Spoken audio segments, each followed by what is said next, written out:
This audio program is presented by Audible.com. Audible, audio that speaks to you wherever you are.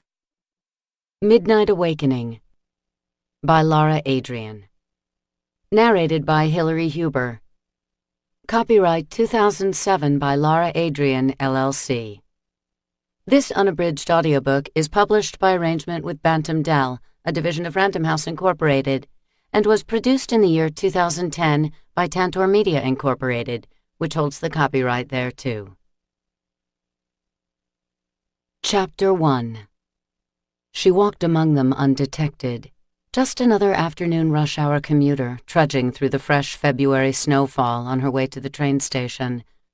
No one paid any mind at all to the petite female in the hooded, oversized parka, her scarf concealing her face to just below her eyes, which watched the crowds of human pedestrians with keen interest. Too keen, she knew, but she couldn't help it. She was anxious being out among them, and impatient to find her prey. Her head rang with the pound of rock music blaring in through the tiny earbuds of a portable MP3 player. It wasn't hers. It had belonged to her teenage son, to Camden. Sweet Cam, who died just 4 months ago, a victim of the underworld war that Elise herself was now a part of as well. He was the reason she was here, prowling Boston's crowded streets with a dagger in her coat pocket and a titanium-edged blade strapped to her thigh. More than ever now, Camden was the reason she lived. His death could not go unavenged. Elise crossed at a traffic light and moved up the road toward the station. She could see people talking as she passed them, their lips moving silently, their words, more important, their thoughts, drowned out by the aggressive lyrics, screaming guitars, and pulsing throb of bass that filled her ears and vibrated in her bones. She didn't know precisely what she was listening to, nor did it matter. All she needed was the noise, played loud enough and long enough to get her into place for the hunt. She entered the building, just one more person in a river of moving humanity. Harsh light spilled down from fluorescent tubes in the ceiling. The odor of street filth and dampness and too many bodies assailed her nose through her scarf. Elise walked farther inside, coming to a slow pause in the center of the station. Forced to divide around her, the flowing crowd passed on either side, many bumping into her, jostling her in their haste to make the next train. More than one glared as they passed, mouthing obscenities over her abrupt halt in the middle of their path. God, how she despised all of this contact. But it was necessary. She took a steadying breath, then reached into her pocket and turned off the music. The din of the station rushed upon her like a wave, engulfing her with the racket of voices, shuffling feet, the traffic outside, and the metallic grate and rumble of the incoming train. But these noises were nothing compared to the others that swamped her now. Ugly thoughts, bad intentions, secret sins, open hatreds, all of it churned around her like a black tempest, human corruption seeking her out and hammering into her senses. It staggered her, as always, that first rush of ill wind nearly overwhelming her. Elise swayed on her feet. She fought the nausea that rose within her and tried her best to weather the psychic assault. Such a bitch. I hope they fire her ass. Goddamn hick tourists, why don't you go back where you belong? Idiot! Out of my way or I'll friggin' knock you flat. So what if she's my wife's sister? Not like she wasn't after me all this time. Elise's breath was coming faster with each second, a headache blooming in her temples. The voices in her mind blended into ceaseless, almost indistinguishable chatter.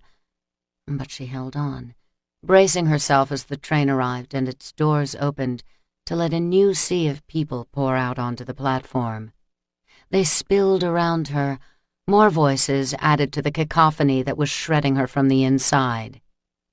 Panhandling losers ought to put the same effort into getting a damn job. I swear, he puts his hand on me one more time, I'ma kill the sumbitch. Run, cattle, run back to your pens, pathetic creatures. My master is right. You do deserve to be enslaved. Elise's eyes snapped wide. Her blood turned to ice in her veins the instant the words registered in her mind. This was the one voice she waited to hear. The one she came here to hunt. She didn't know the name of her prey, or even what he looked like, but she knew what he was, a minion. Like the others of his kind, he had been human once, but now he was something less than that. His humanity had been bled away by the one he called Master, a powerful vampire and the leader of the rogues. It was because of them, the rogues and the evil one guiding them in a growing war within the vampire race, that Elise's only son was dead. After being widowed 5 years ago, Camden was all she'd had left, all that mattered in her life. With his loss, she'd found a new purpose, an unwavering resolve.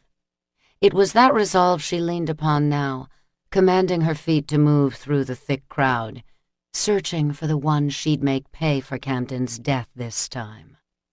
Her head spun with the continued bombardment of painful, ugly thoughts, but finally she managed to single out the minion. He stalked ahead of her by several yards, his head covered by a black knit cap, his body draped in a tattered, faded green camouflage jacket. Animosity poured out of him like acid. His corruption was so total, Elise could taste it like bile in the back of her throat. And she had no choice but to stick close to him, waiting for her chance to make her move. The minion exited the station and headed up the sidewalk at a fast clip. Elise followed, her fingers wrapped tightly around the dagger in her pocket. Outside, with fewer people, the psychic blare had lessened, but the pain of overload in the station was still present, boring into her skull like a steel spike. Elise kept her eyes trained on her quarry, picking up her speed as he ducked into a business off the street. She came up to the glass door and peered past the painted FedEx logo to see the minion waiting in line for the counter.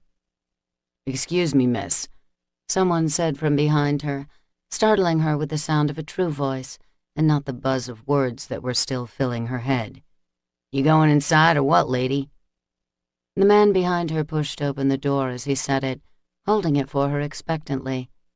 She hadn't intended to go in, but now everyone was looking at her, the minion included, and it would draw more attention to herself if she refused. Elise strode into the brightly lit business and immediately feigned interest in a display of shipping boxes in the front window. From her periphery, she watched as the minion waited his turn in line. He was edgy and violent-minded, his thoughts berating the customers ahead of him. Finally, he approached the counter, ignoring the clerk's greeting. "Pick up for Rains." The attendant typed something into a computer, then hesitated a second. "Hang on." He headed to a back room, only to return a moment later, shaking his head. "It hasn't arrived yet. Sorry about that." Fury rolled off the minion, tightening like a vice around Elise's temples. "What do you mean, it hasn't arrived?" "Most of New York got hit with a big snowstorm last night, so a lot of today's shipments have been delayed." "This shit's supposed to be guaranteed," the minion snarled. "Yeah, it is. You can get your money back, but you have to fill out a claim." "Fuck the claim, you moron. I need that package, now." "My master will have my ass if I don't turn up with this delivery, and if my ass goes in a sling, I'm going to come back here and rip your goddamn lungs out." Elise drew in her breath at the virulence of the unspoken threat. She knew the minions lived only to serve the one who made them, but it was always a shock to hear the terrible depth of their allegiance. Nothing was sacred to their kind. Lives meant nothing, be they human or breed. Minions were nearly as awful as the rogues, the bloodthirsty criminal faction of the vampire nation. The minion leaned over the counter, fists braced on either side of him. "I need that package, asshole. I'm not leaving without it." The clerk backed away, his expression suddenly gone wary. He grabbed the phone. "Look, man, as I've explained to you, there's nothing more I can do for you on this.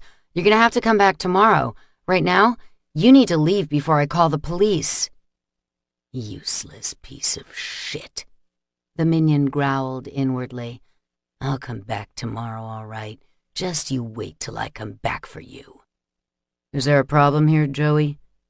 An older man came out from the back, all business. "I tried to tell him that his stuff ain't here yet on account of the storm, but he won't give it up. Like, maybe I'm supposed to pull it out of my "Sir," the manager said, cutting off his employee and pinning the minion with a serious look. "I'm going to ask you politely to leave now. You need to go, or the police will be called to escort you out of here." The minion growled something undistinguishable but nasty. He slammed his fist down on the countertop, then whirled around and started stalking away.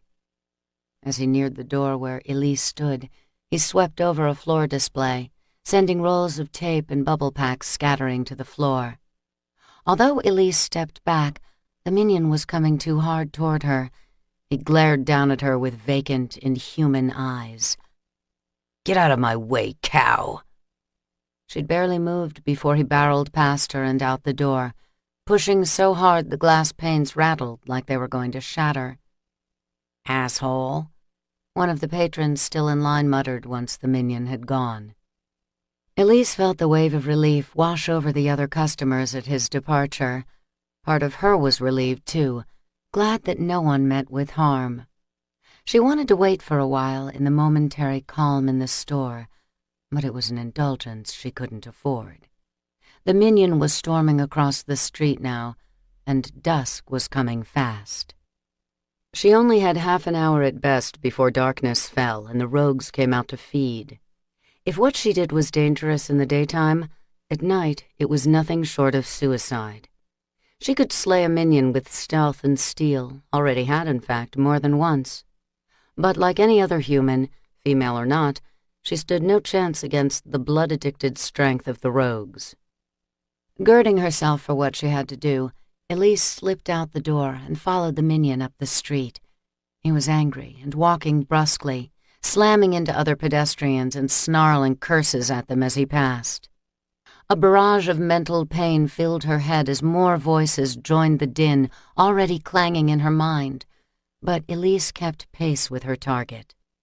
She hung a few yards behind, her eyes trained on the pale green bulk of his jacket through the light flurry of fresh snow. He swung left around the corner of a building and into a narrow alley. Elise hurried now, desperate not to lose him. Midway down the side street, he yanked open a battered steel door and disappeared. She crept up to the windowless slab of metal, palms sweating despite the chill in the air. His violent thoughts filled her head, murderous thoughts, all the grisly things he would do out of deference to his master. Elise reached into her pocket to withdraw her dagger. She held it close to her side, poised to strike, but concealed behind the long drape of her coat. With her free hand, she grasped the latch and pulled open the unlocked door. Snowflakes swirled ahead of her into the gloomy vestibule that reeked of mildew and old cigarette smoke.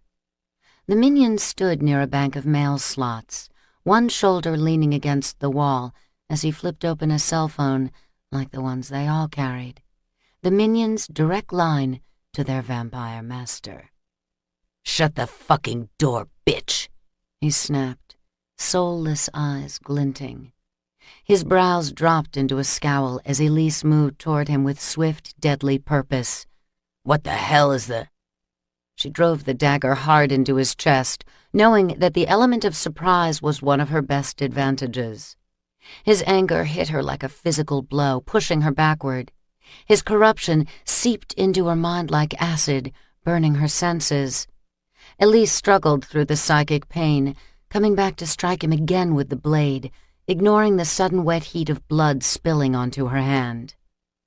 The minion sputtered, grasping out for her as he fell against her. His wound was mortal, so much blood she nearly lost her stomach at the sight and smell of it.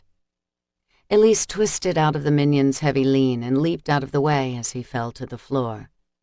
Her breath was sawing out of her lungs, her heart racing, her head splitting in agony as the mental barrage of his rage continued in her mind. The minion thrashed and hissed as death overtook him. Then finally, he stilled. Finally, there was silence. With trembling fingers, Elise retrieved the cell phone from where it lay at her feet and slipped it into her pocket. The slaying had drained her, the combined physical and psychic exertion almost too much to bear. Each time seemed to weigh more heavily on her, take longer for her to recover. She wondered if the day would come that she might slide so deep into the abyss that she'd not rebound at all. Probably, she guessed, but not today. And she would keep fighting so long as she had breath in her body and the pain of loss in her heart. "For Camden," she whispered, staring down at the dead minion as she clicked on the MP3 player in preparation of her return home. Music blared from the tiny earbuds, muting the gift that gave her the power to hear the darkest secrets of a human soul. She'd heard enough for now. Her day's sober mission complete, Elise pivoted around and fled the carnage she'd wrought. Chapter 2. The scent of blood carried on the thin, wintry breeze. It was faint, fresh, a coppery tickle in the nostrils of the vampire warrior who leaped soundlessly from the roof of one dusk-shadowed building to another. Snowflakes fell around him like floating white ash, blanketing the city that spread out beneath him some 6 stories down. Tegan crouched at the ledge and surveyed the tangle of bustling streets and alleyways. As one of the Order, a small cadre of breed vampires engaged in war against their savage brethren, the Rogues, Tegan's primary nightly objective was dealing death to his enemies. It was something he did with a cold efficiency, a skill perfected during his more than 7 centuries of existence. But down to his marrow, he was breed, and there were none among his kind who could ignore the call of newly spilled human blood. He curled back his lips and dragged the cold air in through his teeth. His gums tingled, an ache blooming where his canines began to stretch into fangs. His vision sharpened beyond its preternatural acuity, pupils narrowing into thin vertical slits in the center of his green eyes. The urge to hunt, to feed, rose up in him swiftly. It was an automatic response that even he, with his disciplined, iron self-control, could do little to suppress. All the worse for him, being of the first generation of vampires spawned on Earth. Gen 1 appetites, physical, carnal, and otherwise, burned the strongest. Tegan crept along the edge of the building, then leaped down onto the roof of another, his eyes rooted on the movement of people below, searching for the weak member in the herd. But he didn't comb the crowds merely to satisfy his own needs. Find a human with an open flesh wound, and he knew for a fact that any rogues within a mile radius would not be far behind. Except now that he was zeroing in on the source of the blood scent, he realized that what he smelled had an increasingly stale edge to it. It was spilled blood, not fresh at all, but several minutes old. Following the metallic odor, Tegan's gaze lit on a short, slight figure in a long hooded parka who was hurrying up the main thoroughfare, past the train station. There was an anxious clip to the person's gait, an obvious desire not to be noticed in the low tilt of the head as it cut away from a crowd of pedestrians and headed for an empty side street. "What the hell have you been up to?" Tegan murmured under his breath as he tracked the individual. Male or female, he couldn't be sure under all that dark quilted down. Either way, the human was about to get some very unwanted company. Tegan saw the rogue an instant before it came out of hiding near a dumpster several yards ahead of the human. He couldn't hear the words being said, but he could tell by the vampire's swagger and glowing amber eyes that it was taunting the person, just having a little fun before it made its move. 2 more rogues came around the corner from behind now, hemming the human in. "Damn it," Tegan growled, rubbing a hand over his jaw. He'd never had much use for the shiny brand of honor that demanded his kind act as unsung saviors to the humans who inhabited the planet with them. Even half-human himself, as was all of the breed, Tegan had long ago given up needing to be the hero. He'd seen too much bloodshed, too much senseless slaughter and tragic waste from both sides. His purpose now, and for the past 500 years, since the brutal torture and death of the only woman he'd ever loved, was simple enough. Take out as many rogues as possible, or die trying. He didn't really give a shit which came first. But there was an ancient part of him that still bristled at the thought of grossly unfair odds, like the situation taking place on the street below. The human in the blood-stained parka was being surrounded. Like sharks moving in for a kill, the rogues started closing ranks. The hooded head came up suddenly, pivoted around to note the threat closing in from behind. Too late, though. No human stood a chance against one bloodlusting suckhead, let alone a pack of 3. With a curse, Tegan advanced his position and jumped to a lower rooftop above the alleyway.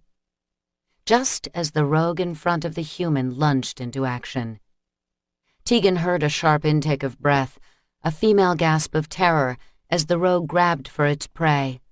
It seized the front of the woman's hood and threw her down on the snow-covered pavement, letting loose a howl of savage amusement as she took the hard fall. "Jesus Christ," Tegan hissed, already drawing a large blade from the sheath at his hip. With a running leap, he dropped down from the ledge of the building, landing smoothly on the ground in a low crouch. The 2 rogues nearest him split up, one taking cover, while the other shouted that they were under attack. Tegan silenced the warning in mid-sentence, slicing his length of titanium-edged steel across the suckhead's throat. A few yards ahead of him in the alleyway, the female was on her stomach, scrabbling to get away from her assailant. She had a weapon too, Tegan was surprised to see, but the rogue noticed it at the same time and kicked it out of her hand. The rogue planted the heavy sole of his boot on the center of her back, pinning her to the ground with his heel jammed hard into her spine. Tegan was on him at once. He threw the rogue off the woman, driving the snarling vampire into the side of the brick building and holding it there with his forearm wedged under the suckhead's chin.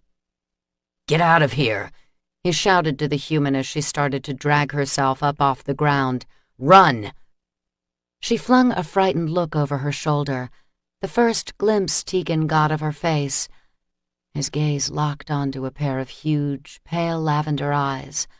The woman stared at him from over the top of a dark-knit scarf that could hardly disguise the delicate beauty beneath it. Holy shit. He knew her. And she wasn't just a random human female. She was a breedmate. A young widow from one of the Vampire Nation's Darkhaven sanctuaries in the city.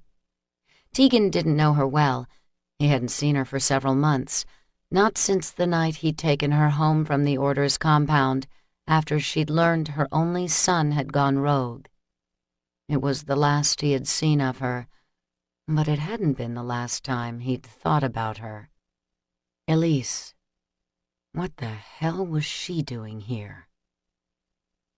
Tegan's flat stare held Elise transfixed for a moment that seemed to stretch out endlessly.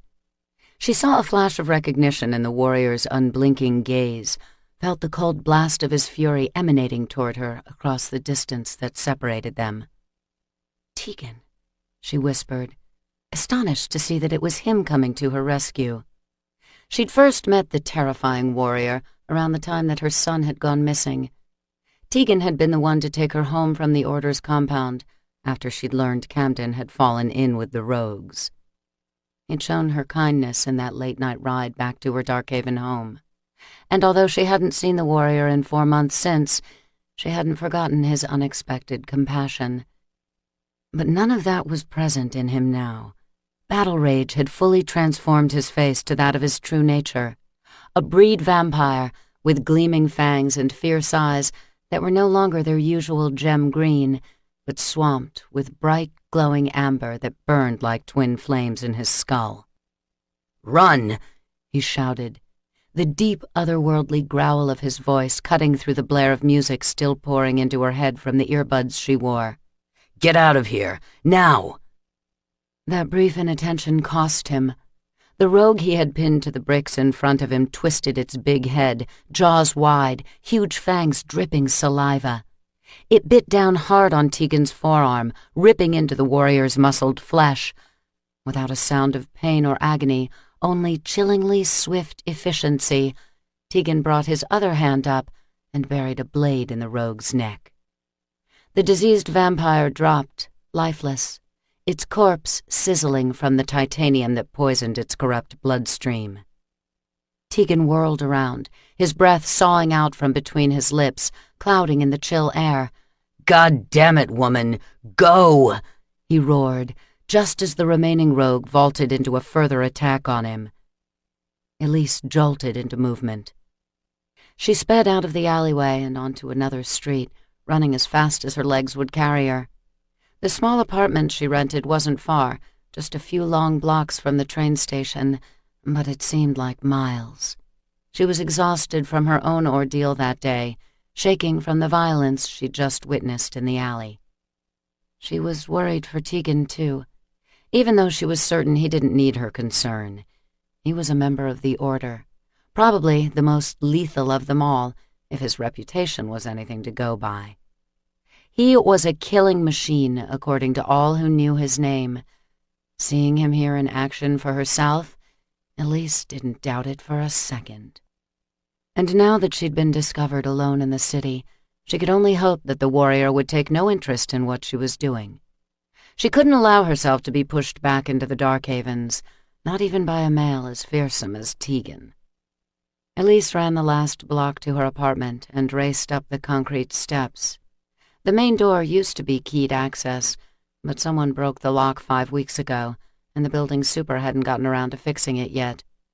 Elise pushed the door open and dashed down the first-floor hallway to her unit. She unlocked the deadbolt and slipped inside, immediately flipping on all the lights.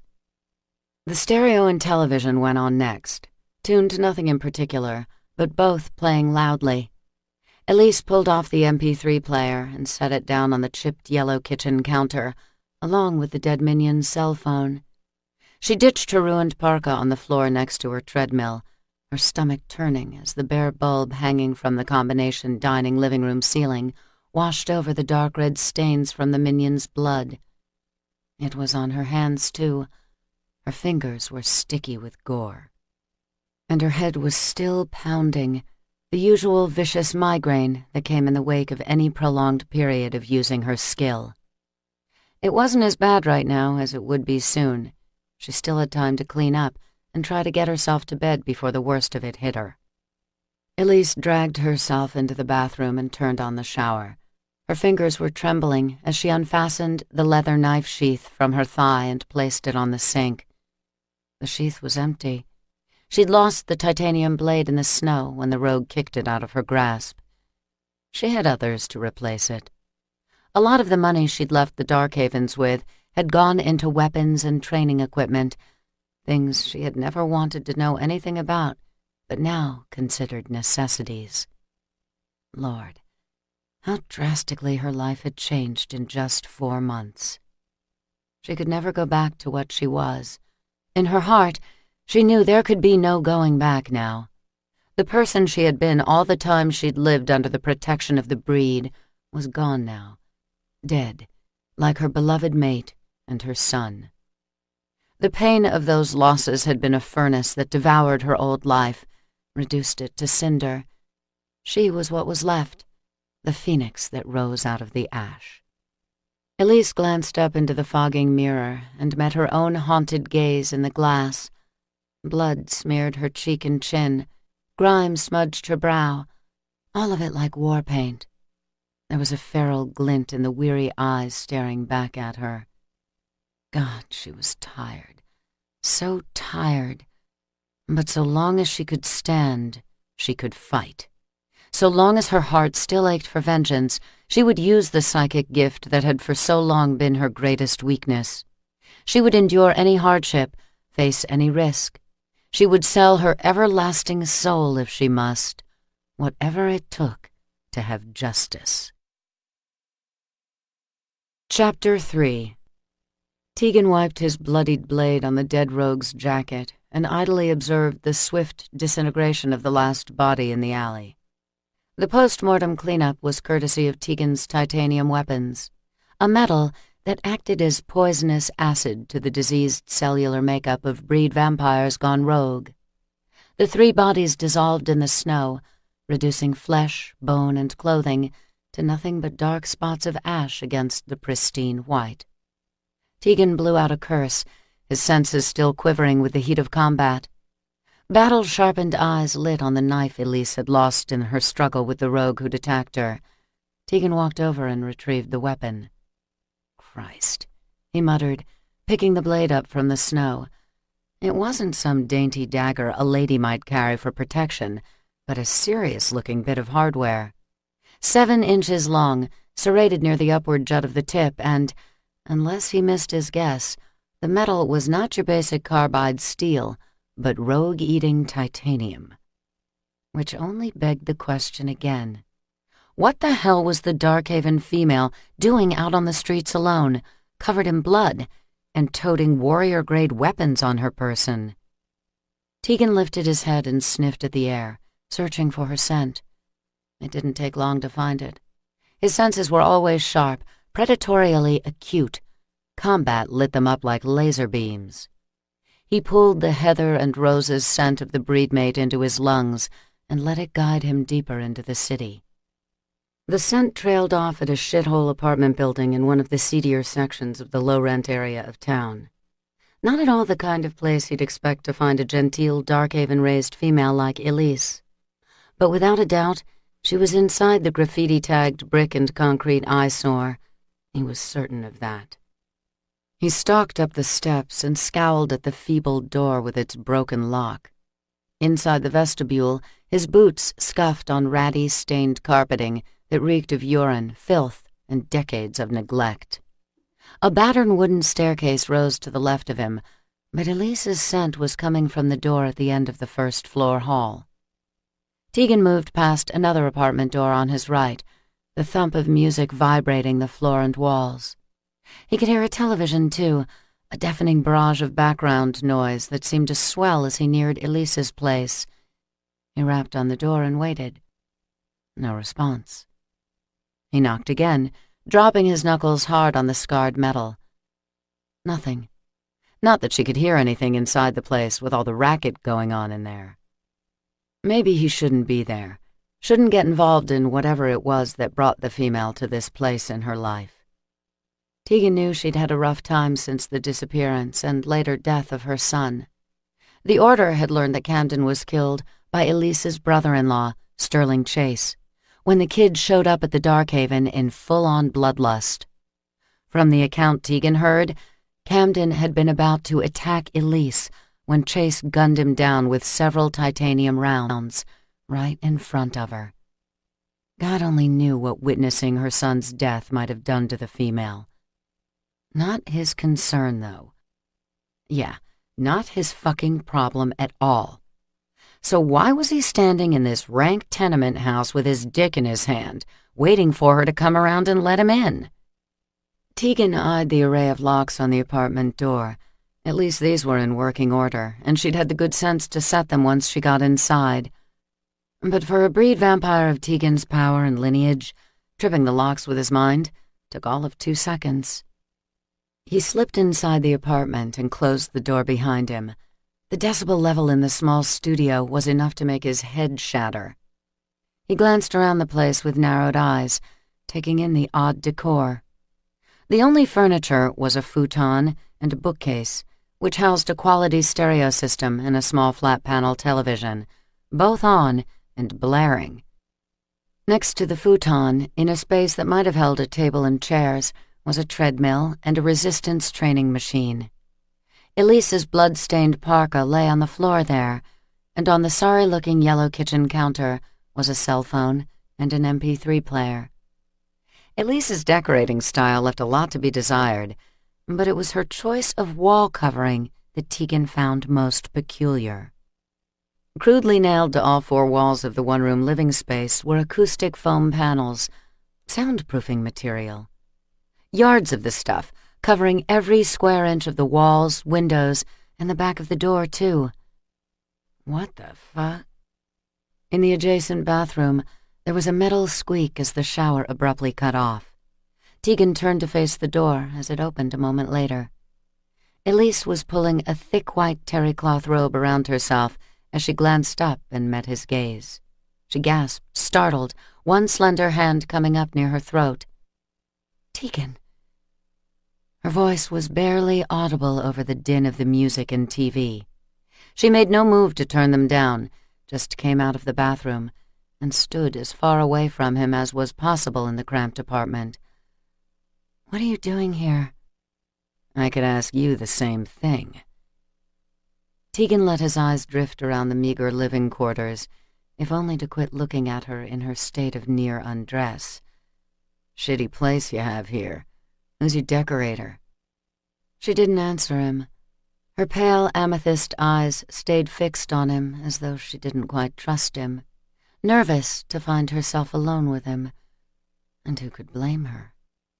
Tegan knew that by and large Darkhaven residents held little affection for members of the Order.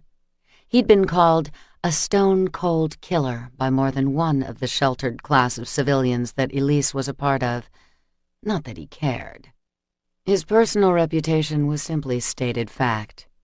But while he could give a shit what others thought of him, it irked him that Elise looked at him now in fear. The last time he'd seen the female, he'd shown her nothing but kindness, deference paid the young Darkhaven widow out of respect for what she was going through. It hadn't hurt that she was a breathtaking beauty, as fragile as a frost flower. Some of that fragility was gone now, Tegan noted, seeing the lines of muscle definition in her bare calves and arms. Her face remained lovely, but not as full as he remembered. Her eyes were still alive with intelligence, but their sheen was somehow brittle, a characteristic made more pronounced by the trace shadows beneath the generous fringe of her lashes. And her hair. Jesus, she'd shorn off the long blonde waves. The cascade of pale spun gold that used to fall to her hips was now a crown of thick, silky spikes that rose around her head in pixie-like disarray and framed the lean oval of her face. She was still stunning, but in an entirely different way than Tegan ever would have imagined. "You forgot something back in the alley." He held out the wicked hunting blade. When she moved to take it from him, he drew it back out of her reach. "What were you doing out there tonight, Elise?" She shook her head, said something too softly to be heard over the din filling the apartment. Impatient, Tegan mentally shut the stereo down. He glanced to the television, about to silence that device as well. "No!" Elise shook her head, wincing, her fingers clutching her temple. "Wait! Leave it on, please! I need... the noise soothes me." Tegan scowled his doubt, but left the TV alone. "What happened to you tonight, Elise?" She blinked, shuddering her gaze and tipping her head down in silence.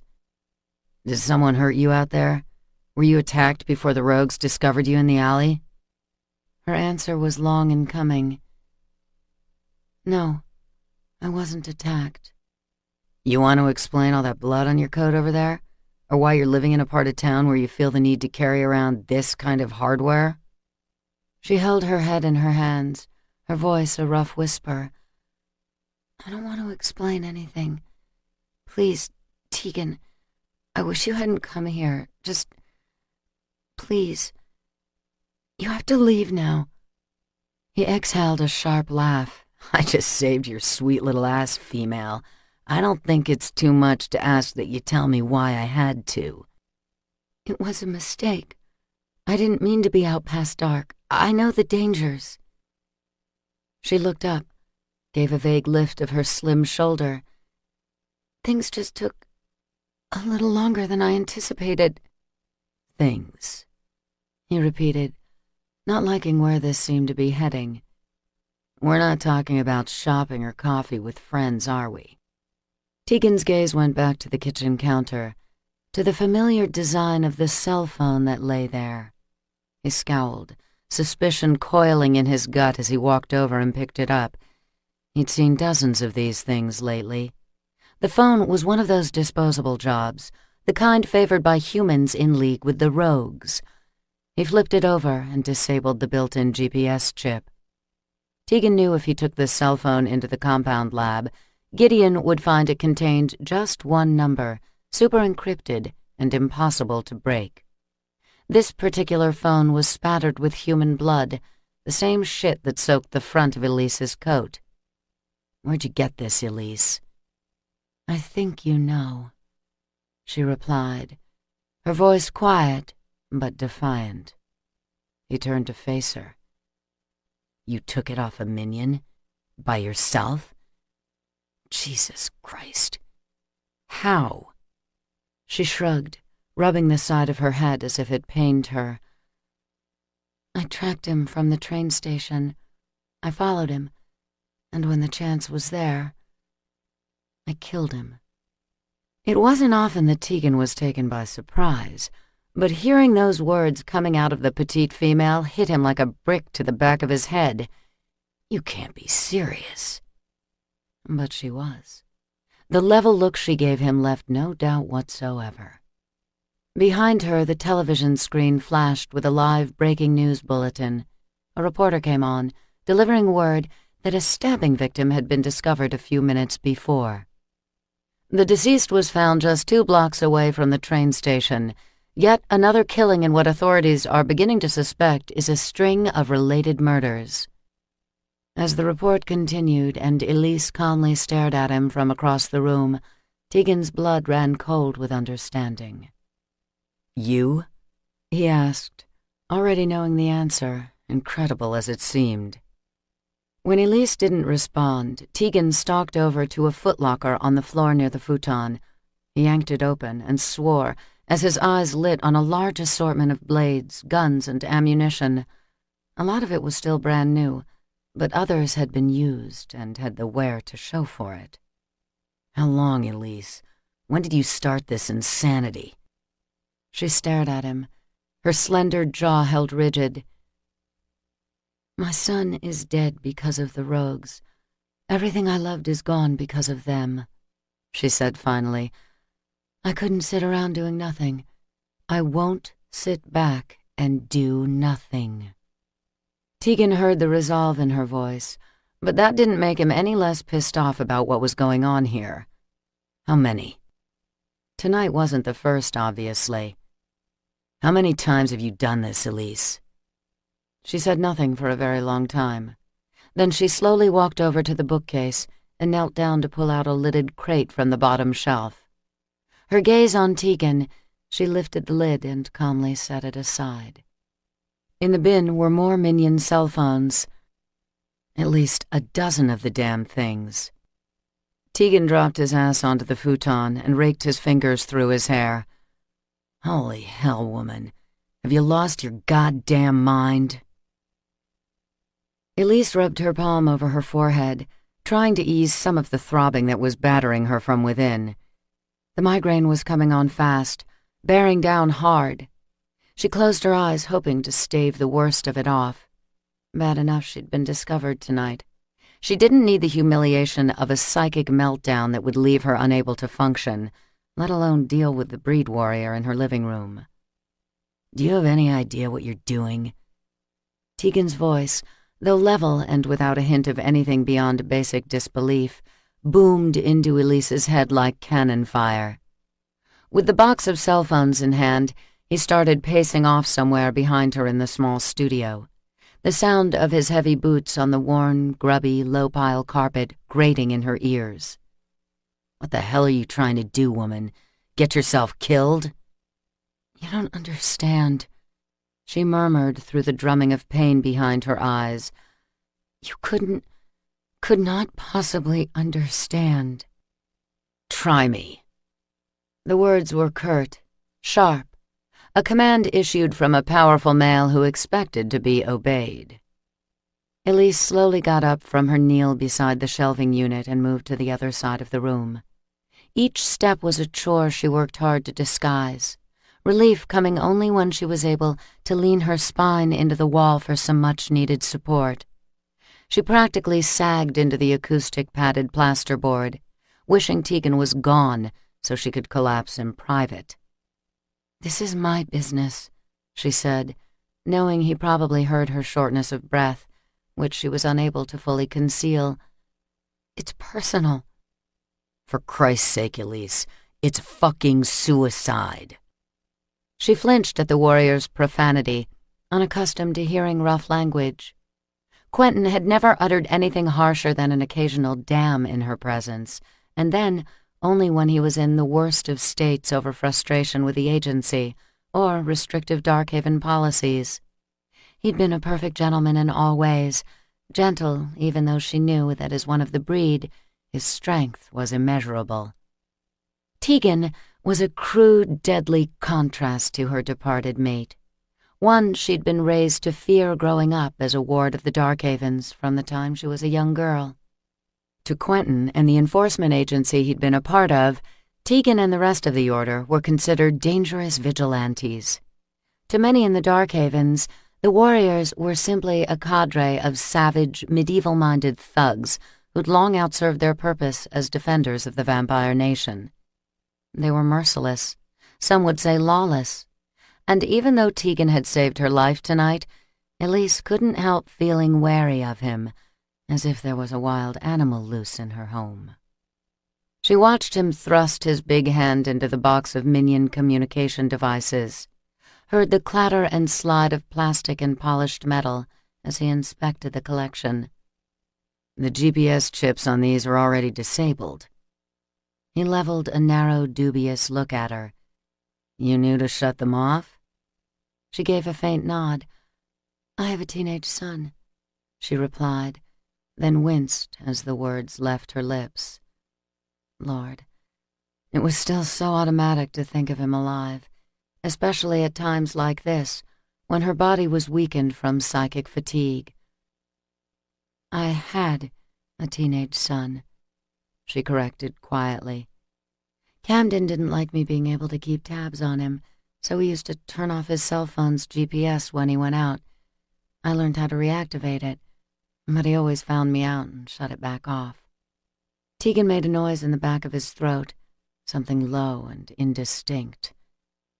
"If you hadn't crippled these tracking devices, there's a real good chance you'd be dead by now. Better than good. It's a fucking certainty. The one who made the minions you've been hunting would have found you, and you don't want to know what he is capable of." "I'm not afraid of dying." "Dying?" Tegan scoffed, cutting her off with a sharp, exhaled curse. "Dying would be the least of your worries, female. Trust me. You may have gotten lucky with a few careless minions, but this is war, and you're way out of your league. What happened tonight should be evidence enough of that." "What happened tonight was a mistake I won't make again. I went out too late in the day and took too long. Next time, I'll be sure I'm finished and home before nightfall." "Next time." Tegan pinned her with a sharp scowl. "Jesus Christ, you really mean that?" For a long while, the warrior only stared at her. His steady, gem-green eyes were unreadable, unemotional. The schooled lines of his face gave no indication of his thoughts. Finally, he gave a shake of his tawny head and pivoted away from her to gather up the collection of minion cell phones. He stuffed them into the pockets of his coat, his rough movements flashing a staggering array of weaponry that he wore beneath the folds of the black leather. "What are you going to do?" Elise asked as the last of the devices disappeared into a deep inside pocket. "You're not going to turn me in, are you?" "I damn well should." His flinty gaze raked her dismissively. "But what you do isn't any of my concern so long as you keep your ass out of my way. And don't expect the Order to ride your rescue the next time you get in over your head." "I won't. I don't... expect anything, I mean." She watched him head for the door, feeling awash in relief that she would soon be alone to contend with the tidal wave of pain that was roaring up on her swiftly. As the warrior opened the door and stepped out into the ratty hallway, Elise summoned what remained of her voice. "Tegan, thank you. This is just something I have to do."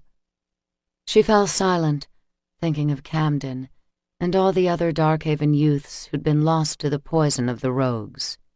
Even Quentin's life had been cut short by a diseased member of the breed who'd gone rogue and attacked while in custody of the agency. Elise couldn't bring any of the lost lives back, she knew that. But each day that she hunted, each minion she eliminated, meant one less weapon in the rogue's arsenal. The pain she suffered for the task was nothing compared to what her son and the others must have endured. True death for her would be in being forced to sit within the shelter of the Darkhaven and do nothing while the streets ran red with the blood of the innocent. That she couldn't bear. "This is important to me, Tegan. I made a promise. I mean to uphold it." He paused, slid a flat glance over his shoulder. "It's your funeral," he said, and pulled the door closed behind him. Chapter 4. Tegan threw the last of Elise's hunting souvenirs into an isolated stretch of the Charles River and watched as the dark water rippled out and the cell phone vanished into the drink. Like all the rest that he and the other warriors had confiscated on their patrols, the encrypted cell phones would be of no use to the Order.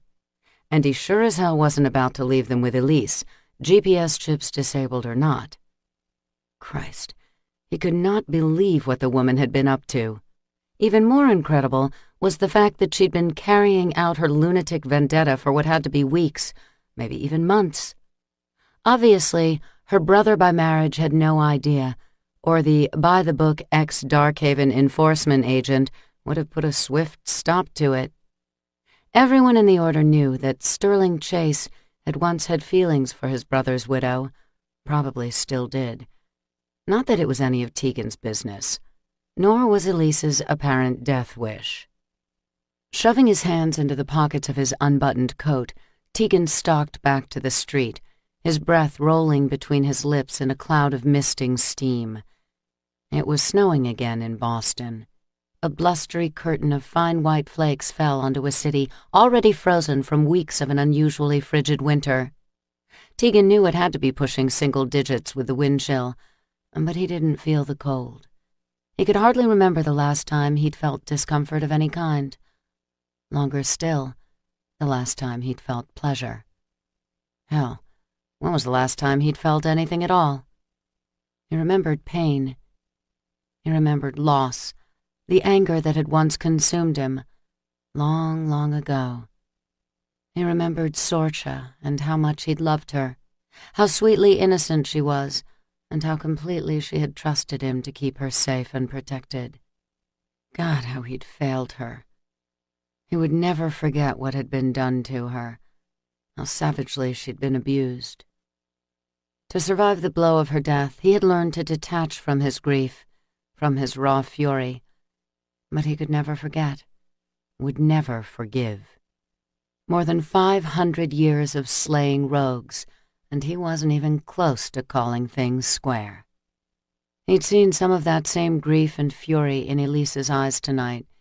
Something she cherished had been taken from her, and she wanted justice. What she would get was death. If her dealings with the rogues and their human mind slaves didn't kill her, the weakness of her body surely would.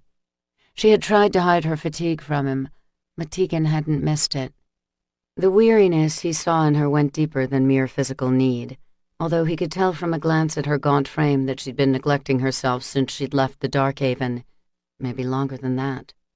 And what was the deal with all that acoustical foam nailed to the walls of her place? Shit. Whatever. It really was none of his concern, he reminded himself, as he hoofed it toward the secret compound that housed the Order just outside the city. The brick and limestone mansion and its multi-acred estate were surrounded by tall, high-voltage fencing and a massive iron gate rigged with cameras and laser-tripped motion sensor alarms. Not that anyone had ever come close to breaking in.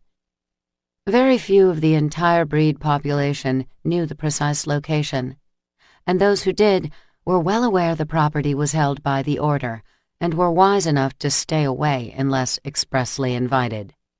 As for humankind, 14,000 volts of electricity was enough to discourage the curious from getting too close.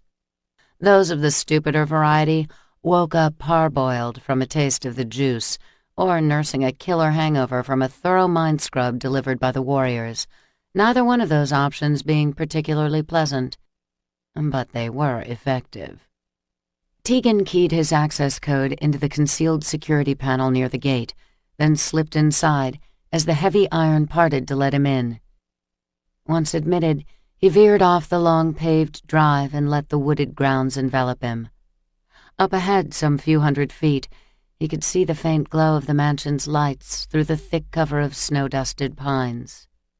Even though the Order's true headquarters were housed in a subterranean compound beneath the Gothic manse, it wasn't unusual to find one or more of the warriors and their mates using the house in the evenings for dinners or entertaining. But whoever was there tonight wasn't enjoying any kind of pleasant recreation. As Tegan neared the building, he heard a fierce animal roar, followed by the crash of shattering glass. What the? Another loud crash sounded, more violent than the first, coming from the mansion's opulent foyer. Like something, or somebody, big was tearing the place apart. Tegan leaped up the marble steps to the front door and threw open the aged slab of black-lacquered wood, a blade gripped hard in his hand. As he stepped inside, his boots crunched in a chaos of broken porcelain and glass.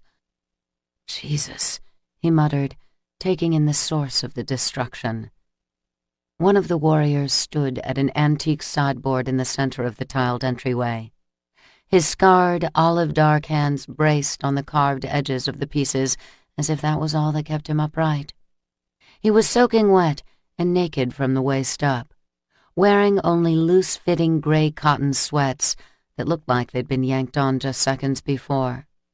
His dark head hung low, long, espresso-brown waves sleek with water and drooping over his face. The dermaglyphs that tracked up his bare chest and over his shoulders were livid with color, the intricate pattern of breed skin markings pulsing with furious life. Tegan brought his weapon down, the blade concealed by his hand until he'd sheathed it again. "How we doing, Rio?" The warrior grunted low in the back of his throat, less acknowledgement than aftershock of his rage. Water sluiced off him to pool around his bare feet and the scattered shards of a priceless Limoges bowl he'd swept off the sideboard. Polished glass littered the surface of the mahogany cabinet. Above, the wall mirror and its ornate gilt frame were smashed to bits by the bloodied knuckles of Rio's right hand. "Doing some late-night home improvements, my man?" Tegan walked closer to him, keeping his eyes trained on the tight coil of the warrior's bulk. "For what it's worth, I never had any use for that frou-frou French shit either." Rio exhaled a rough, shuddering breath, then swiveled his head to look at Tegan. Topaz's eyes still held a trace of glowing amber. The light from them sliced through the dark fall of his hair, throwing off the heat of a lingering madness. The bone-white glint of fangs shone behind the vampire's parted lips as he dragged in air through his teeth. Tegan knew it wasn't bloodlust that called up the warrior's savage side. It was fury and remorse. The gunmetal tang of it filled the air, pouring off Rio in heated waves. "I might have killed her," he rasped in a voice that was sharp gravel and anguish, not the Spaniard's usual rolling baritone. "Had to get out of there pronto. Something inside me just fucking snapped."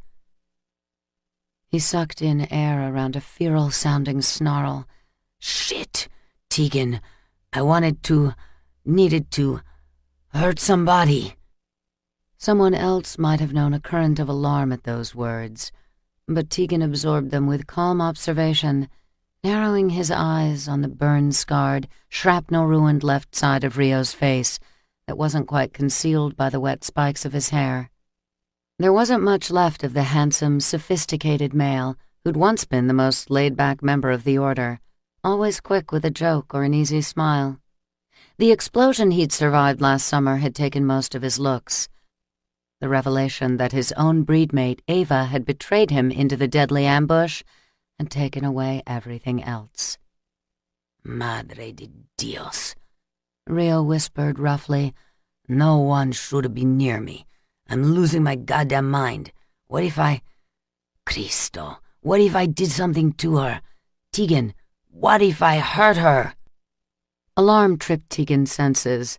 The warrior wasn't talking about Ava. She'd died by her own hand the day her treachery had been discovered.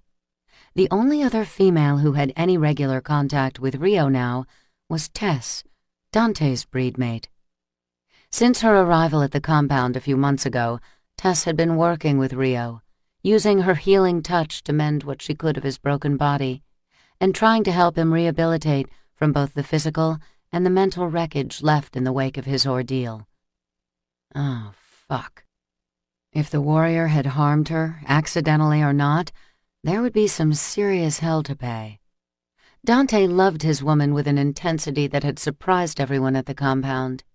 Once the reckless bad boy, Dante was wrapped around Tess's slender finger and didn't care who knew it. He'd kill Rio with his bare hands if anything happened to his mate.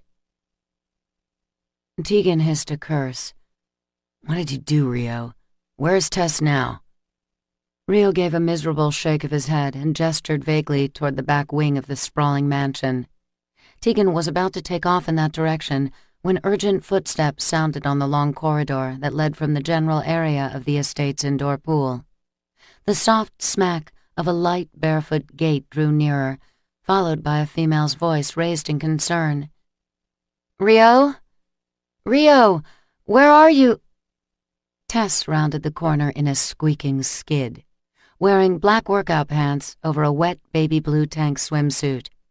The look was pure sports therapy business, but any male with eyes in his head and red blood in his veins would be crazy not to notice how beautifully she filled out all that nylon and lycra. Her honey-brown hair was swept back in a long ponytail, the ends damp and curling from the pool. Peach-polished toenails stopped dead at the edge of the field of broken porcelain in the foyer. Oh my God. Rio, are you all right? He's okay, Tegan told her flatly. What about you? Tess's hand went up reflexively to her neck, but she nodded her head. I'm fine. Rio, look at me, please. It's okay. You can see that I'm perfectly fine. But something had gone down a few minutes ago. That much was obvious. What happened? We had some setbacks in today's session, nothing major. Tell him what I did to you, Rio muttered. Tell him how I blacked out in the pool and came to only to find my hands wrapped around your throat. Jesus. Tegan scowled, and now that Tess moved her fingers away from her neck, he could see the fading outline of a bruising grip. You sure you're all right? She nodded. He didn't mean it, and he let go the instant he realized what he was doing. I'm fine, really. He will be too. You know that, right, Rio? Tess cautiously stepped forward, avoiding the shards at her feet, yet keeping a healthy distance from Tegan, like he was more of a threat to her general safety than the feral wreck that was Rio. Tegan wasn't offended. He preferred his solitary existence and worked hard to maintain it. He watched Tess move slowly toward Rio's stiff stance at the sideboard. She gently placed her hand on the warrior's scarred shoulder. Tomorrow will be better, I'm sure. Every day there are small improvements. I'm not getting better, Rio muttered, in what could have sounded like self-pity, but seemed more bleak understanding. He shook off Tess's touch with a snarl. I should be put down. It would be a blessing to everyone, especially me. I am useless. This body, my mind, It's all fucking useless. Rio slammed his fist down on the sideboard, rattling the broken mirror glass and putting a tremor in the 200-year-old mahogany beneath it. Tess flinched, but there was an unwavering resolve in her blue-green eyes. You are not useless. Healing takes time, that's all. You can't give up. Rio growled something nasty under his breath, his hooded eyes throwing off amber light in warning. But not even a half-mad vampire's ferocious bluster was going to dissuade Tess from helping him if she could. No doubt she'd seen this sort of snarling behavior before from Rio, and probably even her own mate, and hadn't run away in terror. Tegan watched Tess stand firm, calm, steady, tenacious. It wasn't hard to imagine why Dante adored her so much. But Tegan could see that Rio was in a particularly unstable, volatile state. He may not mean anyone harm, least of all Tess, whose extraordinary healing skills had nursed him out of near psychosis. But rage and anguish made for one powerful emotional cocktail. Tegan knew that fact firsthand. He'd lived it once, long ago. Add to that the lingering after-effects of a traumatic brain injury like Rio had suffered, and the warrior was a lit powder keg just waiting to go off. "Let me," Tegan said when Tess started to move toward Rio again. "I'll take him down to the compound. I'm heading below anyway." She gave him a wary smile. "Okay, thanks." Tegan approached Rio with deliberate movements and carefully guided him away from the female and out of the field of debris around their feet. The big male's steps were heavy, lacking the grace that used to come so naturally to him. Rio leaned heavily on Tegan's shoulder and arm, his bare chest heaving with every deep breath he hauled into his lungs. "That's it. Nice and easy," Tegan coached him. "We good now, amigo?" The dark head bobbed awkwardly. Tegan glanced to Tess as she knelt down and began collecting the shattered glass and porcelain from the foyer tiles. "Have you seen Chase around tonight?" "Not for a while," she said. "He and Dante are still out on patrol." Tegan smirked. 4 months ago, the two males had been ready to tear out each other's throats.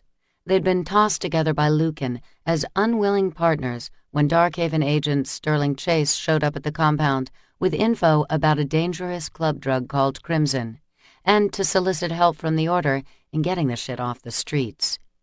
Now he and Dante were almost inseparable in the field, had been ever since Chase left the Darkhavens and came on board officially as a member of the Order. "The pair of them are a regular Mutt and Jeff, eh?" Tess's eyes held a trace of humor as she looked up from the mess in front of her. "More like Larry and Curly, if you ask me." Tegan exhaled a wry laugh as he steered Rio into the hallway. He brought him to the mansion's elevator, walked him inside, then pushed the code to begin the journey down to the underground headquarters of the Order. After dropping Rio off in the Warriors' compound apartments, Tegan headed back to the tech lab to check in. Gideon was at his post as usual, the blonde vampire rolling back and forth on a wheeled office chair, working his magic on no less than 4 computers at the same time. A wireless cell phone headset curled around his ear, and he was giving a string of coordinates over the small mic that arced toward his cheek. The consummate multitasker, Gideon looked up as Tegan entered the lab, gestured him over, and brought up a set of satellite stills on one of the monitors. "Nico's got a possible lead on that Crimson lab," he informed Tegan, then went back to his conversation as his fingers flew over the keyboard of another machine.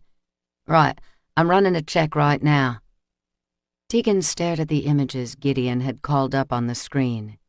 Some were known rogue lairs, most of them former lairs due to the efforts of the Order, and others showed rogues and minions coming and going from various locations in and around the city. One face caught Tegan's eye more than the rest. It was the human crimson dealer, Ben Sullivan. Although Dante had taken the bastard out last November, the whereabouts of his manufacturing lab were yet unknown. Problems with the drug had simmered down in the months since the Order got involved, but so long as the rogues possessed the means to manufacture more of the shit, The threat of a resurgence in crimson use among the breeds still existed. "Hold up, I'm getting a match on a location out in Revere," Gideon was saying. "Yeah, what do you know? I think it's a legit lead. You guys want to do a drive-by down by the Chelsea River, see what you find?" Tegan zeroed in on the photo of Ben Sullivan's grinning, busted-up face. The human had killed a lot of young vampires with his drug, including Camden Chase, Elisa's teenage son. If not for Crimson, that kid would never have turned rogue and had to be put down. And a gently bred female like Elise wouldn't be holed up in that slum apartment downtown, out of her head with grief and anger, and hell-bent on some maternal brand of vengeance that was probably going to get her killed too. A weight settled on Tegan as he considered all the bloodshed. The centuries he and the others like him had been fighting this battle against the savage side of the breed. There were peaks and lulls, of course, times of relative peace, but the unrest was always there, burrowed deep within the race, festering and corrupting. It's fucking never going to end, is it? "Sorry?" Tegan didn't realize he'd spoken until he glanced over and saw Gideon looking at him over the rims of his pale blue shades. Tegan shook his head. Nothing. He stalked away from the computers, his thoughts gone dark and churning as Gideon swung back to his monitors and sent his fingers clacking over a keyboard. Another satellite image filled the screen, this one showing an old industrial lot not far from the riverfront. Tegan knew the location. He didn't need anything more. "Yeah, Nico," Gideon said into the mouthpiece. "Right. Sounds good. If things look hot over there, yell for backup. Dante and Chase are less than an hour away, and Tegan's right here." But Tegan wasn't there anymore. He was stalking purposefully up the corridor outside the tech lab now, where he heard Gideon's voice trail off as the lab's glass door hissed shut. Chapter 5. "This is it. Hang a left up here at this stop sign," Nikolai said from the back seat of the Order's black SUV. He was busy reloading the weapons that he and the 2 new warrior recruits accompanying him tonight had put to good use on the city's east side. The custom rounds he'd made were his favorite rogue blasting numbers, kick-ass hollow points filled with powdered titanium. One taste of that metal meant certain death to the blood-addicted members of the vampire race. Nico slapped the clip into the tricked-out Beretta 92 FS he'd converted to full auto, then shoved the weapon into its holster under his coat.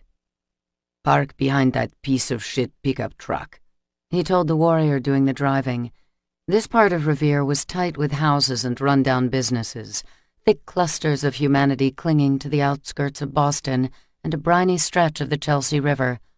"We'll hoof it the rest of the way, going nice and quiet so we can get a good look around." "You got it." Brock, a towering nightmare of a fighter recruited out of Detroit, was as smooth behind the wheel as he was with the ladies. He swept the vehicle over to the side of the snowy curb and killed the engine. Next to Brock in the front seat, Nico's other trainee pivoted around and held out his hand for the refreshed weapon. Cade's wolf-like silver eyes were still glowing from the night's earlier action, his black hair spiky and wet with melted snow. "Think we're gonna find something out here?" Nico grinned. "I sure as hell hope so." He handed pistols and fresh clips to both of them, then pulled a couple of silencers out of the leather duffel bag at his feet and slapped them into the warrior's palms. When Brock arched a brow on his dark forehead, Nico said, "I'm all for cooking a bunch of rogues with some 9mm high test, but there's no need to wake the neighbors." "Nah," Cade added, flashing the tips of his pearly white fangs. "That would be just plain rude." Nikolai grabbed the rest of his gear and zipped the duffel shut. "Let's go sniff around for some crimson." They climbed out of the Range Rover and skirted the residential area on foot, all 3 of them keeping to the shadows as they navigated back to the old warehouse lot where Nico's tip had led them. The building looked like shit from the outside, a 1970s industrial eyesore of concrete, wood, and glass. Steel posts from what had once been part of a chain-link fence poked out of the perimeter lot at various angles. Not a single one of them straight, not that it mattered. The place had a derelict, keep-out quality about it, even amid the snow globe flurries that were filling the night sky. Nico and the guys stepped onto the loose gravel of the empty lot, their boot heels cushioned by the fresh fall of snow. As they neared the building, Nico spotted a dark ash trail on the ground. The large irregular shape was still visible, still smoldering and hissing as the delicate white flakes fell on it and melted on contact. He gestured to the pile of disintegrating remains as Brock and Cade came closer. "Someone smoked a rogue," he told them, his voice low as a whisper. "Still fresh, too." Gideon hadn't mentioned sending in backup, so they'd be wise to be cautious of what else they might find.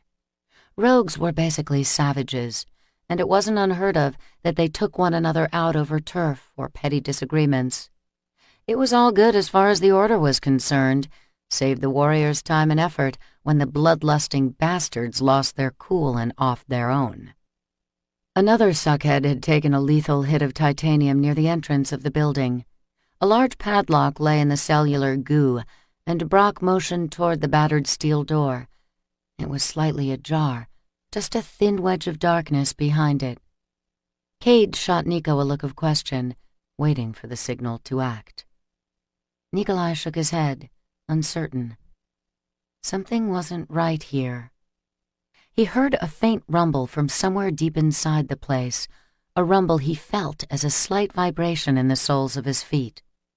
On the night's soft chill, he caught a whiff of something sweetly cloying, chemical. It was kerosene?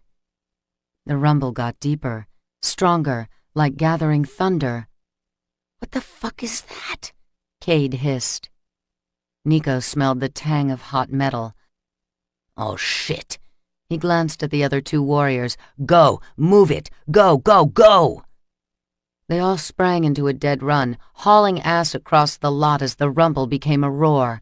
There was a deep percussion, sharp, violent, as the explosion erupted from within the bowels of the old building.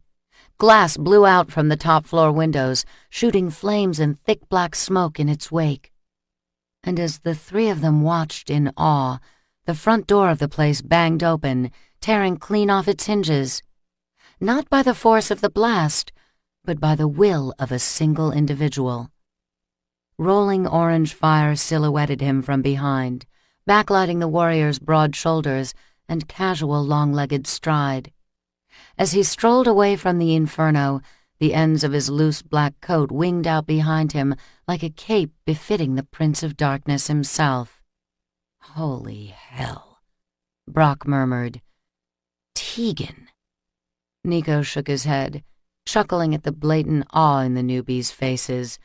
Not that it wasn't deserved. They didn't come much more impressive than Tegan, and this display was going to go down as legend, he was sure. Behind him now, the warehouse was engulfed in flames, throwing off heat like hell's own furnace. It was incredible, really, a thing of roaring, violent beauty. By the blasé flatness of Tegan's expression as he approached, he might as well have just come back from taking a piss. "Everything good in there, T?" Nico quipped. "You need backup or anything? Bag of marshmallows to roast over that little campfire you just started?" "It's handled." "No shit," Nico replied. He and the other two warriors watched sparks erupt from the burning warehouse, a plume of fire reaching high into the night sky. Tegan strode past them as cool as could be, giving neither excuse nor explanation. But then, it was always that way with him.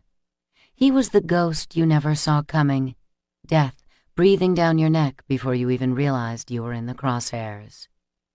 He was never less than thorough in combat, but the annihilation he delivered to the Crimson Lab was beyond anything Nico had ever seen the warrior do before. Based on the intel he had on this place, it was probably manned by half a dozen rogues, all of them dead at Tegan's hand, and a building that would be nothing but smoldering rubble in a couple of hours. If Nico didn't know better, he'd be tempted to call it personal. Glad we could be of assistance to you, man," Nico called after him, exhaling a wry curse. "Damn, that dude is cold," Brock remarked as Tegan disappeared into the darkness and the scattering flurry of snow. "He's ice," Nico said, glad as hell that the Gen 1 warrior was on their side. "Come on, let's roll before the place starts swarming with humans." Tegan walked back into the city alone, the scream of sirens wailing in the distance behind him. He didn't have to turn around to know that a fiery glow lit the night down near the Chelsea. He smirked into the darkness. No matter how much water the Revere FD threw on the old warehouse, there would be no saving it. Tegan had made sure there would be nothing left once the smoke finally cleared. He'd wanted the place torched with a ferocity he hadn't felt in years. Shit. It had been more than years since he'd known the kind of savagery that ran through his veins tonight. Centuries was more like it. And the kicker was, it had felt damned good. Tegan flexed his hands in the wintry bite of the evening air. He was still able to feel the pain he'd delivered on the rogues tonight, the delicious horror that swamped the hearts of each one he had killed in the Crimson Lab. He'd indulged in their anguish as the titanium sped through their blood, cooking them from the inside out. Where he'd long ago learned to disengage his own emotions, the psychic power he possessed was beyond his control. Like all of the breed, he had, in addition to the vampiric traits of his father, certain unique extrasensory abilities passed down from the human female who bore him. For Tegan, he had only to brush against another individual, be it human or vampire, and he knew what they were feeling. Touch someone, and he absorbed the emotions into himself, feeding from the connection like a leech to an open wound. The gift had been both weapon and curse to him throughout his life. Now it was his private vice. He used it as infrequently as possible, but when he did, it was with deliberate, sadistic relish. Better that he siphon enjoyment out of others' pain and fear than let his own feelings rise up to rule him as they had before. But tonight he'd felt the kindling of some inner satisfaction as he dealt death to the rogues and the couple of minions who'd evidently been recruited to continue the manufacture of Crimson. And after none of them were left breathing, the concrete floor of the old warehouse running red with blood and stinking with the cellular meltdown of the rogues he'd offed with blades and bullets, Tegan had needed something more. For reasons he had no interest in examining right now, he had stood in the center of the carnage he'd wrought, wanting nothing less than complete obliteration. Fire and cinder, smoldering rubble. He had wanted the Crimson Lab erased from existence, nothing but a scar of black ash on the empty lot where it stood. And whether he wanted to acknowledge it or not, he knew that his want for destruction had more than a passing connection to Elise. It had been her face he'd seen in his mind as he lit the place up. It had been the thought of her grief that made him savor each of the rogue deaths he delivered tonight. Shoving his hands into the pockets of his coat, Tegan headed against the wind and cut down a south-end side alley. He wasn't sure where he was going, although he supposed he should have known. He recognized Elise's shitty neighborhood even before he turned onto the street that would eventually dump him onto her block. Tegan still couldn't fathom her living in such squalid conditions. As the widow of a high-ranking breed government official, Elise had to be more than financially set. She could have lived in any of the Dark Havens, wanting for nothing, whether or not she chose to take a new mate. That she had chosen to leave her old life to exist topside among basic humankind was surprising. She'd seemed so sheltered and fragile when he met her some 4 months ago. He couldn't have been more shocked to find her earlier tonight, awash in minion blood and armed like one of the Order. But for all her defiance and resolve, Tegan had not missed Elise's weariness.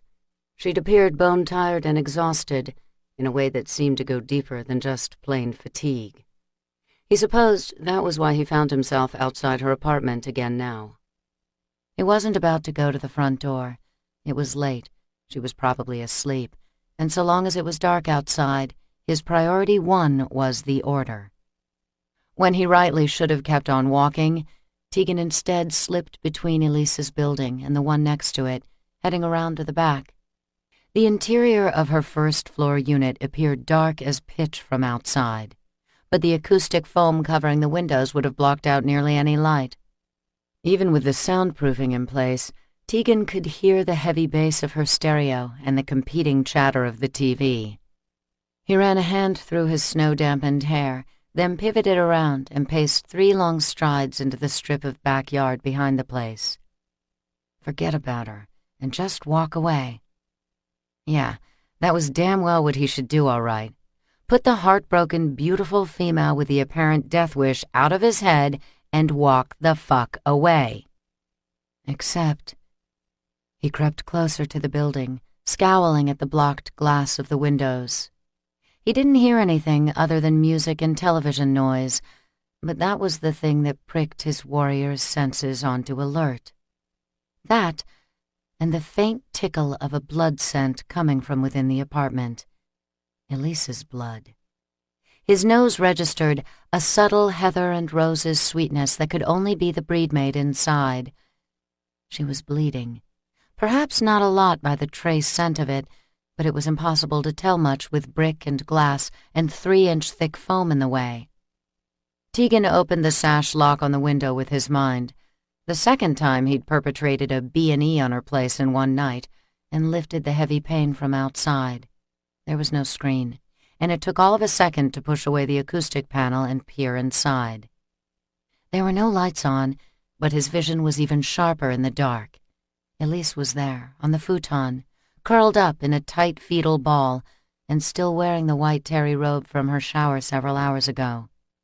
Her arms were wrapped around her head in a protective cage, the short crown of silk blonde hair mashed and spiked in complete disarray from her sleep. She didn't even stir as Tegan hoisted himself over the windowsill and swung himself inside, although he moved in silence, and the audio racket in her place was deafening. Tegan willed the stereo and television to mute, and that's when she suddenly shot straight up, not quite awake, but jolted into a semi-conscious panic. "It's okay, Elise. You're all right." She didn't seem to hear him. Her lavender eyes were wide but out of focus, and not just from the lack of light in the apartment. She moaned as if in pain and flopped off the futon in a clumsy sprawl, her hands casting about frantically for the remote near her feet. She grappled for the device and began pushing the buttons in a frenzy. "Come on! Turn on, damn it! Turn on!" "Elise." Tegan walked over to her and knelt down beside her. He scented more blood on her, and when he lifted her chin with the edge of his hand, he saw that her nose was bleeding. Scarlet droplets stained the bright white lapel of her bathrobe, some fresh and some from an earlier bleed. Jesus. "Turn it on!" she howled. Then she glanced over and saw the open window, the loose acoustic foam hanging askew. "Oh, God! Who moved that panel? Who would do something like that?" She pushed herself to her feet and hurried over to repair the breach, slamming the window closed and throwing the lock. Her hands moved restlessly over the soundproofing as she tried to wedge the material back into place over the glass. "Elise." No response, just a deepening sense of anxiety radiating out from her petite form under the white terry robe. With a keening moan, Elise gripped her temples in both hands and slowly sank to the floor below the window, as if her legs just gave out beneath her. Huddled tight on her folded knees, she leaned forward, rocking herself back and forth. "Make it stop," she whispered brokenly. "Please, just make it stop." Tegan approached her slowly, not wanting to upset her any further. With a curse, he crouched down and carefully put his hand on the delicate arch of her spine. Fingers spanned wide, his senses open to the connection, Elise's pain shot into him like an electrical current. He felt the splintering agony of the migraine that gripped her, felt the hard thud of her heartbeat ringing in his ears as if it were his own. He tasted acid on his tongue, his teeth aching from the force with which she clenched her jaw to combat the torment that was riding her. And he heard the voices. Nasty, corrosive, terrible voices that were traveling on the air around them, silent to all but the physically sensitive breedmate crumpled before him on the floor. In his mind, through the connection he held with Elise, Tegan registered the belittling argument of a couple down the hall. Across the way, a man was lusting for his own daughter. In the apartment above Elise's, a junkie was shooting a month's worth of child support into her vein, while her hungry baby wailed, utterly ignored in the other room. Every negative, destructive human thought and experience within a radius Tegan could only guess at seemed to home in on Elise's mind, pecking away at her like vultures on carrion. It was hell on earth, and Elise was living it every waking moment, maybe even while she was asleep. Now he understood the foam panels and the audio racket. She'd been trying to drown out the input with other noise, the stereo, television, and even the MP3 player that lay in a tangle of wires on the kitchen counter. She was deluding herself if she thought she could cope like this in the human world, to say nothing of the insanity of her intent to pursue vengeance on the rogues and their minions. "Please," she murmured, her soft voice vibrating against his open palm. "I need it to stop now." Tegan broke the contact and expelled a curse through gritted teeth. This was no good. He couldn't leave her like this. He should turn her over to the Dark Havens. Maybe he would. But right now she needed relief from the pain she was feeling. Even he wasn't cold enough to sit back and watch her suffer. "It's okay," he said. "Relax now, Elise. You're okay." He gathered her up into his arms and carried her back to the futon. She was so light, too light, he thought. Elise was a petite woman, but she felt as weightless as a child against his chest. When was the last time she'd fed? Holding her this close, Tegan couldn't help noticing the sharp angle of her cheekbones, the frailty of her jawline. She needed blood. A good dose of breed red cells would give her strength and quiet some of her psychic pain, though far be it from Tegan to volunteer. Elise was a breedmate, one of those rare human females born genetically compatible with members of the vampire race. Feeding her from his vein would revitalize her in many ways, but putting his blood into her body would also create an unbreakable bond between them. That kind of link was reserved for mated pairs, the most sacred of breed vows. Only death could break a blood bond, so there were few among the race who approached it lightly, or out of charity. Elise was widowed, and the several years she'd obviously gone without a male's blood, not to mention the damage she was inflicting on herself every day she lived among humankind, were starting to take a heavy toll on her. Tegan carefully laid her down on the bulky futon mattress. He was slow and easy as he stretched out her lean legs and arranged her in what he hoped was a comfortable sleeping position. The terry cloth robe she had on gaped from thigh to sternum, the belt at her waist having come undone and hanging loosely.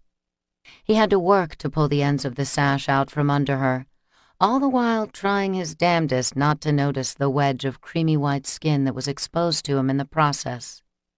It was impossible to pretend he was blind to the feminine curves, or to the buoyant swell of her small, perfect breasts, but it was the sudden flash of a gorgeous thigh that sucked most of the air out of Tegan's lungs.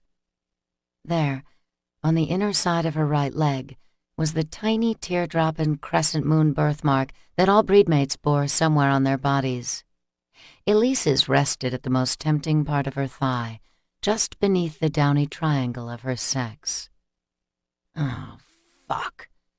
Tegan reeled back, saliva surging into his mouth at the instant swelling urge to taste that sweet spot.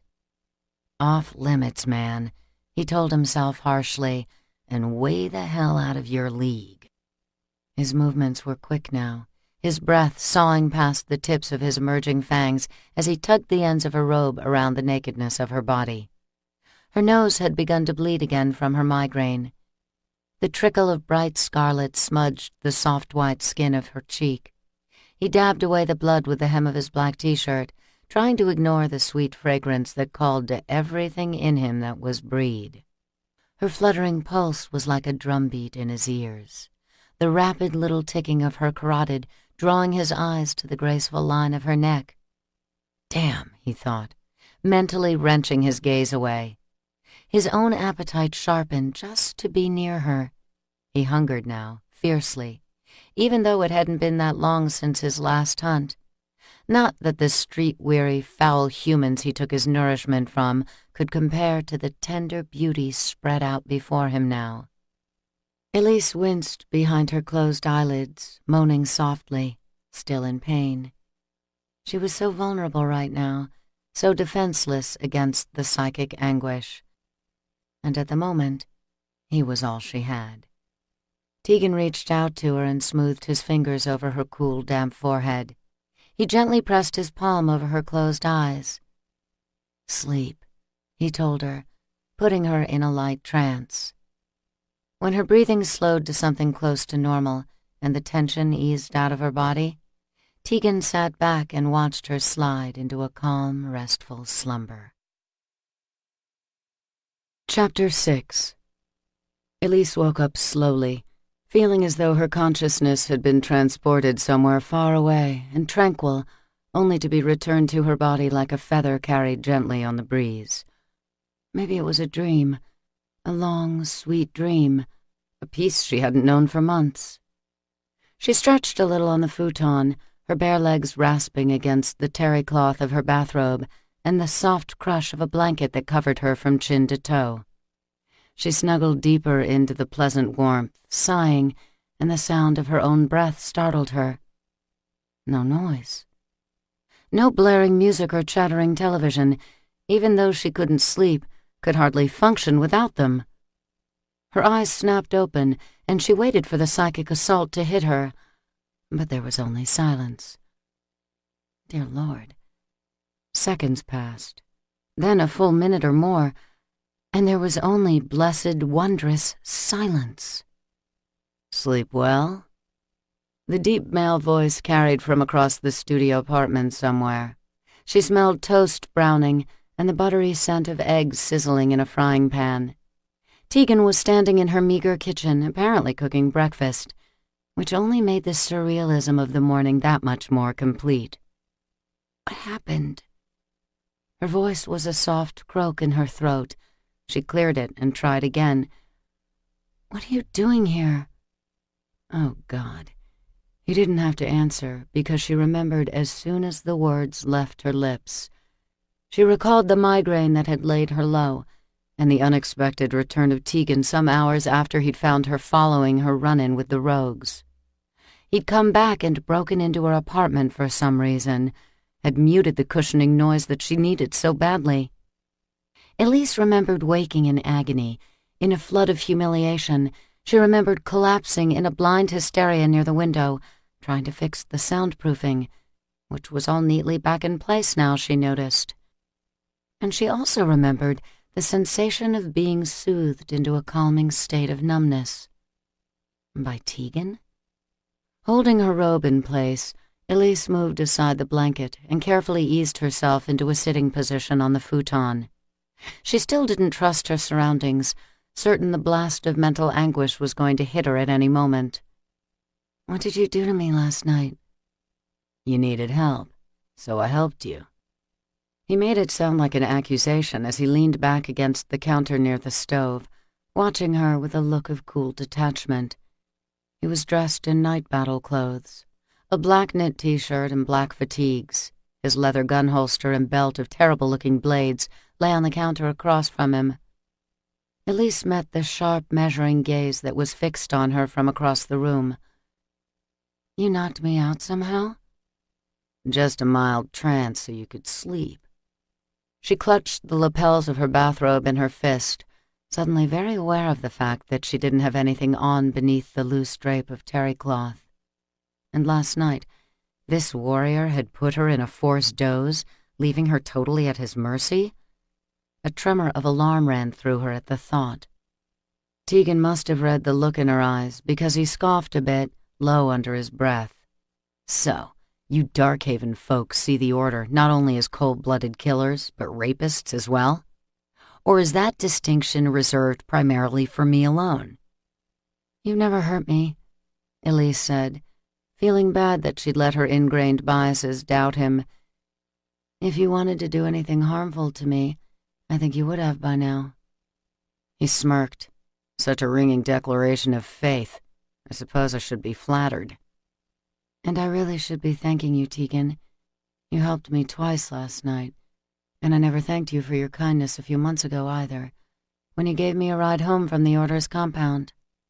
"Forget it," he said, shrugging one broad shoulder as if the topic were closed before she'd even had a chance to crack it open.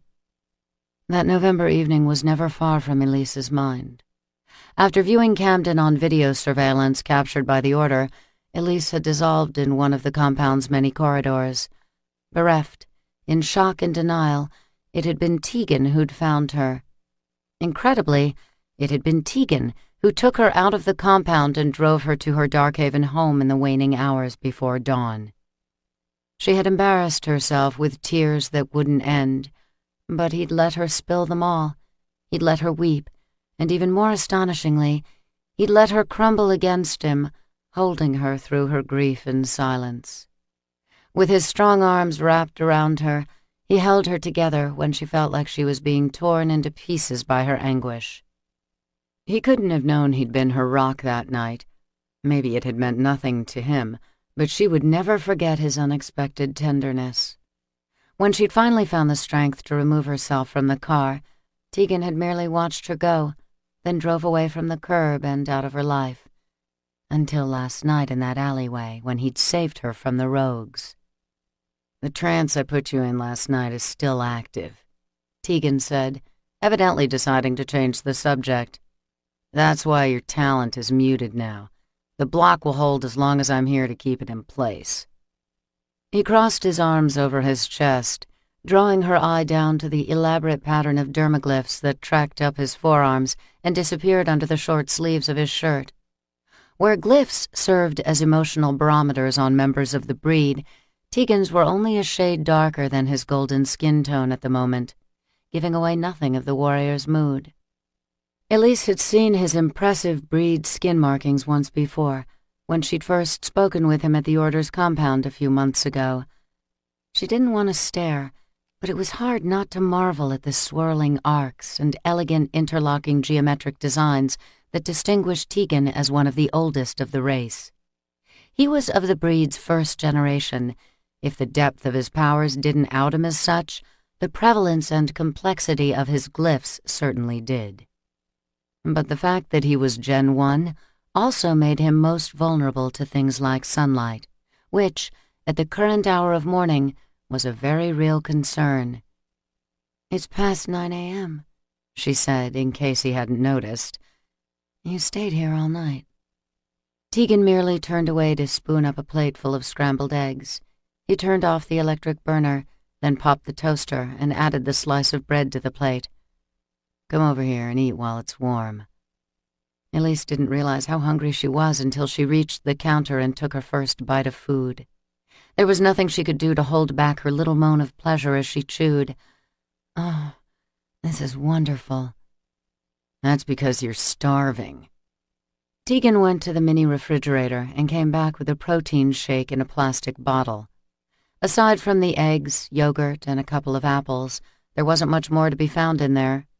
She'd been living on meager sustenance, not because of the cost, but because it was hard to think about eating when her migraines were so severe, which was a daily occurrence since she'd left the Darkhaven, worse each day she ventured out among humankind to hunt minions. "You're not going to last, you know, not like this." Tegan placed the shakedown in front of her, then went back to his post against the opposite counter. "I know what it's doing to you, living here among the humans. I know how hard the psychic input hits you, Elise. You have no control over it. That's a dangerous thing. It can destroy you. I felt what it does to you when I pulled you up off the floor a few hours ago." She recalled her initial encounters with Tegan, how his touch had made her feel somehow exposed to him.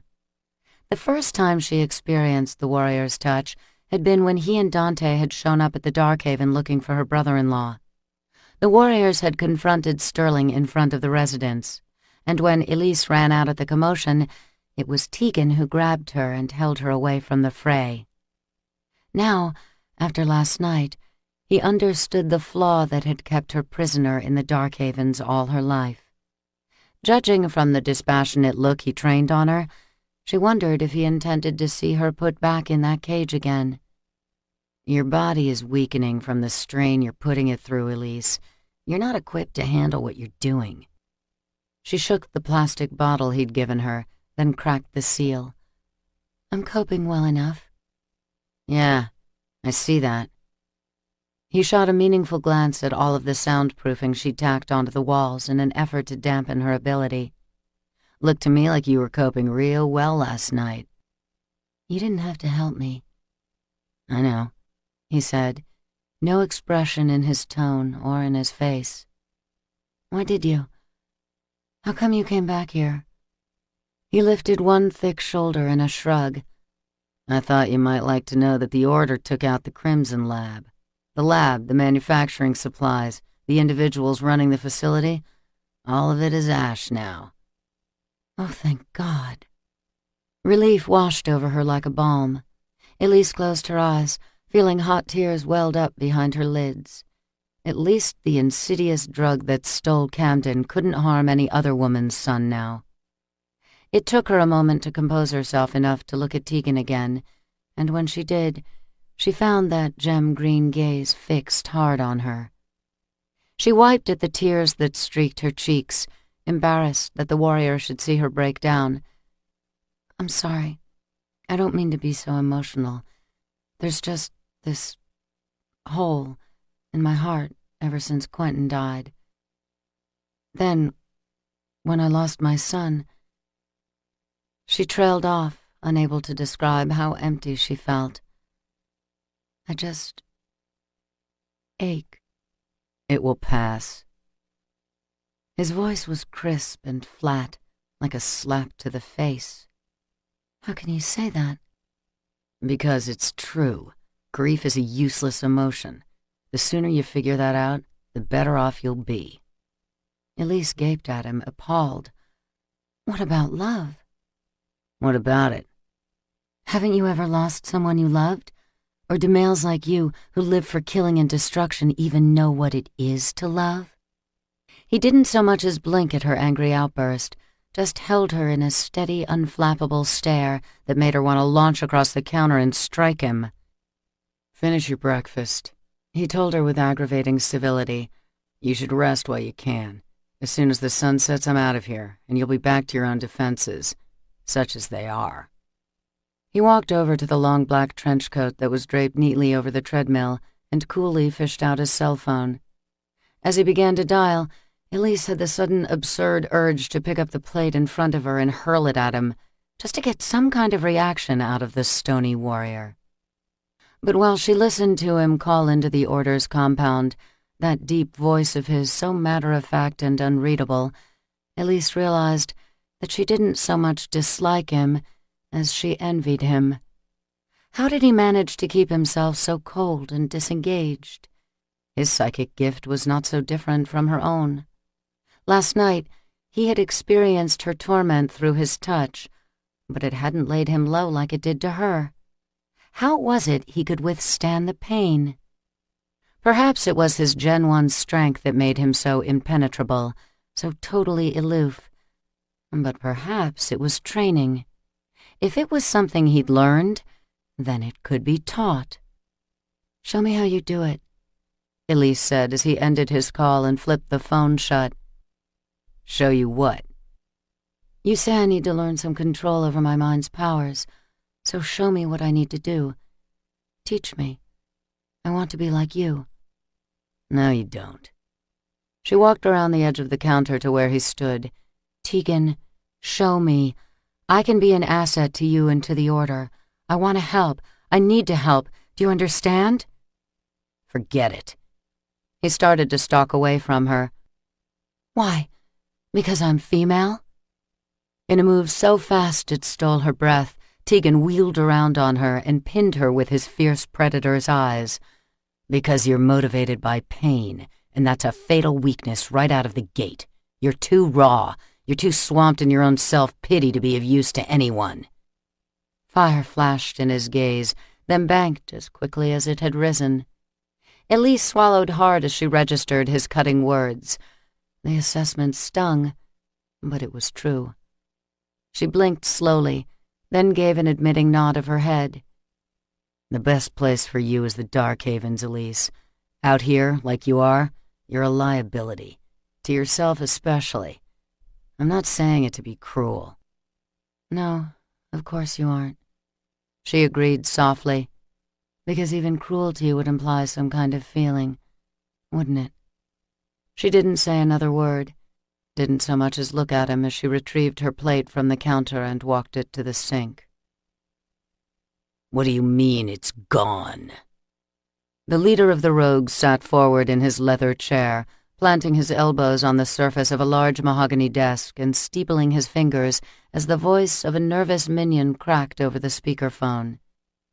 "The call came into the firehouse late last night, sire. There was an explosion. Whole friggin' warehouse went up like a Roman candle. No saving it according to the guys who responded to the call. Initial reports say there appears to have been a gas leak." With a snarl, Marek jabbed the end button, cutting off his human servant's useless report. There was no way in hell the Crimson Lab was destroyed by chance or faulty utilities. This bit of infuriating news had the order written all over it. The only thing that surprised him was that it had taken this long for his brother Lucan and the warriors who fought alongside him to make their move on the place. But then, Marek had been keeping them busy fighting rogues in the streets since last summer, which was exactly where he wanted the order's focus to remain. Hold them off with one hand so the other could do the real work unnoticed and undisturbed. It was the reason he'd come to Boston in the first place, the reason this particular city was experiencing an increased rogue problem. All just part of his plan to create havoc while he pursued a bigger prize. If he could take out the warriors in the process, so much the better. But keeping them distracted would serve him just as well. Once his true goal was achieved, even the Order would be powerless against him. And as much as the loss of the Crimson Lab infuriated him, the even greater irritation was the fact that one of his other minions had failed to report in as instructed. Marek was waiting on information, vital information, and his patience was thin even in the best of situations. It didn't bode well that his minion was late. The human he'd recruited for this particular job was volatile and arrogant, but he was also reliable. All minions were. Drained to within a bare inch of life, the human mind slaves were under the complete control of the vampire who made them. Only the most powerful among the vampire race could create minions, and breed law had long prohibited the practice as barbaric. Marek scoffed with contempt at the self-imposed bureaucratic castration of his kind. Just one more example of why the vampire realm was overdue for change. They needed strong new leadership to usher in a new age. The new age that would belong to him. Chapter 7.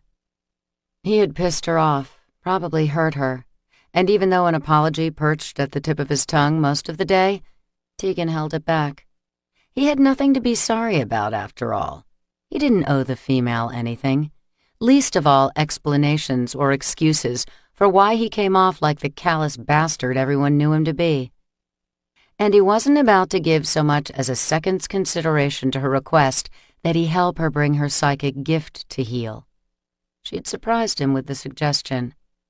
The idea that any female, particularly a sheltered Darkhaven widow like her, would think to put herself in his care for any reason was beyond his comprehension, as if he could be trusted for something like that.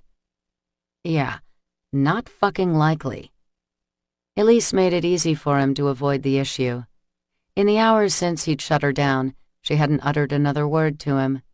She'd busied herself around the apartment, making up the futon, washing the breakfast dishes, dusting the bookshelves, going 30 minutes on the treadmill, and generally keeping as far away from him as seemed possible in the cramped quarters. He'd heard her in the shower a while ago, and had allowed himself a few minutes' sleep where he sat on the floor. But the water was off now, and he was awake, listening to Elise getting dressed behind the closed door. She came out in blue jeans and a hooded Harvard sweatshirt that fell halfway down her thighs. Her short, blonde hair was towel-dried and as shiny as gold, setting off the pale lavender of her eyes. Eyes that slid to him in a chilly glare as she went to the closet in the hallway and pulled a white down vest off a hanger. She bent into the closet and took out a pair of tan suede boots. "What are you doing?" Tegan asked her as she silently suited up for the outdoors. "I have to go out." She closed the closet door and zipped up the thick vest. "You probably noticed my refrigerator is practically empty. I'm hungry. I need to eat, and I need to pick up a few things." Tegan stood up, aware that he was scowling. "The trance won't hold if you leave, you know." "Then I'll just have to try to manage without it." Elise coolly walked over to the counter and picked up the MP3 player that lay there. She tucked the slim black case into the front pocket of her jeans, then threaded the earbuds under her sweatshirt and let them dangle down the front of her chest. She didn't pick up the blade that had been left on the counter from her minion hunting of the night before, and Tegan didn't detect that she had any other weapons on her person either. She wouldn't look at him as she pulled the hood of her sweatshirt up over her head. "I don't know how long I'll be. If you leave before I get back, I'd appreciate it if you locked up. I have my keys." Damn it. She might be hungry like she said, but he could tell by the rigid line of her spine that the female had a point to prove here. "Elise," he said, moving toward her as she reached for the apartment door. If he wanted to stop her, all it would take was a thought. He knew it, and by the look on her face as she turned to look at him now, so did she. "I know you're angry about what I said earlier, but it's the truth. You're in no shape to go on like this." When he took another step, concluding he might as well tell her that he'd decided to turn her over to the Darkhaven for her own safety, she closed her hand around the doorknob and sharply twisted it open. She couldn't have chosen a more effective weapon against him. Bright afternoon sunlight streamed in from the vestibule and hall, driving Tegan back with a hiss. He leaped out of the path of the searing daylight, and from under the shielding arm he held up over his eyes, he watched as Elise's pointed stare held him, and she calmly strode out, closing the door behind her. Elise took her time walking to the corner market and shopping for a few basic groceries. With a small bag of items in hand, she strolled up the sidewalk, away from her neighborhood block. The chill air was bracing against her cheeks, but she needed the cold to help clear her head. Tegan had been right about his trance wearing off once she was gone from her apartment. Beneath the audio grate of electric guitars and screaming rock lyrics pouring into her ears from Camden's iPod, she could feel the hum of voices, the acid growl of human corruption, and abuse that was her constant companion since she'd embarked on this dark journey beyond the sanctuary of the Darkhavens. She had to admit, Tegan's psychic intervention had been a welcome gift. Even though he'd infuriated her, insulted her, the hours she'd spent cocooned within the trance he'd put her under had been so very needed. The break had given her a chance to think, to focus, and in her mind's calm, under the spray of a long hot shower, she remembered a specific detail about the minion she'd hunted yesterday. He had been attempting to pick up an overnight package for the one he called Master.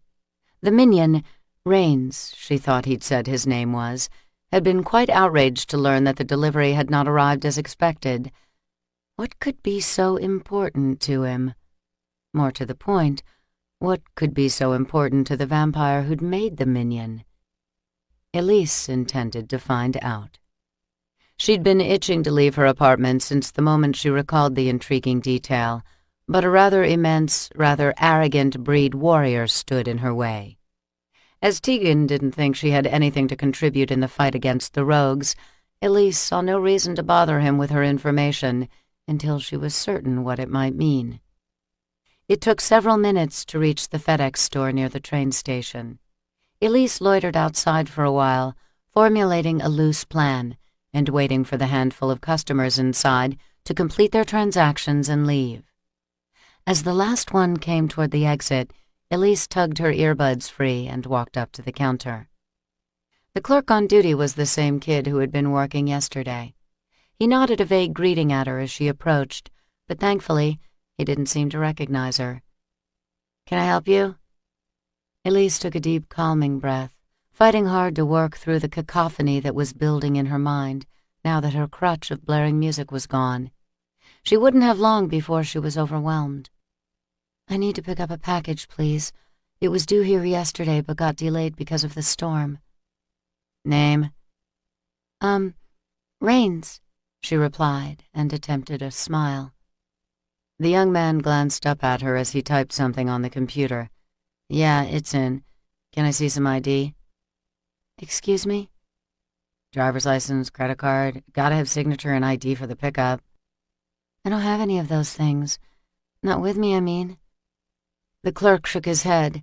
"Can't release without some form of ID. Sorry, it's policy, and I can't afford to lose this job, no matter how bad it sucks." "Please," Elise said. "This is very important. My husband was here yesterday to pick it up, and he was very upset that it was delayed." She weathered the clerk's answering rush of animosity toward the minion. He was thinking of baseball bats, dark alleys, and broken bones. "No offense, lady, but your husband is a dick." Elise knew she looked anxious, but it would only serve her all the better at this moment. "He's not going to be happy with me if I come home without that shipment today. Really, I must have it." "Not without ID." The kid looked at her for a long moment, then ran his palm over his chin and the little triangular growth of whiskers below his lower lip. "Course, if I happen to leave it on the counter and go back for a smoke break, there's a good chance that box might sprout legs and walk off while I'm gone. Shit does go missing from time to time." Elise held the kid's cagey stare. "You would do that?" "Not for nothing, I won't." He glanced at the earbuds dangling from the collar of her sweatshirt. "That the new model? The one with video?" "Oh, this isn't..." Elise started to shake her head in refusal, ready to tell the clerk that the device belonged to her son, and it wasn't hers to give away. Besides, she needed it, she thought desperately, even while reason told her she had the means to buy 100 new ones. But this one was Camden's, her only tangible link to him now, through the music he'd been listening to in the days, the hours, in fact, before he left home for the very last time. "Hey, whatever," the clerk said, shrugging now and pulling the box back off the counter. "I shouldn't be messing around anyway." "Okay," Elise blurted before she could change her mind. "Yes, okay. It's yours. You can have it." She pulled the wires out from under her sweatshirt, then wound them around the iPod and set the sleek black case down in front of the clerk. It took her a while to remove her hand from the top of the device. When she did, it was with a wince of deep regret and rigid resolve. "I'll take the package now." Chapter 8. Tegan came out of a brief, light doze, fully recharged, as footsteps approached the apartment door from outside. He knew the sound of Elise's soft but determined gait even before a key slid into the lock announcing her arrival. She'd been gone almost 2 hours. Another 2, and the sun would finally be gone, and he'd be free to get the hell out of there, back to his business as usual. Seated on the floor with his elbows resting on his knees, his back against the foam-padded wall, he watched as the door opened cautiously and Elise slipped inside. She didn't seem as eager to singe him with the waning light from the hall. Now she was focused on her own movements, as if it took most of her concentration just to remove the key and carefully close the door behind her. A lumpy plastic grocery bag swung from her tightly fisted left hand. "Find what you needed?" he asked her as she rested a moment with her forehead pressed against the door. Her weak nod was her only reply. "Another headache coming on?" "I'm fine," she answered quietly. As if marshalling her strength, she pivoted around and with her right hand up at her temple, she headed for the kitchen. "It's not one of the bad ones. I wasn't out very long, so it will ease soon." Without dropping her grocery bag or shedding her down vest, she walked past the treadmill into the narrow galley. She was out of his line of vision now, but Tegan heard the tap running, water filling a glass. He got up and moved so that he could see her, debating whether to offer her the comfort of the trance again. God knew she looked like she needed it. Elise drank the water greedily, her delicate throat working with every swallow. There was something fiercely basic about her thirst, her need so primal it struck him as absurdly erotic. Tegan considered how long she'd gone without blood from one of the breed. 5 years at least. Her body had begun to show the lack, muscle groups going leaner, skin less pink than pale. She would be able to cope with her talent if she was nourished by breed blood, but she had to know that, having lived among the vampire race for any length of time. She drank more water, and after her third full glass, Tegan saw some of the tension drain from her shoulders. "The stereo, please. Will you turn it on?" Tegan sent a mental command across the room, and music soared to fill the quiet. It wasn't blaring like she preferred, but it seemed to help her take the edge off a bit. After a moment, Elise began putting away the supplies she'd brought home. With each second that passed, her strength renewed before his eyes. She was right. This wasn't nearly as bad as what he'd walked in on last night. "It's worse when you get close to the minions," he observed aloud. "Being exposed to that level of evil, having to get close enough to touch it, is what brings on your migraines and the nosebleeds." She didn't try to deny it. "I do what I must. I'm making a difference. And before you tell me that I'm of no use to the Order in this fight, you might be interested to know that the minion I killed last night was in the middle of an errand for the vampire who made him." Tegan froze, eyes narrowing on the petite female as she turned to look at him at last. "What kind of errand? What do you know?" "I tracked him from the train station to a FedEx store. He was there to pick something up." Tegan's brain went into instant recon mode. He started firing questions at her one after the other. "Do you know what it was? Or where it came from? What exactly did the minions say or do? Anything you can remember might be..." "Helpful?" Elise suggested, her tone nothing but pleasant, even though her eyes flashed with the spark of challenge. Tegan chose to ignore the slight goad. She may want to grind that tired axe with him from the morning, but this shit was too critical. He didn't have the time or interest for playing games with the female. "Tell me everything you recall, Elise. Assume that no detail is insignificant." She went through a basic recap of what she observed about the minion she'd hunted the night before. And damn if the female didn't make an excellent tracker. She'd even gotten the minion's name, which might prove useful if Tegan decided to locate the dead human's residence and dig around for further information. "What will you do?" Elise asked as he formulated his plan for the night. "Wait for nightfall. Hit the FedEx store, grab that goddamn package, and hope it gives up some answers." "It won't be dark for a couple more hours. What if the rogues send someone to get it before you have the chance?" Yeah, he'd thought of that too. Damn it.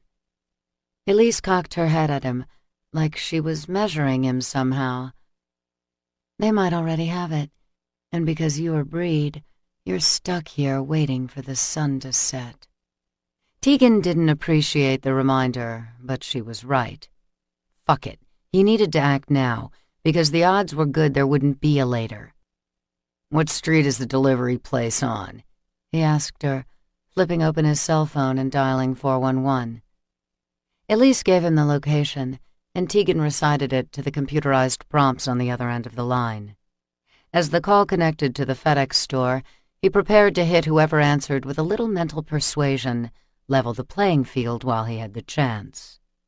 The line picked up on the 5th ring, and the voice of a young male who announced himself as Joey offered a disinterested greeting. Tegan latched onto the vulnerable human mind like a viper, so focused on wringing information out of the man, he hardly noticed Elise coming toward him from the kitchen. Without a word, she dropped a weighted plastic grocery bag down in front of him, a rectangular box at the bottom of it clopping on the counter. Through the yellow smiley face "Thank You" logo stamped on the bag, Tegan saw an airbill addressed to one Sheldon Raines, the same minion that Elise had killed the day before. Holy hell. She couldn't have. He released the FedEx clerk's mind at once and cut off the call, genuinely astonished. "You went back for this today?" Those pale violet eyes holding his surprised gaze were clear and keen. "I thought it might be useful, and in case it was, I didn't want to risk letting the rogues have it." God damn. Although she didn't say it, Tegan could tell that Elise's Darkhaven-bred propriety was the only thing keeping her from reminding him how not a few hours before he'd assured her there was nothing she could do to help the Order in this war. And whether it was stubborn defiance or courageous savvy that sent her out today, he had to admit, at least to himself, that the female was nothing if not surprising. He was glad for the interception, whatever it might prove to yield. But if the rogues, particularly their leader Marek, were expecting the package, then it must be of some value to them. The question remained, why? Tegan pulled the box out and sliced open the tape seals with one of the daggers at his hip. The return address appeared to be one of those shared office corporate types, probably bogus at that. Gideon could verify that fact, but Tegan was betting that Marek wouldn't be so careless as to leave a legitimate paper trail. He tipped the box, and the contents, a thin leather-bound book sealed in bubble wrap, slipped into his hand. Peeling the cushioned plastic away from the antique, he scowled, perplexed. It was just an unremarkable, half-empty book, a diary of some sort. Handwritten passages scrawled in what appeared to be a mixture of German and Latin covered a few of the pages. The rest were blank, except for crude symbols doodled here and there into the margins. "How did you manage to get this, Elise? Did you have to sign for it? Or leave your name? Anything?" "No. The clerk on duty wanted identification, but I don't have any. There was never a need for anything like that when I was living in the Darkhaven." Tegan fanned the yellowed pages of the book, seeing more than one reference to a family called Odolf. The name wasn't familiar, but he was willing to bet it was Breed. And most of the entries were just repetitions of some kind of poem or verse. What would Marek want with an obscure chronicle like this one? There had to be a reason. "Did you give the delivery station any information that might identify you at all?" he asked Elise. "No, I traded for it. The clerk agreed to give the box to me in exchange for Camden's iPod." Tegan glanced up at her, realizing just now that she'd made the trip back to her apartment without the aid of music to block her talent. No wonder she had seemed out of it when she came in. But not anymore. If she felt any lingering discomfort, she didn't let it show. Elise leaned forward to inspect the book, focused wholly on the task at hand, with the same interest as him, her mind totally engaged. "Do you think the book might be important?" she asked him, her eyes scanning the page that lay open on the counter. "What could it mean to the rogues?" "I don't know, but it sure as hell means something to the one leading them." "He's not a stranger to you, is he?" Tegan thought about denying it, but allowed a vague shake of his head.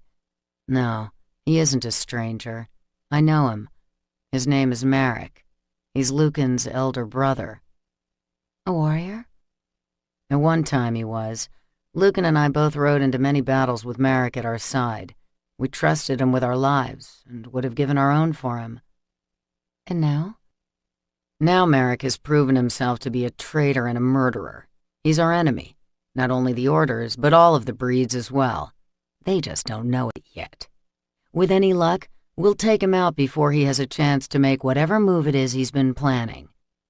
"What if the order fails?" Tegan turned a hard stare on her.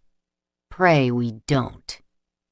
In the answering silence, he flipped through more of the journal pages. Merrick wanted the book for some reason, so there had to be a clue of some sort secreted in the damn thing somewhere. "Wait a second. Go back," Elise said suddenly. "Is that a glyph?" Tegan had noticed it at the same time. He turned to the small symbol scribbled onto one of the pages near the back of the slim volume. The pattern of interlocking geometric arches and flourishes might have appeared merely decorative to an untrained eye, but Elise was right. They were dermaglyphic symbols. "Shit," Tegan muttered, staring at what he knew to be the mark of a very old breed line. It didn't belong to anyone called Odolph, but to those of another breed name, one that had lived and died out completely a long time ago. So what reason could Merrick have for digging up the ancient past? Screams carried into the drawing room of an opulent Berkshire's estate, the howls of anguish emanating down from a windowed attic room on the 3rd floor of the manor house. The chamber boasted a wraparound wall of windows with unobstructed views of the wooded valley below. No doubt the scenery was breathtaking, bathed in the day's last searing rays of sunlight. The vampire being held upstairs by minion guards certainly sounded impressed. He'd been treated to a front-row seat of the UV spectacle for the past 27 minutes and counting. More screams poured down the central staircase, agony giving way to the weariness of sobs. With a bored sigh, Merrick rose from a fine Louis XVI wing chair and crossed the room to the double doors of his dimly lit private suite. Other than the attic interrogation room, the rest of the mansion's windows were shaded for the day by sun-blocking electronic blinds. Merrick moved freely into the hall outside and summoned one of his minion attendants who waited to serve him. At Merrick's nod, the human dashed up the staircase to instruct the others that their master was on the way and to ensure the windows were covered for his arrival. It took only a moment for the captive vampire's bleeding to dry up. Merrick climbed the wide marble steps, up and around to the 2nd floor, then up and around again to the smaller flight of stairs that rose to the attic. As he progressed, fury kindled to life in him again. This was only one of several frustratingly exhaustive interrogations of the vampire in his custody the past couple of weeks. Torture was amusing, but rarely effective. There was little amusing about the day's developments back in Boston. The minion courier dispatched to obtain an important overnight delivery for him had instead turned up at the city morgue. A John Doe stabbing victim, according to Merrick's contact in the coroner's office. As he was killed in broad daylight, that ruled out the order or any other breed intervention, but Merrick still had his suspicions. And he was very interested to learn that the package he'd been expecting had gone missing from the FedEx store that very day. The loss was serious, but he intended to reclaim it. When he did, he would take great pleasure in personally questioning the thief who had it. Up ahead, at the top of the attic stairwell, one of the minions on guard opened the door to permit Merrick entry into the now darkened room. The vampire was naked, strapped to a chair by chain links and steel shackles at each ankle and wrist. His skin was smoking from head-to-toe burns, emitting the sickly sweet odors of sweat and badly seared flesh. "Enjoy the view?" Merrick asked as he strolled in and looked on the male with revulsion. "A pity it's still winter. I understand the colors up here are amazing in the fall." The vampire's head was dropped low on his chest, and when he tried to speak, the sound was nothing more than a sputtered rasp in the back of his throat. "Are you ready to tell me what I need to know?" A pitiful moan slipped past the male's blistered, swollen lips. Merrick crouched down before his captive, offended by both the stench and sight of him. "No one would know that you broke. I can give you that if you cooperate with me now. I can send you away to heal, ensure your protection. That's easily within my power. Do you understand?" The vampire whimpered, and Merrick sensed a possible teetering of conviction in the pained sound. He had no intention of making good on the lies he fed his captive. They were merely tools meant to bend him where torture and suffering had not. "Speak it, and be free of this," he coaxed, his tone quiet and unhurried, despite the urgent greed swimming in him to have the answer.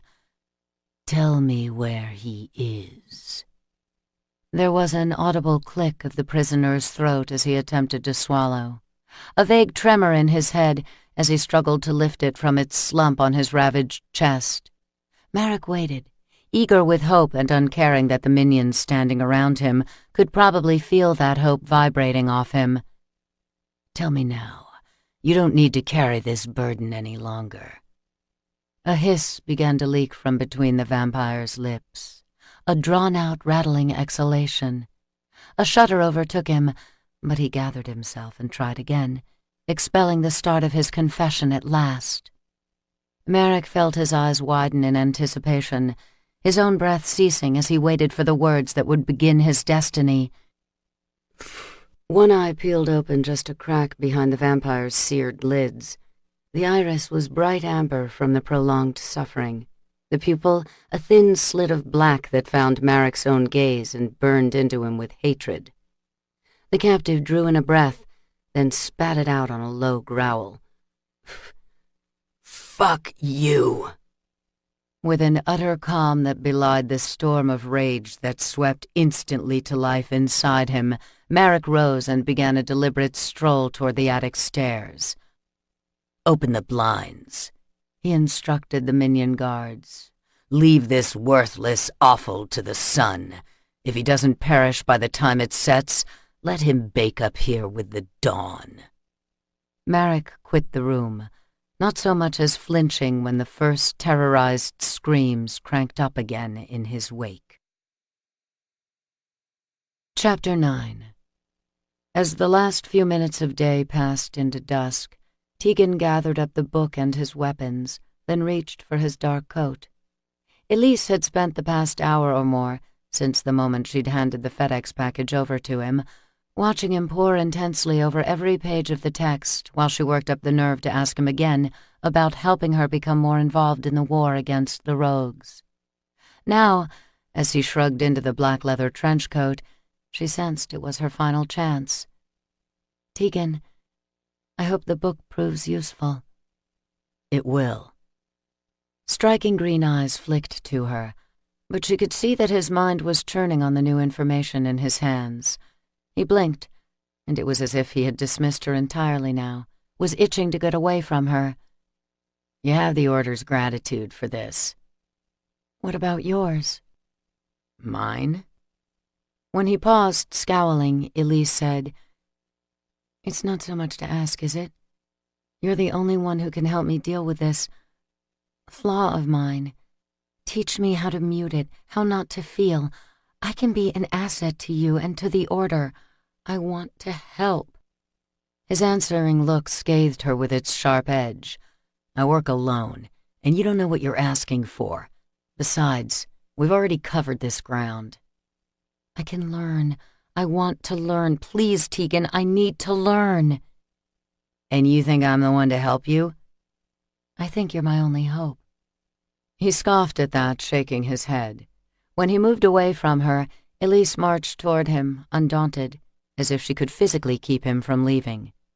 She caught herself a mere hairbreadth from contact and let her hand fall to her side.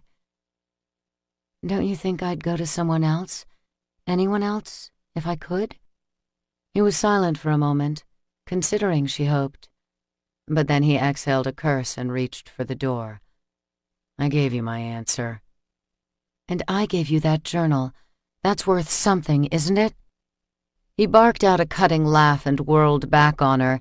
"You seem to think we're negotiating here. We are not." "If that book contains insight into current dealings with the rogues, I'm sure the Darkhavens would be just as interested in it as you are. All it would take is a single call to any of my husband's enforcement agency connections, and I could have the Order's compound swamped with agents within the hour. It was true. Quentin's rank within the agency had been at the highest level, and as his widow, Elise's own political status was considerable. She personally knew a great deal of influential Darkhaven individuals. Quentin's name alone would open 10 times as many doors if she felt the need to use it. Tegan didn't need her to explain that fact. Anger flared in his normally icy gaze, the first hint of emotion she'd seen in him. "Now you're threatening me." His brittle chuckle put a knot of fear in her throat.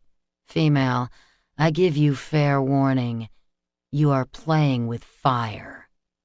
Elise's skin went tight with anxiety, but she couldn't back down. For too long she had been kept in a neat little box, coddled and protected, and if it meant stoking the temper of a warrior, even a lethal Gen 1 like Tegan, in order to help her break out of that box, then she would simply have to brave it and pray she would come out the other side in one piece. "Whether you approve or not, I am part of this war. I didn't go looking for it. The rogues brought it to my door when Camden died. All I'm asking is that you show me how to be more effective. I should think the Order would welcome any allies they can get." "This isn't about the Order, and you know it. This is about revenge, an eye for an eye. Your emotions have been on a hard boil ever since you watched your rogue son get smoked in front of your eyes." Tegan's harsh words cut into her like glass. The reality of what he said like acid poured into the wounds. "It's about justice," she told him sharply. "I need to make this right. Damn it, Tegan. Do I have to beg you?" She shouldn't have touched him. She'd been so desperate to make her point that before she could stop herself, she had reached out and put her hand on his arm. Tegan's hard muscles flexed beneath her fingertips, going as tense as the expression on his unreadable face. He didn't snatch his arm away from her touch, but his cold green eyes flicked past her to the stereo that was playing in the background. It went silent on his mental command. In the resulting quiet, the dark stirrings of Elise's psychic talent began to wake. Voices swelled in her mind, and from the piercing glint of Tegan's gaze, which fixed on her now in stony, watchful purpose, she knew that he was reading every nuance of her distress. He was absorbing it, she realized, feeling him siphon in her reaction through the point where their skin touched. Elise fought the awful storm that battered her mind, but the voices were growing louder.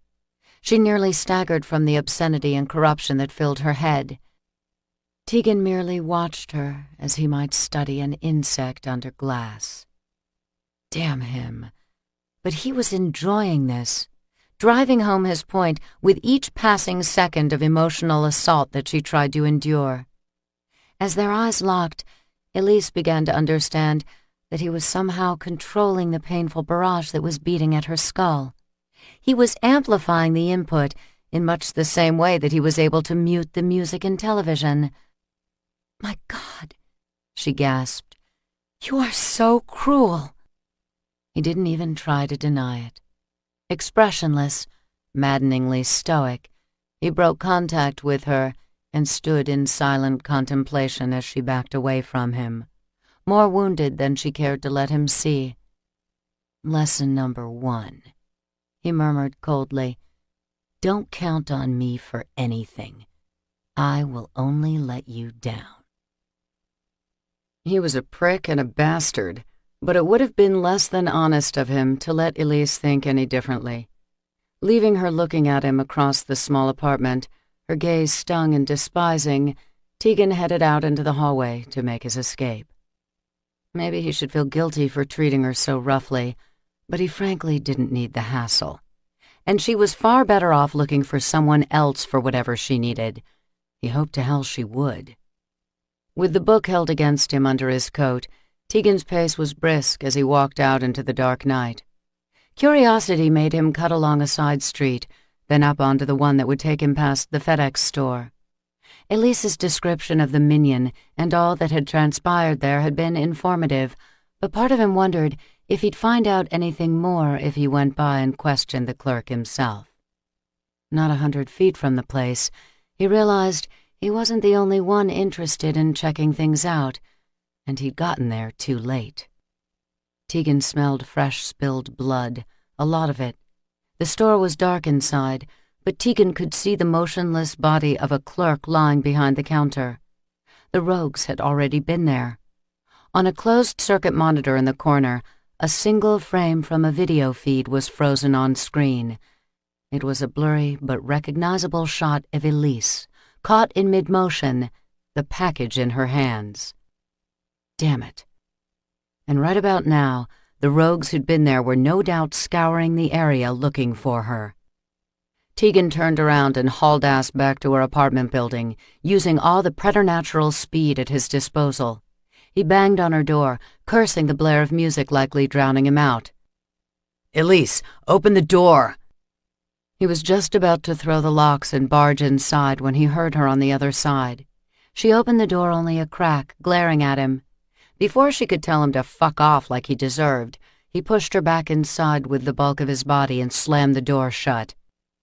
Get your coat and boots, now! What? Do it! She flinched at his barked command, but she held her ground. If you think I'm going to let you send me back— Rogues, Elise. He saw no reason to pretty the situation up for her. They just killed the clerk at the FedEx store. Now they're looking for you. We don't have much time. Get your things. She blanched white at the news, but blinked at him like she didn't quite trust him, which made good sense, since he'd given her no reason to think she could, especially after what he did to her not a few minutes ago. I have to get you out of here, he told her when she hesitated another second. Now. She nodded, grave acceptance in the pale amethyst of her eyes. Okay. It took her no time to grab a wool coat and shove her feet into a pair of boots. On her way to the door with him, she suddenly doubled back. Wait, I'm going to need a weapon. Tegan took 2 strides in and caught her by the wrist. I'll protect you. Come on. They hurried out of the apartment, only to find a rogue peering through the glass of the building entrance, its feral eyes glowing amber as it locked onto them in the narrow hallway. It curled back blood-stained lips and snarled something over its thick shoulder, no doubt calling in reinforcements from the street. Oh my God, Elise gasped. Tegan! Get back inside. He shoved the book he was carrying into her hands and shoved her back toward her apartment. Stay in there until I come for you. Bolt the door. She obeyed him at once, her footsteps retreating fast, the door shutting tight as the rogue outside shouldered his way into the building. Another followed, both suckheads leering psychotically through their elongated fangs, both big vampires armed for bear. They started coming for him, and Tegan went on the offensive, springing from his stance near Elise's door. He plowed into the one in front, driving that rogue into the one behind him. The rogue, who would have been at the bottom of the pile, fainted left at the last second, dodging the fall as Tegan took his companion down in a killing grip. The commotion brought one of the building's residents into the hallway, but the human took one look at the confrontation and wisely decided to butt out. Oh, shit, he squeaked, then immediately spun back into his unit, slammed the door, and threw all the locks. Totally unfazed, Tegan pounced fast and hard on the rogue he held on the floor, ripping one of his blades across the suckhead's throat. It roared and sputtered under the swift poison of the dagger's titanium edge, oozing gore as its body began a rapid meltdown. Your turn, Tegan told the other one as it attempted to scramble out of the way. The vampire threw its arm out, swiping at Tegan with its blade, but it was a careless move, even for a rogue. When it had the chance to come at him, it hesitated, started inching to the side, drawing things out. Distracting him, Tegan realized in that next instant, when he heard the sudden crash of breaking glass coming from Elise's apartment. Son of a bitch, he growled as the female's scream shot through the walls. The rogue chose that second to fly at him, but Tegan was ready for the attack. He leaped out of the suckhead's path, landing in a low crouch behind it and coming up fast with his blade. He skewered the bastard in a split-second's move and was gunning for Elise's door before the dead bulk of the rogue hit the floor. Using mental will and brute force, Tegan smashed the apartment door off its hinges and stormed inside. Elise was on the floor, face down, her spine trapped beneath the heavy boot of the rogue who'd come in through the window. She held the journal tight to her chest, protecting it with her body. Jesus Christ. She'd been cut somehow in the struggle. A gash on her upper arm was bright red, slick with fresh blood, and the scent and sight of it had sent her rogue attacker into a slavering fit of bloodlust. Instead of going for the book, which the trio had no doubt been dispatched to do, the rogue on Elise seemed rooted on just one thing, slaking its unquenchable thirst. "Tegan!" she cried as her stricken gaze lit on him. She started scrambling to push the journal out from under her now, like she meant to pass it to him, even though her life was hanging in the balance. "Don't let him have it! Take the book, Tegan!" Fuck that, he thought, his temples pounding with the need to spill more rogue blood. He went after the suckhead on Elise, knocking the rogue off with a fierce strike of his mind. Without touching the bastard, using only his will and a flaring, savage anger, Tegan threw the rogue against the far wall and held him there. 250 pounds of thrashing, feral vampire suspended 3 feet off the ground. He saw the hunger in the rogue's eyes, those slitted pupils fixed on Elise. Even though Tegan was tightening his mental hold around the suckhead's throat, killing him by degrees. The long fangs were dripping saliva, the mind inside the huge skull no longer capable of any thought besides feeding the thirst. Tegan despised this element of his kind, knew it better than most, enough to know that extermination was the only solution for vampires lost to the disease. But it wasn't duty or cool logic that made him draw his blade and drive it into the rogue's heart. It was the heather and roses scent of Elise's spilled blood, the bitter tang of her fear which clung to the air like a mist. This bastard had injured her, an innocent female, and that was something Tegan could not abide. He let the dead rogue crumble to the floor, instantly forgotten. "Are you all right?" he asked Elise, turning to see her coming to her feet behind him. She nodded. "I'm okay." "Then let's get out of here." As they hit the street, Tegan flipped his cell phone open and speed-dialed the compound. "I need a pickup," he told Gideon when the warrior came on the line. "Send it fast." There was a fractional hesitation, no doubt because Tegan, ever the loner, never called for backup. "You hit?" "Nah, I'm good, but I'm not alone." He glanced at Elise's wound and ground out a curse. "I'm with a female from the Darkhaven. She's bleeding, and I just smoked 3 rogues downtown. Got a feeling there's going to be more real quick." And if so, he and Elise might be able to shake their pursuers temporarily, but so long as they were leaving a blood-scent trail, the rogues would track them like hounds. "Ah, shit," Gideon breathed, understanding that fact the same as Tegan did. "Where are you at right now?" Still running, Elise hurrying alongside him, Tegan gave his location and the direction he was heading. "Yep, I got you right here," Gideon said over a clacking rush in the background as he typed something on a keyboard at the compound. "Tracking GPS on the others now to see who's closest. Okay, looks like Dante and Chase are on patrol just north of you about 15 minutes out." "Tell them they better get here in 5. And Gideon?" "Yeah?" "Let them know that the injured female who's with me, let them know it's Elise." "Fuck, T. You serious?" Gideon's voice dropped low, incredulous. "What the hell are you doing with that female?" Tegan heard the edge of wary suspicion in the vampire's tone, but he ignored it. "Just tell Dante to haul ass." Chapter 10. Elise fought to keep pace with Tegan as they cut down one dark street, then another. She knew he was slowed by her. No human was any match for the incredible speed that those of the breed possessed. The rogue who was fresh on their trail was deadly fast too. No sooner did Tegan end his call to the compound than he spotted the new threat on their heels. "This way," he said, grabbing for her hand and pulling her onto a narrow lane between two colonial-era buildings.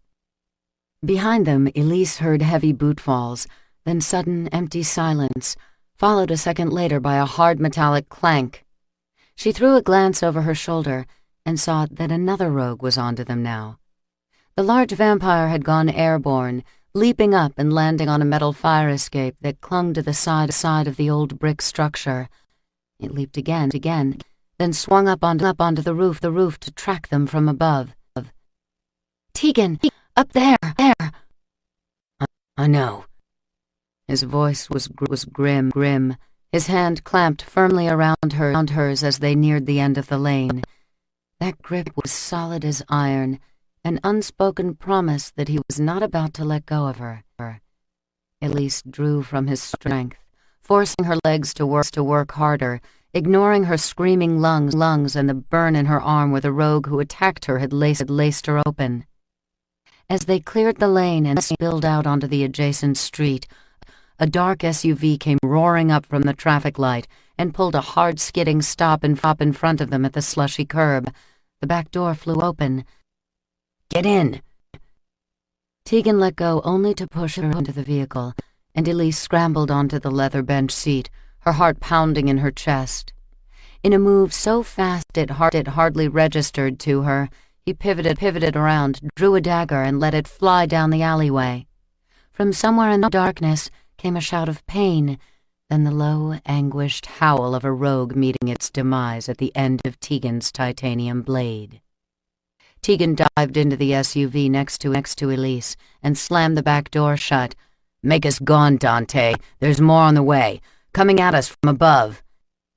At that instant, something heavy hit the roof of the vehicle. In a peal of screeching tires, Dante threw the SUV into reverse, dislodging the rogue onto the hood.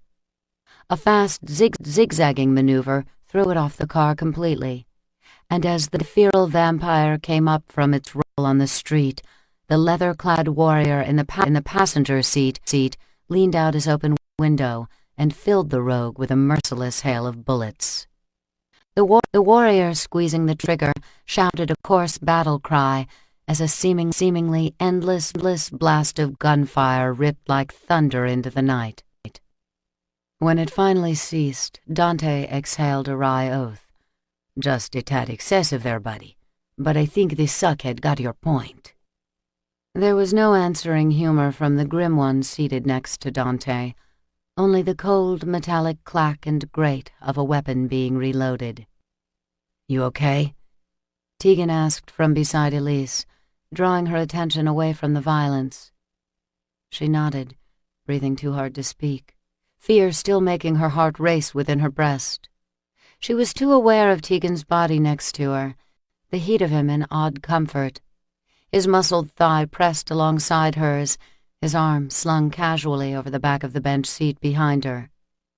Elise knew that propriety demanded she put space between them, but she was too shaken to make herself move. And as the SUV sped into the night, her mind absorbed the din of the city's corruption, her talent cracking her wide open. "Come here," Tegan murmured. He pressed his palm lightly to her brow, trancing her with a touch and silencing her pain before it could really begin. His hands were gentle on her, even though his face was dispassionately cool. "Is that better?" She couldn't hold back her relieved sigh. "Yes, much better." It took him a moment to draw his hand away. When he did, Elise felt a pair of eyes fixed on her from the front passenger side of the vehicle. She glanced up and met the measuring stare of the warrior seated there. The blue gaze was intense beneath the light brows and black knit cap, but not quite friendly. "Dear Lord. Sterling," she whispered, astonished. He said nothing, the silence stretching interminably. She hadn't seen him for 4 months, not since Camden's death that terrible night outside their home. Sterling had walked off alone that night, the last anyone at the Darkhavens had heard from him. Elise knew he blamed himself for taking Camden's life. She had too. That blame was misplaced, however, and seeing him so unexpectedly now made her heart ache to tell him how sorry she was. For everything. But the eyes that once looked at her with noble compassion, even affection, now dismissed her with a slow blink and a turn of his head. Sterling Chase was no longer her brother by marriage. He was a warrior, and if she hoped to reclaim him as her ally, as her last remaining kin, that hope bled away as the SUV roared out of the city toward the Order's headquarters. "Is Lucan still topside?" Tegan asked as Gideon met him and the others upon their arrival at the compound. "He came in from patrol about 20 minutes ago, decided to stick around after you called in." "Good. I need to see him. The tech lab?" Gideon shook his head. "He's in his quarters with Gabrielle. What the hell is going on, T?" "See that she gets medical help for that wound," he said instead of answering, gesturing to Elise's bloodied arm and already heading off with the book she'd intercepted down the corridor toward Lucan's private apartments in the compound. He found the Gen 1 leader of the Order in the room his breedmate favored most, the library study that was lined with floor-to-ceiling bookcases and a handcrafted tapestry depicting Lucan himself in chainmail armor and astride a rearing medieval warhorse beneath a cloud-streaked crescent moon. There was a hilltop castle burning in the background, its parapet smoking and under siege, a declaration of war instigated by Lucan. Tegan remembered the night represented in the intricately rendered needlework. He remembered the carnage that had come before and afterward. He'd been there with Lucan when the Order was conceived in blood and fury, the two of them and 6 others banding together in a pledge to fight for the future of their race, the breed. Jesus, that had been a lifetime ago, several lifetimes ago. A lot of death had followed the Order to this moment, both within their ranks and without. Most of the original warriors were lost to time and combat. Only Tegan, Lucan, and Lucan's elder brother Marek, now their most dangerous adversary, having recently resurfaced to anoint himself leader of the Rogues, had survived of the original cadre of 8. As Tegan paused in the open doorway of the library, Lucan looked up from an array of color photographs that Gabrielle spread out before him on the squat table in the center of the room. She had a gift that extended beyond her artist's eye for beauty. Gabrielle's camera lens was often drawn to vampire locations, both breed and rogue. It was in part how she and Lucan met the past summer. Now, it wasn't unusual for the breedmate to return from occasional daytime outings to the city and suburbs with pictures that proved useful to the Order's recon efforts topside. But this particular collection was something different. Even from a distance, Tegan's eye was drawn to vibrant, sunlit images of the mansion's winter grounds and gardens. Ice glistened on branches like diamonds, and in one of the shots, a red cardinal was captured close up, a blast of shocking color amid a field of fresh white snow. A few of the pictures were taken in the city, some showing children in one of the area's parks, bundled up in bright snowsuits, rolling large snowballs for a family of snowmen that stood half-completed nearby. All things that those of the breed didn't often get a chance to see, the warriors especially. Lucan's woman had taken the photos simply for his pleasure, bringing him images of a vivid daylight world that existed just out of his reach. Tegan glanced away from the pictures with a mental shrug. It didn't feel right for him to share in this joy. It didn't belong to him, and he sure as hell hadn't come here looking for warm fuzzies. "Not like you to call in the cavalry, Tegan," Lucan drawled.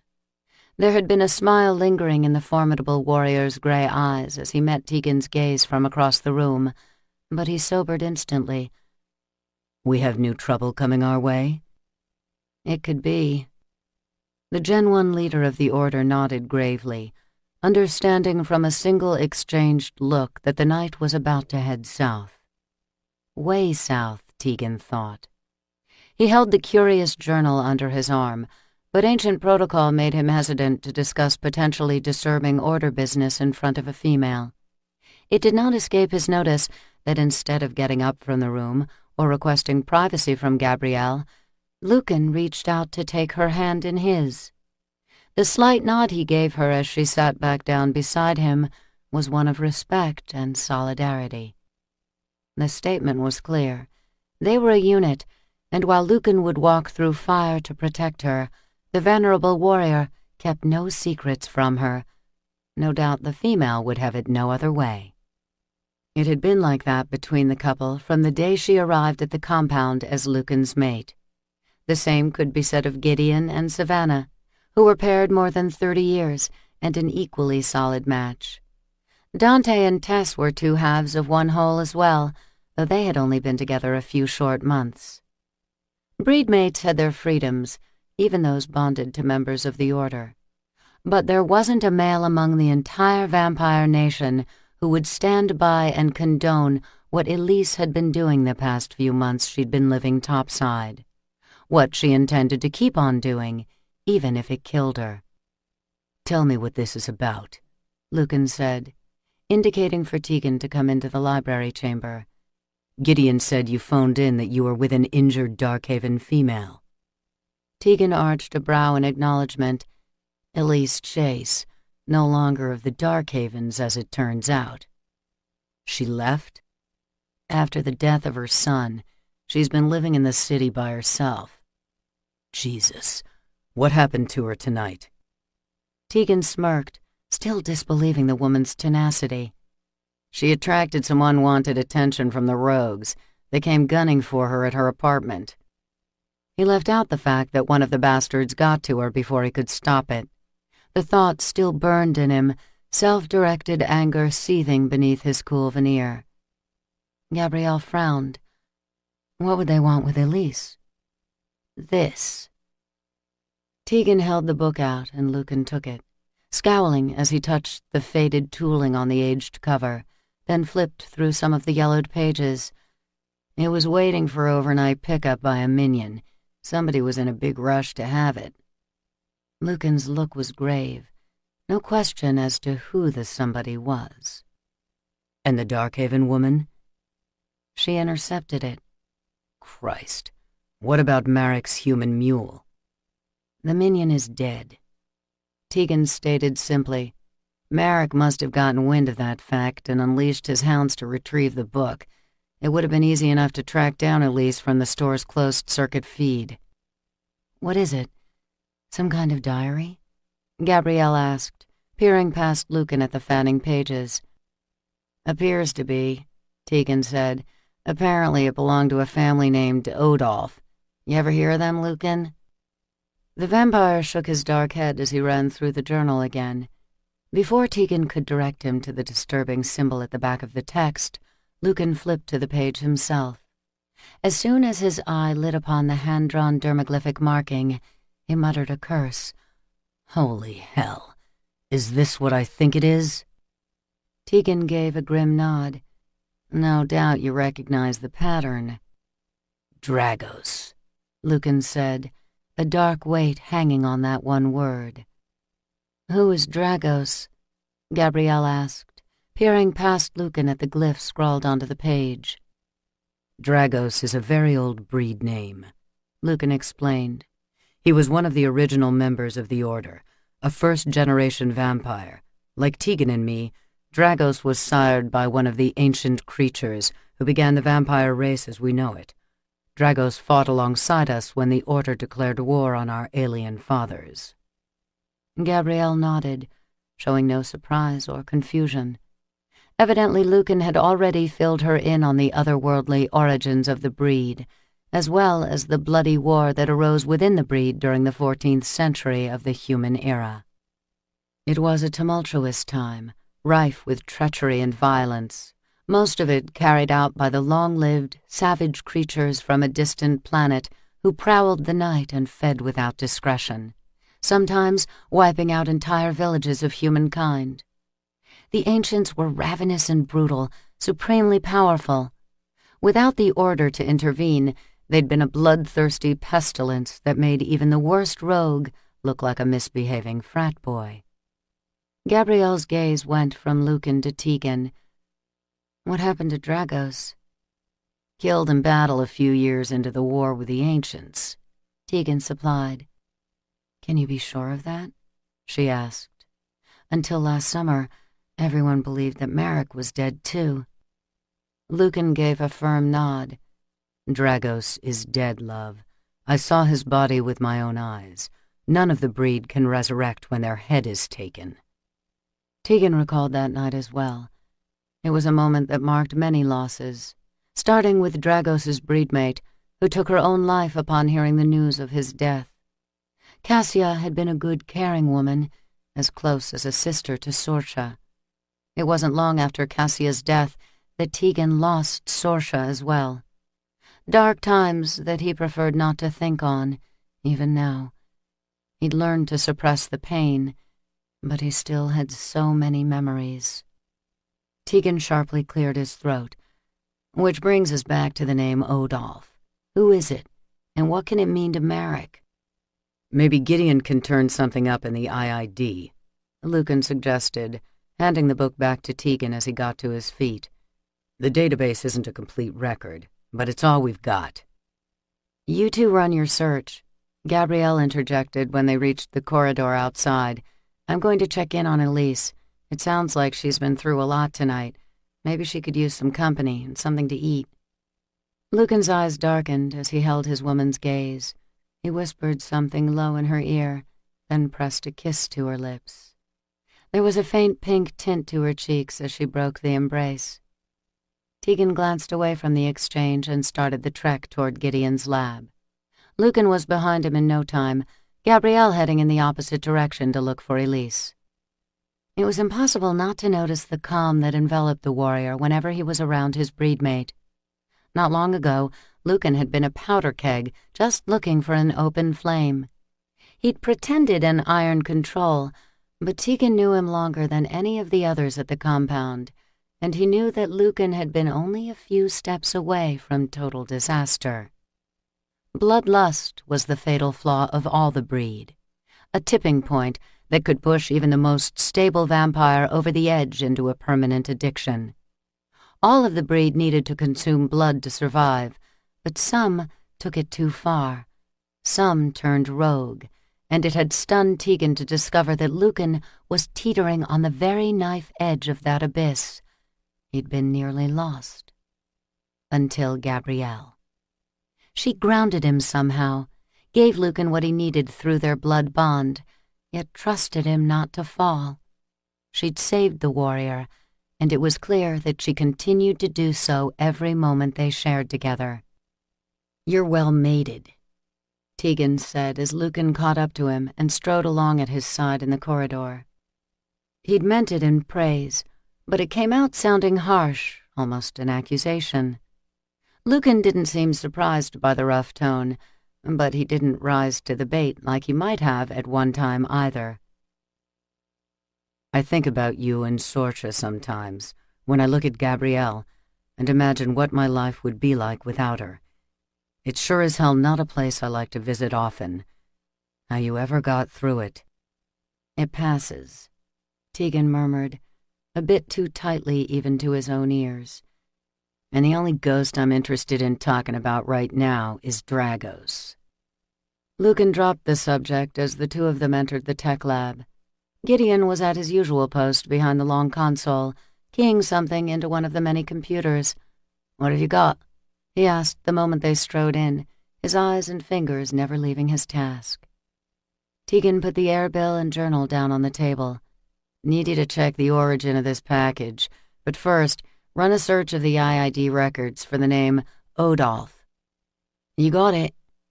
The vampire grabbed a wireless keyboard, dropped it into his lap, and started typing. "Am I looking for criminal records, birth records, death records?"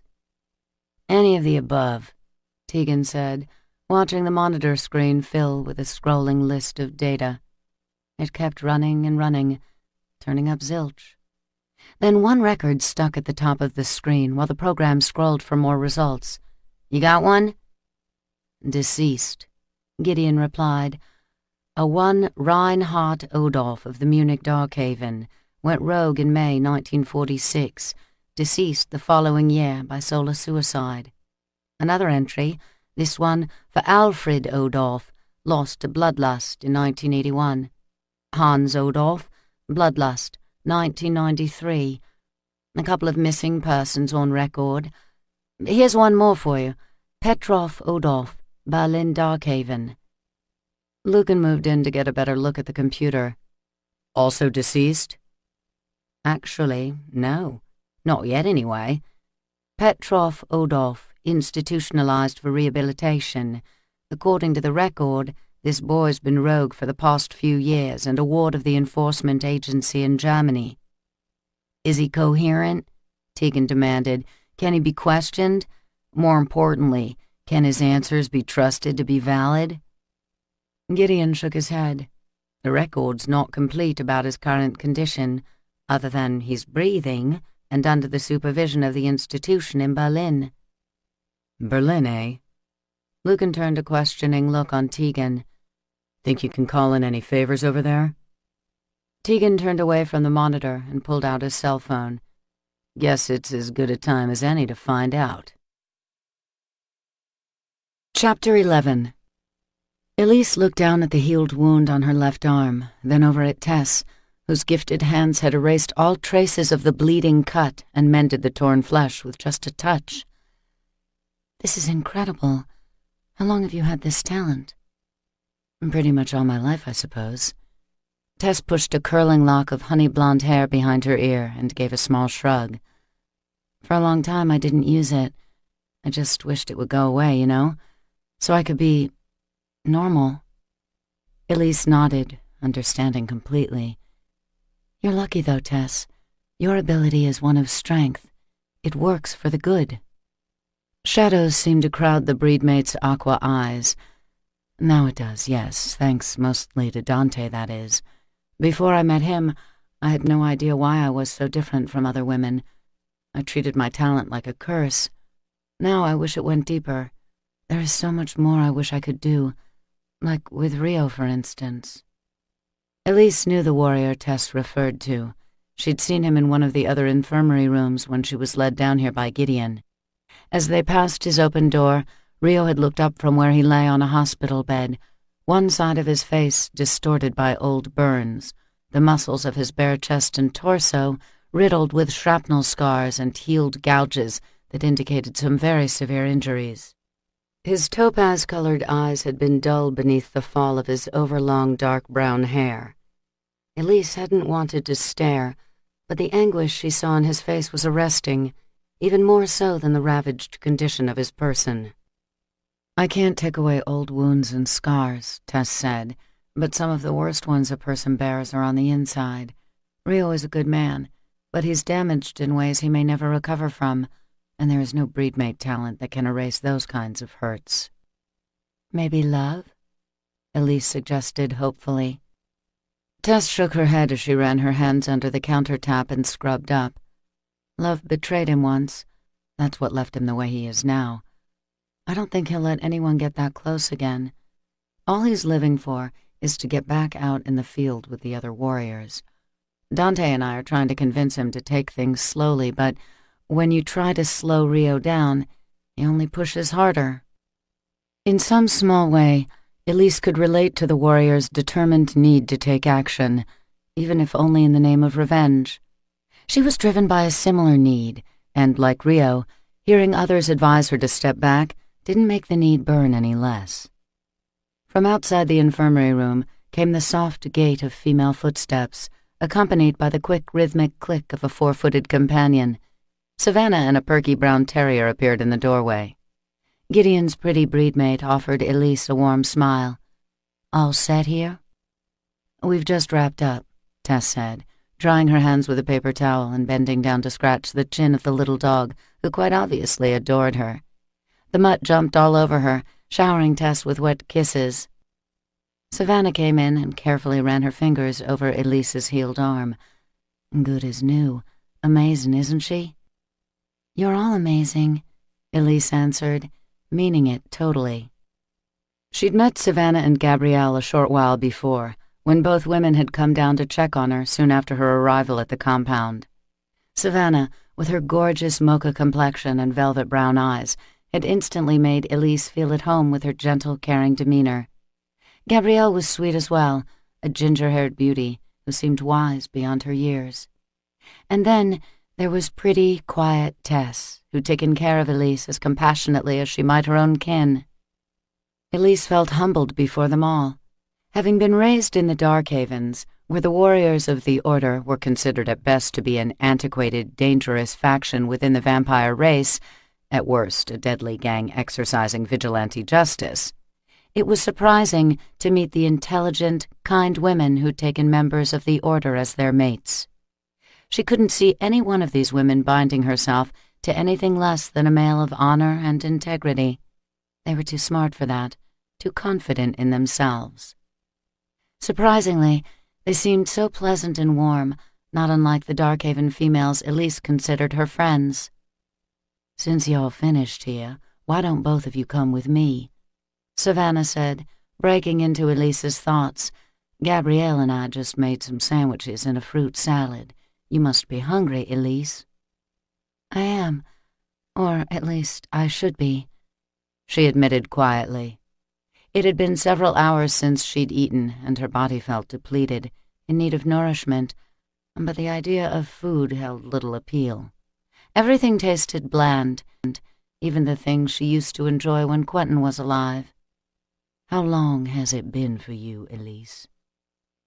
Savannah's tone was cautious, concerned. I've heard that you lost your mate about 5 years ago. She knew what the woman was asking, of course. Had she gone so long without blood? In the Darkhavens, it would be considered rude to ask questions about another female's blood bond with her mate. Even worse, to question a widow about whether or not she drew sustenance from another in her mate's absence.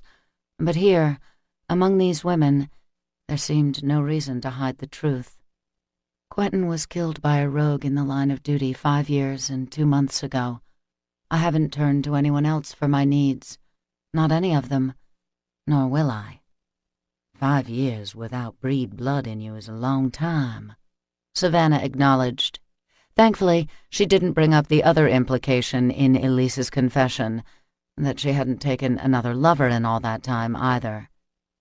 Your body is aging, Tess said, a look of curiosity in her eyes, maybe sadness.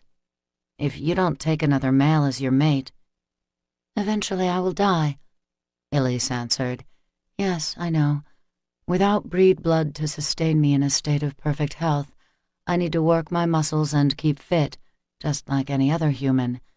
And, like any other human, my body will start to progress in years. It already has.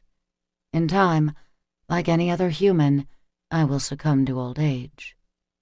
Savannah's dark eyes were sympathetic. That doesn't bother you? The thought of dying? Only when I think that I might go to my grave without having made a difference in this world. That's why She glanced down, still finding it difficult to speak about the thing that motivated her to leave the Darkhaven and begin another life. I lost my son 4 months ago. He got involved with Crimson, and the drug turned him rogue. Yes, Savannah said, reaching out to softly touch her shoulder. And we heard what happened, and how he died. I'm so sorry. So am I, Tess added. At least the Crimson Lab has been destroyed. Tegan saw to it personally.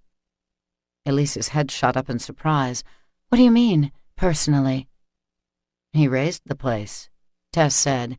It's all that Nikolai, Kate, and Brock have been talking about since they got back. Evidently Tegan went in by himself and shut the operation down before the others had even arrived on scene. Then he burned the building to the ground. Tegan did that? Elise was astonished, and she was fairly certain he'd implied the Order was responsible for shutting the lab down, not him personally. Why would he let her believe that if he had been the one responsible? Nico said Tegan came out of that burning warehouse like something out of a nightmare, Tess went on. Then he walked off into the night without any explanation. And from there he went to her apartment to look in on her, Elise realized now. Come on, let's talk some more while you eat. Gabrielle's waiting for us in the dining room upstairs. The three women left the infirmary, Tess's little dog trotting after them, and walked a confusing maze of corridors into the heart of the Order's subterranean compound. They were nearly to an elevator when a glass door whisked open somewhere nearby, and deep male voices filled the area. Elise recognized Sterling's voice among them, but he sounded rougher than normal, talking about night patrols and racking up his tally of rogue kills like it was some kind of sport for him. The other male's voice rolled with an exotic accent, making Elise picture turquoise ocean waves and golden sunsets. It was Dante, she realized, as the two armed warriors rounded the corner and the one walking with Sterling moved in to sweep Tess into a tight embrace. "Hello, Angel," he drawled and nuzzled his mouth against her neck while she laughed at the sudden amorous assault. His eyes flashed amber with the spark of his desire for his woman, emotion he didn't even attempt to hide. "I missed you," she whispered, stroking his dark hair. "I always miss you." "Well, I'm home now." The words were a deep rasp as he reached down and twined his fingers through hers. Elise could see the tips of his fangs when he gave his breedmate a slow, crooked smile. "And I'm thirsty for you, Tess." The female's smile was full of longing. "I was just on my way to have a bite with my friends." Savannah laughed. "I think you found something better. We'll save you a sandwich. Lord knows, you're probably going to need it." Tess beamed over her shoulder as Dante led her away. The couple strode off together, leaving no one in the room in doubt of what would soon transpire privately between them. When Tess's little terrier started barking as Dante led her away, Savannah bent down to pick up the dog. "Come on, you darling beast. I'll find something for you, too." She glanced over at Elise. "I'm just going to see what Gideon's up to in the lab. I'll be right back, okay?" Elise nodded, and when she turned her head away from Dante and Tess's retreat, it was to find Sterling staring at her from across the corridor. His eyes scathed her, taking in her appearance, from the top of her shorn hair to her blood-stained shirt, pants, and damp winter boots. There was disapproval in his eyes, even worse than Tegan's initial reaction to her. She saw Sterling's gaze drift down to her hands, to her fingers, which were twisting anxiously at the hem of her shirt. He stared at her wedding band, a muscle ticking in his beard-shadowed jaw. "Aren't you going to even say hello to me?" she asked him in the unbearable silence. "We have to talk to each other sometime, don't we?" But Sterling didn't say a word. With a vague shake of his head, he simply turned and strode away, leaving her alone in the long corridor. Tegan tensed up as the lights flicked on over the estate's indoor pool. He'd gone there after making his call to the Berlin Darkhaven, looking for solitude and means of working off some excess steam. He was pissed, but not surprised that Gideon hadn't been able to get a legitimate origin for Marek's FedEx shipment. The vampire's network of minions had to be extensive. That journal had probably been handed off like a relay baton at half a dozen stops before arriving in Boston, just to muddy its trail. As for the book itself, not even Savannah's impressive psychic ability to read the emotional history of an object had proved helpful there. All Gideon's breedmate could cull from the journal was the deep madness, the mind-eating bloodlust of the one who had written on its pages. Frustrated by it all, Tegan had swum a few laps and now sat in the corner of the vaulted space, bare legs straddling a teakwood chaise, his hair and the brief black trunks clinging to his groin still damp from the water. He'd been enjoying the alone time and the darkness, or had been, until the rows of domed lights above the pool blinked on like interrogation room high beams. He stood up, expecting to see Rio limp in with Tess for a round of therapy, but it wasn't either of them who came out of the shower room into the pool area. It was Elise. She didn't see him as she padded in barefoot, wearing a snow-white swimsuit that was sliced up the sides and held together by delicate bronze rings. The front of it plunged low, another ring centered between the perfect swell of her breasts. The daring suit was almost as big of a surprise as seeing her here. Tegan would never have guessed the reserved Darkhaven widow to look so right in such immodest clothing. And goddamn, did she ever look right? A deep primal awareness stirred in him as he watched her draw away the spa towel she had slung around her neck. She let it fall to the tiles at the water's edge, then stepped down onto the first submerged step at the shallow end of the pool. Soundlessly, Tegan inched his way back into the corner, hardly breathing in the thin shadows that concealed him. Even though it was clear that her body was leaner than it should be from want of fortifying breed blood, Elise was lovely. She was beautifully formed, from the grace of her long legs and the gentle flare of her hips, to the slender curves of her waist, breasts, and delicate shoulders. He had seen hints of her figure when she'd come out of the shower in her apartment last night, and when she'd lain unconscious on the futon. But the thick robe had hidden more than it revealed. The scrap of elastic white material she wore now only accentuated her assets in a big way. She strode down into the water, then began a slow swim toward the center of the pool. Abruptly, she dove under, disappearing from his view until she reemerged at the far end to come up for air. As her face broke the surface of the water, she opened her eyes and spotted him. Her little gasp echoed in the cavernous room. "Tegan." She brought her arm up to hold onto the edge of the pool, but kept her body submerged as if the water could shield her from his intrusive gaze. "I thought I was alone in here." "So did I." He walked out under the lights and didn't miss the flush of color in her cheeks as she quickly averted her eyes from his near-nakedness. He drew closer to the edge and smirked a bit as she moved away, going toward the center of the pool. "Your arm looks better." "Tess took care of my wound," she said. "Gabrielle and Savannah fed me and gave me some fresh clothes.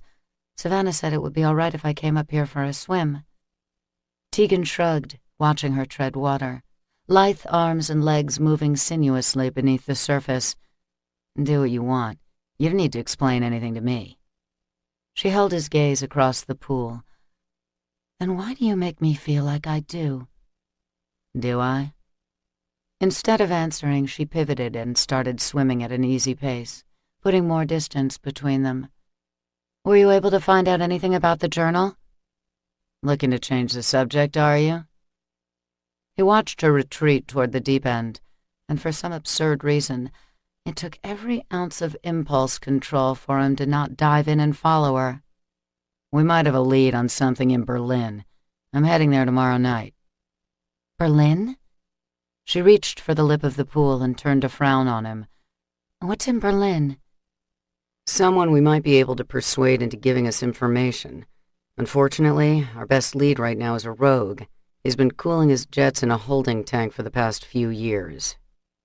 "A rehabilitation facility?" Elise asked. At Tegan's nod, she said, "Those places are controlled by the enforcement agency." "So?" "So, what makes you think they'll permit you inside? I'm sure you are aware that the Order doesn't have a lot of admirers in the Darkhavens. They have never approved of your methods when it comes to dealing with the problem of breed vampires going rogue." He had to give the female credit. She was up on her politics, and she was right about the enforcement agency intending to block the Order's access to the captive rogue. Tegan's call to his old ally in Berlin, Andreas Reichen, had only confirmed what he and Lucan expected. The only way they were getting near Petrov Oldov was through a lot of red tape and bureaucratic bullshit. Assuming Reichen could get Tegan an audience at all. Elise knew that, too. "I have connections in the agency. Maybe if I went with you—" Tegan scoffed. "No way." "Why not? Are you so stubborn that you would refuse my help even in something like this?" "I work alone. That's why." "Even if it means banging your head against a wall?" Now she laughed, stunning him with her open mockery. I would have thought you were smarter than that, Tegan. Anger pricked at him, but he held it back, refusing to let her bait him. With a shake of her head, Elise pivoted around and headed back for the shallow end, swimming with determined strokes. "I should leave," she murmured. Tegan kept time with her, strolling along the edge of the pool. "Don't let me interrupt your swim. I was just on my way out." "I mean, I should leave the compound. It's obvious I don't belong here." "You can't go back to your apartment now," he informed her curtly. "The rogues will have turned the place inside out. Marek will have his spies embedded all over the neighborhood looking for you." "I know that." Her slim body glided through the water, nearly to the end of the pool. "I'm not foolish enough to think I can return there." Tegan chuckled, satisfied that maybe she had come to her senses at last. "And I guess Harvard has convinced you to go back to the Dark Haven?" "Harvard? Is that what Sterling goes by now that he's one of you?" "One of us," Tegan said, hearing the accusation in her clipped tone. Not that she tried to conceal it. She swam to the steps and came out of the water, evidently too piqued to care that Tegan was staring openly at her wet body. His eyes homed in on the birthmark riding the inner edge of her thigh, drawn there unerringly like a heat-seeking missile locked on target. Saliva surged into his mouth as he watched rivulets of water slide down her smooth, bare thighs. His skin felt tight all over, heat moving in his veins and in the dermaglyph markings that covered his body and declared him one of the breed. His gums ached with the sudden press of his fangs. He clamped his jaws together, curbing the startling jolt of hunger. He didn't want to look at the female, but damned if he could tear his eyes away from her now.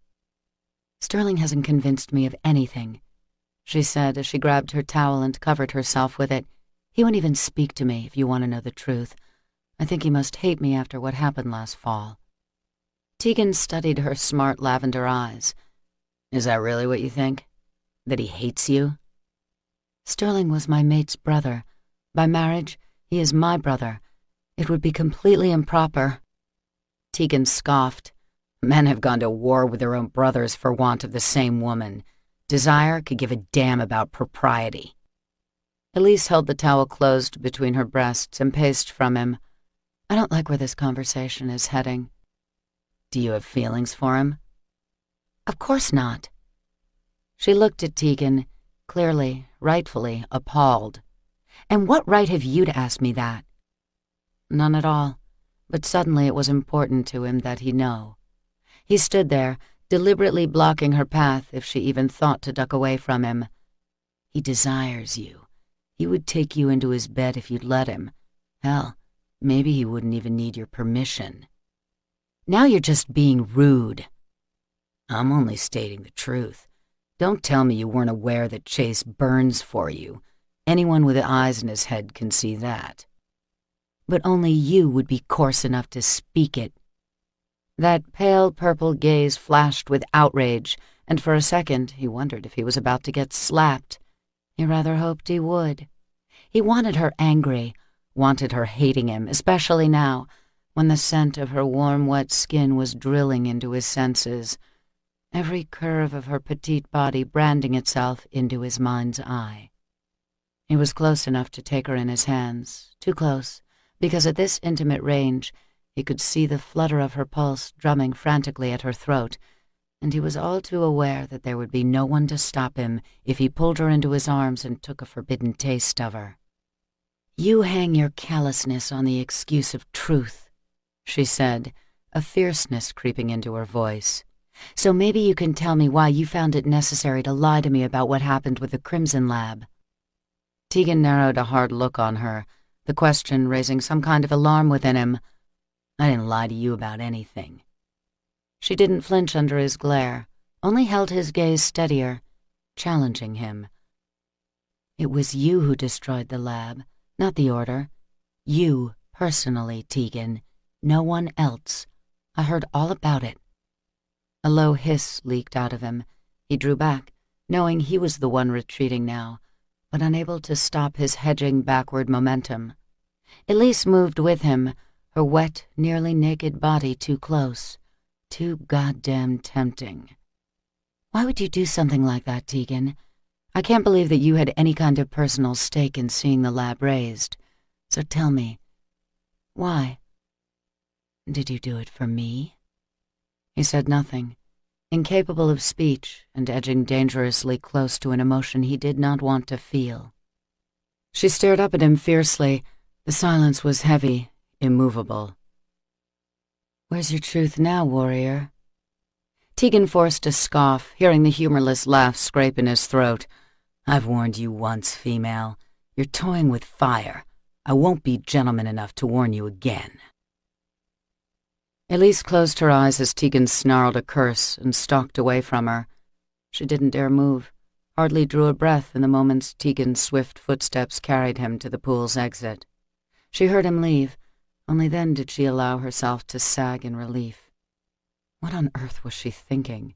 Had she completely lost her mind, provoking a warrior like him toward anger? And it was anger she saw in his expression. An unmistakable, smoldering fury had lit his bright green eyes as he'd stared at her, probably no less than an instant away from lashing out at her. Was she suicidal, like he'd accused her last night? Because if his ruthless reputation was anything to go by, pushing him like she had was liable to get her killed. Except it wasn't anger she'd been looking for just now. She had wanted to see some kind of feeling in him. Feelings he might have toward her, which was utterly foolish. Still, she wondered, had been wondering, ever since that early November night when Tegan had taken her home from the compound. Elise didn't want to think there was anything between them. Lord knew, she didn't need a complication like that in her life right now. But in the tense moments before Tegan left the room, something had indeed been there. Despite his cool demeanor, color had risen in his Gen 1 dermaglyphs. The beautiful markings had swirled like elaborate, changeable tattoos across Tegan's muscular chest, arms, and torso. And down, beneath the tight black swimsuit that blatantly accentuated his profane sexuality. And as she'd stood before him, close enough to feel his breath skate hotly across her skin, those incredible glyphs had begun to pulse in shades of burgundy, indigo, and gold, the colors of awakening desire. Chapter 12. A.T., looks like you're Berlin-bound tomorrow night, Gideon said as Tegan entered the tech lab. He scrubbed a hand through his spiky blonde hair, disheveling it even worse than it had been before and amping up his usual geeky genius look. We just got FAA clearance for our private jet. The pilot will be waiting for you at Logan's corporate terminal at dusk. You'll have to stop to refuel in Paris, but you'll arrive in Berlin with about an hour to spare before dawn the following day. Tegan acknowledged the news with a vague nod. It had been a couple of hours since his encounter with Elise at the pool, and his blood was still drumming in his temples, his body still alive with a tingling sense of awareness that was frankly starting to annoy him. At least he had an escape plan. Tomorrow night he would be on his way out of the country, putting several thousand miles between him and the woman who was driving him to a very uncharacteristic distraction. It didn't look like his mission in Berlin was going to be easy. He would probably be gone for at least a week, maybe longer. Plenty of time for him to put Elise out of his mind. Yeah, just like he'd done so effectively in the 4 months since he'd first met the female. Taking her home that night from the compound had been a mistake. Stupid impulse, something he rarely indulged in, and, on the occasions he did, generally lived to regret. The way he reacted to her earlier tonight only drove that point home like the sharp edge of a blade.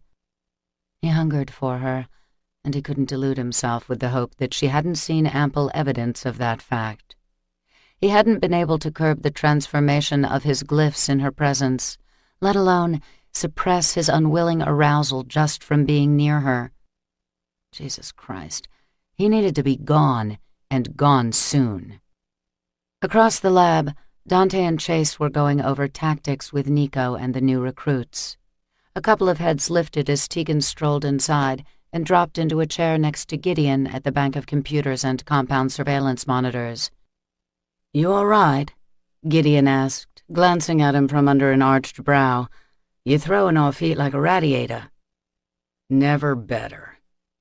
Tegan punched the speaker key on the telephone near his elbow. Let's give Riken the flight details and see if he's been able to get anywhere with the suits in charge of the containment facility. Tegan dialed the private line of the Berlin Darkhaven and was immediately put through to Andreas Riken.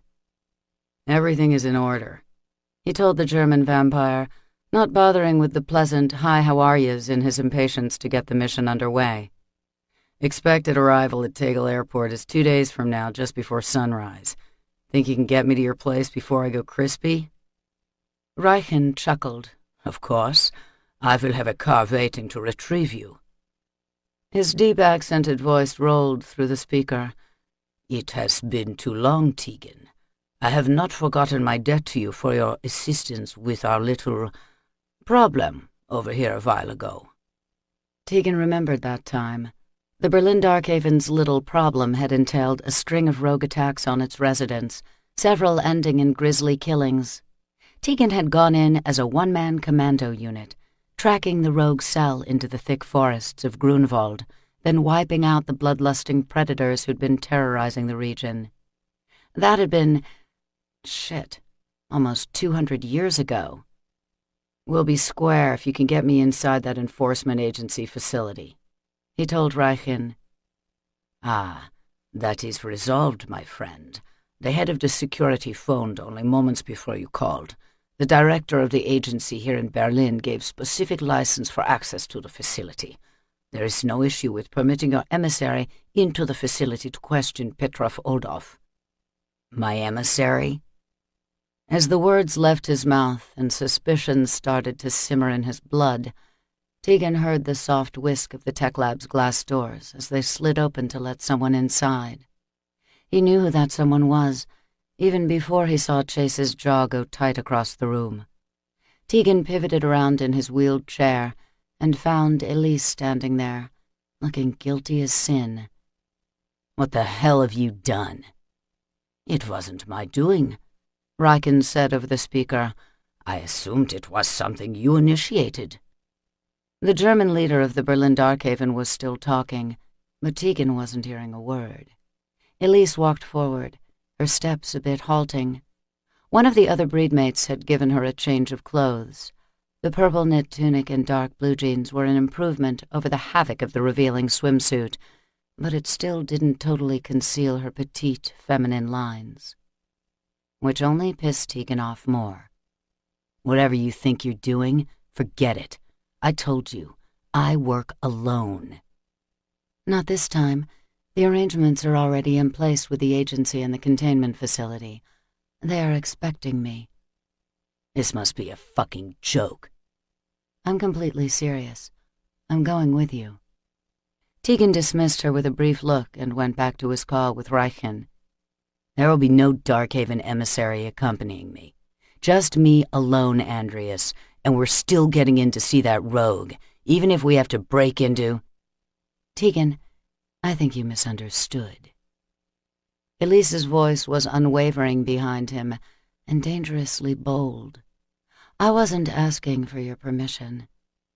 He froze, stunned at the woman's nerve. I'll be in touch, he told Riken, then severed the connection with an overzealous punch of the keypad. I'm the one who delivered the journal to the Order, Elise said as he turned to glare on her. Without me, you wouldn't have known anything about the individual you mean to question. Without me, you won't be permitted to get within viewing range of him, let alone speak to him. I am going with you. Tegan vaulted out of his chair. Elise leaped back, startled, the first show of good sense he'd seen in her since she walked into the lab. He pinned her with a narrow stare that swept with scathing, deliberate slowness from her flushing cheeks to the tips of her borrowed shoes. You're in no condition for travel. Look at you. You're weak, little more than skin and bones. We won't even talk about the fact that you can hardly be near humans without inviting vicious migraines and nosebleeds. I will manage.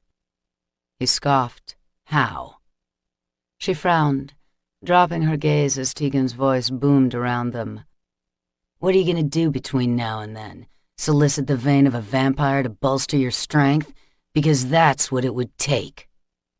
Her cheeks went suddenly awash in color. Maybe one of them will offer to service you, Tegan said, ruthless now, indicating the other warriors who were watching the exchange in tense silence. Shit, Tegan, Gideon cautioned beside him. Lighten up for Christ's sake.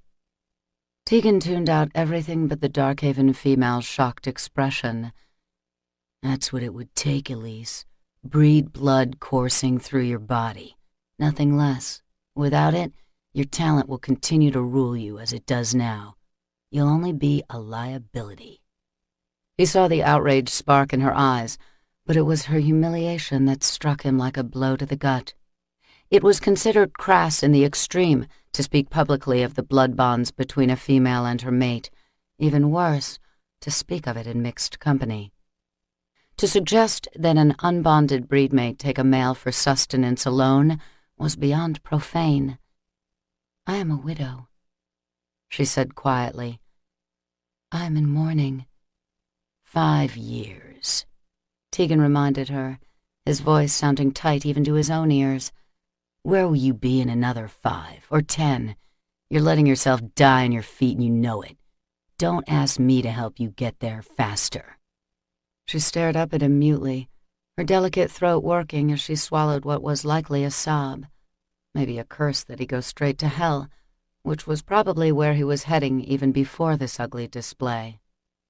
You're right, Tegan, she whispered, not a trace of weakness or any hitch in her voice. You are right, and I can see that you've made your point. With squared shoulders, she pivoted around and walked calmly out of the lab, a vision of stoic dignity. Tegan felt like an ass, watching her leave in rigid silence. After she disappeared from view, he exhaled a sharp curse. What the fuck are you looking at? He barked to Chase, who had risen from the table he'd been seated at. The ex-Darkhaven agent had his hand curled around the butt of a handgun that was holstered across his chest. His expression was nothing short of murderous. Screw this, Tegan growled. I'm out of here. Not surprisingly, Chase was right on his heels. He gave Tegan's shoulder a hard shove as the two of them exited to the corridor outside the lab. You son of a bitch. She didn't deserve that kind of treatment, least of all from someone like you. No, she didn't. But it was necessary. There was no way in hell he was going to put himself in close quarters again with Elise, let alone make her his accomplice on this mission to Berlin. He'd needed to shut her down, and shut her down hard. So what if he'd made himself into a bigger asshole for doing it publicly? He'd only fortified what everyone already thought of him. Tegan met Chase's furious look and affected a callous smile. You care so much about the female, Harvard? Why don't you go console her like you're burning to do? Just do us all a favor and keep her the fuck away from me. Chase got up in his face, blue eyes flashing raw anger. You're a real dick. You know that? Yeah? Tegan shrugged. Last time I checked, I wasn't campaigning for any Mr. Congeniality awards. Arrogant motherfuck. Parting his lips, Tegan hissed through his lengthening fangs as he bore down on Chase, cutting off the further round of insult. He half hoped the irate vampire would push him into a fight. Part of him craved to know Chase's feelings of torment and rage. And as torqued as he was right now, he wouldn't turn down a chance to bruise his knuckles in a little hand-to-hand. But Dante smoothly intervened, coming out of the lab at that very second to grab Chase's arm and physically pull the warrior out of Tegan's path. Shit, Harvard. Don't go getting yourself killed now that I've almost got you trained. What a friggin' waste that would be, eh? After a few seconds of interference, Chase simmered down, but his eyes were still hot on Tegan, even as Dante tugged him up the corridor. In the lab, Gideon was back at his keyboard. Nikolai, Brock, and Cade got back to business, too. All of them acting as though Tegan hadn't just come off like a heartless bastard in front of a defenseless female. Tegan cursed low under his breath. He had to get the hell out of there. And the way things were going, tomorrow night's flight to Berlin wasn't going to be soon enough. He had somewhere he could go, the place he always went when shit started bearing down on him. Sometimes he'd disappear there for nights on end, None of his brethren in the order had ever been there. It was his own private hell, a forsaken, hollow place filled with death.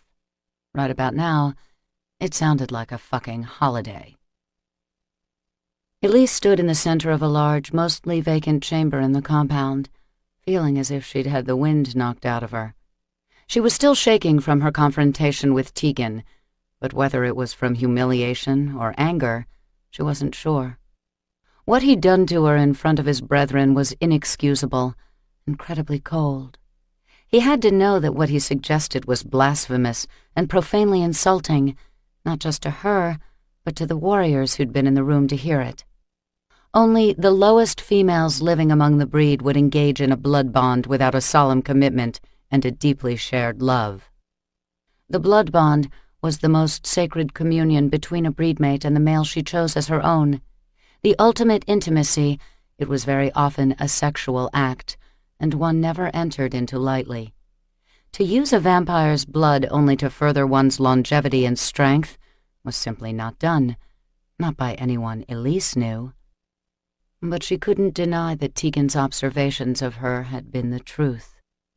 What he'd said was cruel and crude, and utterly accurate. She was willingly wasting away, which was her prerogative as a widowed breedmate. But she wanted to have an active part in thwarting the rogues, and it was foolish of her to think she could do so if she continued on as she was. Elise glanced at the barren room around her. The white, windowless walls contained no color at all, no pleasing art or photographs like she'd seen in the rest of the compound. No sofa, no electronic equipment or computers, no books. Nothing of personal expression at all. Near the far wall stood a tall black cabinet and a black wooden bench beside it, underneath which was 2 pairs of large black leather boots, arranged with military precision. There was a large bed in the adjacent room, but even that wasn't particularly inviting. Just gunmetal gray sheets and a coal-colored blanket folded neatly at the foot of the king-sized mattress. Elise had never seen a soldier's barracks, but she imagined they'd look like this, maybe not this cold and impersonal. She knew where she was, of course. She'd known where she was heading when she navigated the labyrinth of corridors after removing herself from the embarrassment she'd endured in the Order's control room. She knew what she was about to do now, but that didn't make her heart skip any less frantically when she heard Tegan's hard gait approaching from outside the open door of his private quarters. That long-legged stride slowed, then ceased altogether as the air stirred coldly, announcing his arrival.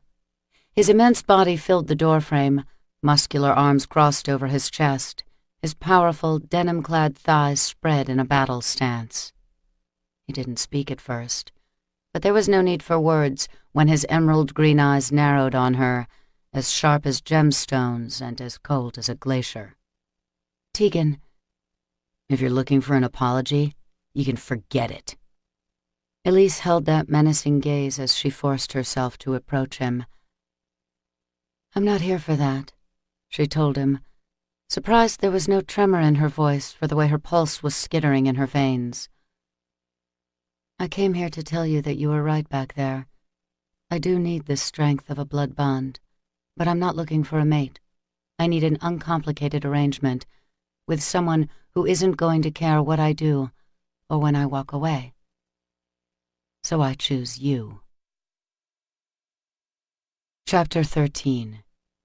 Every smart-ass, apathetic reply that might have sprung to his lips fled, along with all the blood in his brain.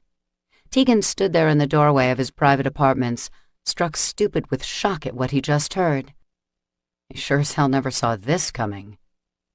And although all good sense told him to deny Elise's proposal, shut the goddamn idea down before another second passed, his mouth didn't seem capable of speech.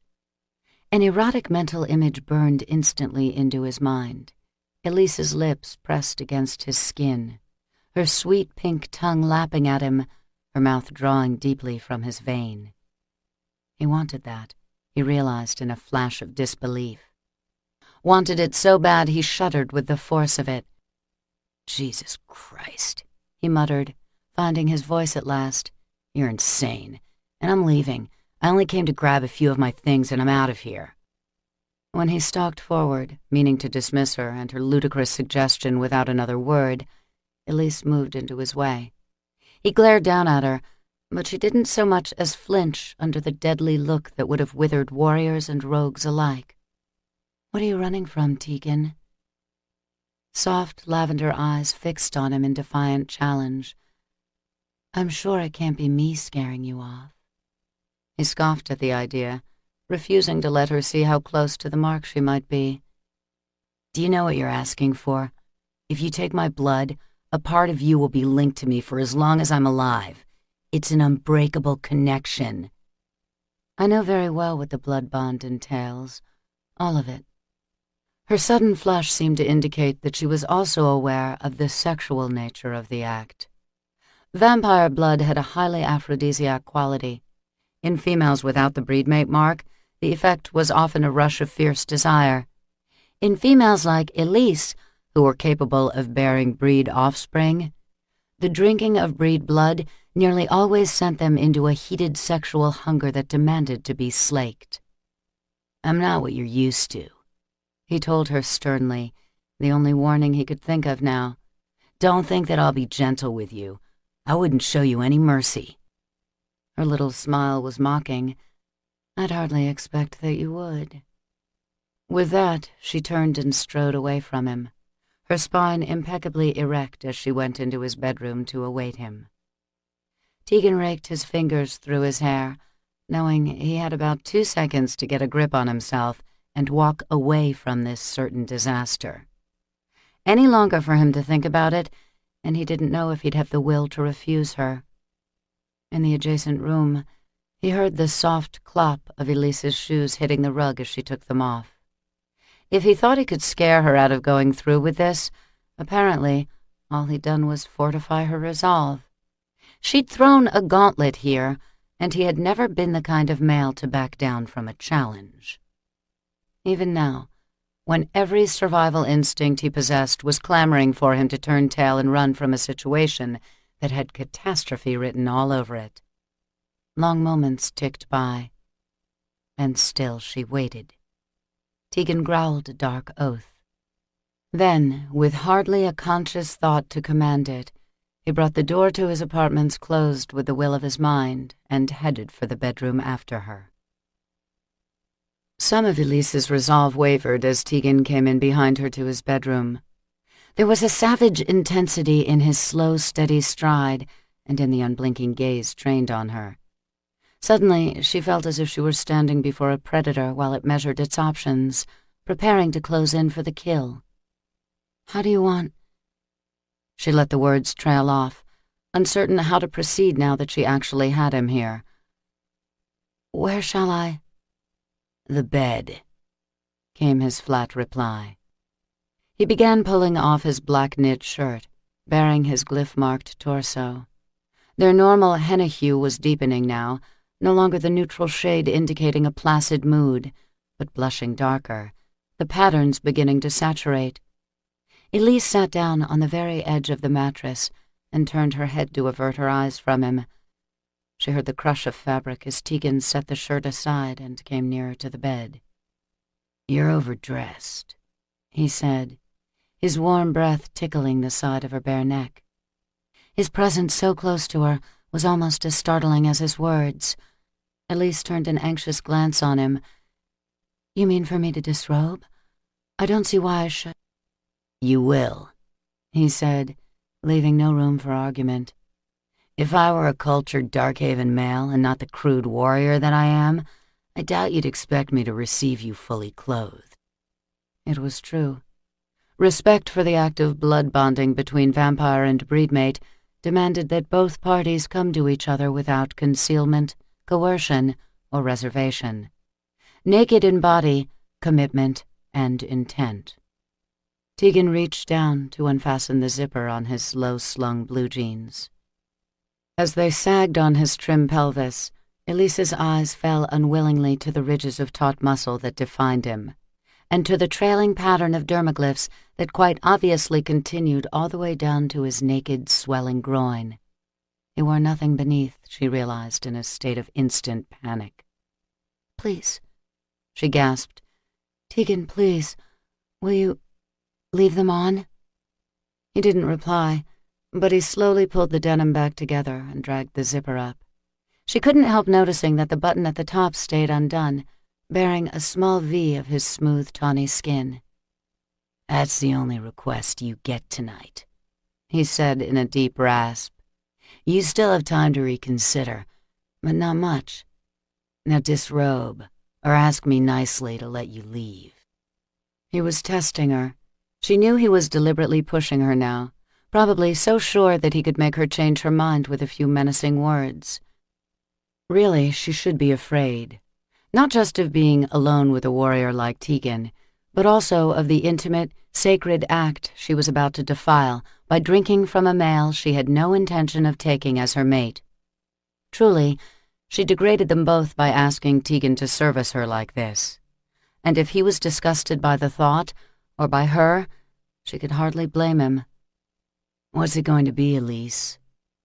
She stood up, too aware of him watching her, waiting for her to bolt. With only the slightest tremble in her fingers, she began to lift the hem of her tunic and drew it up over her head. Tegan's warm breath ceased. He went utterly still beside her, but she could feel heat rolling off him as she set her top down on the bed. She crossed her arms over the modest white cotton bra she wore and turned a questioning look on him. When Tegan finally spoke, his voice was thick, obstructed by the points of his gleaming white fangs. "Your pants, too. You can keep the rest on for now." She stripped out of her jeans as quickly as she could, then sat back down on the edge of the bed. "Move to the middle and face me sitting on your knees." As she scooted to the center of the king-sized mattress, Tegan came up onto the bed as well. He prowled forward on his knees until only a foot of space separated them. The pupils in the heart of his green irises began to thin, narrowing down by degrees into vertical slits. When he parted his lips to speak, his fangs seemed enormous. "Last chance, Elise." She gave a shake of her head, incapable of talk now. Tegan snarled something nasty under his breath, then brought his wrist up to his mouth. With his eyes on hers, he bared his fangs and sank them into the flesh below his palm. Dark red blood dripped from the wound, falling softly, steadily onto the gray sheets. "Come here," he said, holding his arm out to her, his lips stained crimson from his bite. With her eyes closed, heart stuttering in her breast, Elise leaned forward. She put her hands under his thick forearm and carefully lifted his bleeding punctures to her mouth. There she hesitated, knowing there would be no turning back. With one taste, she would be bound to this deadly male, aware of him always, like a living warmth buzzing in her veins, until the time should come that one or the other of them would die. But she would be stronger, too. Her psychic torment would be lessened, far easier to manage. Her body would rejuvenate, require less work to keep it fit and healthy. Her promise to Camden wouldn't feel so hollow once she had some of Tegan's power coursing through her veins. But to use him like this? She glanced up and found him staring down at her, his lips peeled back and glistening, his breath raking coarsely through his teeth. His dermaglyphs were livid with color now, strikingly beautiful on so much sculpted muscle and golden skin. "Do it," he snarled, that fierce gaze daring her to take him to her mouth, damning her for it. Elise bent down over his wrist and carefully opened her mouth to receive him. The instant her lips touched his skin, Tegan hissed, arcing sharply. Elise drew gently, using her tongue to lap at the twin openings in his skin. His blood was hot and tingly as it slid down her throat, filling her with a heat that soon became a roar of swelling, compounding power. It hit her so fast she moaned from the intensity, feeling instantly overwhelmed. Warmth boiled through her limbs and into her core, pulsing hard, rolling like a tide. She hadn't been prepared for such a swift, stunning reaction. Inside she was molten, going liquid and boneless, wanton. When she tried to pull away, Tegan placed his palm on the back of her head. His large fingers spanned her skull, burrowing through her hair.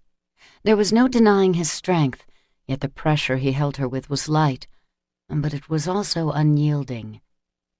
Elise glanced up at him, anxious now. Maybe this wasn't a good idea at all.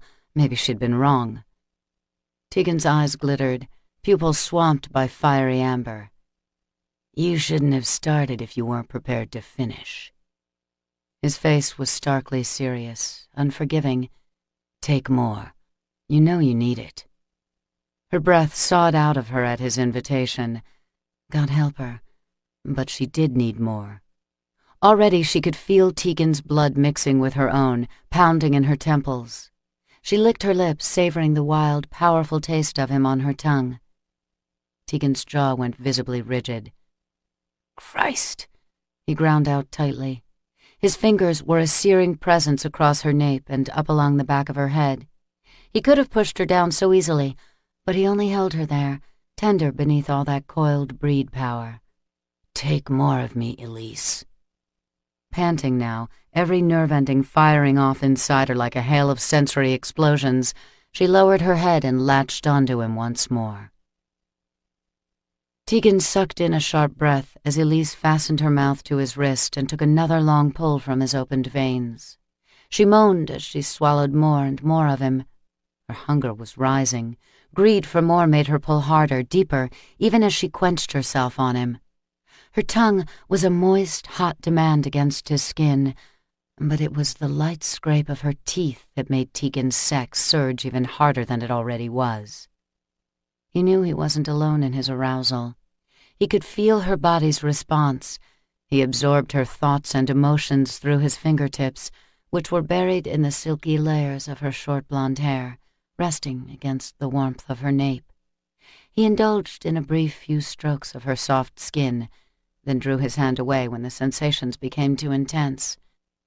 Jesus, she was on fire with need, both the physical thirst and the carnal one that breed blood inspired in females bearing the teardrop and crescent moon birthmark. Absurdly, Tegan fought to distance himself from the gravity of what was happening. He tried to occupy his mind with a clinical mental inventory of her features, anything to dull the erotic movements of her mouth on him, but it was no use. Elise was too real, too damn hot, the way her spine arched and snaked with each long draw of her mouth. Her breath heaved, rapid and deep, and her lips were making deliciously wet noises in the quiet of the room.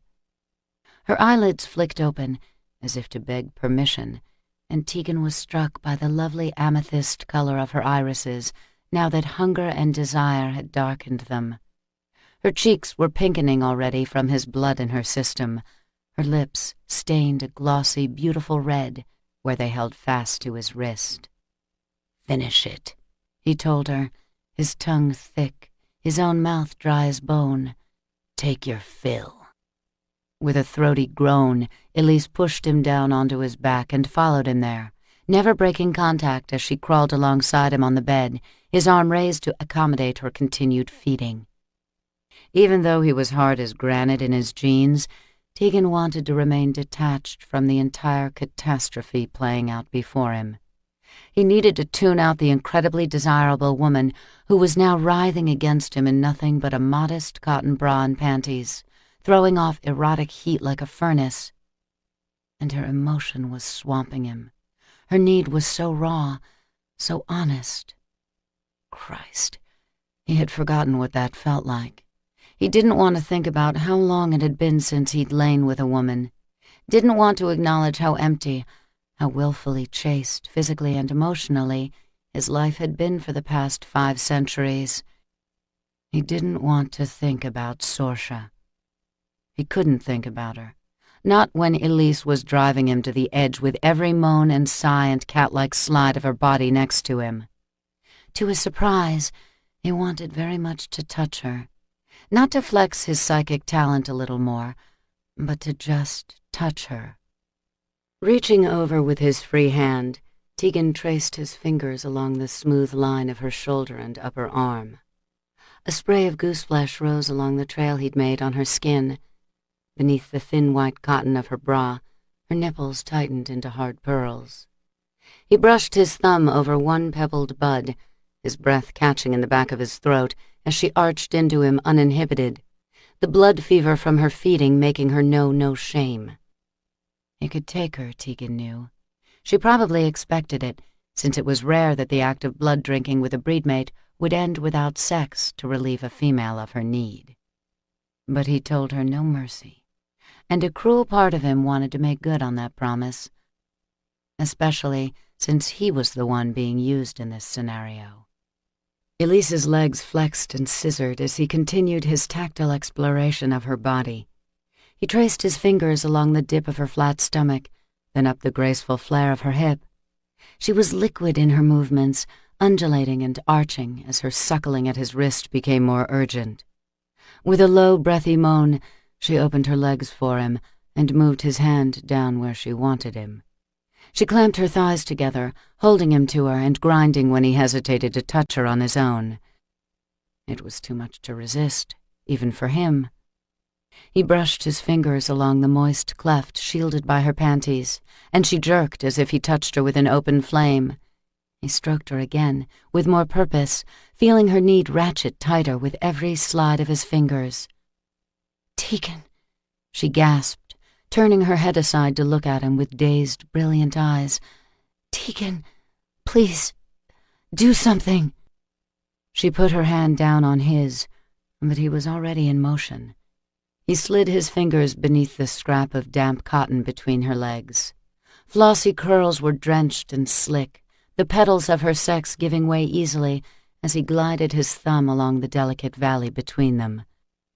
God, she was so soft, like velvet and satin. And the scent of her. The fragrance of her arousal was a shattering combination of heather and roses and fresh spring rain.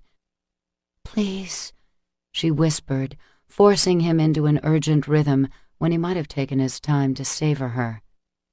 But her need was too far gone. He'd threatened no mercy, and while he knew he was a cold-hearted bastard, he couldn't deny her relief. "Drink some more," he said, his voice reduced to coarse gravel in his throat. "I'll take care of the rest." Elise obeyed him, fastening onto his wrist as Tegan stroked her toward a shattering release. She came apart in wave after wave of shuddering pleasure, her blunt human teeth biting down hard on him as her climax rippled through her body. By the time it was over, Tegan's fangs were throbbing, his cock straining to be freed and buried deep inside the wet, hot core of Elise's body. He drew his hand away from her, his senses swamped with the intoxicating perfume of sex and blood and warm, languid woman. He wanted to spread her legs wide and mount her like an animal. Wanted it so badly, his head was pounding with the urge to rip away the denim she'd made him keep on and fall on her in a savage, lustful fury. Oh, yeah. That's just what he needed to do to really take this bad situation and send it straight into a goddamn nuclear-grade disaster. What he really needed was to get the fuck out of there. Too bad he hadn't done that before she'd managed to goad him into giving her his vein. With a growl of frustration, Tegan eased his arm out from under Elise's slack mouth and brought the wound to his lips. He sealed the punctures with his tongue, licking away the last of the blood and trying not to taste Elise on his skin. He even failed at that. "I have to go," he said, unwilling to look at her and be tempted into more idiocy in one night. He moved to the far edge of the bed and swung his feet down onto the floor. He grabbed his shirt and yanked it over his head. "If you insist on going with me to Berlin, be ready tomorrow night. We leave promptly at dusk." Chapter 14. The wait until the following evening seemed unending to Elise. She'd gotten dressed and crept out of Tegan's quarters in absolute shame immediately after he left her there, somehow managing to find her way to the room Gabrielle had prepared for her elsewhere in the compound without being seen. Once inside the comfortable suite, she had holed up like a hermit, feigning a headache so that she could take her meals in privacy and not have to face scrutiny from the other women, or God forbid any of the warriors, for anything they may know about what had transpired between Tegan and her. Not that Tegan would have spoken of what they'd done. She had most certainly disgusted him, if not by her use of him as her blood host, then most definitely by her humiliatingly base reaction during the event. She could hardly stand to think on it now, and she didn't suppose an apology to Tegan would be enough to excuse her behavior. Supposing he would even give her a chance to attempt one. In the nearly 20 hours that he'd been gone, it didn't appear that anyone had heard from him at all. He hadn't said where he was going, just put on his clothes and a pair of black combat boots, then left Elise alone in his quarters, like he couldn't bear to be near her for another second. Understandable, of course. She had embarrassed them both. Part of her considered abandoning the idea of going with him to Berlin, to save what was left of her pride, if nothing else. But she had already taken things this far, and it was a little late to turn back now. She could feel Tegan's blood inside her, the low hum of power that beat in her temples and in each of her pulse points. 5 years without breed blood in her body had sapped her of more than she realized, but drinking from Tegan was a revelation. She felt him flowing through her muscles, bones, and cells, giving her a vitality she had almost forgotten was possible. Even her senses were tuning up, becoming more acute just after that one taste from the warrior's Gen 1 veins. And because of that blood connection to him, she felt the precise moment when Tegan entered the compound. He was there, somewhere, his arrival like a light blinking on in a shadowed corner of her mind. This was the connection she could never break with him now, this bone-deep awareness of him. She would always be drawn to Tegan, conscious of him on an elemental level, until the day that one or the other of them died. God, what had she done? Elise paced the living room of her guest quarters, anxious now that the time was coming that she would be leaving with Tegan for Berlin. Maybe she should venture out into the compound to find him and make sure that he didn't intend to depart without her. Maybe she should wait for him to come to her. She heaved a sigh and started for the door. At the very second, a knock sounded on the other side. It wasn't Tegan. Her senses told her that much. Elise opened the door and was stunned to find a familiar face outside. Oh. She glanced down, surprised and shamed. Hello, Sterling. She couldn't look at him now, especially when he was standing there with genuine concern in his eyes. I heard you weren't feeling well. Savannah said you've been in here alone all day, so I wanted to check and make sure you're all right. Elise nodded. I'm fine, just a headache. To be honest, I needed some time alone. Of course. Sterling's voice was schooled, almost awkwardly so. He let a long moment pass before he spoke again. I cannot believe what he did to you in the lab, why he felt the need to say what he did. No, don't. Don't feel sorry for me. There is no need, Sterling. He exhaled sharply, anger radiating from his stiff stance in the doorway. Tegan was way out of line. He had no right to speak to you like that. I don't expect him to have honor enough to apologize for what he subjected you to, so I've come to do it for him. You don't have to, she said, looking up into those familiar, flinty blue eyes. Yes, I do, he insisted, and not just for Tegan's behavior, but for my own as well. Oh, Christ, Elise, what happened to Camden that night outside the Darkhaven? I'm so sorry. I'm so damned sorry for everything that happened. If I could have traded places with him, if it could have been me who'd gone rogue, me in front of that gun when the trigger was pulled. I know. She reached out to her brother-in-law and gently squeezed his muscled forearm. I'm sorry, too. He gave her a grim look, tried to dismiss her regret with a stiff shake of his head. But she couldn't let the rest go unsaid now. Yes, hear me out, please. I blamed you for Camden's death, Sterling, and that was wrong of me. You did everything you could to save him. I know what it cost you. I am the one owing an apology.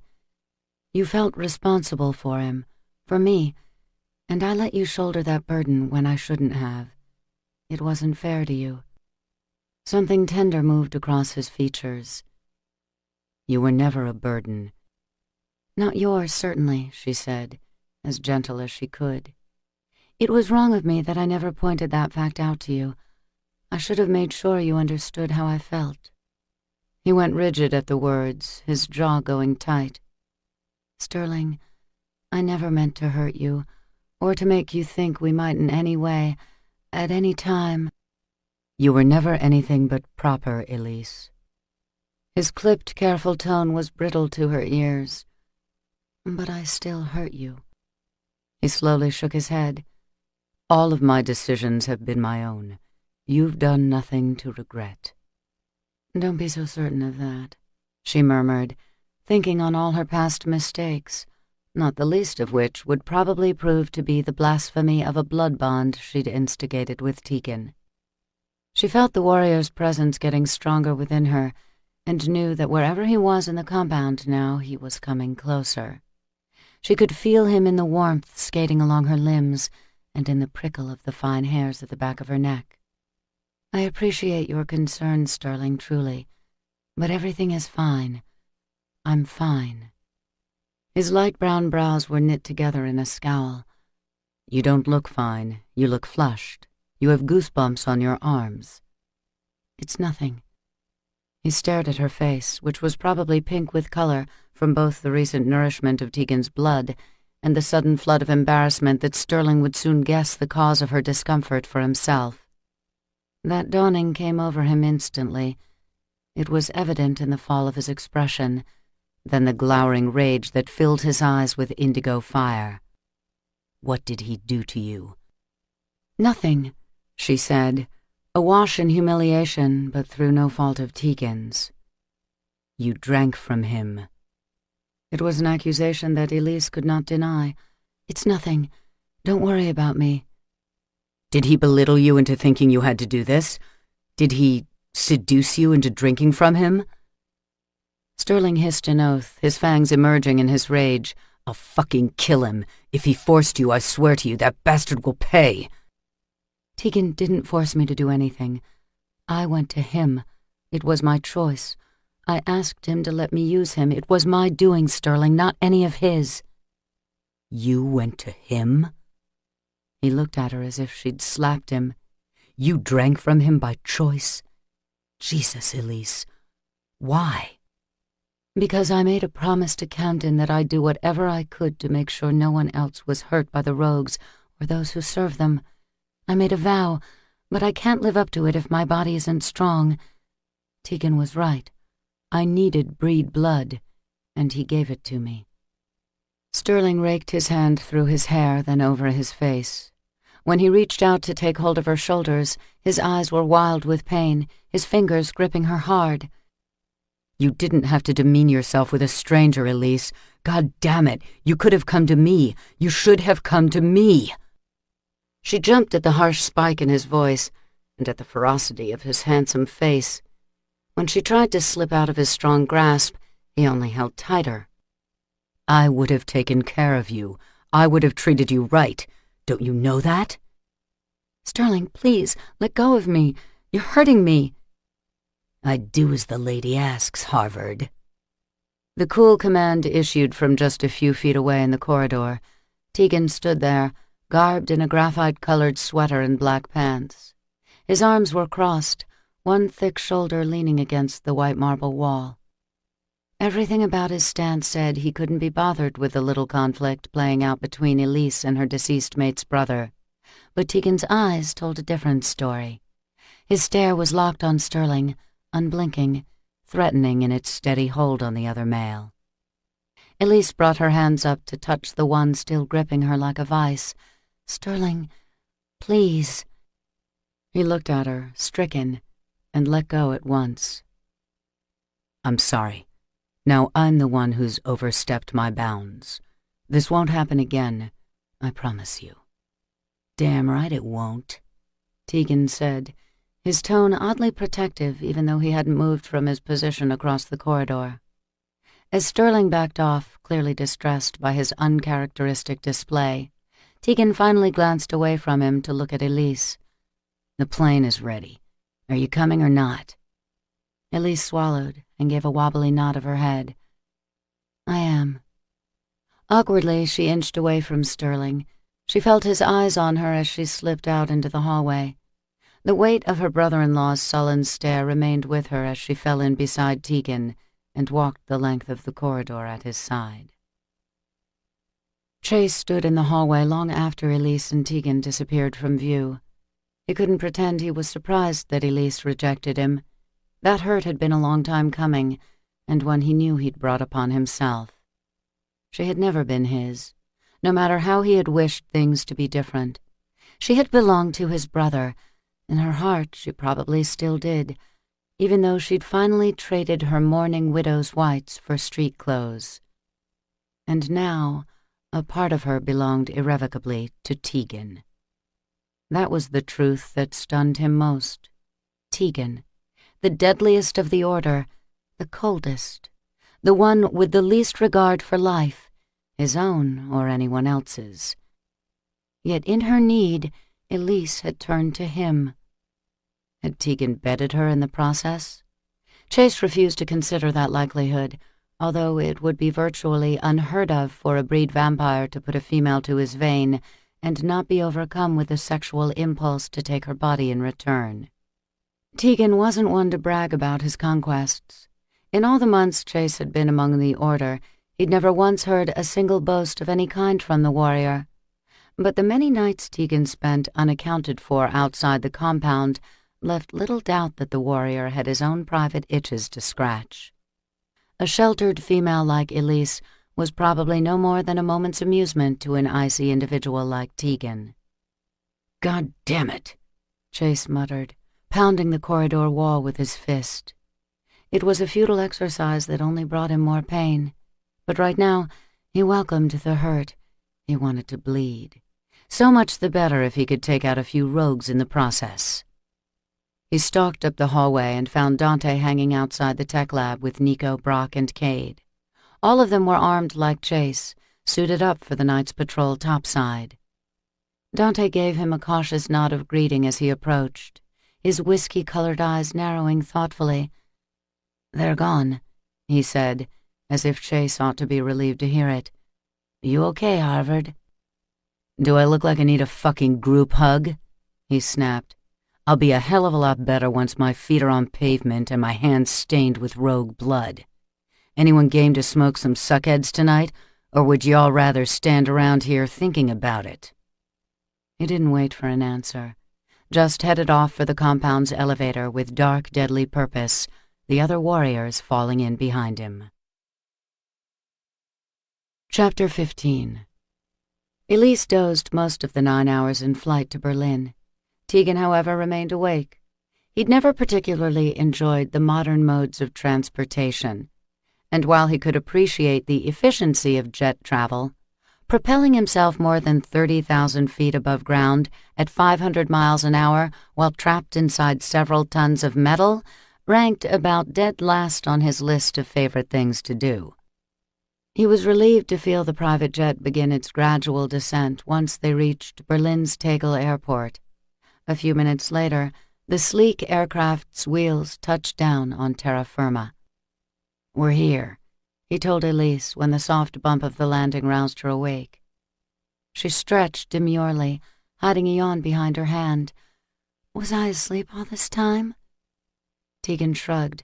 "You needed the rest. Your body is still adjusting to the blood you consumed. It can take a day or two to level out." She blushed a shade much deeper than the pink color that had come back into her cheeks from her feeding the night before. Turning her face, as if to hide her reaction from him, she lifted the shade on the small oval window beside her and looked out over the pre-dawn cityscape below. "It's beautiful," she said, her voice pleasingly rough from sleep. "I've never been to Berlin. Have you?" "Once. It was a long time ago." She shot him a half-smile of acknowledgement from across the minimalist elegance of the fuselage, then glanced away again. They hadn't spoken of what happened between them, and Tegan had zero interest in cracking open the topic himself. Bad enough he'd been unable to get the sight of her, the incredibly silken feel of her out of his head in the time he'd been gone from the compound. He'd been hoping like hell she'd back out of the Berlin trip, and he'd even considered a change of plans that would leave her behind. He didn't want to think about why he'd been compelled to go looking for her, and then intervene when he found Chase and her together in the corridor. The jolt of protectiveness he'd felt seeing the other male's hands on her had come up on him fast. He'd like to blame it on the power of the blood bond, but the problem there was that the connection was only half complete.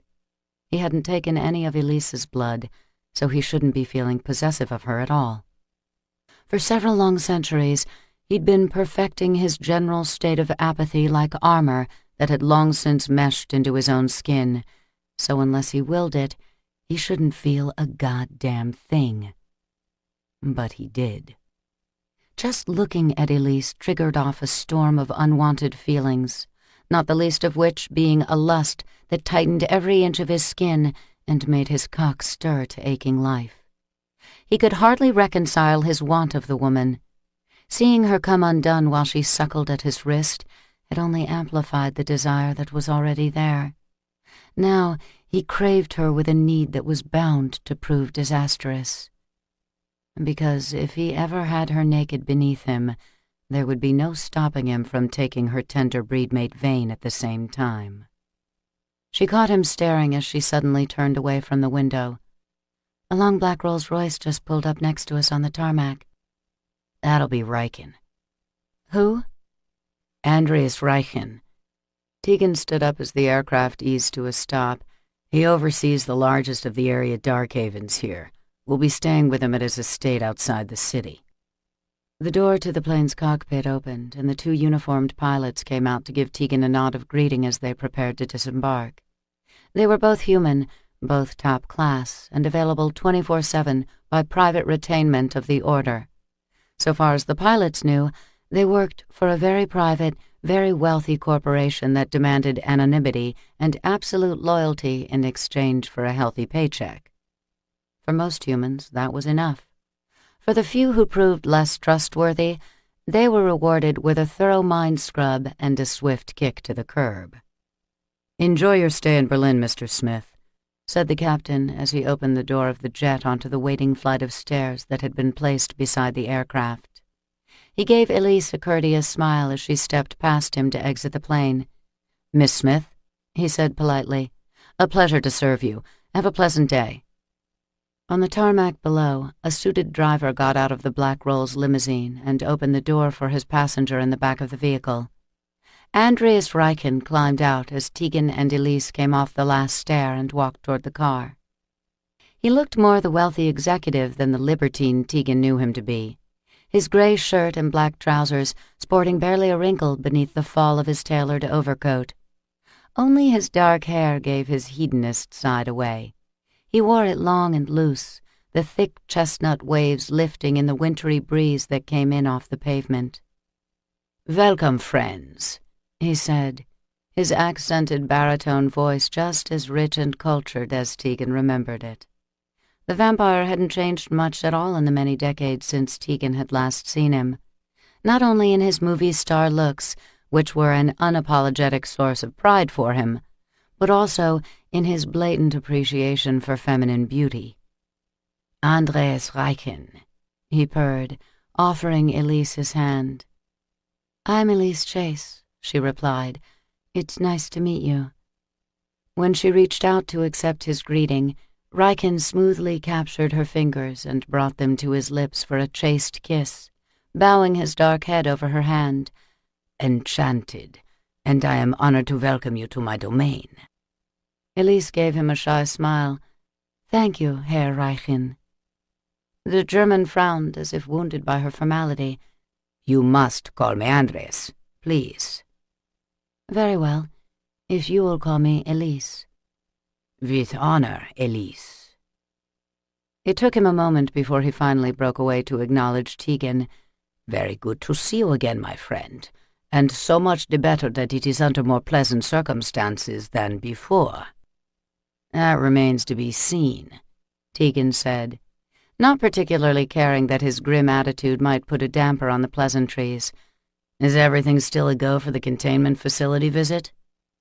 Yes, all is in order. Riken indicated the idling vehicle. Shall we be on our way? Klaus will see to your bags. This is it, Tegan said, holding up a black leather duffel that contained his combat gear and a few extra weapons. We won't be here more than a couple of days. It can't take that long to get what we need out of the Odolph rogue. Riken's chiseled cheeks showed twin dimples with his answering smile. I'm not surprised that you are all business, Tegan, but what about the lady?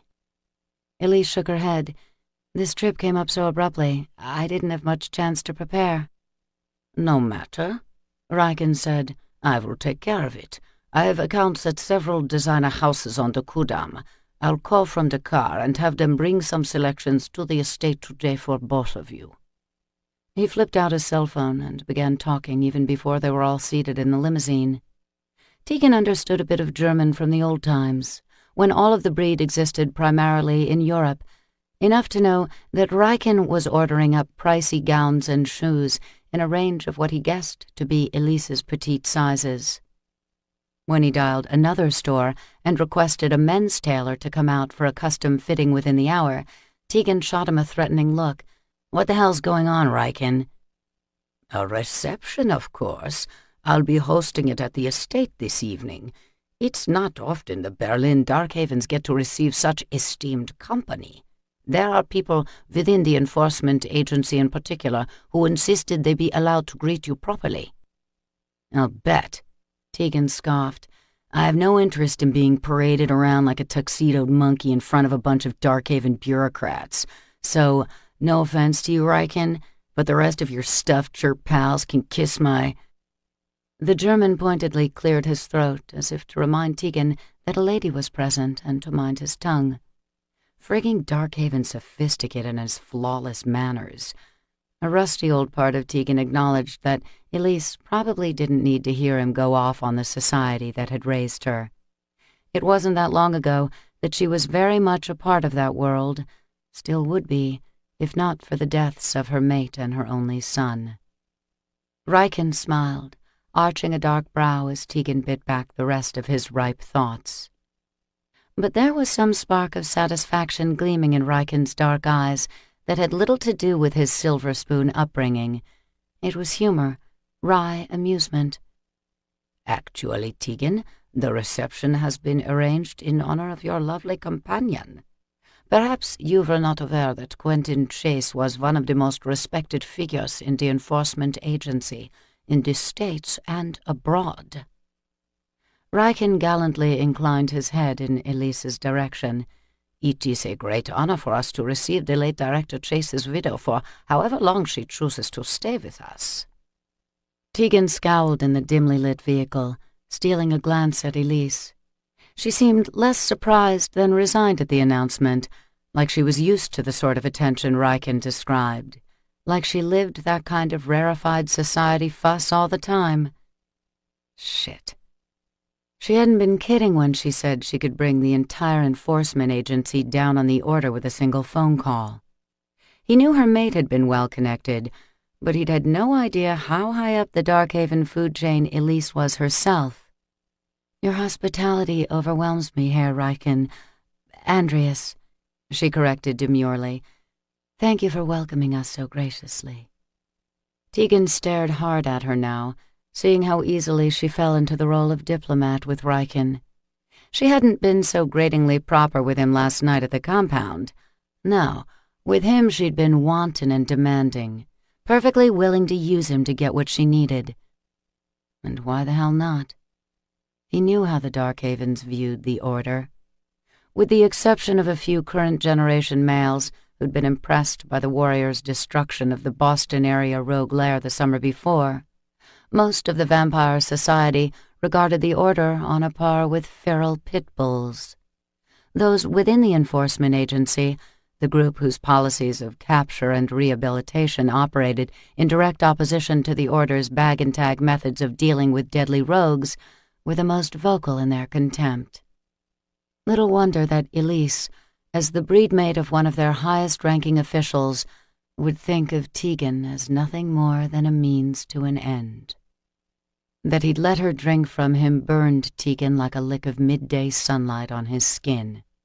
The fact that he craved the woman, even a little bit, made him want to leap out of the moving car and run until he hit the dawn. Yeah, it was a damn good thing he was seeing her clearly now, before he allowed himself to do anything even more stupid with the female. Chapter 16. Elise skimmed her hands over the yards of glistening indigo silk that covered her. The sleeveless designer gown was breathtaking, one of more than a dozen couture pieces that Andreas Reichen had arranged to be brought in earlier that day from the city for her selection. She chose the simplest dress in the least dramatic color, wishing she didn't have to attend the evening's reception at all. She'd been treated like a queen all day, and even after a restful bit of sleep, she wasn't much in the frame of mind for the hours of socializing that awaited her in the Lakeside Estates grand ballroom downstairs. But years of practice on Quentin's arm had taught her what was expected of a member of the Chase family: duty first. That had been his personal credo, and one Elise had learned to embrace as well. So, after a quick shower in her guest suite, she had put on the form-fitting dark purple gown and a pair of gem-encrusted sandals, then arranged her short hair into some semblance of a style and headed out of her room, ready to act her part. Or at least, she thought she had been ready. As soon as she descended the curving stairwell from the expansive wing of living quarters above, the din of voices and elegant music made her pause. This would be the first public reception she'd attended since Quentin's death. Until she'd left the Darkhaven 4 months ago, she had kept herself in mourning, wearing the long white tunic and scarlet sash that declared a breedmate a widow. As such, she'd been able to sequester herself in her home, seeing only those people she wished to, and neatly avoiding the sympathetic stares and whispers that would only remind her of Quentin's absence all the more. There would be no more avoiding it, she realized, seeing Andreas Reichen striding toward her across the marble foyer from the direction of the crowded ballroom. He was stunning in a black tuxedo and crisp white shirt. His dark hair was pulled back off his face into a loose queue at his nape, showcasing those razor-sharp cheekbones and his strong, square jaw. The handsome German's warm smile put her somewhat at ease immediately as he approached. "A perfect choice. You look exquisite," he said, his dark eyes taking her in from head to toe as he took her hand and lifted her fingers to his mouth. His brief kiss of greeting was whisper-soft and warm as velvet. He released her with a slight bow of his head, and when his gaze reached her face, he frowned. "Something is wrong? Is anything not to your liking?" "Everything is fine," she assured him. "It's just, I haven't done this in a very long time. Been out in public, that is. For the past 5 years, I've been in mourning." Reichen's frown deepened in understanding. "In mourning? All this time?" "Yes." "Oh, God. You must pardon me, but I didn't know. I am sorry. You need only say the word, and I will send everyone away. They don't need to know why." "No." Elise shook her head. "No, I would never ask you to do that, Andreas. You've gone to so much trouble, and it's just a pleasant gathering after all. I can get through this. I will get through it." She couldn't help looking around Reichen's broad shoulders, searching for the one face she knew. Even though Tegan could hardly be considered friendly, he was familiar, and gruff or not, his strength would be a comfort to her. By the low current in her veins, she could feel him somewhere in the mansion, nearby, yet out of her line of sight. "Have you seen Tegan?" she asked, trying to sound only passingly interested in the answer. "Not since we arrived this morning." Reichen chuckled as he led her away from the sweeping staircase toward the ballroom. "We won't see him anywhere near the reception, I'm sure. He never was one for social gatherings." No, she didn't suppose he was. "Do you know him well?" "Oh, not particularly. But then I doubt few can claim to know that warrior well. Personally, I know all I need to know to consider him a friend." Elise was curious. "How so?" Tegan came to my aid some time ago, when the area was having a sudden but persistent problem with a group of rogues. This was ages ago, in the early 1800s, 1809, the height of summer. 200 years would seem a very long time to human ears, but Elise herself had been living among the breed for more than a century, after being rescued from Boston's slums by the Chase family when she was a young child. The breed's Darkhaven communities had been in existence in various parts of Europe and the United States for much longer than that. Things must have been very different for you then. Riken grunted, as if remembering those times. Things were different, yes. The Darkhavens weren't nearly as secure as they are now. No electronic fences, no motion sensors, no cameras to warn of breaches.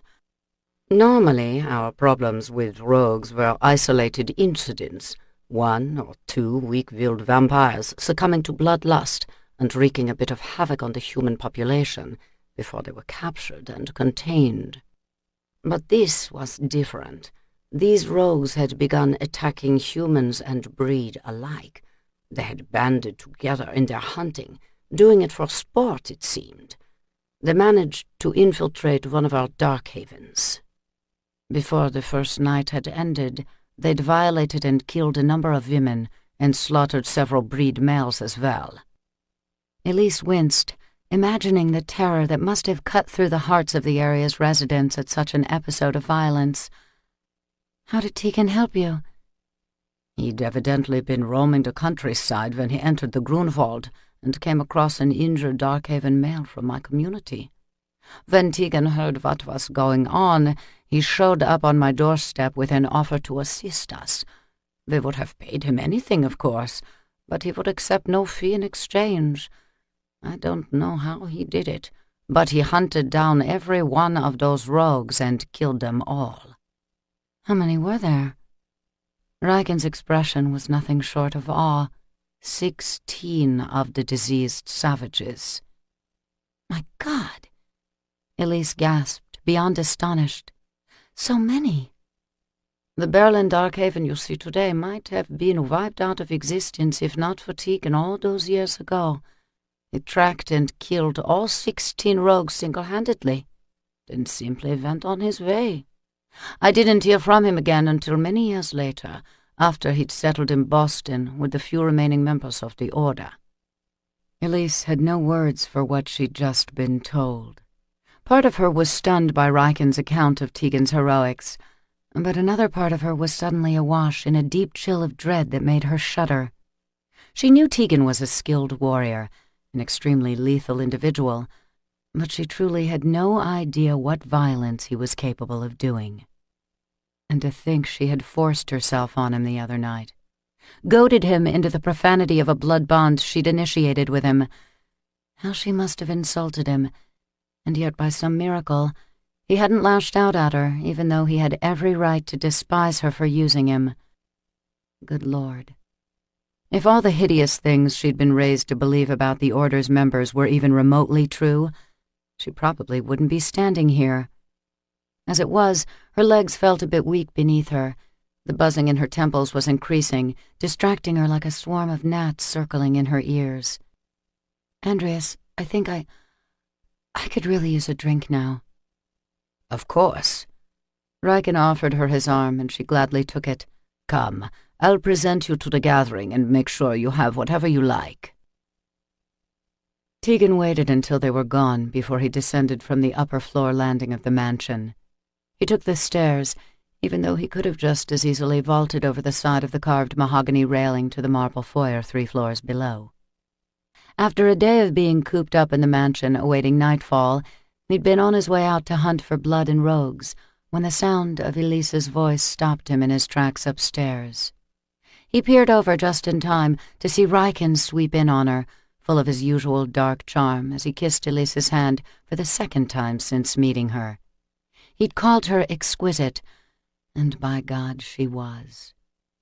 The indigo dress she wore hugged her petite figure in all the right places, an architectural wonder of crisscrossing silk layers and flowing, filmy skirts.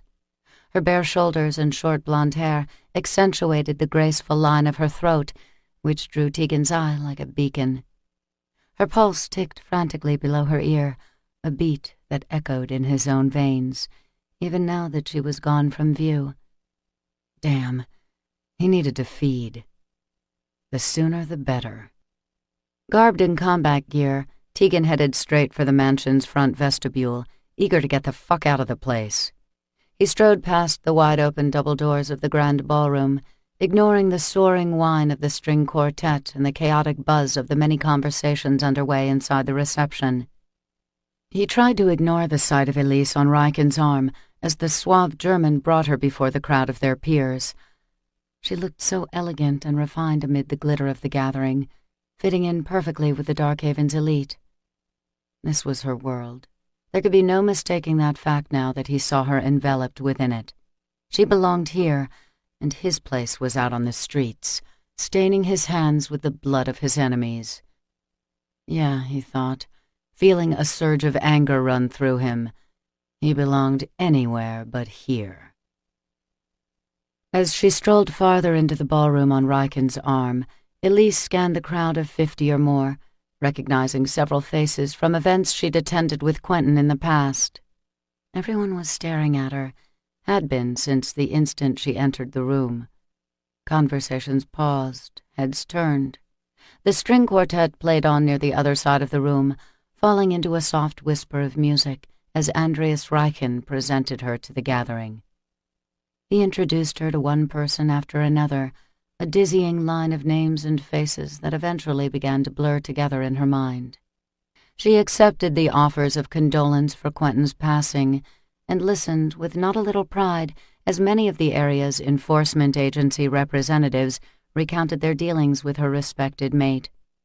More than one person asked about the nature of her business in Berlin, but she dodged the questions as artfully as she could. It didn't seem prudent to discuss the Order's business in such a public arena, and it would be next to impossible to mention her association with the Warriors without explaining how she'd come to know them in the first place. How shocked and appalled would these politic Darkhaven males be to learn that she had been out on Boston's streets hunting minions just a few days before. Some rebellious part of her almost wished she could blurt that truth out, if only to watch the stuffy civilians balk. Instead, Elise merely sipped the wine Riken had fetched for her soon after they arrived, her attention only partially focused on the enforcement agent who was bending her ear for about 15 minutes straight. Looking slightly down his aquiline nose at her, the imposing blonde vampire was quick to impress upon her how he had served the agency most of his life, racking up more than 100 years of self-aggrandizing war stories that he seemed compelled to describe to her in great detail. She nodded along and smiled at the appropriate moments, wondering how long it would take her to hit the bottom of her wineglass. About 3 seconds, she decided, casually draining the last of the fine French wine. "Your years of service are commendable, Agent Voldemar," she said, already extricating herself from the conversation. "Will you excuse me, please? I'm afraid this wine has gone straight to my head." The arrogant agent sputtered something about the fact that she hadn't yet heard about the time he required a full 20 stitches after a run-in with a rogue outside Tiergarten, but Elise just gave him a polite smile as she slipped into the thickest knot of the crowd. In the middle of the perfumed, silk-clad bodies, a female hand reached out to clasp her own. "Elise? Oh my goodness, it's so nice to see you." She was swept into a tight, warm hug. When she drew back, a flood of delight filled her to see the face of an old dear friend. "Anna, hello. You look well." "I am. And you. How many years has it been since we've seen each other? The boys were so young then. Were they even 6 years old the last time we were all together?" "They were 7, Elise said, hit with an instant blast of memory. Camden and Anna's son Tomas had been fast friends, spending an entire summer together before the agency reassigned Anna's mate overseas. "I can't believe how time flies," the other breedmate exclaimed, then took Elise's hand in both of hers. "We heard what happened to Quentin, of course. I'm so sorry for your loss. Elise attempted a smile. Thank you. It was a difficult time, but I'm adjusting to life without him as best I can. Anna clucked her tongue. And poor Camden. I can only imagine how hard it's been for him, too, losing his father when he could have barely been into his teens. How was he holding up? Did he come with you to Berlin? I know Tomas would be thrilled to see him. All the blood seemed to drain out of her head at the well-meaning questions. The pain in her heart was still raw from this more recent loss, so raw she could hardly find her voice to speak. Camden is... well, he's not here, actually. There was an incident a few months ago in Boston. He ran into some trouble and he... She had to take a breath and push the words out of her mouth. Camden was killed. Anna went white with shock. Oh, Elise, forgive me. I had no idea. I know you didn't. It's all right. Cam's death was sudden, and not many people know. Oh, my dear friend, you've been through so much tragedy, haven't you? You must be the strongest woman I know. To lose so much in so short a time, it would have destroyed me, I'm sure. I think I would have curled up and simply faded away. Elise might have too. Lord knew she wanted to do that very thing at first, but anger pulled her through the initial suffering. Vengeance would take her the rest of the way. You do what you must in order to survive it, she heard herself say to the stricken female who looked at her with so much pity it stung. You just do whatever it takes. Of course, Anna replied. She smiled, but it was a wobbly effort that didn't quite mask her discomfort with the conversation's awkward turn. How long will you be in town? Perhaps if you have time, I could show you around the city. We have some lovely parks and museums. Perhaps. Elise glanced at her wineglass as if she just recalled it was empty. Will you excuse me? I think I'll take a little walk and refresh my drink. Yes, Anna said, sympathy still softening her eyes. It was good to see you, Elise. Truly. Elise gave her friend's hand a gentle squeeze. You too. As she started to walk away, a low rumble of conversation carried through the crowd. Elise hardly had to turn to see what caused it. She felt the disturbance deep within her bones and in the warm prickle of awareness that settled in her breast. For God's sake, Agent Voldemar muttered from a few feet away from her. He and several of his cronies were gaping in open contempt toward the entrance of the ballroom. You'd think he'd at least have the decency to dress accordingly for a function like this. Despicable savages, every last one of them. Elise swiveled her head and saw Tegan making his way into the gathering. He was a startlingly grim vision, dressed in full combat gear and dripping with weapons. His overlong tawny hair was wild around his head and broad leather-clad shoulders, and there was a lethal sharpness to his green-eyed gaze as he casually scanned the crowd. He had to know how nightmarish he must look to these pampered civilians, but he only sneered at those few individuals who dared to stare at him as he strode into their midst. Just look at that uncouth Gen 1 barbarian, Voldemar chortled, much to his agency companion's smirking amusement. The younger generations may be impressed by the Order's violent methods, particularly after that bit of spectacle last summer in Boston, but they need only take a hard look at this one to see the warriors for what they truly are, uncivilized hoodlums who have long outlived their purpose. The group of them chuckled, so pompous in their silk tuxedos, their arrogance rolling off them like a sour wind. Elise hated how the Darkhaven males were looking at Tegan, and in a small shamed corner of her conscience, she knew that she had been guilty of the same thing at one time.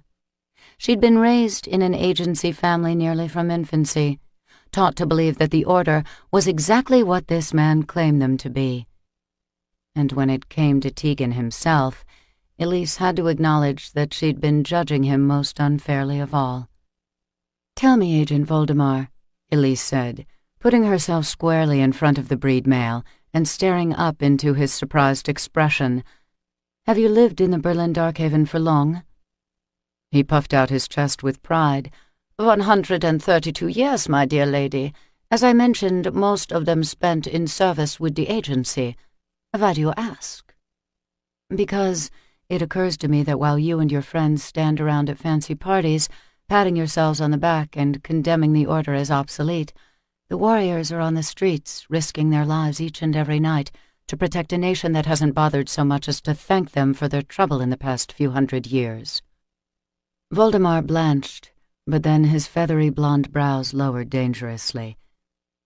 "You are Quentin Chase's widow, so I'll be kind and not burden you with the facts about just how brutal those thugs can be.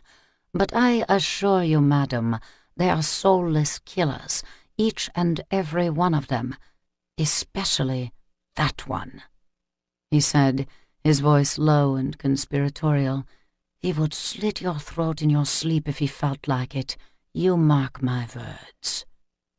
"That one," Elise said, knowing that Tegan was coming closer all the time. Her veins were lit up like live wires, her temples buzzing. But she was furious and getting more incensed by the second. "That warrior you would insult so freely is the main reason any of you are standing here tonight." "Indeed?" Voldemar scoffed, clearly incredulous. "Is the historical memory so short in this area that you have forgotten about the band of rogues who descended on your Darkhaven 200 years ago, killing many of your citizens? It was that warrior who took it upon himself to hunt the rogues down. He saved your community single-handedly, and he asked for nothing in return. I don't think a little respect for him now would be misplaced." None of the Darkhaven males said a word as she finished her diatribe and waited for their reaction. They were looking past her now, Agent Voldemar the palest of them all. As the group of them slowly shrank back into the crush of milling bodies, Elise turned around and found herself standing less than an inch away from Tegan. He glared down at her, looking about as mad as she'd ever seen him before.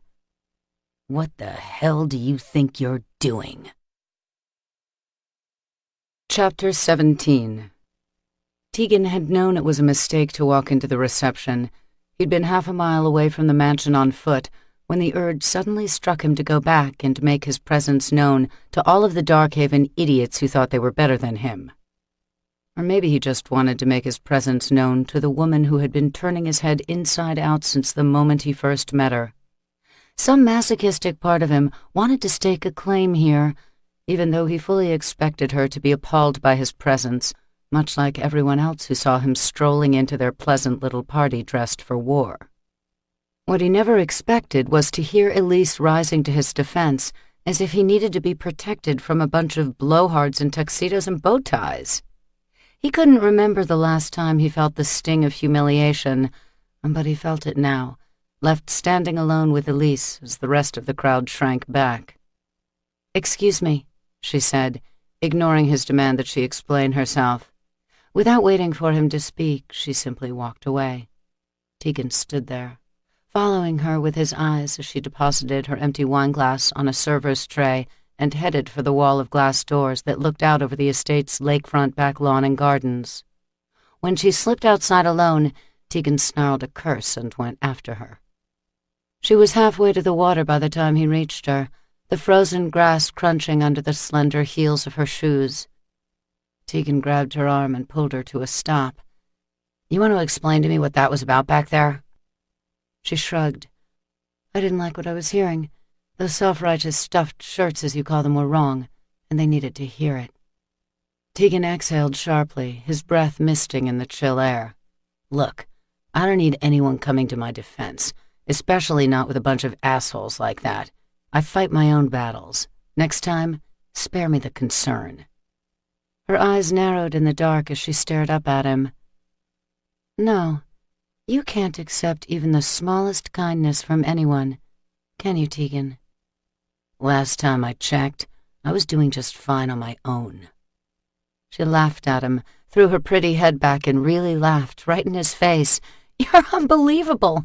You can take on an army of rogues all by yourself, but you're scared to death that someone might actually care for you, or even worse, that you might be tempted to care for someone else. You don't know the first thing about me. Does anyone? She yanked her arm out of his light hold.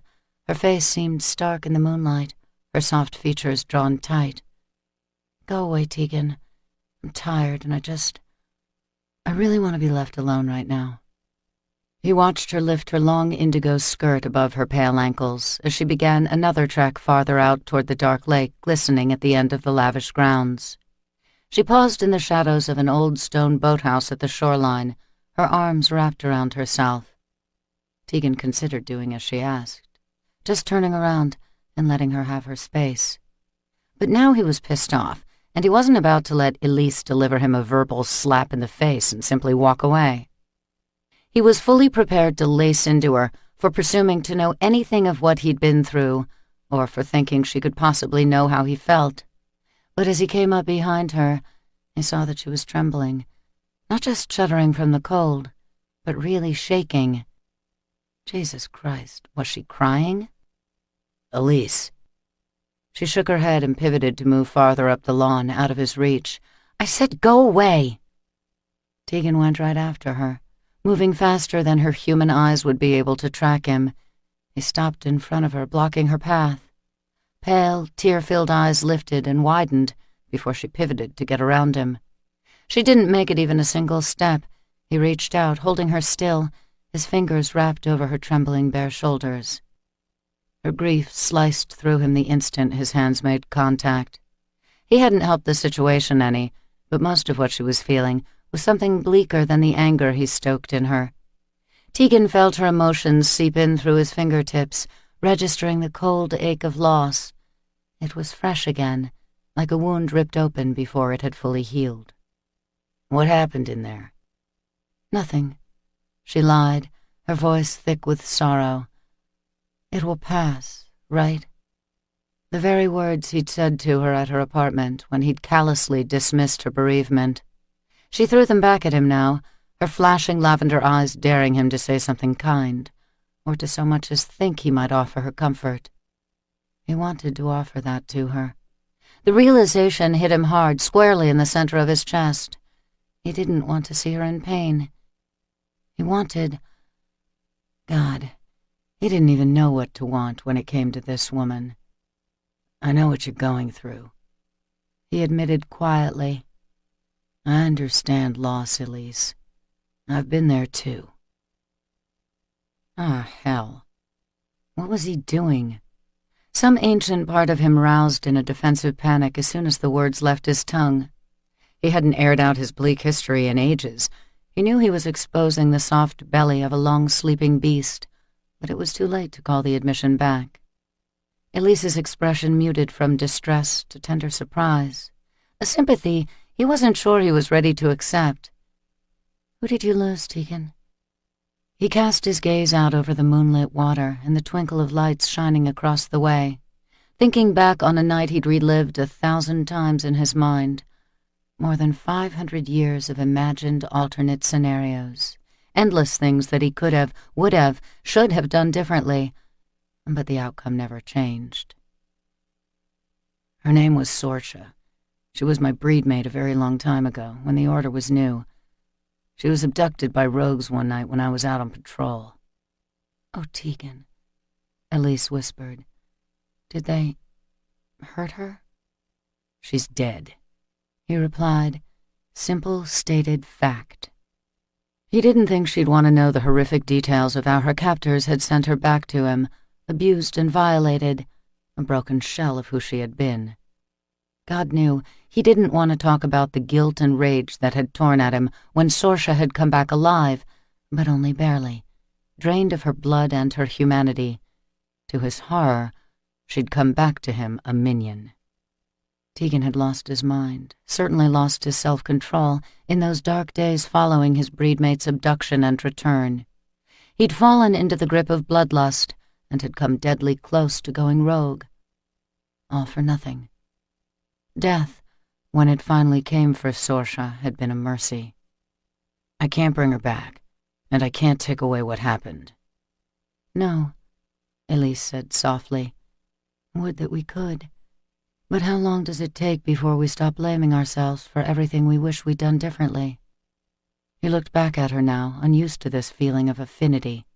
But it was the regret in her eyes that made something inside him thaw just a little. "You didn't give your son that drug that corrupted him, Elise. You didn't push him over that edge." "Didn't I? I thought I was protecting him, but I held him too close all the time. He rebelled. He wanted to be a man. He was a man, but I couldn't bear to lose my child because he was all I had left. The more I tried to keep him close, the harder he pulled away." Every kid goes through that. It doesn't mean you caused his death. "We argued the last night I saw him," she blurted out. "Camden wanted to go to some kind of party. A rave, I think he called it. There had already been a few Darkhaven youths who'd gone missing, so I was worried something might happen to him. I forbade him to go. I told him that if he did, he shouldn't come back home. It was just an empty threat. I didn't mean it." "Jesus," Tegan muttered. "We all say things we regret, Elise. You were only trying to keep him safe." "Instead, I killed him." "No. Bloodlust killed him. Marek and the human he paid to create Crimson killed your son. Not you." She crossed her arms over herself and gave a mute shake of her head. He didn't miss the sudden flood of tears that filled her eyes. "You're shivering." Tegan shrugged out of his heavy leather coat and draped it around her before she could refuse him. "It's too cold. You shouldn't be out here." Not with him, he thought, so very tempted to touch her now. Before he could stop himself, he was raising his hand to her cheek and smoothing away the wetness that streaked down her fair skin. He caressed her face, letting his thumb brush across her lips. It was all too easy to recall how sweet her mouth had been, pressed against his wrist, how heated her tongue had been when she lapped at him, drawing strength from his blood, how the feel of her body, hungry and writhing next to his, had inflamed him. He wanted that again, with a ferocity that stunned him. "Tegan, please, don't." Elise sighed, closing her eyes as if she knew the direction of his thoughts. "Don't do this if you don't mean it. Don't touch me like that if you don't feel it." He lifted her chin, tenderly sweeping his fingertips over her petal-soft eyelids, compelling her to see him. They opened slowly, dark lashes framing pools of beautiful light amethyst.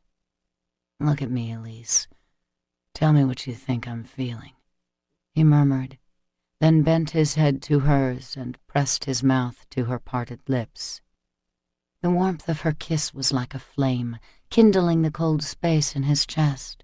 He let his fingers thread into the short, silky hair at her nape, holding her against him as he slid his tongue along the seam of her lips. She parted for him on a gasp, trembling in his arms as he tasted the wet velvet of her mouth. When her hands came up to touch him, Tegan was the one to tremble, shocked by the sensation of being held, astonished by how much he needed it, how much he needed her. It had been so long since he'd allowed himself this kind of intimacy. The centuries of solitude had been their own comfort to him, but this...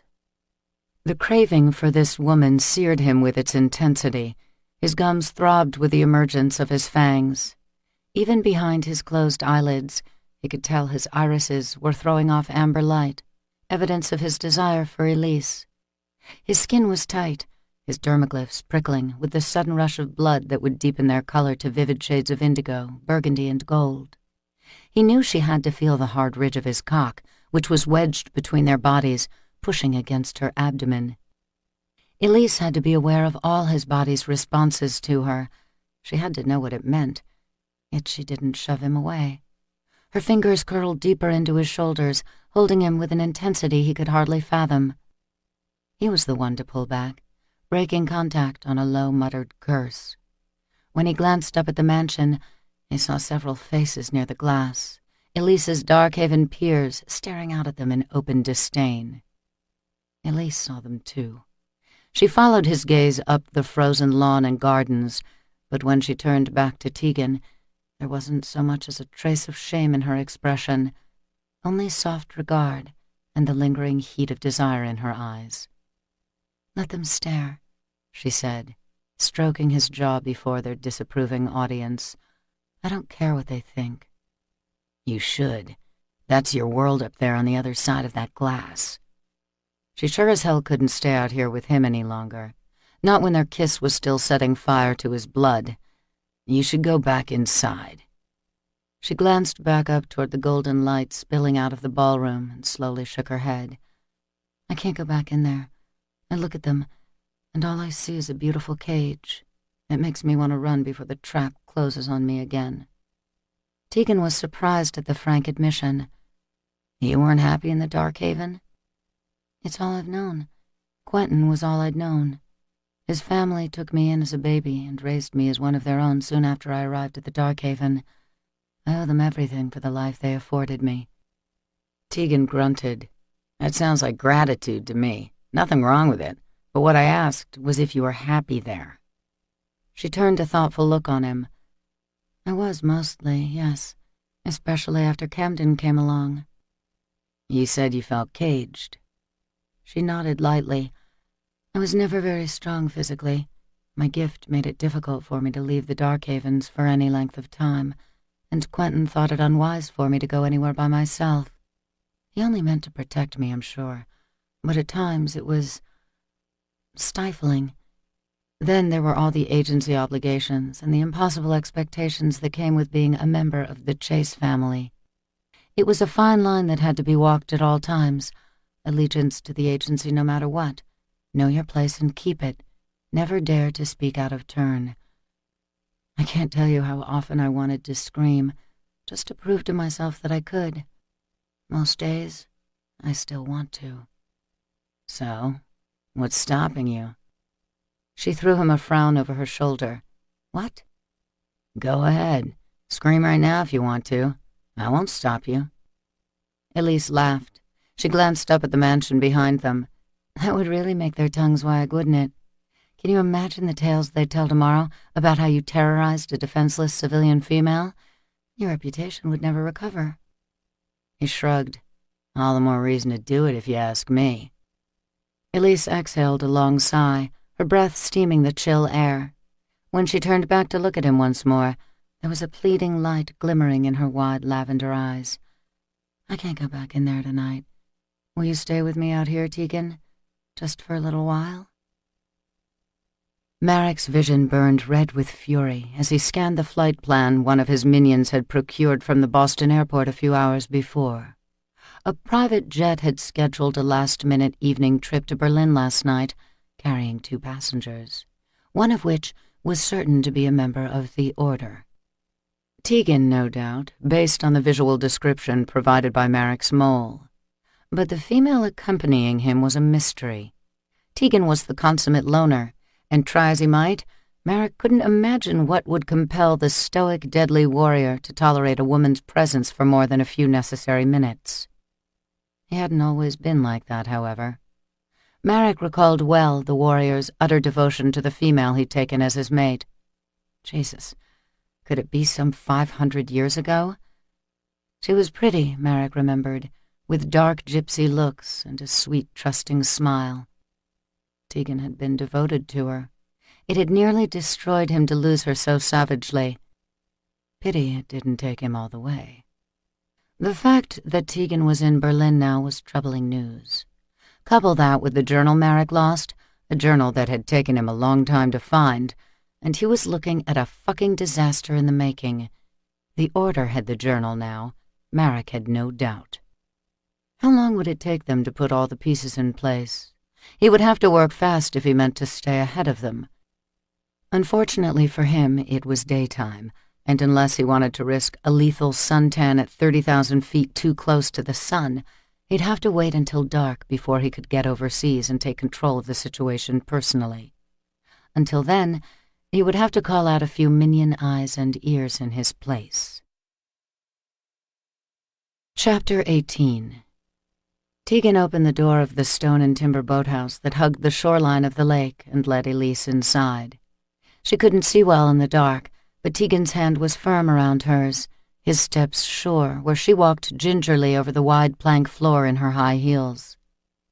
The space for a large boat was empty for the winter, the water partially frozen where it came into the base of the building. "There should be a loft up here," Tegan said, guiding her toward a wooden staircase. "How do you know?" "This was the warden's cottage when I was here last. Guess there's not much need for gamekeepers anymore, so Rykins had it converted to house one of his many toys." Elise lifted the ends of her skirt and Tegan's oversized leather coat and climbed up the stairs with him. At the top of the steps he opened a door that revealed a wide post and beam space above. It was rustic, but welcoming. Moonlight poured in through an A-shaped window that overlooked the lake. Big leather club chairs flanked a sofa, positioned for the best views of the water, and set into the eastern wall was a fireplace built out of thick stone. "Knowing Ryken, there's got to be electricity out here," Tegan said from somewhere behind her. A second later, a table lamp went on across the room, activated by his will. "Actually, if you don't mind, I think I prefer the dark. It's peaceful." The light blinked off, replaced once more by the cool, pale wash of moon glow. Elise felt Tegan's eyes on her as she walked toward the window and gazed out into the night. Her heels sank into a plush white rug, sheepskin, she realized, glancing down at the fluffy, irregular shape of the floor covering. On impulse, she kicked off the elegant sandals and let her toes burrow in the luxuriously thick pelt.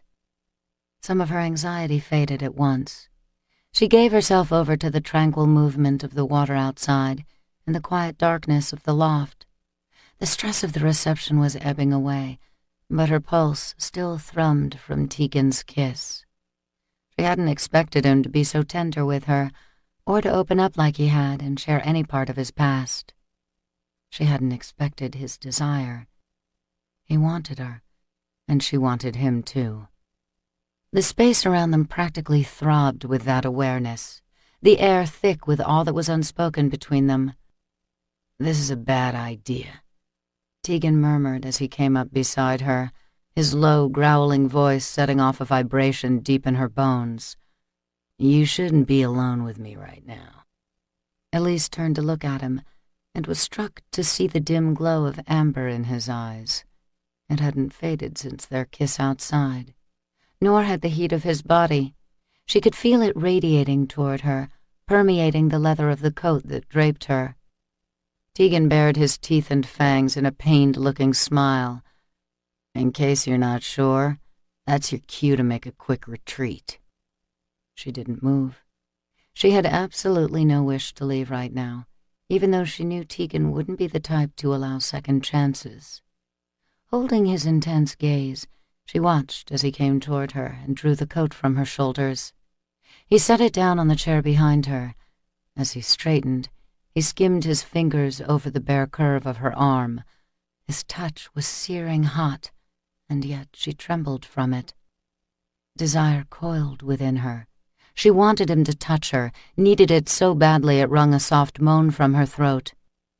Tegan scowled, his tawny brows lowering over the glowing embers of his eyes. He retracted his hand with a glare. "No," he said thickly, "no, this is a very bad idea. I'll take more from you than you're willing to give." When he turned as if he meant to walk away, Elise moved toward him and lifted her hand to the side of his rigid jaw. "Tegan, wait. I don't want you to go." She went closer to him, until their bodies brushed together in the dark. She heard his sharp intake of breath hiss through his teeth and fangs as she rose up on her toes in front of him. She felt the rush of heat roll off every coiled muscle of his body in that instant before she pressed her lips to his. She tasted the ferocity of his hunger in the way he wrapped his arms around her and dragged her deeper into his embrace, his mouth demanding as he took her tentative kiss and turned it into something fevered and dark. He groaned, and Elise felt the long tips of his fangs rasp against her lips as he traced his tongue along the seam of her mouth. She let him in, reveling in the erotic invasion, unable to bite back her muled complaint when he abruptly drew back. His chest was heaving with every rough breath he dragged into his lungs. He stared at her from under low brows, the green of his eyes swamped completely by amber light, his pupils thin to slivers in the center of all that fiery gold. Even in the dark, shrouded by his black combat gear, she could see that he was fully aroused. She'd felt the thick ridge of his sex pressing insistently against her in that moment before he pulled away.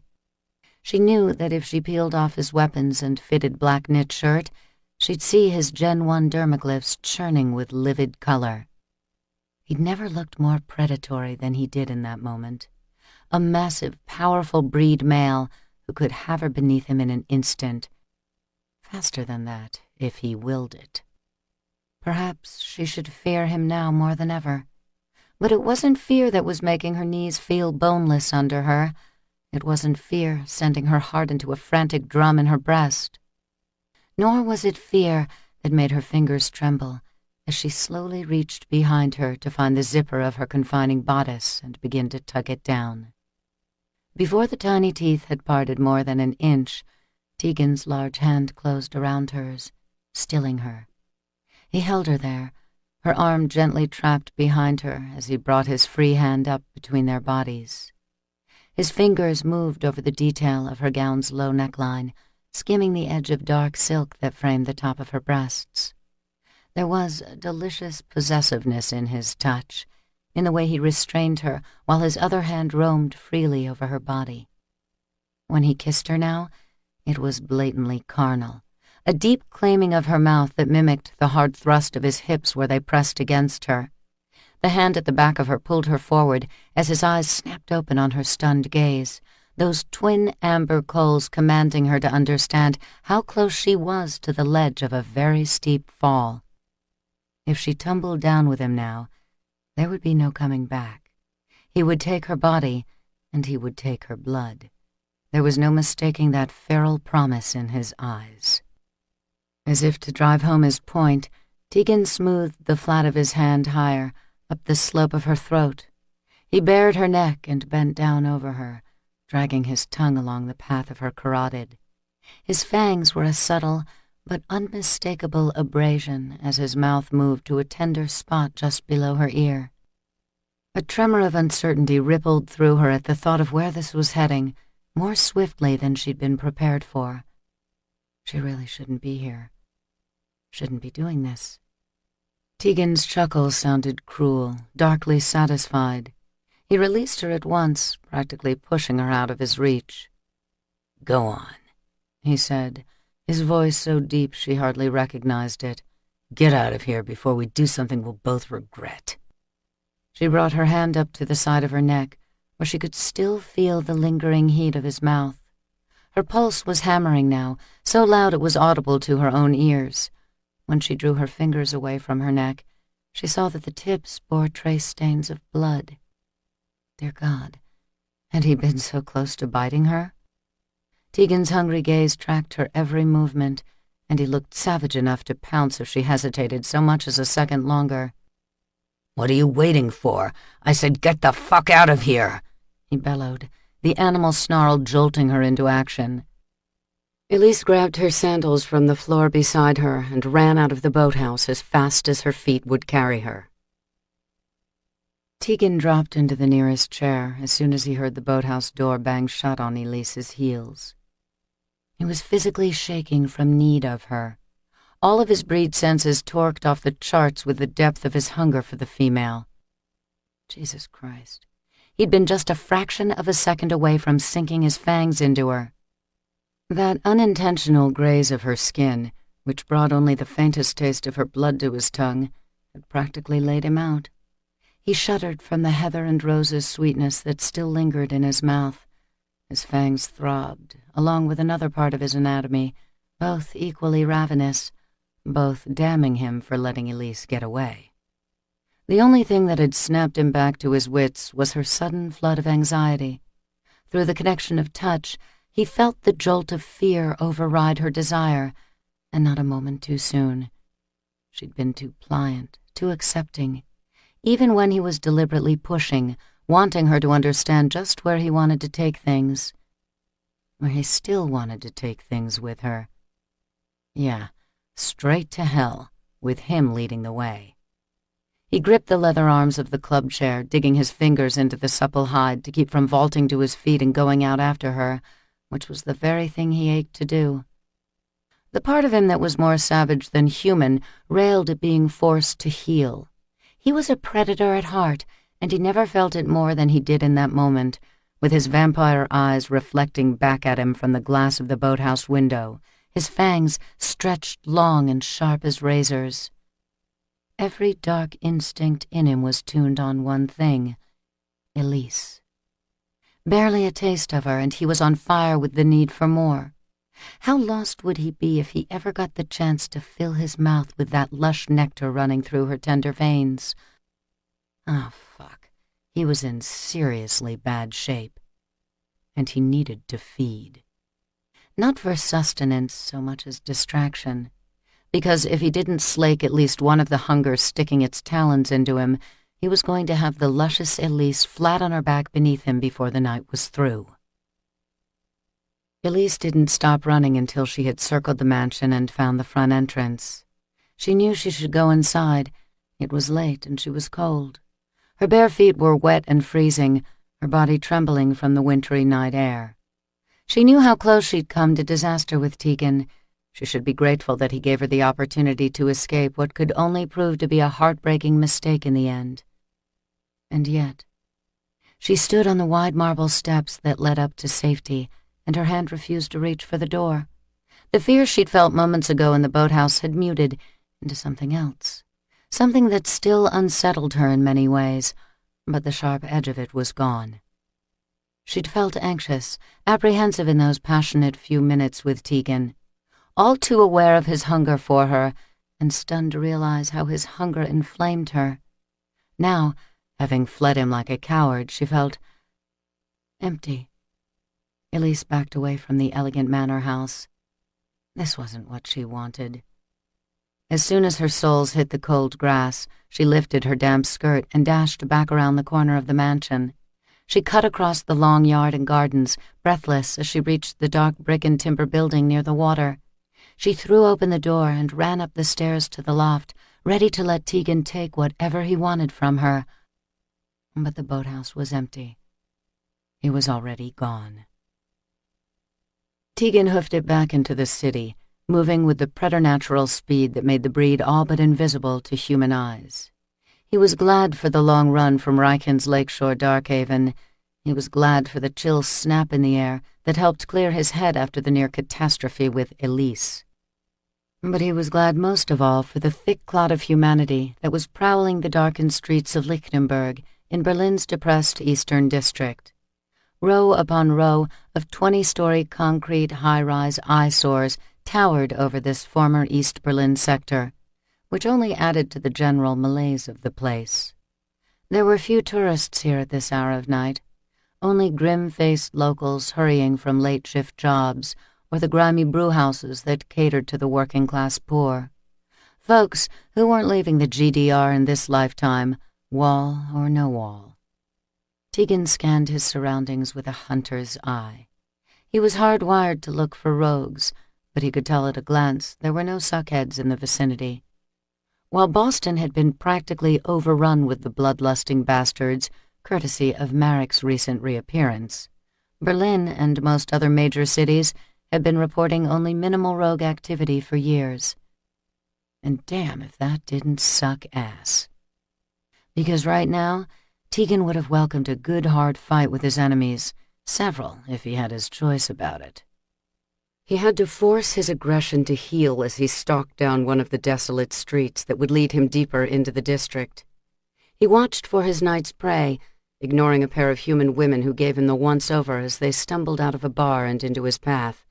He walked around them with an annoyed snarl. He wouldn't feed from a female. He hadn't in all this time. Not since Sorsha's death. It was his choice, something he'd adopted as self-imposed punishment for failing the innocent girl who had been so wrong in trusting him to keep her safe from his enemies.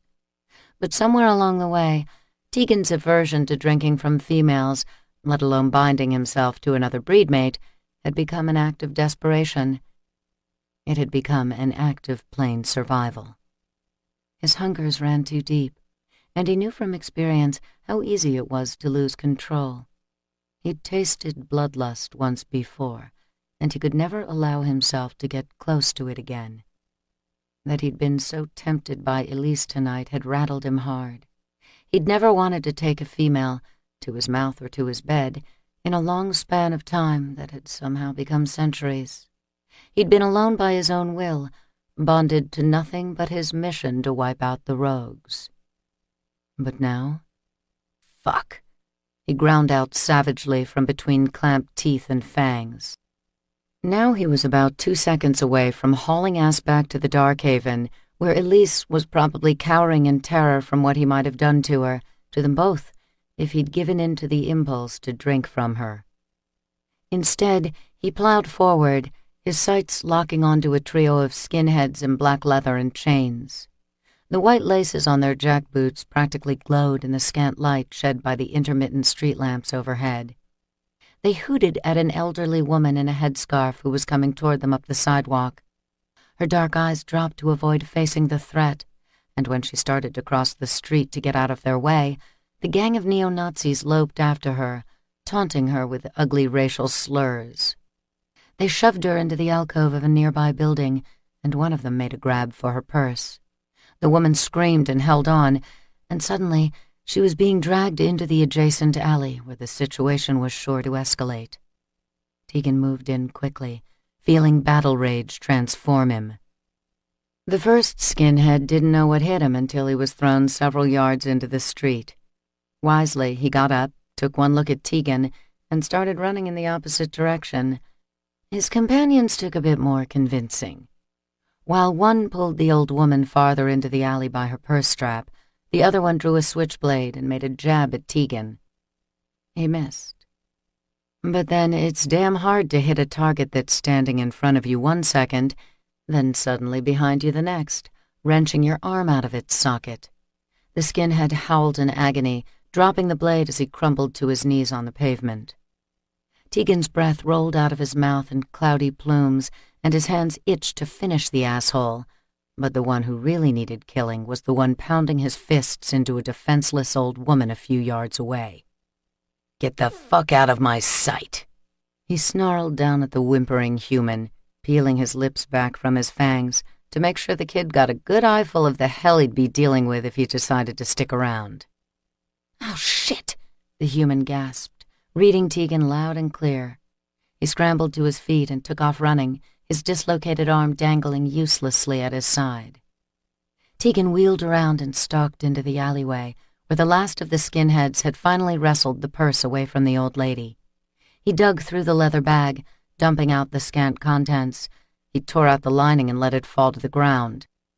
"Where's your cash, bitch? You've got to be hiding something in here to hold on as tight as you did." The woman crawled forward to retrieve a small framed photo from the slushy pavement. "My photograph," she wailed, her German tinged with an Arabic accent. "It's all I have left of my husband. You've ruined it." The skinhead laughed. "Oh, my heart is breaking for you, nasty foreign scum." Tegan came up on the guy like a ghost. He clamped his hand around the back of the skinhead's neck and steered him away from the woman. In his periphery, he saw her collect her meager belongings and hurry out of the alley. "Hey, Ubermensch," Tegan hissed about an inch away from the human's ear. "You ever get tired of terrorizing old women? Maybe you want to hit a hospital next, eh? Bet you could really do some damage on the children's ward, or would the cancer wing be more your speed?" "Fuck you," the thug seethed back at him in English. "Maybe I'll show you the morgue, asshole." Midnight Awakening by Lara Adrian. Chapter 19. Tegan managed to avoid her the entire next day. Elise didn't know where he'd gone the night before, or where he spent the hours before dusk, when the time of their appointment in the enforcement agency's containment facility drew near. He didn't speak to her, hardly did so much as look at her, the whole 45 minutes in the car, as Reichen's driver took the three of them south of the city to the location where the Odolph rogue was housed. The entrance was gated and manned by an automated security system. There was no sign to indicate what lay on the other side of the tall, solid iron gates, but it was clear from the high-voltage, fortress-like perimeter wall that whatever was held inside was meant to stay there. As the car approached, Elise saw a thin red stream of light sweep through the vehicle from one of the mounted electronic devices that flanked the entrance. A moment later, the wall of iron parted in front of them. Riken's driver eased the car inside, only to pause before another set of tall gates. A quartet of armed breed guards approached from either side of the vehicle and opened the doors. Elise didn't miss Tegan's deep-throated growl as they all climbed out, practically held at gunpoint. Another breed male came forward now, having come out of a windowless door built into the interior gate of the complex. He looked serious and distinguished in his dark gray suit and black turtleneck, his reddish-brown beard trimmed into a precise goatee. "Madam Chase," he said, greeting her with a curt nod. "Welcome. I am Heinrich Kuhn, director of this facility. If you are ready, we will escort you inside now." He looked to the two males with her, barely affording Tegan a glance. "Your, companions may await you here, if you please." "Absolutely not." Tegan's deep voice, the first he'd spoken since leaving Riken's estate, sliced through the air like a sword. Ignoring the sudden clack of shifting metal as the guards raised their weapons on him, he stepped toward Elise, placing himself between the facility head and her in an unmistakably protective stance.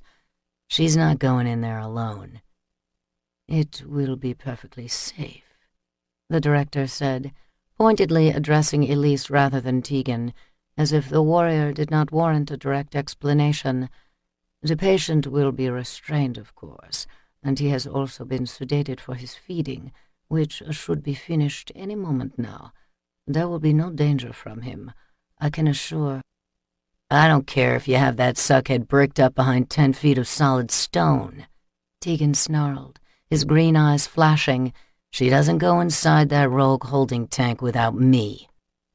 Two of the guards flicked nervous glances at the director, as if they waited for his order to move in, yet dreaded the idea of tangling with the Gen 1 warrior with a widely accepted lethal reputation. And, well, they should hesitate. Elise had no doubt that if things escalated here, it was going to take a lot more than a Darkhaven-trained security detail to handle Tegan. Andreas Riken seemed to understand that too, and the German evidently found the idea mildly amusing, smiling as he stood back and watched the suited civilian squirm. "Madam, if you please," said the director in a patently false diplomatic tone. "Facility visitations are rarely granted to anyone due to the stress it tends to cause the residents in treatment. At the pleasure of the Enforcement Agency's Chief Director, we have made an exception for you with this interview, but I am loath to think what the mere sight of a warrior inside the clinic could do to my patient's progress. You must be aware that his kind revels in agitating the afflicted among our race. We practice mercy here, not malice." Tegan scoffed. "I'm going in with her. It wasn't a question." Even though he kept his narrowed gaze trained on the containment facility director, Elise knew that Tegan had already sized up the 4 guards and dismissed them as any kind of true threat. Underneath the long coat he wore, the warrior was also armed with a nasty-looking handgun and several deadly blades sheathed across his torso and at his hip. He made no move to reach for any of his weapons, but Elise knew from seeing him in action that it would take less than a second for him to turn the contained stretch of pavement into a blood-soaked graveyard. "I would like Tegan to accompany me inside," she said, taking control of the situation. She saw Tegan's eyes slide her way for an instant before he turned his icy stare back on the director. "Madam, I really don't think—" "Tegan comes with me." Elise removed her jacket and draped it over her arm. She smiled politely, but her gaze was as unwavering as her tone. "I'm afraid I must insist, Director Kuhn." Elise's handling of the self-important facility director was impressive. She knew Darkhaven and Enforcement Agency protocol and understood just how far she could bend both. Her station as Quentin Chase's widow brought her a lot of pull, which she didn't hesitate to put to use. The fact that she'd sided with Tegan when she could have just as well left him to fight his way inside to interrogate the Odolph rogue, and would have been within her rights to do just that after how things ended between them last night, impressed him even more. Elise was cool under pressure, a consummate lady and a level-headed tactician. She was, he had to admit, if only to himself, a damn valuable asset. The fact that he could hardly take his eyes off her in the sexy, all-business navy trousers and crisp white blouse she wore only amplified his appreciation of her. The evidence of that rousing appreciation was a hard, heavy presence behind the zipper of his black fatigues as he left Riken to wait behind with the driver and followed the graceful sway of Elise's hips through the second set of gates toward the containment facility ahead. Tegan ignored the gaping of the clinic employees as he passed. He vaguely registered the hasty scrambling of civilian feet all around him, both the ones getting the hell out of his way and those few daring souls who came out from behind their monitoring stations or meeting room doors to have a look at the dark, dangerous stranger stalking through their midst. The facility director led Tegan and Elise deeper into the place, through one after another set of secured doors. Finally, they turned down a long concrete hallway and stopped in front of a heavy steel door marked Treatment Center. The director punched a code into a wall-mounted keypad, then put his face in front of a scanner and waited as a light took a quick read of his retinas. "This way," he said, sniffing almost imperceptibly down the length of his nose as he held the door open for Elise and Tegan to enter yet another hallway. The space inside was dimly lit and quiet, except for the intermittent moans and feral-sounding growls not quite masked by the soft classical music piped in through overhead speakers. Closed doors lined either side of the hallway, some with small windows that looked in over the room's occupant. A few of the rooms were empty, but others held rogues in various stages of consciousness, all of them strapped into full-body restraints. Heavy steel bars equipped with electronic locks held the doors closed, sealing the patients inside their rooms. Tegan glanced into one of the windows as he passed, taking in the pathetic sight of a drooling, blood-addicted breed vampire, its limp body stuffed into a soiled white jumpsuit, head shaved bald, and still sporting tiny contact pads from a recent bout of electroshock therapy. The rogue's fiery amber eyes were at half-mast, rolled back into its skull from whatever sedative it had been given. "So, this is the Darkhaven's version of Betty Ford, eh?" Tegan gave a humorless chuckle. "And you people have the balls to say the Order has no mercy." Elise shot him a quelling look, but Kuhn ignored the jab completely. He walked them toward the last of the holding cells, pausing to enter an access code. As the admittance light blinked green above the door, the director said, "Since the feeding is still underway, we will have to wait in the observation room until they finish. It should only be another few minutes." Tegan followed Elise inside the vestibule and was there to hold her steady as she physically recoiled the instant she got her first glimpse of the procedure taking place on the other side of the shaded one-way glass. "Good Lord," she gasped, one hand coming up to her mouth. In the adjacent room, the rogue named Petrov Odolph was strapped down on a custom-rigged examination table, like a specimen under a scope. He was naked, except for the multiple sets of thick metal clamps that held him at each limb, around the torso and neck, and across the width of his brow. His shaved head was wrapped in a leather and wire mesh mask that held his jaw and massive fangs stationary for the tube that was running fresh blood into his mouth from the host who had the unpleasant task of feeding him. The rogue had pissed himself at some point during the procedure, leaving a puddle of urine beneath the table that only added to the degradation of the whole thing. And then there was the woman. Tegan exhaled a ripe curse as his gaze followed the blood-filled tube running from the rogue's mouth to the inner forearm of a young woman lying on another exam table a few feet away from him. Garbed in a white clinic jumpsuit without sleeves, She lay very still on her back, calmly in fact, but her freckled cheeks were stained with tears. "You sent a female in there with that beast?" "She's his breed mate," Kuhn replied. "They'd been together for many years before he succumbed to bloodlust and turned rogue. She's been coming in every week to feed him, and to take her own nourishment from him as well. She must keep her own health and longevity in order to continue to care for him. Truly, he's lucky to have her devotion. Most of our other patients have no breed mate to look after them, so they must be fed from human donors."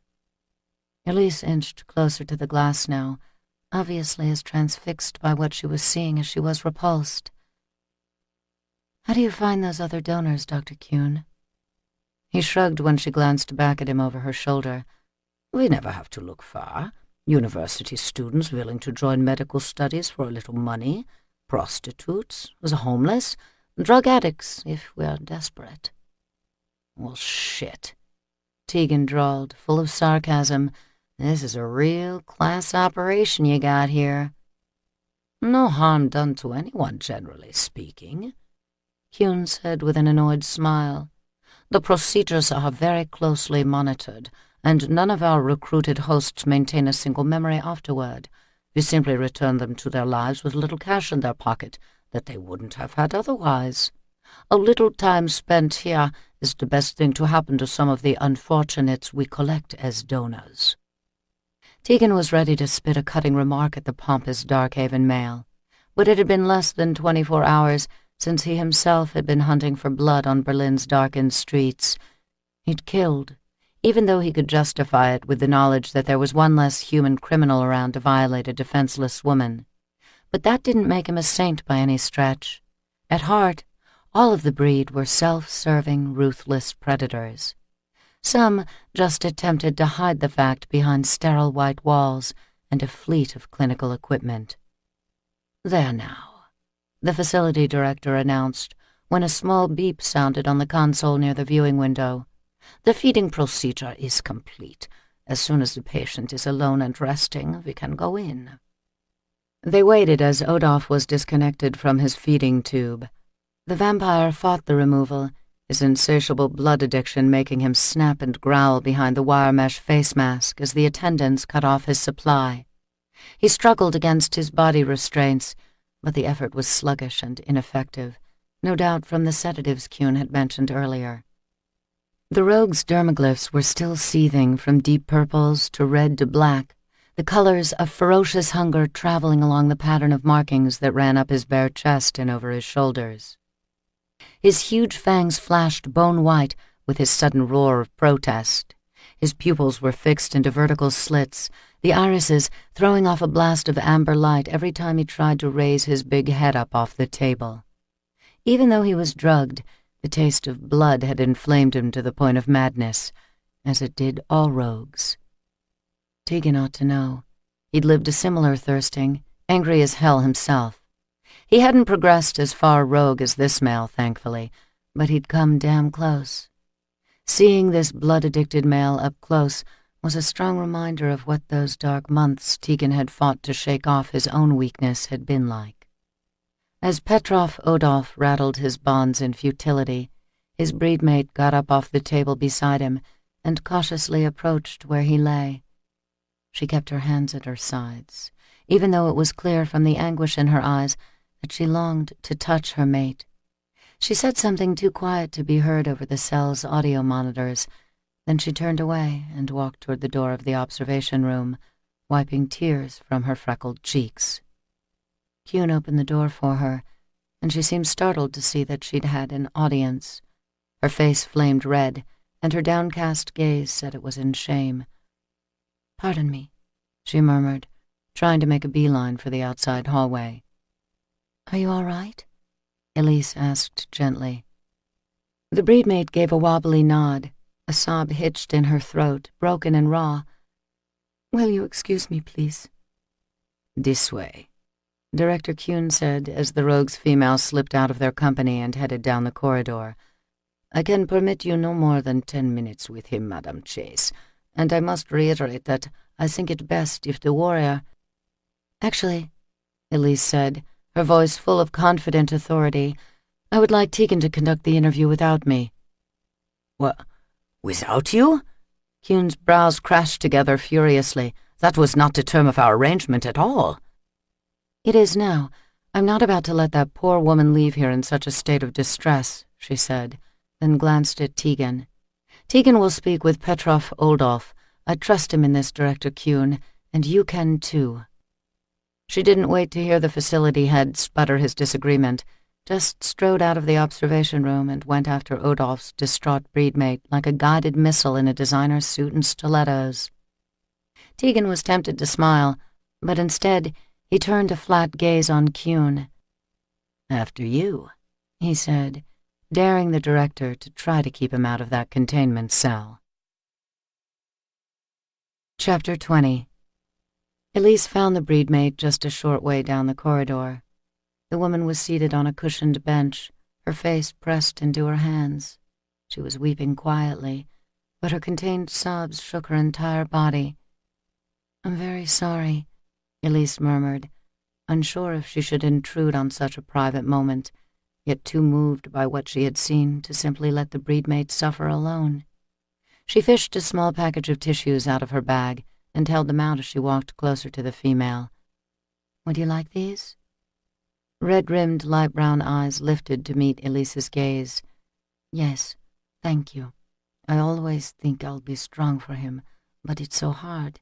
It never gets easier, seeing him like he is. Of course, Elise said, taking a seat beside her. I'm Elise, by the way. Irina, she answered softly. Petrov is my mate. Yes, I know. The facility director told us. She glanced down as she took out one of the folded tissues. You're from America? Boston. So far away. Director Kuhn informed me that some people were coming to see my mate, but he couldn't tell me why.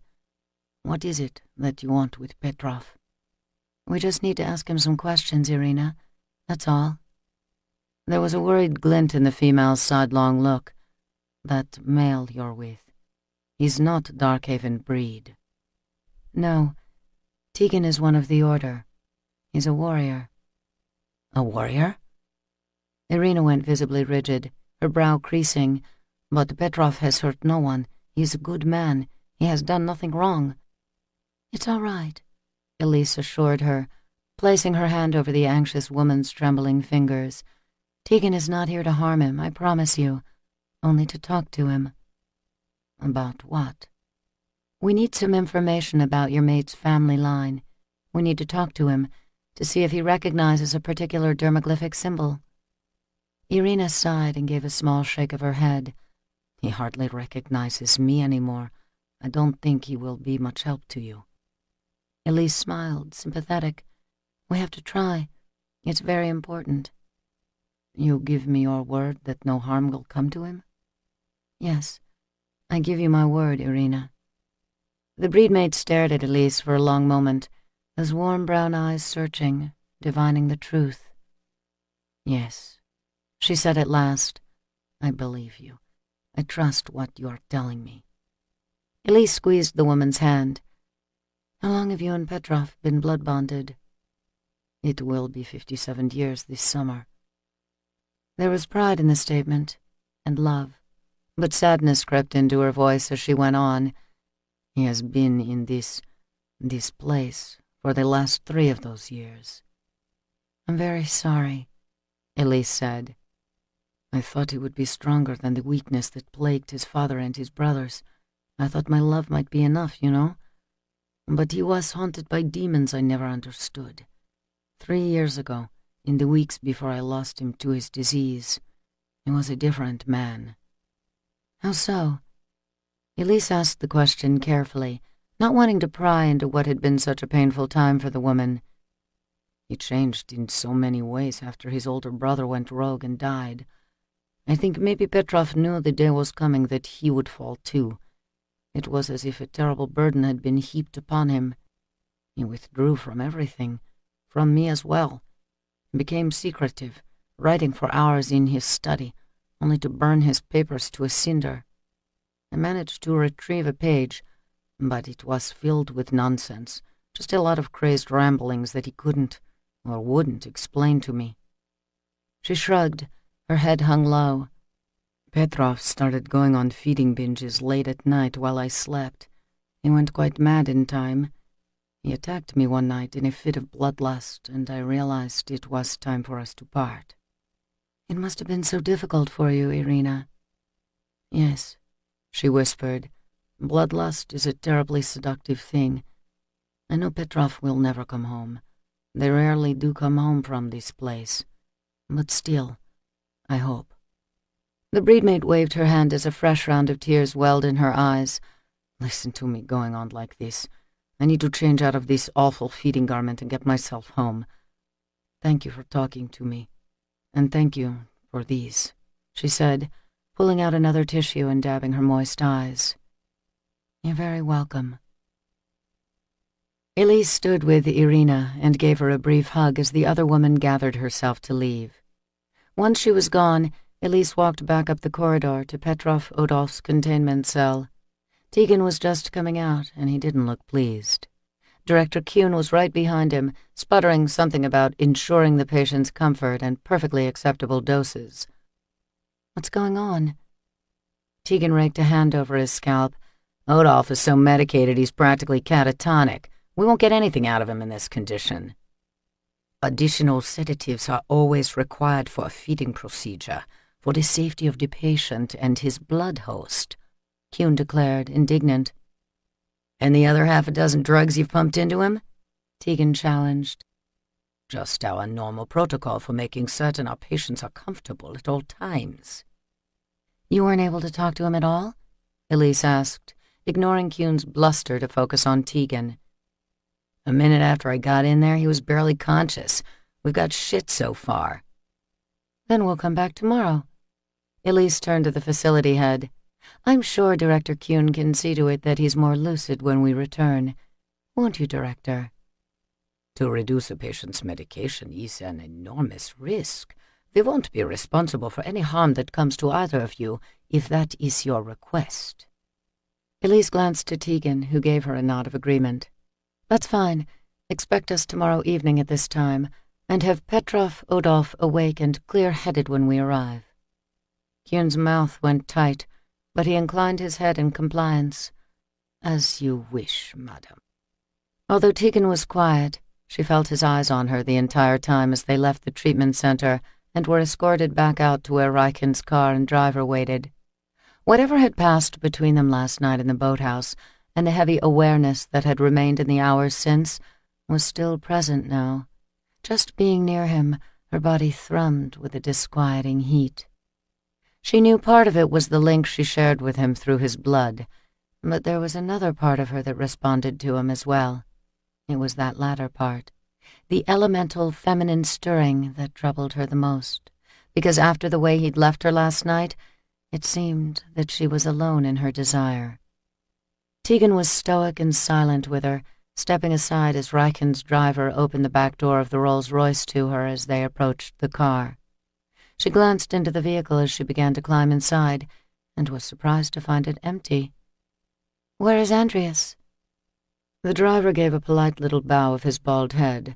With regrets, madam. He was called away briefly to attend a personal matter in the city. He asked that I contact him once you and the gentleman had completed your meeting here. We'll go retrieve him now. All right, Klaus. Thank you. Elise slid into the private passenger area of the luxurious sedan limousine. Tegan followed, seating himself across from her, one muscled arm slung over the back of the sumptuous leather bench seat. His thighs were spread indecently wide as he slouched back and stared at her under a hank of his thick, tawny hair. He was considering her in that maddening silence of his, those bright green eyes fixed on her for so long that she could hardly bear the weight of his unreadable scrutiny. The few minutes it took to reach the center of Berlin felt like an hour. And even worse, the farther they drove into the heart of all that humanity, Elise's temples began to pound with the incoming chatter of hundreds of dark thoughts and ugly voices hissing their corrupt impulses into her ears. She turned her face toward the tinted glass of the car window, feeling the crush of her psychic gift squeezing all the air out of the vehicle. Lord, just let the drive be over soon. All she wanted was to crawl into bed and put the past few nights behind her. Handled it well. Tegan's deep voice roused her out of her mounting panic. She'd been so distracted she hadn't realized he'd finally started speaking to her. I'm sorry? Back there at the containment facility, you were good the way you handled Kuhn and all the rest of it. I'm impressed. The praise warmed her, mostly because she knew how rare it was coming from Tegan. He wasn't the type to coddle or to dole out kind words unless he meant them. I wish we'd had better luck with Odolph. We'll get what we need from him tomorrow. I hope so. Idly, she rubbed at her throbbing temple, a move Tegan followed with his eyes. Are you all right? Fine, she said, wincing a bit as the car stopped at a traffic light in the center of a crowded intersection downtown. Pedestrians crossed in front of them, a thick knot of people whose thoughts rattled Elise's head like a long roll of thunder. I'll be fine once we're out of the city. Tegan stared at her. You need more blood, he said, not sounding very happy about the idea. After so long without, feeding just one time isn't going to hold you. I'm okay, she insisted, wishing it were true. I'm not going to take anything more from you, Tegan. I wasn't offering. Humiliation flooded her at his grim statement of fact. You weren't offering that first time either, were you? I forced your hand that night at the compound, Tegan. I'm sorry. Forget it. I'll live. Well, he certainly closed the door on that subject. Actually, he seemed preoccupied and edgy, even more than usual. Elise had seen how appalled Tegan had been by the containment facility's practices. She'd also seen the way he'd looked at Petrov Odolph, restrained and feverish from the bloodlust that had robbed him of his sanity, and probably his soul. Tegan, who was normally so detached and unmovable, had felt a degree of sympathy for the rogue being held in that cell. Incredibly, it had seemed as though Tegan might even relate to the vampire's pitiful condition. Elise could hardly imagine that, seeing how rigidly the warrior clung to his self-control. Or maybe he held on so tightly because he knew what it was like to lose his grasp. She might have pondered that in more depth, but a fresh wave of nausea assailed her as another large group of people filed past the car while it waited for the light. In a fluid move, Tegan came over onto the seat next to her. Come here, I'll trance you. No. She drew away from him, not wanting any of his pity. No. I need to deal with this myself. It's my problem, like you've said. I want to manage it on my own. Thankfully, the vehicle was moving again, turning a corner onto a side street off the exclusive main thoroughfare with its bright boutique lights and milling crowds. It was better here, but still a struggle to hold it together under the constant battering of her mind. Her mind was like a broken radio receiver, intercepting only the worst feeds, bombarding her with countless inputs until the cacophony seemed to consume her. Find one that you can focus on, Tegan said from beside her. His breath was warm, his fingers tender but commanding as he took hold of her hand. His thumbs swept over her skin, gentling her, grounding her. All you need is one, Elise, one voice that you can deal with on its own. Separate it from the others, let the rest go. Let them fall away. His deep voice was almost hypnotic, coaching her further into the pain of her gift so that she could learn to harness it. With eyes closed, she followed his direction, sifting through the terrible din to find something she could grasp a hold of. Slowly, bit by bit, she peeled away the worst of the voices in her mind until she heard one that hurt the least. Focus on the one, Tegan murmured, still holding her hand, still guiding her with his words and the protective warmth of his touch. Pull one voice closer, even as the others begin to drift around you. They can't touch you. You're stronger than your gift, Elise. Your power is in you, in your own will. She felt everything he was saying. She knew it was true. With his fingers wrapped around hers, his voice a low purr near her ear. She believed that she was strong. She believed that she could do this. "Feel your strength, Elise," Tegan coached her. "There's no panic here, only calm. Your gift does not own you. You're in control." And so she was, she realized only now, knowing that what Tegan was showing her was just a glimmer of the control she was capable of. He was opening a door in her subconscious, and wherever it was that her breed-made gift originated within her, Tegan was guiding her inside that place, letting her see the power of her own potential. It was a revelation. Her temples still pounded from the onslaught of psychic pain, but it was a dull, manageable throb now that she was focusing, honing her skill. She wanted to keep working it, to keep pushing herself, but the exercise was also exhausting. The one voice she clung to began to slip out of her grasp, blending back into the din. Outside her body and her mind, she felt the car slow to a stop. Footsteps approached, 2 pairs of them, joined by the efficient shuffle of the driver's quick gait as he ran around the vehicle to get the door. As soon as it opened, Tegan's touch was gone. Elise blinked, lifting her gaze to find Riken outside the car, giving a beautiful raven-haired woman a brief kiss on the mouth.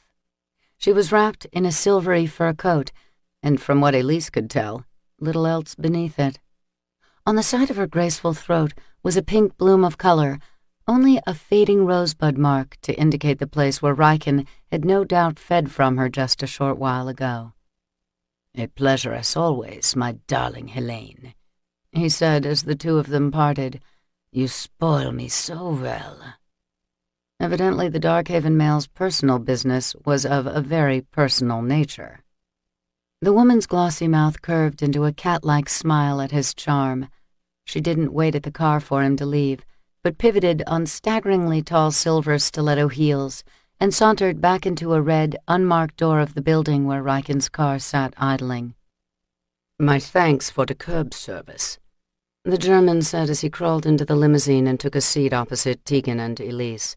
"Not to imply I don't enjoy your company, but I rather hoped you might be longer at your appointment. You finished quickly." Tegan smirked. "So did you, from the looks of it." Riken chuckled, unabashed as he lounged back in the seat and the car took off.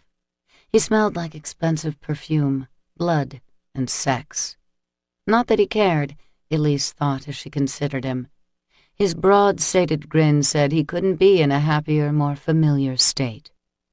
Andreas Riken was a very attractive male, mysterious and sophisticated, but even his smoldering sensuality paled next to Tegan's raw appeal. Elise practically burned from the heat of Tegan's thigh, where it pressed unassumingly against hers. His head was tilted down, eyes hooded beneath the thick fringe of his eyelashes.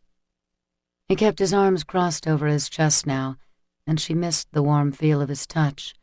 She craved it, especially as the limousine navigated through the busy city streets, and her breed-made gift continued to buffet her senses. Instead, she tried to use the brief lesson he'd given her, taking what he'd shown her and wielding it against the crush of her psychic pain.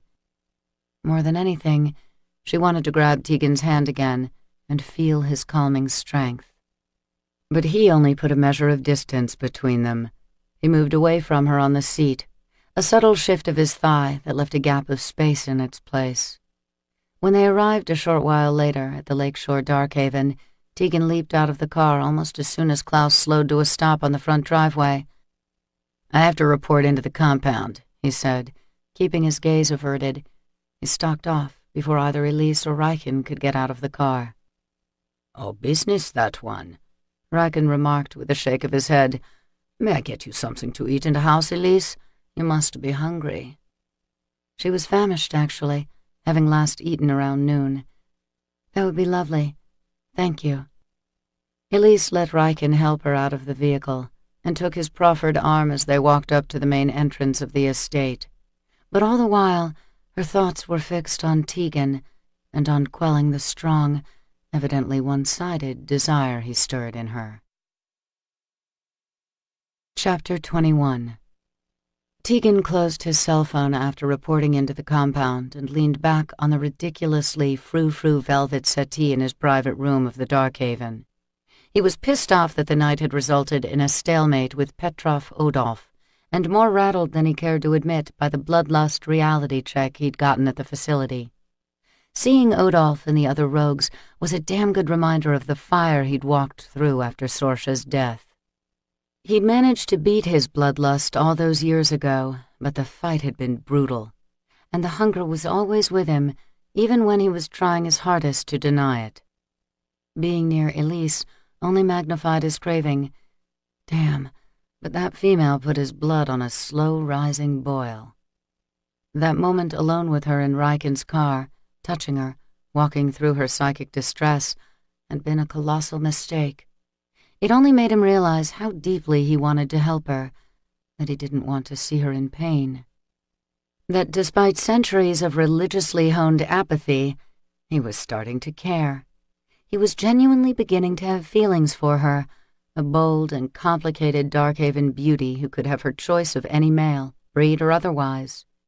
He truly cared about Elise. He wanted her, and he knew that it was only a matter of time before he went after her like the predator he was. Touching her soft skin had made him recall how good it had been to feel her body pressed against him, how delicious her mouth fit his own, how sweet even the smallest taste of her blood had been on the tip of his tongue. Christ. He hadn't been able to bolt out of the car fast enough. And the hour he'd spent alone up here in his guest room hadn't done much to cool the need that urged him to go downstairs and find Elise. Sate himself with her the way Riken had so freely been able to do with the woman in the city.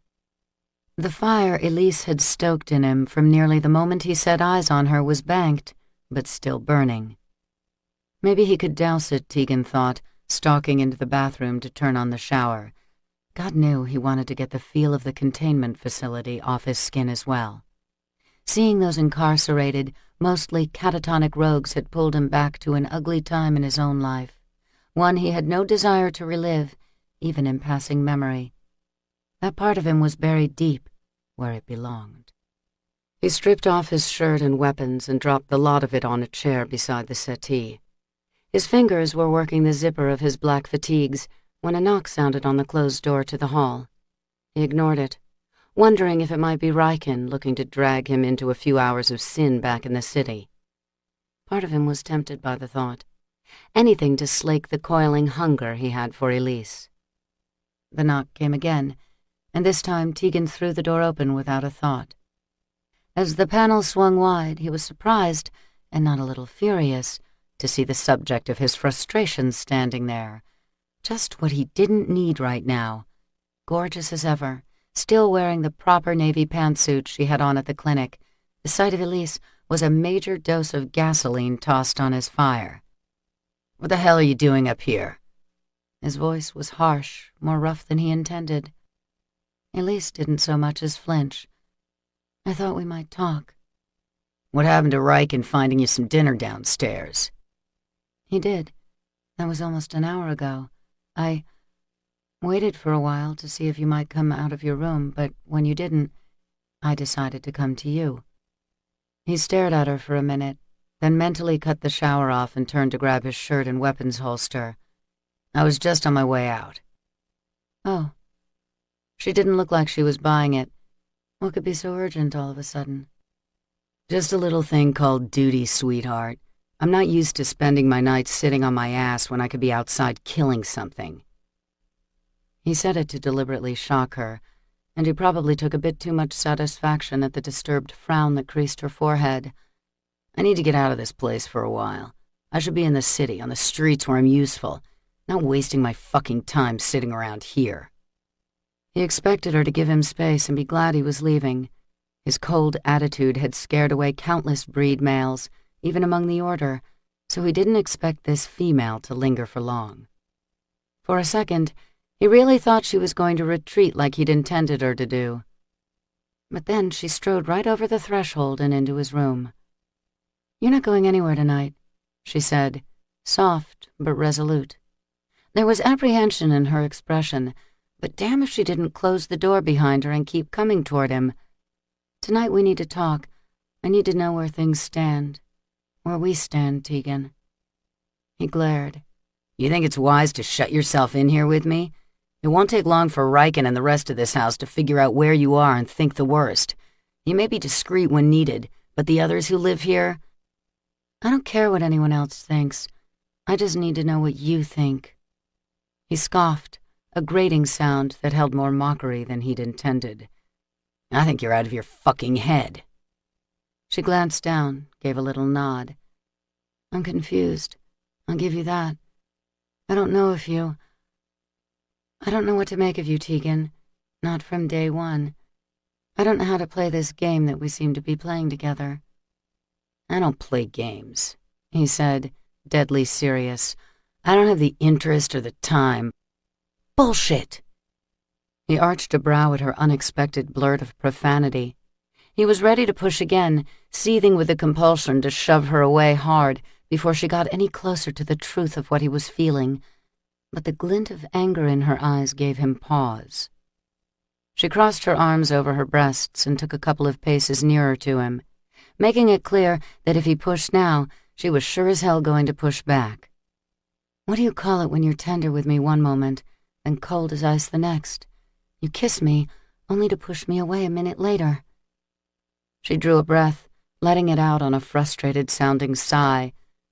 "Sometimes you look at me as if you might really feel something for me, but then you blink, and it's like the feeling was never there in the first place.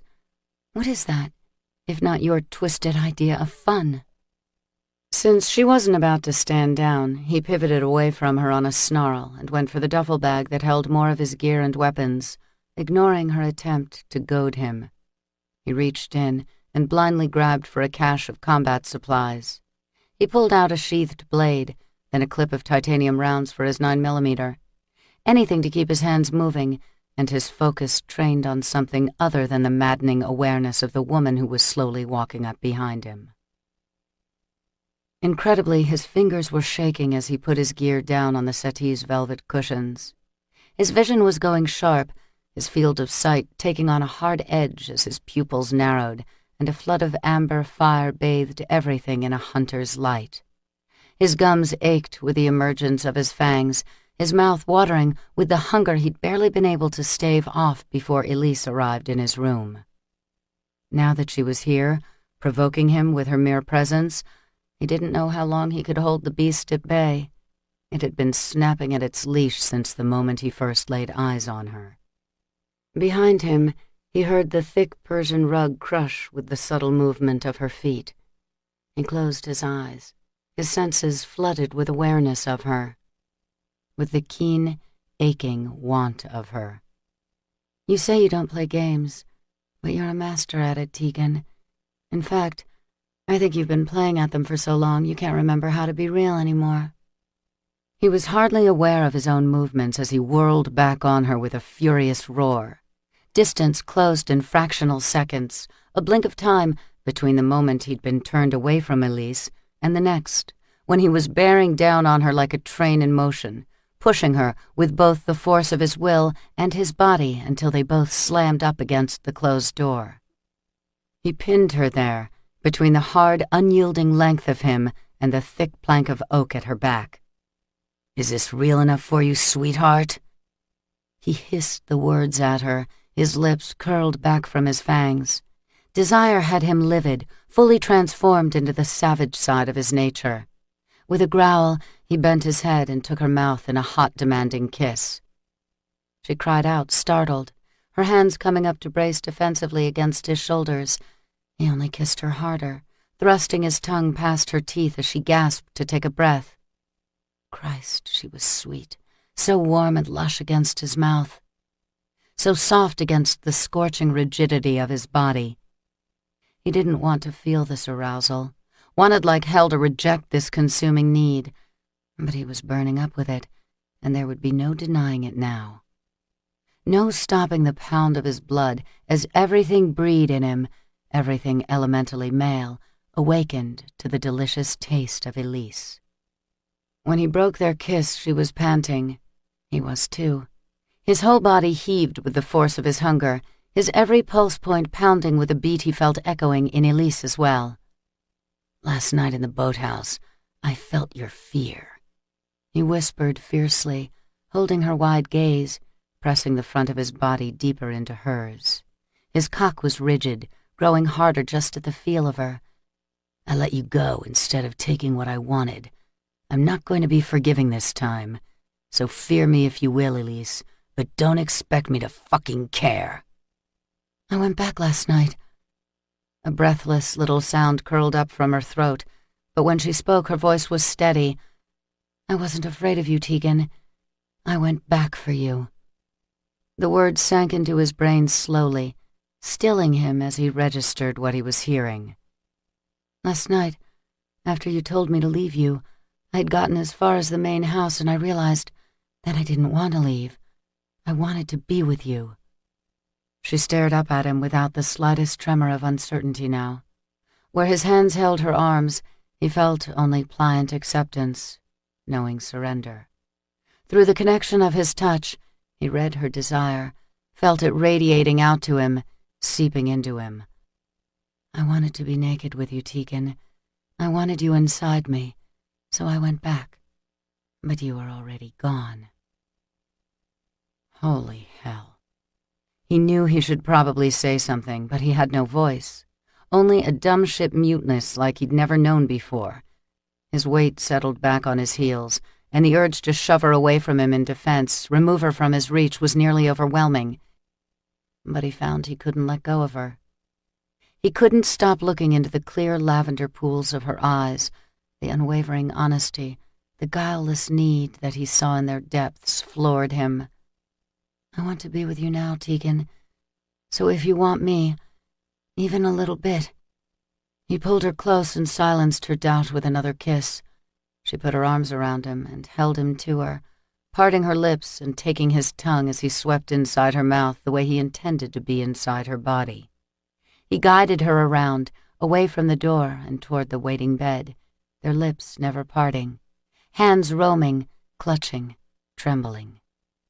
Clothing was stripped away quickly under the force of their need. Tegan drew off Elise's jacket and made fast work of the white silk blouse beneath it, slipping free what seemed like 100 tiny buttons until he had unveiled her satin and lace-covered breasts. He ran his hands over the gossamer white fabric, watching with a hungry gaze as her nipples rose to his touch. Easing her back onto the bed, he unfastened her tailored navy trousers and slid them down her pale, slender legs. Her sex was hidden behind a small scrap of white satin. Tegan followed the line of thin triangle with his fingers, softly stroking the warm velvet of her hip and inner thigh. His thumb traced beneath the satin to something even more silky. The slick, wet heat of her made him groan, compelled him to delve deeper into that searing, moist cleft. Elise sucked in her breath as he stroked the dewy petals, and the tight little nub nestled at the top of her sex. He pushed her legs apart, and his hungry gaze settled on the tiny birthmark that rode the inside of her right thigh. Tegan smiled, amused that she bore it on such a delectable part of her body. He'd been wanting to taste that tender spot on her from the first time he saw it. Now he kissed the little teardrop and crescent moon, nipping her gently as he came back up to look at her. God, she was beautiful, pure and decadent at the same time. He wanted to feast on her slowly, but need was stronger, his own and hers as well. He could feel Elise's hunger in every questing brush of his fingers, and knew her want was as strong as his, a sexual need coiling to the point of pain. Tegan shucked his fatigues with hasty impatience, kicking them aside as he pushed Elise farther up on the bed. He drew off her panties and climbed over her, bracing his arms on either side of her head. His cock hung down between them, engorged and ruddy, a thick spear of hard flesh that weeped a drop of moisture into the cradle of her belly. The Gen 1 glyphs that covered him from shoulder to mid-thigh were pulsing with color, the pattern alive with lust's variegating shades of indigo, gold, and wine. "Is this too real for you, Elise?" His voice was reduced to a bestial growl, speech made difficult for the presence of his fangs, which were fully extended in response to his desire for her. Jesus Christ, I think it's too goddamn real for me.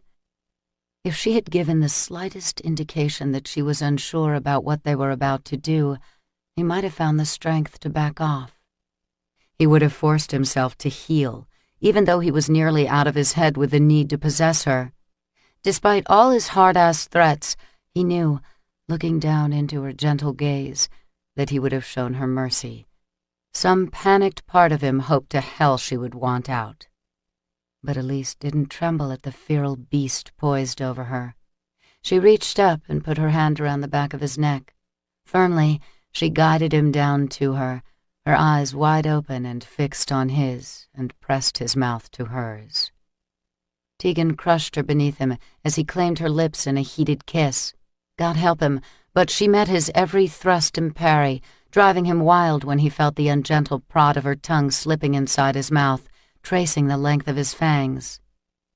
Without breaking contact with her lips, he reared back on his knees and took himself in hand, guiding his thick erection between her parted thighs. She arched up to meet him, a tremor rocking her as he played the head of his penis along the wet core of her body. The tease was too much to bear, and he was too far gone to be patient. He tilted his hips back, then thrust into her moist sheath with one long, filling stroke. Elise gasped near his ear as he came down over her and seated himself to the hilt. Her body was small beneath his, her sex tight and hot, a molten vice around his cock. Everything he thought he knew about being inside a woman, everything he thought he remembered, was obliterated by the incredible feel of Elise wrapped around him. This was unlike anything he'd known before, more powerful than he ever could have imagined. He was connected to her mind and body, feeling her pleasure pour into him everywhere their bodies touched. Elise was vibrant and strong, consuming. After centuries of exile from touch, from feeling, Tegan looked into Elise's beautiful face and gave himself up to the warm, wet bliss of her. He couldn't stop his hips from pumping, couldn't stanch the escalating urge to lose himself inside her. His shaft swelled with the rise of his orgasm, and he knew he was just a few desperate seconds from exploding. He grunted, going deep as the coil wound tighter. His voice was a raw scrape in his throat. "Ow! Christ! Elise!" He couldn't hold it back. With a hard surge, he drove his hips into hers and came like a breaking storm. He shouted with the force of his release, thrusting as wave after searing wave shuddered out of him. And still, it wasn't enough. He was still erect, still hungry for her, still pumping into the velvety glove of Elise's exquisite body. He stared down into her dusky eyes as he filled her, needing to see her as he gave her some of the same pleasure she was giving him. "I was greedy," he murmured, bending down to kiss her in apology. He didn't dare get close to her luscious throat, not when his fangs were throbbing with another need that was raging to be sated. "If you want, we can take it slower now." "Don't you dare," she said, wrapping her legs around his thighs to make her point. Tegan chuckled, and some distant part of him wondered when the last time was that he'd actually felt humor. When was the last time he'd felt anything close to what Elise roused in him? He didn't want to explore the place she seemed to have breached inside him. All he wanted right now was this. "It's been a long time for me," Elise whispered, "and you feel so good."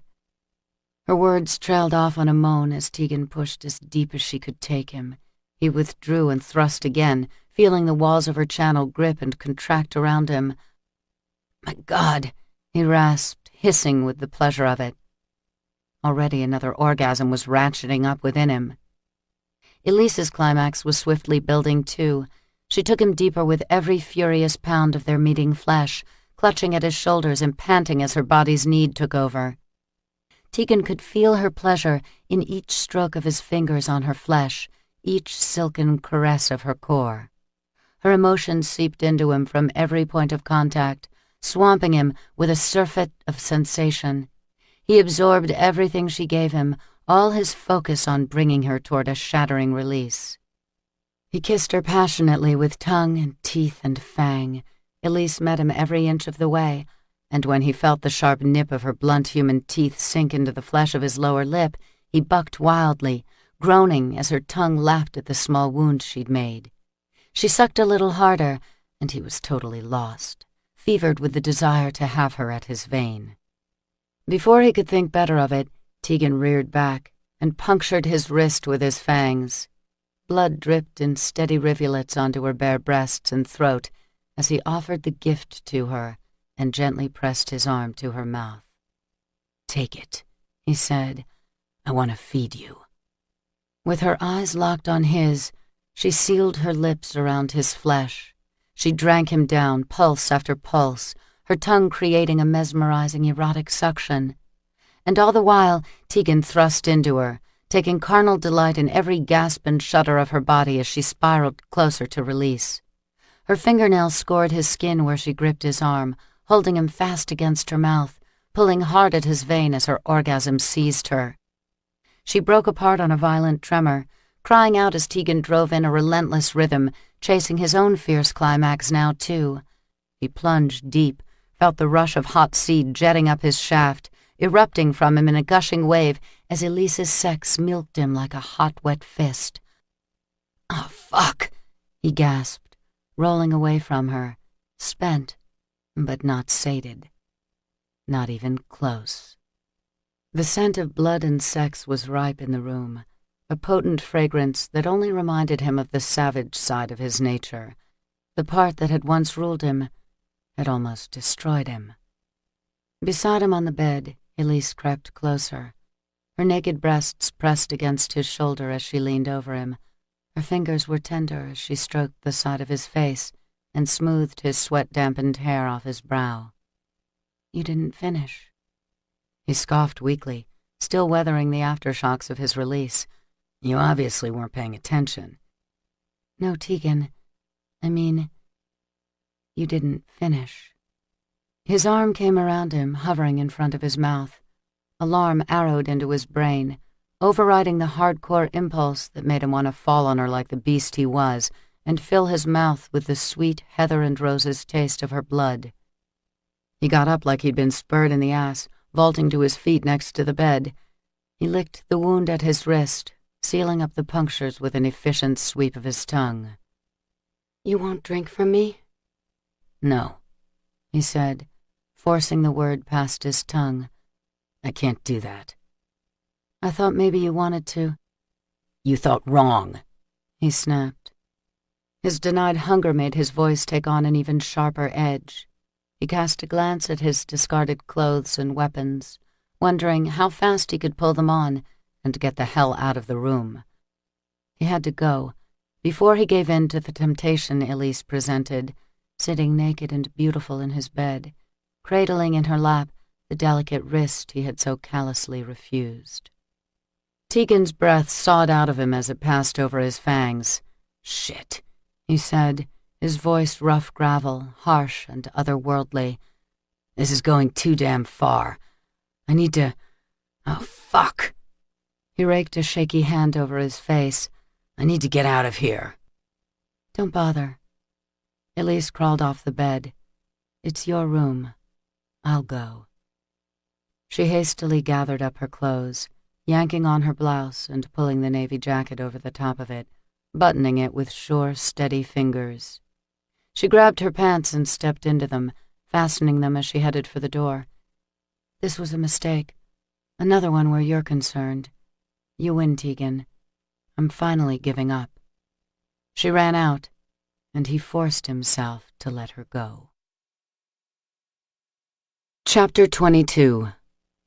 Elise closed the door of her guest room behind her and sagged against the carved oak panel. She felt like an utter fool. Bad enough she'd thrown herself at Tegan like some kind of wanton idiot, but she had to top it off by offering her blood to him.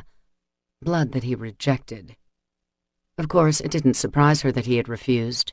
To drink from her would irrevocably complete their blasphemy of a blood bond, a fact that Elise had been willing to accept in those heated moments of passion in his bed.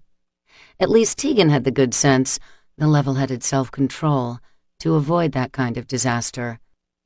His obvious horror at the idea of bonding himself to her, even without any of the vows that true mated couples shared, had come to Elise as no surprise at all. But God, it hurt. Especially when her veins were alive with the powerful roar of his blood within her, and her body was still thrumming and boneless from the intensity of his lovemaking. She was a naive fool, because some hopeful part of her had actually thought they shared something more than just an unwanted, yet undeniable physical attraction.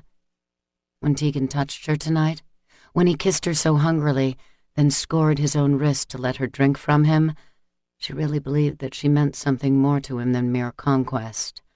She had thought he might truly care for her. Worse than that, she'd hoped he did. After 5 years of being alone, thinking she could never feel anything for another male, she had finally allowed her heart to open. To a warrior, she thought grimly. There was no small amount of irony in the idea that she would let herself fall for one of the dark, dangerous members of the Order, especially after being taught all her life that they were heartless savages, never to be trusted. And for her to care anything for Tegan, likely the coldest of them all, well, that went beyond foolish. She'd been asking for this kind of hurt from that very first night all those months ago, when she let him drive her home from the compound. Tonight he'd done her a favor, spared her from making an enormous mistake she could never call back. She should be grateful for that small mercy, particularly in a man who claimed to possess none at all. Tegan was a heartbreak she didn't need. Yet as she crossed the room to the adjoining bath and turned on the water in the shower, she couldn't help reliving the moments she had spent with him in his bed. She stripped off her clothes and stepped under the warm spray, feeling his hands on her, their bodies melded together, burning with pleasure.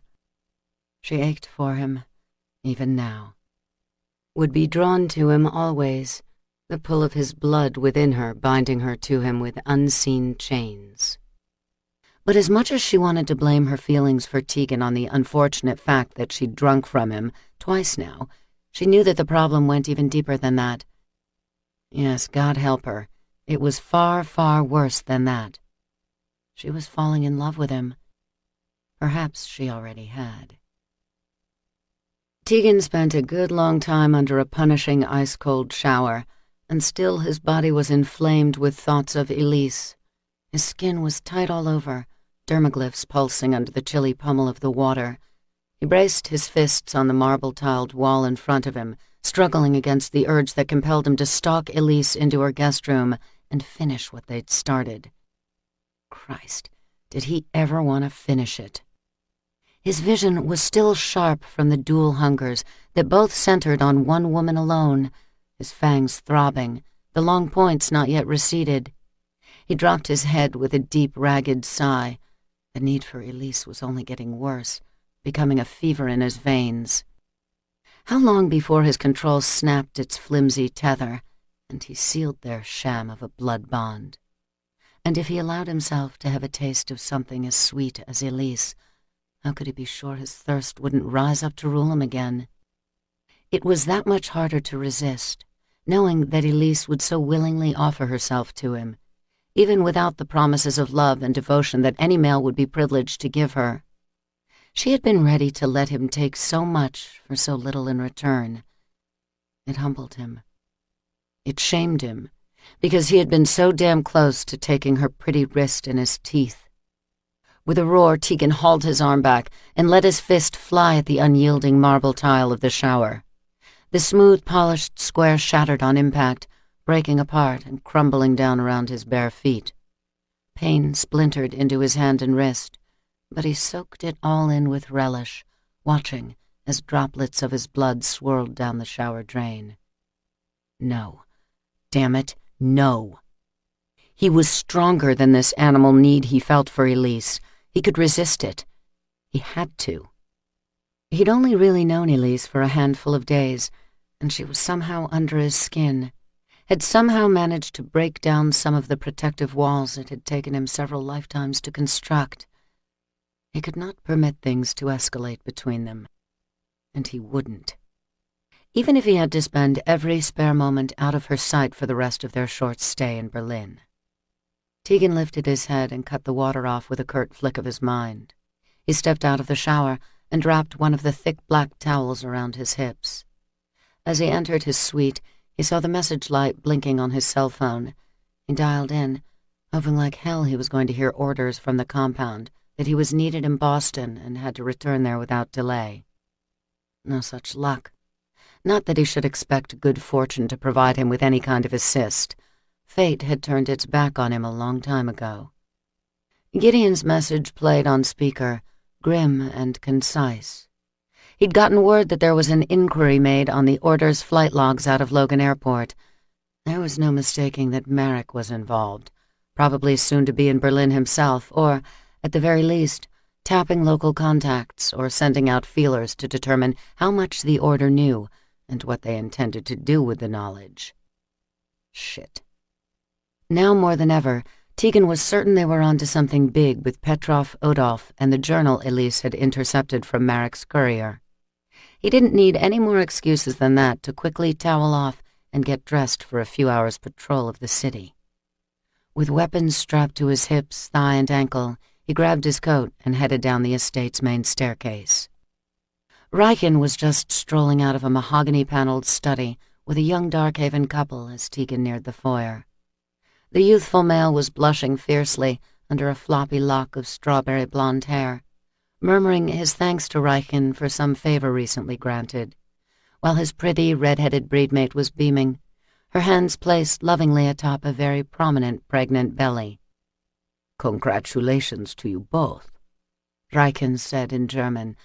"I look forward to welcoming your fine, strong son once he arrives." "Thank you for agreeing to be godfather," said the young woman. "You honor us well." She went up on her toes to place a kiss on Riken's cheek, then took her mate's hand, and the two of them hurried off, gazing at each other as if the world outside them didn't exist. "Ah, love," Riken said, glancing over at Tegan with a broad grin once the happy pair had departed. "May it never sling its barbed coils around either of us, eh?" Tegan gave him a wry look, but at the moment he was fully in agreement with this cynical sentiment. He came off the last step and saw Riken's gaze travel to the hand that rested on the butt of a loaded, holstered Beretta. Raw scrapes and traces of blood marred Tegan's knuckles from where his fist had chewed up the marble of the shower. The German arched a dark brow. "I had a little incident upstairs," Tegan said. "I'll pay you back for the damage." Riken dismissed the offer with a cut of his hand. "I would be insulted if you tried. By my account, I am the one still in debt to you." "Forget it," Tegan said, only slightly less uncomfortable with the gratitude than he was itchy to be out of the house where Elise was likely hating him now. "I need to go check things out in the city. We've had word of some activity coming out of Boston, which probably means trouble on the way over here." Riken's expression sobered. "I've heard there have been increased rogue problems in your city. Is it true that there were dozens of them housed at the location the Order destroyed last summer?" "We didn't stop to count, but yeah, it was a large lair." The Darkhaven male swore softly. "Breed vampires gone rogue aren't exactly social creatures. To have so many in one place is troubling, to say the least. You don't suppose they were attempting to organize?"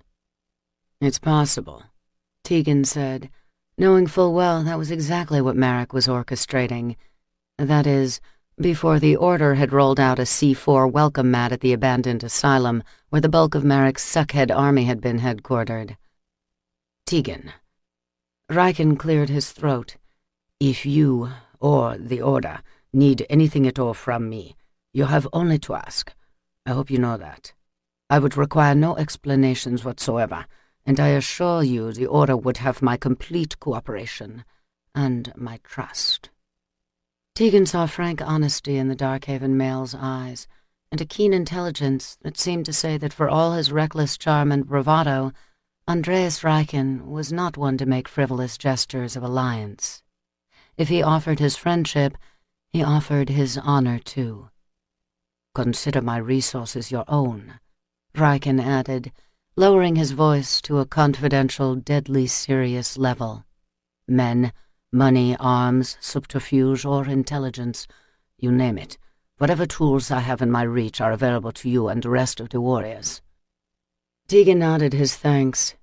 You have to know, aligning yourself with the Order isn't going to make you very popular among your Darkhaven peers, Riken. Perhaps not, but then who can stand the self-righteous bastards anyway? The German clapped Tegan on the shoulder. Let me take you into town to meet someone. If you need information about any shady dealings or movement taking place in Berlin's underbelly, then you really must talk to Helene. The female you were with earlier tonight? Yes, she is a dear friend, with certain other benefits. Riken grinned.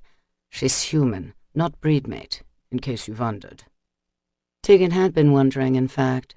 He hadn't missed the healing bite mark on the woman's throat as Riken had kissed her goodbye at the curb, but he hadn't detected any kind of blood scent on her, nothing beyond the bland, coppery tang of basic Homo sapiens red cells.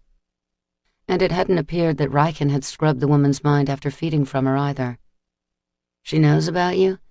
About the breed? Riken nodded. She can be trusted, I assure you. I've known her for many years, and we are business partners in her club as well. She has never betrayed my trust. She won't betray yours either. Riken smoothed his hair back at his temples, then gestured for the mansion's front door. Come, let me make some introductions for you. A short while later, Tegan found himself seated in a plush red velvet booth inside a high-end brothel called Aphrodite. The place was swank and expensive, an adult playground filled with beautiful women, sumptuous furnishings, and a host of assorted pleasures to be had at a price firmly negotiated up front. Tegan watched with mild disinterest as more than one small orgy was underway in full public view. The clientele at the club was almost exclusively human, with the exception of Riken, who was evidently no stranger to the establishment. He sat across from Tegan in the large booth, his fingers toying idly along the shapely arm of Aphrodite's proprietor, the stunning Helene. More than one of the girls had come around to have a look at Tegan.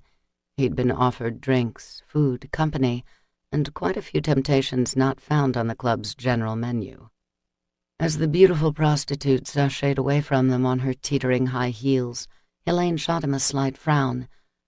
If you have specific personal tastes, I'm sure I can make arrangements to accommodate you. Tegan shifted on the soft velvet seat. His personal tastes had narrowed down to one female alone, and she was back at Riken's estate, probably wishing she'd never met him. I appreciate the offer, he told Helene, but I didn't come here to get laid. We were hoping you might be willing to keep us informed of any unusual activity taking place in the city. Riken added, It would require your total confidence, of course. Naturally, she said, nodding in shrewd agreement. Are we talking about keeping an eye on unusual human activity, or something else? Both, Tegan said. Since Riken had obviously made her aware of the vampire nation and trusted her to keep the secret, Tegan didn't see any point in mincing words. We've been seeing an increase in our rogue population back in the States. We think we know where it's coming from, but there's a good chance some of those problems may come to roost here in Berlin. If you hear anything out of the ordinary at all, you need to make us aware. The human female inclined her chin. You have my word.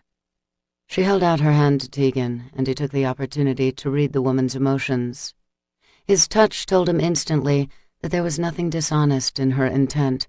She meant what she'd said, and her word was good. Tegan released her and leaned back as one of her employees came up to the table. One of my clients has had too much to drink, the young woman complained. He's getting loud and unruly. Helene's smile was serene, but her eyes were as sharp as laser beams locking onto a target. Will you excuse me? Duty calls. She got up from the booth and smoothly motioned for one of the many bouncers to accompany her. When she had gone, Riken lifted a brow at Tegan. She's charming, don't you think? Tegan grunted. She has her appeal, I suppose. Riken narrowed his gaze on him now. I'm curious. Is celibacy something all of the Order adheres to? The question drew Tegan's head up sharply. What the hell are you talking about? I've just watched you turn away about a dozen flawless women who would have prostrated themselves at your feet for the chance to please you. No man has that kind of control. Unless... The Darkhaven male chuckled. Unless the rumors circulating at the reception the other night are actually true. Is there something going on between you and the lovely Elise Chase? Something beyond the business that brought both of you to my city? There's nothing going on between us. Or at least there shouldn't be. And wouldn't be after the way things had gone tonight. I have no claim on the female whatsoever. Ah, I was out of line. Forgive me for suggesting, Riken said, obviously taking the hint from Tegan's clipped tone that the matter was not open for discussion. Tegan rose to his feet. I'm out of here. He was suddenly itching to be outdoors on patrol, away from the open carnality of the club, and he didn't trust himself to return to the estate with Riken when all that would do was put him back in close proximity with Elise. Don't wait up, he growled, then stalked out of the place and into the night outside. Chapter 23. Elise woke just after dawn that next morning, following a fitful night of little sleep. Somewhere during the night, her survival instincts had kicked in, and she realized that she could not stay any longer here with Tegan and hoped to emerge with her heart intact. She had to leave Berlin and return home to Boston. The few belongings she had with her were packed into a small bag that sat near the door. She was showered and dressed, and had already called a taxi to come and take her to the airport. She'd insisted on coming here with Tegan in the first place because of her vow to Camden primarily, and because she wanted to do her part to uncover whatever secrets might have been hidden in the old book that Marek had been so eager to have. But she was failing Camden, failing herself every second she wasted on thoughts of Tegan and the hopelessness in imagining any sort of future with him. She had accomplished what she'd come to Berlin to do. Petrov Odolf would be questioned, and the containment facility would be expecting Tegan again today, with or without Elise's personal escort. Now her time would be better spent back home, where the rogues and their leaders still posed an immediate deadly threat. A knock sounded on her door, followed by the soft female voice of one of Riken's kin who lived in the Darkhaven. "Hello? I don't mean to disturb you." "It's all right, I'm awake. Come in." Elise crossed the room from the window, where she'd been pacing a track for the past several minutes. She opened the door, expecting to hear that her car had arrived. The young breedmate waiting there smiled shyly and held out a cordless telephone. "A call for you," she said. "Will you take it?" "Of course." Elise put the phone to her ear as the other female retreated down the hall. "Hello, this is Elise Chase." There was a moment of silence before Petrov Odolf's maid spoke. "It's Irina. We met yesterday at the containment facility." "Yes, of course. Is anything wrong?" No, nothing is wrong. I hope you don't mind that I called. Director Kuhn told me where to find you." "Not at all." Elise moved back inside her guest room and sat down on the edge of the bed. "What can I do for you, Irina?" "I found something today, and I'm wondering if it might be of use to you." "What is it?" "Well, I was putting some of Petrov's things in storage, and I found a shoebox containing some of his deceased brother's personal effects. They're mostly mundane. Photographs, jewelry, some monogrammed disc items, that sort of thing. But at the bottom, I found some old handwritten letters wrapped in a folded piece of embroidery. Elise, these letters that Petrov's brother was keeping, he must have spent weeks writing them, but they're filled with nonsensical ramblings. I can't be sure, but I think it might be the same odd things Petrov had begun writing in the time before he went rogue." "Oh my God." "Do you suppose the writings might be of some help to you?" "I'd really like to see them to find out." Excitement shot through Elise as she fished a pen and some paper out of her purse. Would you be willing to let me have them? Yes, of course. That's why I called. Elise glanced at her packed bag, biting her lower lip. She could leave for the States any time. This potential new information was more important. I can be in a taxi in just a few minutes, Irina. Give me your address, and I'll leave as soon as I can. A cream-colored Mercedes taxi idled at the end of the gated drive, which had been under Minion's surveillance since dawn. From his vantage point several hundred yards away, concealed by the thick green of the surrounding forest and peering through high-powered binoculars, the Minion watched as a slender blonde woman hurried out to meet the waiting car. The bitch appeared to be a perfect match for the video image he'd gotten via email from his master. To be certain, he pulled the picture out of his jacket pocket and took another look. Yes, that was her all right. The Minion smiled as the woman got into the taxi. "Showtime," he murmured, letting the binocs swing from the cord around his neck as he clambered down out of the tree where he'd been hiding. He jogged over to his car, ditched on a narrow private lane nearby. He hopped in, turned the key, and rolled out after his quarry. Irina Odolf lived in a small, tidy townhouse on a tree-lined residential street on the outskirts of Berlin's West End. Elise was surprised, though not shocked, that the woman had decided to make her home outside the Dark Havens after losing her mate to bloodlust. She likely would have done the same in her situation. There were just so many reminders of what I was missing after he was sent away, Irina explained as she and Elise sat down for coffee in the sun-filled dining area. Glass doors, shaded by vertical blinds, overlooked the community's snow-patched common courtyard that ran along the backs of the houses. Petrov and I have many friends in our Dark Haven, but living there without him was too difficult. I suppose, if he comes home, when he comes home, she amended, idly smoothing the lacy edge of the tablecloth, when he comes home, then we'll return there and start our life over again. I hope that day comes soon for both of you, Irina. The breedmate looked up with a teary-eyed smile. So do I. Elise took a sip of her coffee, dimly aware of a slow pound building in her temples. It had been present since she got into the taxi that brought her here, a trip that had taken her through the center of the city, where the din of human thoughts had battered her through the metal and glass of the car. But she used the focus that Tegan had shown her, and the worst of her psychic pain had faded to a manageable level. Being this close to a lot of humanity was certainly a test. Irina's neighborhood was a tightly packed cluster of homes, with a steady stream of cars traveling up and down the street outside, bringing even more noise to the chatter filling her head. And underneath the general rumble of discontent she was receiving, Elise detected something darker, just out of her reach. Would you like to see the letters? Irina's voice snapped Elise back to attention. Yes, of course. She followed the woman out of the dining room and into a cozy little den at the end of the hall. A man's desk sat across from an inviting reading nook, the masculine furnishings impeccably polished and organized, as though awaiting the imminent arrival of their owner. Irina motioned Elise over to the desk, where an open shoebox sat next to an old weaving that had been laid flat. A stack of folded papers rested on top. Here they are. May I? Elise asked, reaching to pick up the collection of letters.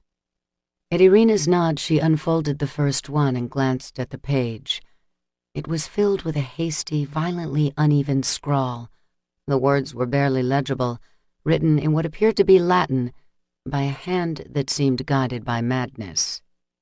Elise fanned through the other papers, finding more of the same on them. Do you think it means anything? Elise shook her head. I can't be sure. I'd like to show it to someone, though. You sure you don't mind if I take these? Do what you like. I have no use for them myself. Thank you. Elise glanced at the weaving that lay on the desk. It was incredibly beautiful and obviously very old. She couldn't resist tracing her finger over the intricate stitches of the medieval garden design. This is lovely. The detail is incredible, like a painting done with a needle. Yes, it is. Irina smiled, and whoever made it had an interesting sense of whimsy, too. How so? I noticed it when the piece was wrapped around the stack of letters. Let me show you. She folded the square cloth diagonally, turning up one edge so that the designs on the lower left and upper right corners touched. At the place where they met, the delicate embroidery revealed the hidden shape of a teardrop falling into the basin of a crescent moon. Elise laughed, delighted by the clever artistry of the work. The woman who made this was a breed mate. Apparently so. Irina carefully smoothed it out again. It must be from the Middle Ages, don't you think? Elise couldn't answer, even if she had a guess. At that instant, a lancing blast of pain sliced into her mind. It was pure menace, something deathly evil, and it was suddenly very close. Inside the house. Irina, she whispered, someone's here. What? What do you mean, someone? She held up her hand to silence the woman, fighting through the mental assault as her mind filled with the violent thoughts of the intruder. It was a minion, sent on a mission to kill. We have to get out of here right now. Get out of here? You have to trust me. He'll kill us both if he finds us. Irina's eyes went wild with fright. She shook her head. There's no way out from back here, only the window. Yes, hurry, open it and get yourself out of here. I'll be right behind you. Elise silently closed the room's door, then dragged the bulky leather chair in front of it while Irina worked on opening the ground floor window. The minion was quiet in his stealth as he prowled farther into the townhouse looking for his prey. But the savagery of his thoughts betrayed him as loudly as a screaming alarm.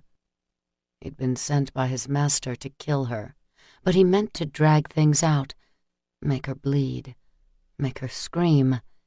That's what he enjoyed the most about his job. And he was almost giddy with the idea that he'd get to exercise his perversions on 2 women instead of just 1. Oh, God, Elise thought, revulsion surging up the back of her throat. She called upon the power of Tegan's blood inside her and her own determination, working furiously to focus through the chilling knowledge of what was stalking toward her up the hallway. The window lock is stuck, Irina gasped, struggling in her panic. It won't open! That shriek drew the minion like a beacon. Heavy footsteps pounded toward the end of the hallway now.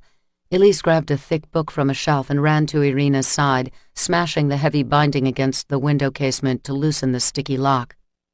There it goes, Elise said as the mechanism finally gave way. She dropped the book and pushed the glass aside, then knocked out the screen and let it fall to the ground below. Climb out, Irina! Go now! She felt the minion bearing down on the room where they hid. His thoughts were malicious, black with menace. She heard his guttural roar the instant before he threw himself against the door. He came at it again, then again. The hinges screamed with the impact, the frame splitting as he came at the thing with the force of a battering ram. Elise! Irina shrieked. Oh my God, what's going on? She didn't answer. There was no time. Elise lunged for the letters, but as she pivoted with them toward the window and her only hope of escape, the minion shoved the door open wide enough for him to heave into the room. He threw the obstructing chair out of his way and came at her, brandishing a dreadful-looking hunting blade in his hand. He snarled, and the stretch of his features gave prominence to a vicious scar that cut down his forehead and onto his right cheek. The cloudy eye in the path of that scar was gleaming with malice. Don't run away so soon, ladies. We're going to have a little fun. Hard fingers clamped around Elise's neck before she could dodge the minion's reach. He shoved her onto the surface of the desk and leaned over her, slapped her so hard with the back of his big hand that her vision swam and the whole side of her face rang with pain. With a powerful drive of his arm, he planted the tip of the blade into the wood next to her head, missing her by a deliberate, scant inch. His grin was full of sadistic humor as his fingers closed tighter on her neck. Play nice and maybe I'll let you live, he lied. Elise kicked and twisted, but his grip was unrelenting. With her free hand, she cast about for anything to use as a weapon. The shoebox tipped on the desk, spilling its odd collection of cufflinks, pictures. and a pearl-handled letter opener. Elise tried not to call attention to her find, but she was determined to get hold of it. "Let her go!" Irina shouted. "You'd better not move," the minion growled, glancing up at her in warning. "That's right, bitch. You stay put or your friend here's gonna eat steel." Elise closed her eyes as Irina sobbed at the window, paralyzed by terror. But in the moment the minion was distracted, Elise's fingers closed around the hilt of the letter opener. She knew it would be a sorry match against the knife her attacker had, but it was better than nothing at all. The second she got a firm grip, Elise brought the makeshift weapon up in a sweeping arc. It struck the minion in the side of his neck. The deep puncture sent him rearing up off her with a howl, his fingers clutching at the bleeding wound. Elise didn't realize he had gone for his own knife until he drove it toward her. She rolled away, narrowly escaping his clumsy, irate strike. The minion stumbled a bit, pressing his hand to his neck and looking dazed as the front of his shirt went red with spilled blood. "You fucking bitch!" He barreled toward her again, throwing his weight at her and knocking her to the floor. Elise thrashed in an effort to get out from under him, but he was a big man, and he was furious now. She managed to roll over onto her back, the letter opener still clutched hard in her hand, trapped between the minion's arm and ribs. She saw his knife come up near her face. "No!" she gasped, sick with the weight of him and the acrid stench of his spilling blood. "Damn it, no!" With a blind stab, she stuck the minion with the letter opener. It went into his ribs, another deep wound that sent him yowling in pain. He reared back, choking and wheezing, giving Elise the chance to get away from him. "Oh, God!" Irina gasped, staring in abject horror. "What's going on? Who is that man? What does he want with us?" "Irina, get out now!" Elise cried, grabbing the letters and shoving the other woman toward the open window. They both hurried out, landing on the frozen grass below. Elise saw the minion sitting on the floor inside, pale with shock and going nowhere fast. But she didn't dare relax for a second. "We have to get out of here, Irina. Do you have a car?" The woman said nothing, her face going as pale as the snow outside. Elise took her shoulders and met her stricken gaze. "Do you have a car, Irina? Can you drive?" A glimmer of focus came back into her eyes. "What? Oh, yes, my car is parked over there, next to the alley." "Then come on now, we have to go." Chapter 24. Commotion in the foyer of the Darkhaven woke Tegan from a light doze in his guest room. Something was wrong, really wrong. He heard Elise's voice, heard the elevated pitch in her usually calm tone, and vaulted to his bare feet in an instant, all of his senses tripped to full alert. Naked, except for the pair of blue jeans he pulled on as he headed for the hall outside, he registered the muffled sounds of a female crying. Not Elise, thank God, but she was down there too, talking fast and clearly upset. Tegan got to the staircase and glanced down to the open entryway of the estate. What he saw just about leveled him where he stood. Elise, having just returned from somewhere outside, covered in blood. Holy hell.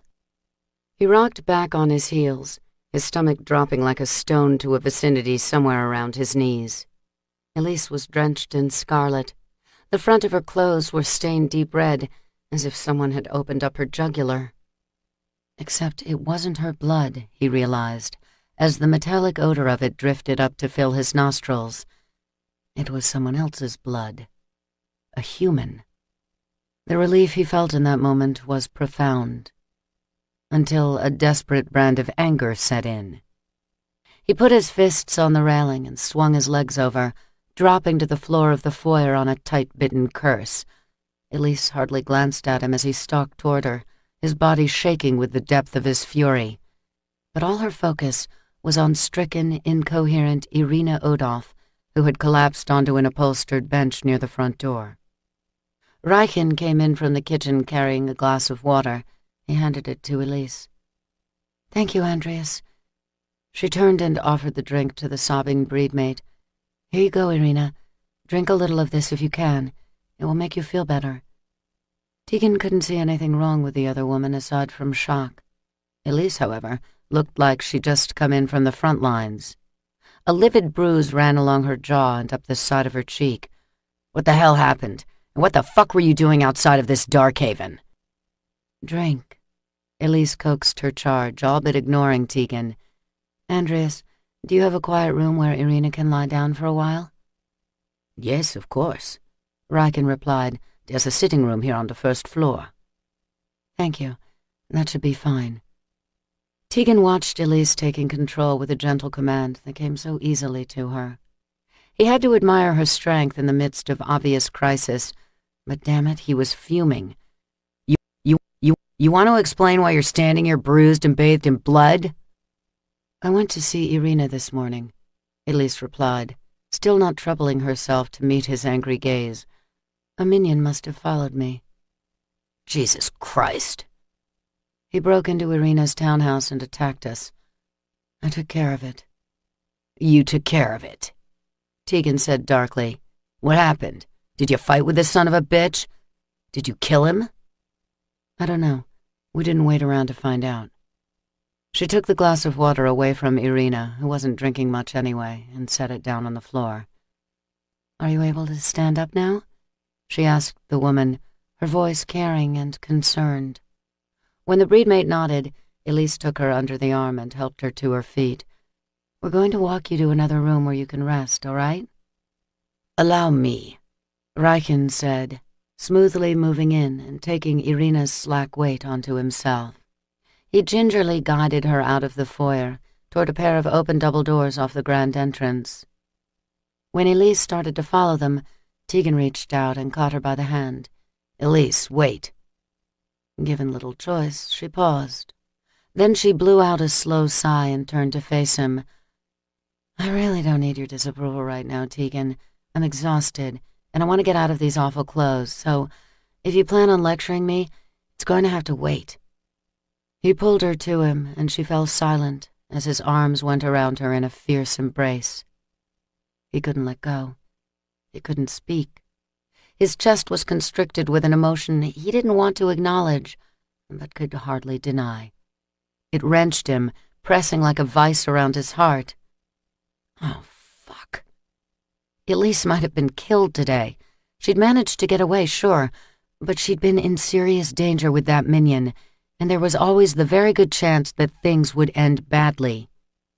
He might have lost her while he slept, when she'd been out of his reach and he'd been unable to protect her. The thought hit him hard, so unexpectedly deep. All he could do right now was hold on to her, like he never wanted to let her go. Elise had expected anger from Tegan, perhaps arrogant male censure. She couldn't have been more shocked to feel his arms holding her tight. Good Lord, was he actually trembling? She stood in the warm, strong cage of his embrace and felt some of her edgy tension begin to break. The bone-deep fear she'd refused to let herself feel until now started to pour into her limbs. She leaned into Tegan's welcome strength, bringing her hands up to rest against the hard muscles of his bare back, her unhurt cheek lying on the smooth plane of his chest. "There are some papers," she finally managed to say. "Petrov, Odolph's brother, wrote a bunch of letters. I thought they might be important. That's why I went out to see Irina." "I don't care about that."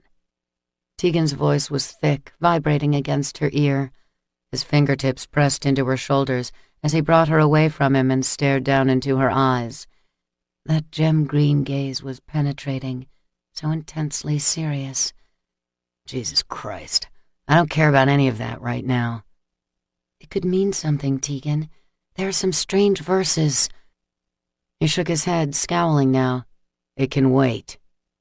He reached out and wiped at an apparent smudge on her chin. Then he tilted her face up to his. He stared at her for a long moment before he kissed her. It was brief and tender, filled with a sweetness that robbed Elise of her breath. "Everything else can wait for now," he said quietly, a dark ferocity in his voice. "Come with me, Elise. I want to take care of you now." He led her by the hand out of the foyer and up the main staircase to her guest room on the second floor. She walked inside with him, paused as he turned to close the door behind them. He glanced down to where her packed bag sat on the floor. When he looked back at her, there was a question in his eyes. "I had been planning to leave Berlin today. I was going to go back to Boston." "Because of me?" She shook her head. "Because of me. Because I'm confused about a lot of things, and I'm losing focus on what matters. The only thing that should matter." "Your vengeance." "My promise, yes." Tegan came to stand in front of her, his broad chest filling her vision, radiating a warmth she wanted so badly to feel against her again. She closed her eyes as he began carefully unbuttoning her blood-stained blouse. He peeled the sticky silk off her body and let it drop to the floor. Maybe she should have felt awkward, or at least resistant, allowing him to undress her after the awful way things had gone between them last night. She was sickened by the gore on her clothes, and there was a shaking, distressed part of her that welcomed Tegan's care.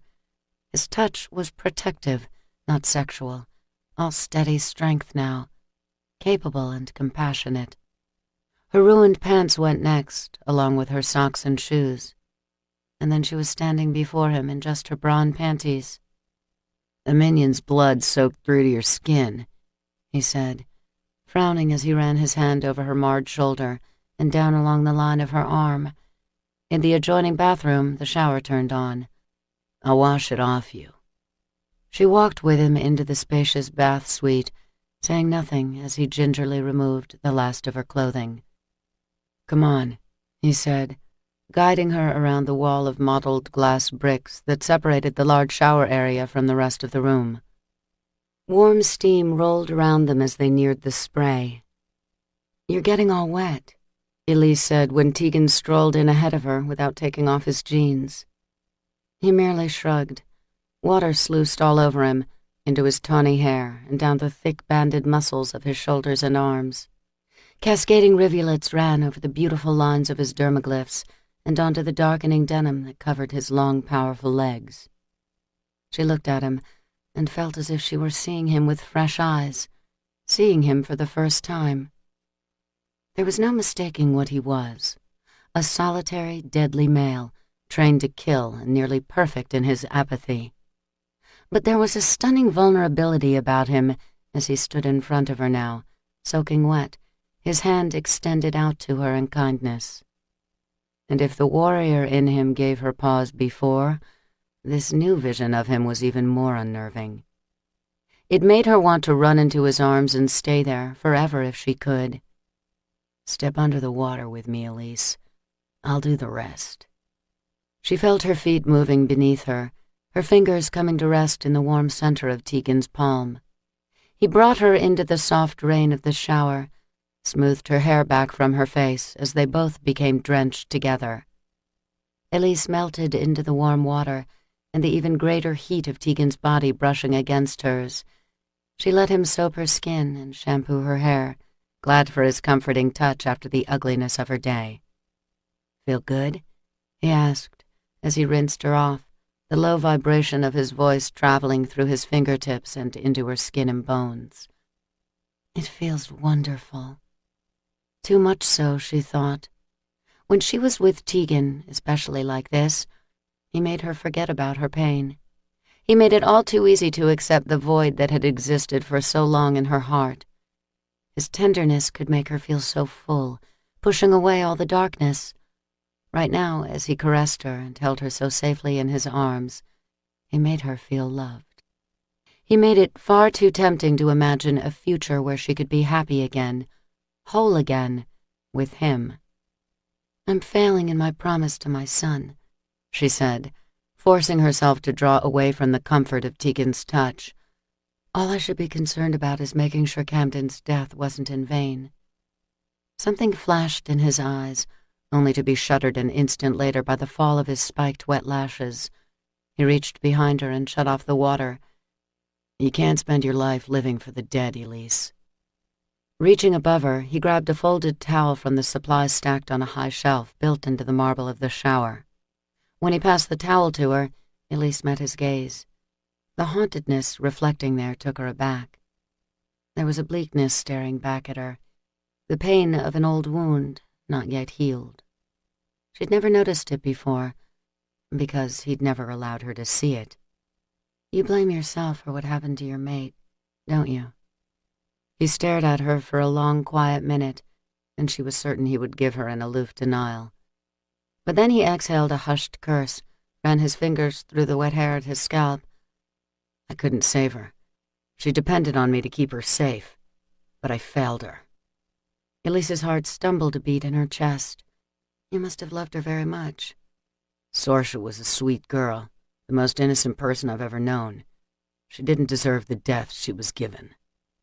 Elise wrapped the towel around herself as Tegan sat down on the marble bench that ran the length of the shower stall. His thighs were spread, his elbows resting on his knees. What happened, Tegan? After her abduction, some 2 weeks later, her captors sent her back to me. She'd been raped, tortured. As if that hadn't been cruel enough, whoever held her also fed on her. She came back to me a minion of the one who brutalized her. Oh God, Tegan. Sending her back like that was worse than killing her, but I guess they left that task to me. I couldn't do it. In my heart, I knew she was gone, but I couldn't end her life. Of course not, she assured him gently, her heart breaking for him. Elise closed her eyes on a softly whispered prayer as she eased down onto the bench next to him. She didn't care if he rejected her compassion. She needed to be close to him. He had to know that he wasn't alone. When she put her hand on his bare shoulder, he didn't flinch away. He pivoted his head to the side, meeting her sympathetic gaze. I tried to make her better. I thought if I drew enough of her blood away and gave her my own in return, if I could feed her from my veins and siphon off the poison in hers, maybe by some miracle she'd revive. So I fed to feed her. I went on a blood rampage that lasted for weeks. I had no control. I was so consumed by guilt and the need to make Sorsha better that I didn't even notice how quickly I was slipping toward bloodlust. But you didn't slip, did you? I mean, you must not have to be sitting here now. He laughed sharply, a coarse, bitter sound. Oh, I slipped all right. I fell, like all addicts do. Bloodlust would have turned me rogue if it hadn't been for Lucan. He stepped in and put me in a stone cell to wait the disease out. For several months, I nearly starved, feeding in only the smallest quantities needed to keep me breathing. Most of those days, I prayed for death. But you survived. Yeah. And Sorsha? He shook his head. Lucan did for her what I wasn't man enough to do. He freed her from her suffering. Elise's heart lurched with understanding. He killed her? It was an act of mercy, Tegan answered tightly, even though I hated him for it all these past 500 years since. In the end, Lucan showed her far more compassion than I was able to do. I would have kept her alive, only to save myself from suffering the guilt of her death.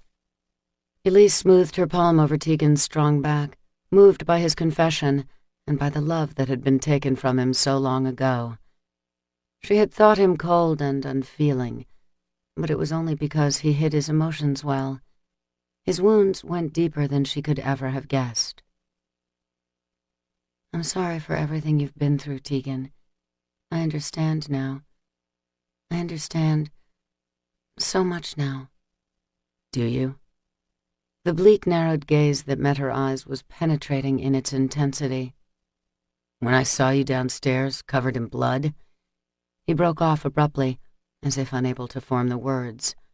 Oh, fuck. I never wanted to feel that kind of fear and pain again. Do you understand?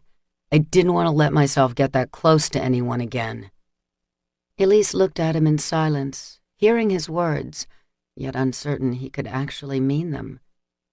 Did he really mean to say that he cared for her? His fingers were a feather-light brush against the dull throb of her bruised cheek.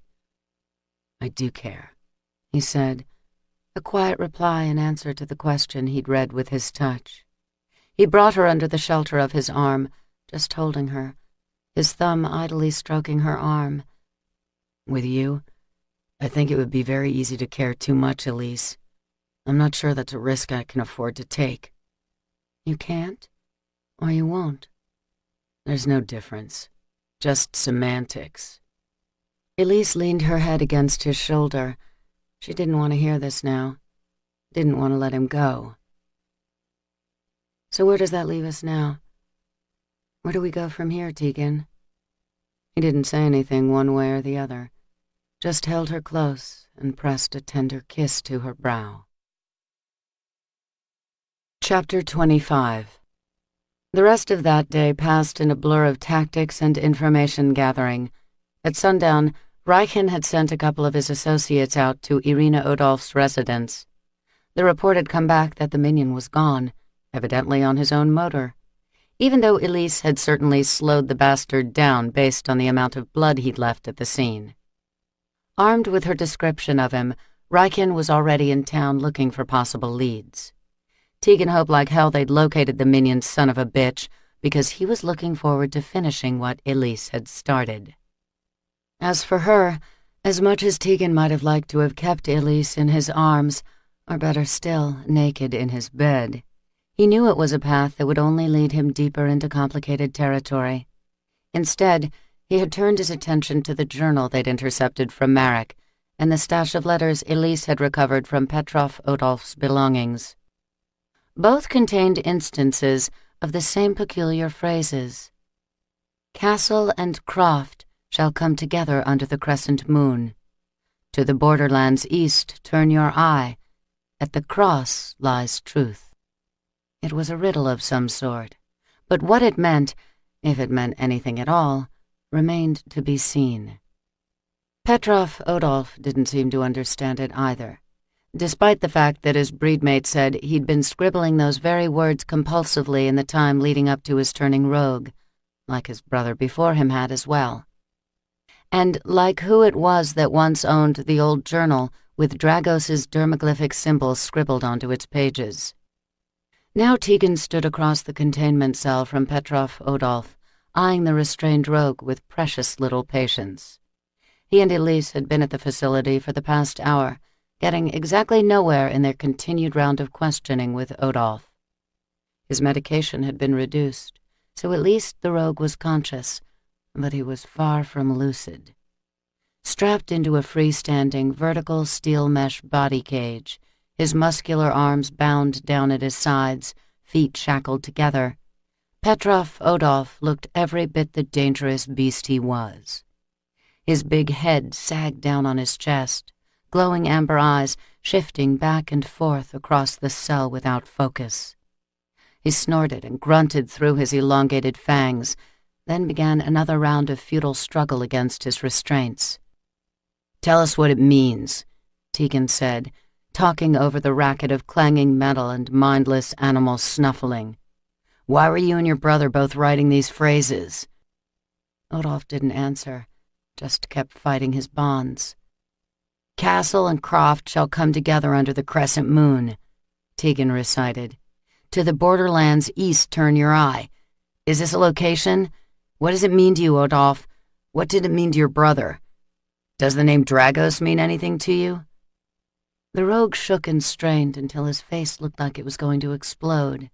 He tossed his head back and forth, snarling furiously. Tegan blew out a frustrated sigh and turned to face Elise. "This is a fucking waste of time. He's not going to be any use to us." "Let me try," she said. When she moved forward, Tegan didn't miss the fact that Odolph's feral gaze tracked her across the room. The rogue's nostrils flared as his blood-addicted body worked to get her scent. "Don't go near him," Tegan warned, regretting the fact that he'd promised Elise he wouldn't use his weapons on the rogue except as a last resort. His first line of attack was an emergency syringe of sedative given to him by Director Kuhn. "That's far enough, Elise." She paused several feet away from the rogue. When she spoke, her voice was soft with patience and compassion. "Hello, Petrov. My name is Elise." Elliptical pupils narrowed even farther in the center of Odolph's amber eyes. He was still panting from exertion, but some of his struggling eased as his focus locked onto Elise. "I met Irina. She's very nice, and she loves you very much. She told me how much you mean to her, Petrov." Odolph went still in his tight cage. Elise took a step closer. Tegan growled a warning, and although she stopped, she didn't acknowledge his concern. "Irina's worried about you." "Not safe," Odolph murmured, almost imperceptibly. "What's not safe?" Elise asked gently. "Is Irina not safe?" "Nobody's safe." The big head shook back and forth as if caught in a seizure. When it passed, Odolph peeled his lips back off his huge fangs and dragged in a deep breath of air. "At the cross lies truth," he muttered on the exhale. "Turn your eye. Turn your eye." "What does it mean, Petrov?" Elise read the entire passage back to him. "Can you explain it to us? Where did you hear this? Did you read it somewhere?"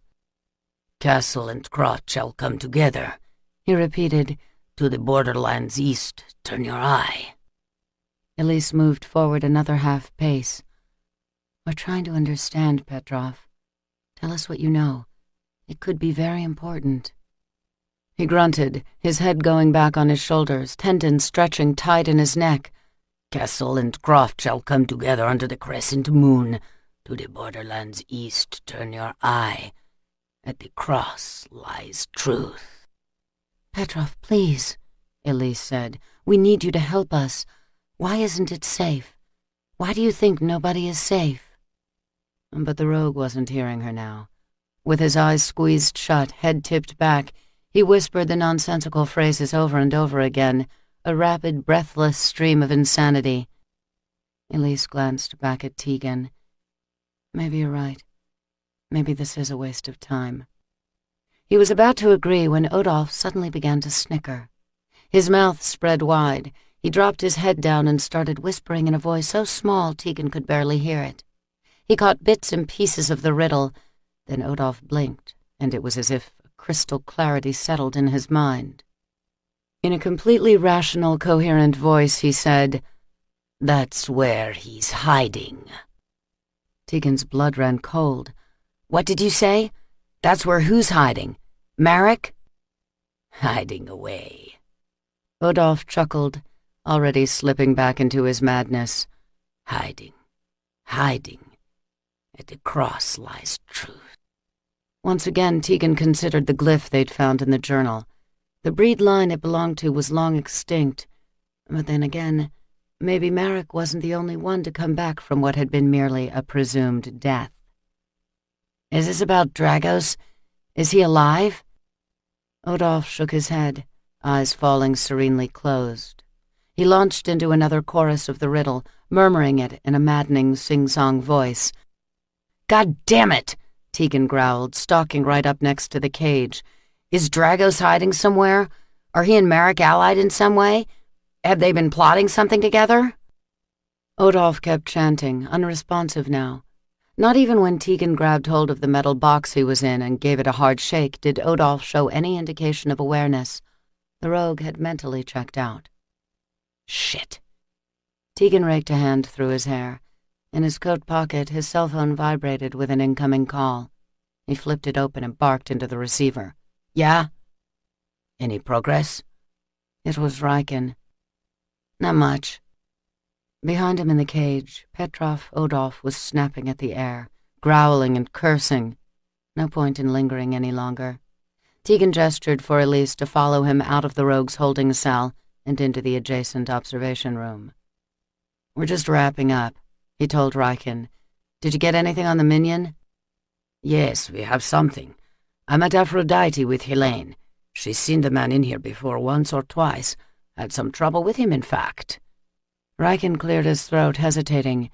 He, apparently works for a blood club here in the city, Tegan. Probably supplies women for it." "Jesus." He looked at Elise, his veins going tight at the thought of her being anywhere near trafficking scum like that. Blood clubs among the breed, while illegal, had once been the preferred entertainment of a certain class of vampire. They catered to the bored and affluent, and those with appetites that tended to run toward the cruel. Any idea where I might find this place? Naturally, to avoid unwanted attention, the clubs seldom meet in the same location. Helene has already put out feelers for you. She'll probably have something back within the hour. I'm on my way now. What's going on? Elise asked as he snapped the cell phone closed and slid it back into his coat. I have to meet one of Riken's contacts in the city. She has some intel on the minion who attacked you today. Elise's fine brow arched. She? Helene, Tegan said. She's a human friend of Riken's. You saw her last night when we picked him up outside her club, Aphrodite. Elise's look said she remembered very well the half-naked woman who walked Riken to the curb. All right, then, she said with a quick nod. Let's go talk to her. Tegan reached out to catch her arm as she started to walk out to the corridor. I'm not taking you to Helene's club, Elise. I could drop you back at the Dark Haven. Why? Elise shrugged, unconcerned. I'm not afraid to go to a nightclub. Raw images of what Tegan had seen at Aphrodite the night before came back to him in vivid detail. It's, not that kind of club. You wouldn't be comfortable there. Trust me. Her eyes widened in understanding. Are you telling me it's a brothel? He didn't answer right away, not that she needed him to spell anything out for her. He watched her absorb the idea, her brow creasing in a slight frown. Have you been there? Tegan lifted his shoulders slightly, wondering why the hell he felt bad about admitting it. Riken took me there to meet Helene last night. Last night, she said, her pale purple eyes narrowing on him. Last night, you went out to a brothel, after we... Oh, okay, I see. It's not what you think, Elise. He had the sudden, absurd impulse to assure her that nothing had happened while he was at Aphrodite, but Elise didn't seem interested in hearing any excuses. With brisk movements, she put on her coat and started buttoning it up. I think I'm ready to go now, Tegan. He fell in step beside her as she headed up the corridor. I shouldn't be long with Riken. Once I finish up, I'll come back to the Dark Haven, and we can try to make sense out of what little we got from Odolph tonight. Elise turned a level look on him. We can talk about that on the way to Aphrodite, she said. I'm going with you. He met her unwavering stare and exhaled a defeated chuckle. Suit yourself, then. But don't say I didn't warn you. Despite living a sheltered existence in the Dark Havens, Elise had never considered herself a prude. But walking with Tegan into the private back entrance of Aphrodite gave her an instant education in eroticism. They were led in by a huge, muscle-bound man in a dark-tailored suit. He wore a wireless communication device on his ear, with a small microphone that extended near his goatee-rimmed mouth. He spoke into the mic, presumably advising his employer that her guests had arrived, as he escorted Tegan and Elise through the main floor of the club. Festooned in bright carnival colors, with polished brass fixtures and sumptuously appointed furnishings, the lounge and bar area was a visual feast. Beautiful nude women reclined on animal print sofas, some of them entertaining a male client or two, in full view of all. Still others performed together, kissing and caressing one another, as men wearing silk robes or sauna towels watched with rapt, heated stares. On another cushioned nest near the bar, a man was being serviced by 4 women at once. Elise could hardly keep from gaping at the erotic tangle of tanned arms and legs. Even over the soft, pumping beat of the music pouring in through the overhead speakers, she could hear the slap of skin meeting skin, and the pleasured moans and hoarse shouts of release coming from practically every corner of the lounge. Surrounded by so much humankind, Elise weathered the low drone of her talent, which stirred to life as soon as they entered the club. Fortunately, most of the input hitting her was of a lustful nature, some of it graphically so, but nothing disturbing enough to cause true pain. She remembered Tegan's coaching and reached with her mind for one of the least offensive voices that was filling her head. She brought it forward, using it to damper the others as she made her way through the place. When she braved a glance at Tegan, she found him staring at her. If he noticed any of the public couplings taking place all around them, he didn't seem fazed in the least. No, he seemed to be more interested in measuring her reaction. His gaze was hard, penetrating. His jaw seemed clamped tight enough to shatter his teeth. The intensity of his look made her too warm inside. Elise blinked, glancing away. But glancing away from him meant seeing more of the club, more raw, pulsing sexuality, which only made her all the more aware of Tegan and the very vivid knowledge of how good their bodies felt together. She couldn't have been more relieved when their escort paused in front of the elevator bank and led them inside a waiting car. They rode up to the 4th floor. The elevator opened into a glass-walled suite outfitted as both office and bedroom. Reichen stood up to greet them, rising from an elegant sprawl on the luxurious round bed. His white dress shirt was unbuttoned and hanging loose, his finely cut gray trousers showcasing his trim waist and smooth, muscular chest. The vampire's dermaglyphs swirled over his pecs in wing-like flourishes, drawing the eye to the masculine beauty of his form. He seemed accustomed to being admired, and merely smiled as Elise and Tegan strode into the room. "I didn't realize you would be accompanying Tegan here," he said, gallantly taking Elise's hand. "I hope you aren't too shocked." "Not at all," she said, hoping her discomfiture didn't show. Reichen brought her in front of the tall brunette Elise had seen him with the other night. The woman wore a simple yet sophisticated ivory sweater and pants outfit that looked like it belonged in a boardroom more than a brothel. Tonight, her long raven dark hair was swept up in a loose chignon, secured with a pair of gleaming tortoiseshell chopsticks. She was the picture of professionalism, a curious contrast to the live video feeds playing on flat-screen monitors mounted behind her on the wall of the office. While images of people on the main floor of the club writhed and bucked on screen, the woman merely smiled pleasantly as Reichen and Elise paused in front of her. "This is Helene," Reichen said. "She owns the club, and she is also a trusted friend of mine." "Hello," Elise said, offering her hand. "A pleasure to meet you." "Likewise," came the accented purr in reply. Elise's fingers were gripped in a firm yet feminine hold that echoed the confidence gleaming in Helene's dark eyes. That self-assured gaze slid in Tegan's direction and politely feigned unfamiliarity, a gesture that seemed for Elise's benefit. "Hello, and welcome to Aphrodite, both of you."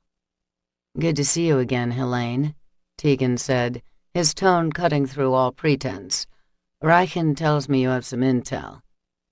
"Yes, I do." The woman picked up on Tegan's all-business tone and reached for a laptop computer that sat on her desk. She opened it and typed something on the keyboard.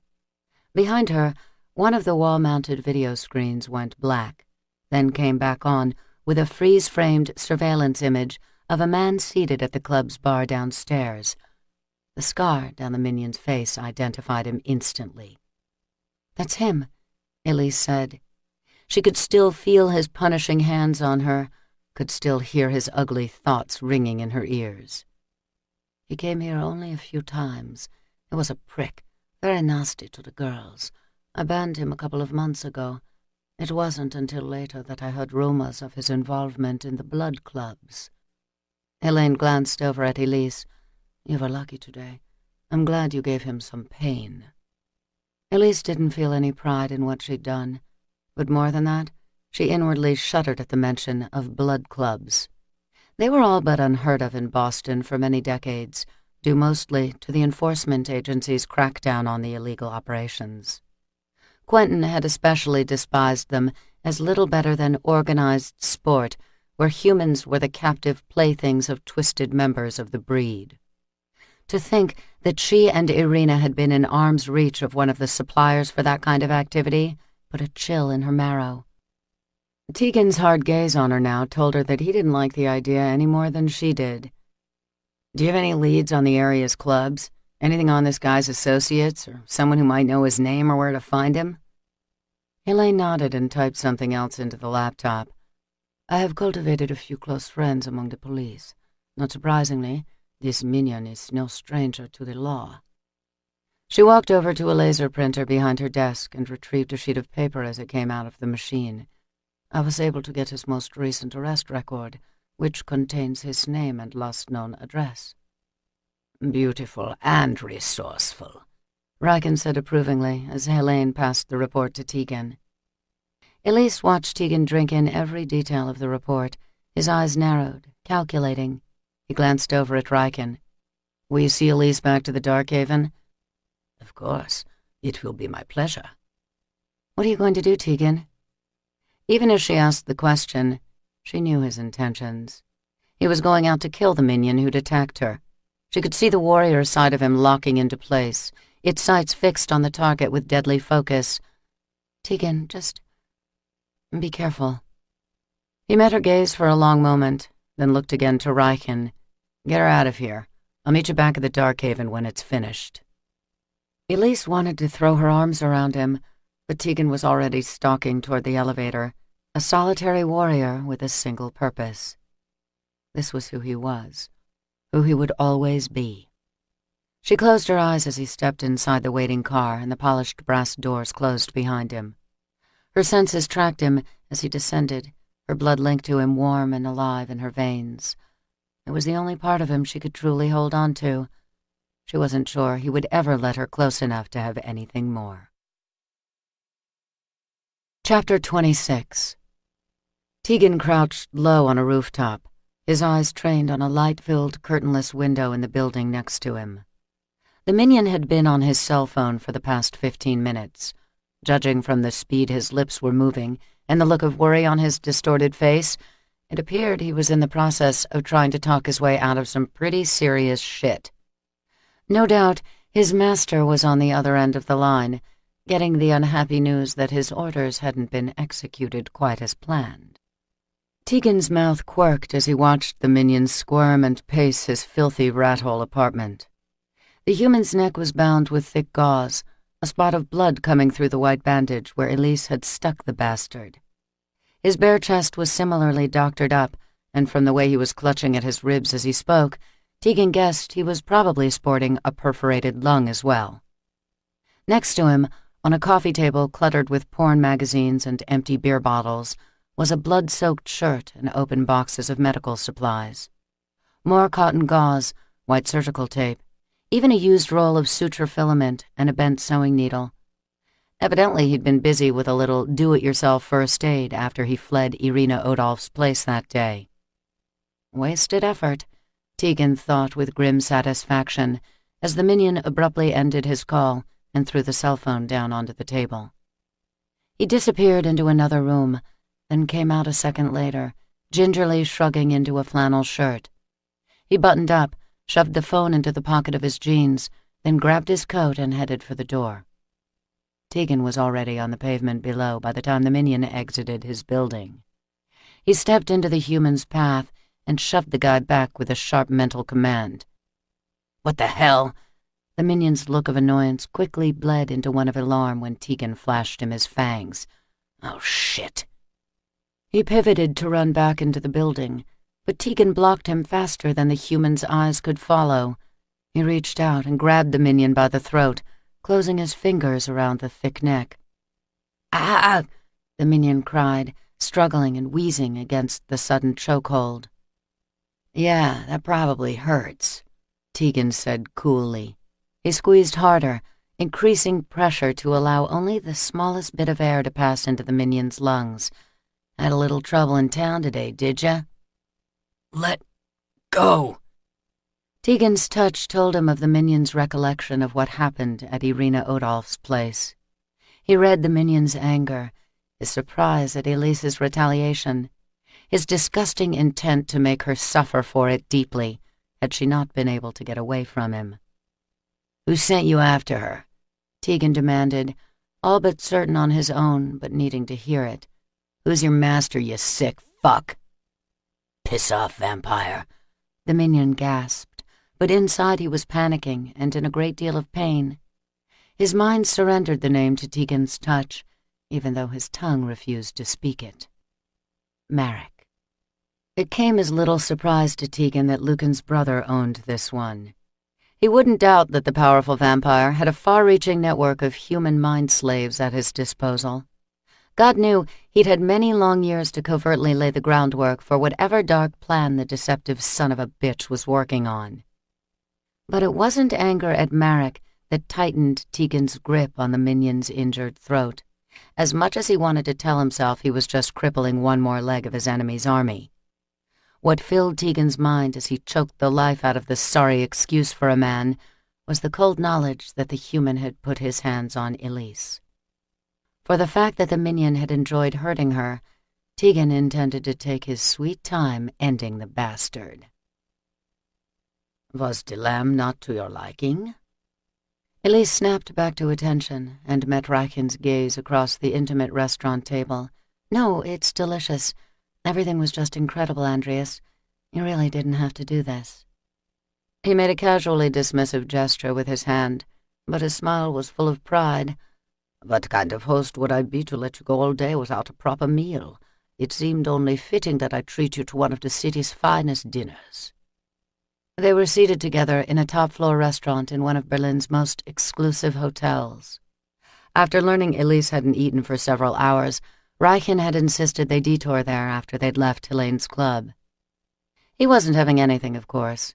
Those of the breed could only consume prepared food in the smallest quantities, a practice reserved for rare moments when a vampire found it necessary in order to pretend to be human. Elise had hardly eaten either, despite the fact that the food and wine in front of her was nothing short of amazing. As hungry as she was, she had little appetite. She could hardly think of eating when Tegan was out there somewhere, fighting her battles. Outside the window at her left, the nighttime city twinkled with life below. She looked out, letting her gaze wander over the tangle of milling pedestrians, rushing traffic, and the illuminated beauty of Brandenburg Gate. None of the humans out there had the first clue about the war that was rising within the breed. Few in the Darkhavens knew either. Those who were in a position to know of rogue conflicts chose to turn a blind eye, trusting politics and protocol to keep things in their proper place. Everyone went about their lives, oblivious, comfortably ignorant, while Tegan and the other members of the Order dirtied their hands and risked their lives to maintain the fragile peace within the breed and its dependent link to humankind. She had been one of those sheltered many. When she looked across the table at handsome, sophisticated Reichen, she was reminded how easy her life had been before. She had lived in the cushioned lap of wealth and privilege as Quentin Chase's mate. A part of her realized how easy it would be to return to that kind of existence, to pretend she'd never seen the terrible things she'd witnessed outside the Darkhavens these past several months, or done the terrible things she'd convinced herself she had to do in vengeance for Camden's death. A cowardly part of her wondered if it might not be too late to go back to her old life and forget she'd ever met the warrior called Tegan. The answer came in the quickening of her pulse, a stirring that flared at just the thought of him. Her blood would never forget him, no matter how far she ran, and neither would her heart. Would you prefer to try another dish? Reichen asked, leaning over the table to touch her hand. I can call the waiter over if you... No, there's no need for that, she assured him, feeling rude and unappreciative of his kindness. Tegan probably didn't need her concern. He certainly wouldn't want it. She couldn't turn off her feelings for him, but that didn't mean she had to let them consume her. Thank you for bringing me here, Andreas. I can't remember the last time I had such wonderful food and wine. Quentin and I enjoyed nice dinners together, but since his death, I guess I never really saw any reason to go to the effort. Reichen gave her a mock scowl, as if he'd never heard a more preposterous thing. There's always a reason to enjoy all of life's pleasures, Elise. I personally do not believe in deprivation, not in any shape or form. Elise smiled, knowing he was deliberately putting on the charm now. With that kind of life philosophy, I'm betting that you have broken a lot of hearts in your time. Only a few, he admitted, grinning. He lounged back in his seat, one arm slung over the back of the chair, his aristocratic profile etched in light by the warm glow of the candle flickering on the table. With his dark hair slipping loose of its queue, his tailored white shirt unbuttoned one more notch than was decent, Andreas Reichen had the look of an indulgent king surveying his subjects from atop his tower keep. But there was a restless undercurrent to his practiced air of nonchalance, perhaps a trace of boredom. There was a cynical wisdom in his eyes that indicated, for all his easy charm, the male had seen more darkness than he would ever let on. Elise wondered if, despite his privilege and his obviously libertine ways, Andreas Reichen might have a bit of the warrior in him as well. What about Helene? Elise couldn't resist asking about the stunning female who wasn't a breedmate, yet seemed to know a great deal about the vampire nation due to her apparent relationship with Reichen. Have you and she known each other for a long time? A few years. Helene is a friend. She is my blood host on occasion, and we enjoy each other's company, but it's primarily a physical arrangement. You're not in love with her? He chuckled. Helene would probably say that I love no one more than myself. Not altogether untrue, I suppose. I've just never met a woman who tempted me to want anything permanent. Then again, who would be mad enough to put up with me? He asked, turning a dazzling smile on her that would have made any other woman leap up to volunteer for the task. Elise took a sip of her wine.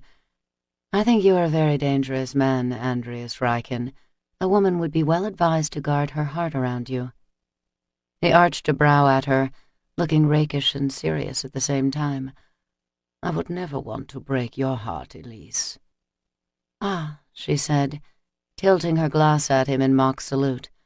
And now you have just further proved my point. Tegan arrived back at Reichen's estate in a foul mood. The minion who would have killed Elise was dead, and that was good enough news. But as he'd squeezed the last breath out of the human, Tegan had come away with two critical pieces of information. The first, that Marek had given kill orders on Elise to several of his minion contacts in and around Berlin, which meant Tegan needed to get her the hell out of this city as soon as possible. He was already putting that plan into motion. He just hung up with Gideon, who was going to see that the order's private jet was fueled and cleared for departure out of Tegel Airport in 1 hour. The second thing he came away with tonight was that no matter how much he wanted to deny it, Elise mattered to him. She mattered in a way he could hardly fathom. He cared for her like his own kin. More than that, in fact. A truth that had been driven home pretty clearly when she'd come back after the minion attack covered in blood. He respected her, not only for her courage, but for her strength. She was an extraordinary woman, far better than he could ever hope to deserve. He wouldn't even try to pretend that he could resist her. Walking with her into Helene's club had nearly wrung him out. All he'd been able to think of was what he wanted to do with Elise. He'd caught her uncomfortable glance as they strolled through the place, and he hadn't missed the fact that her breathing had kicked into a rapid beat, her pulse drumming loud enough for him to feel it as a vibration in his own body. She couldn't know how badly he'd wanted to pull her into one of Aphrodite's plush alcoves, strip her naked, and drive himself deep inside her soft, moist heat. Just thinking about it now gave him a massive hard-on. And then there was the matter of their blood bond. That was easily the worst of it. As offended as he should be by the whole idea, he found himself looking forward to the next time Elise would take his vein to her mouth. He actually liked knowing that it was his blood making her strong, helping her cope with the psychic gift that had been slowly destroying her before. His blood that would keep her alive close to forever if they completed their bond. All he'd have to do was drink from her, and they would be linked to each other inextricably. Yeah, that was exactly what he wanted. And what the fuck, he might as well admit it, to himself at least. He loved her. Which brought him back to his current state of aggravation. He entered the Darkhaven, which was quiet, except for the handful of residents who hadn't gone out for the night. Tegan stood outside Elise's guest room and knocked on the closed door. No response. He tried again, feeling like an idiot as one of the younger females approached from up the hallway. "Good evening," the woman said, smiling pleasantly. Tegan nodded curtly and waited until she sauntered down the stairs to the main level of the mansion. He knocked one last time, then opened the door and went inside the empty room. Where the hell was she? And where the hell was Riken? Why wouldn't they have returned by now? A tremor of dread snaked up Tegan's spine. Oh, Christ. If anything had happened to her. He stalked to the pair of French doors that opened onto a small balcony overlooking the estate's front grounds. Intending what? He didn't know. The blast of cold air braced him as he stepped outside and listened to the surrounding night. If one of Merrick's human assassins had managed to find Elise while he was away... Just then, Riken's sleek black Rolls-Royce limo came gently up the drive, making an elegant sweep as it came to rest outside the mansion's main entrance. Relief washed over Tegan as the driver came around and opened the rear passenger door. He helped Elise out, Riken exiting directly behind her. "Thank you again for dinner," Elise said, as Riken strolled in front of her and offered his hand to help her up the mansion's steps. "It was my great pleasure, truly." Something primitive and possessively male rose to attention at the intimate tone Riken was using on Elise. "Perhaps I could entice you to extend your stay in Berlin," said the Darkhaven lord, as he inched closer to her, his large frame towering over Elise and obscuring her from Tegan's view. "I would very much like to get to know you better, Elise." Tegan could hardly contain his growl as Riken reached out to touch her, then leaned down to deliver what was unmistakably a more-than-friendly kiss. She didn't draw back. She didn't slap him or run away in outrage. And why should she? Tegan hadn't given her any reason not to consider other males. No, he'd practically shoved her into Riken's arms. He should be relieved that she might look elsewhere for a mate. He sure as hell was no prize. Elise deserved far better than him, or Riken for that matter, and Tegan was going to tell her as much, damn it. His foul mood heading farther south every second she remained out there with the Darkhaven male, Tegan stalked back into her room to wait for her. Chapter 27. Elise drew out of the very unexpected kiss, her fingers pressed to her lips. It had been a pleasant, if brief, contact, but she felt absolutely nothing for the handsome man who was now looking at her in awkward, yet understanding silence. "I'm sorry, Andreas. I shouldn't have let you do that." When she glanced down, embarrassed, he gently lifted her chin so that she was looking at him again. "The fault is mine. I should have asked you first." "No," he said, correcting himself. "I should have recognized that your heart is already spoken for. I did, actually, but I suppose I wanted to be certain that I stood no chance. I don't stand any chance, do I, Elise?" She smiled up at him apologetically and slowly shook her head. "Ah, I feared not. The lucky bastard." Riken exhaled, stripping the thin leather thong from his queued hair and raking his hand into the loose dark waves. "I think I've finally run out of charity when it comes to that warrior. After this forfeit to him, Tegan will have no choice but to accept that my debt to him is paid in full." Elise warmed to his praise, even though she wasn't sure it was valid. Tegan had made no claims on her, despite her feelings for him.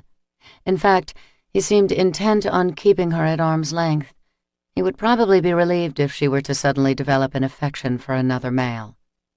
But that wasn't going to happen. Riken was right. Her heart was no longer hers to give. Tegan had it, whether he wanted it or not. She looked up into Riken's striking dark eyes.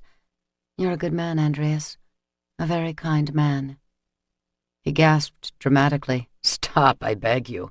You have thrashed my pride enough for one night.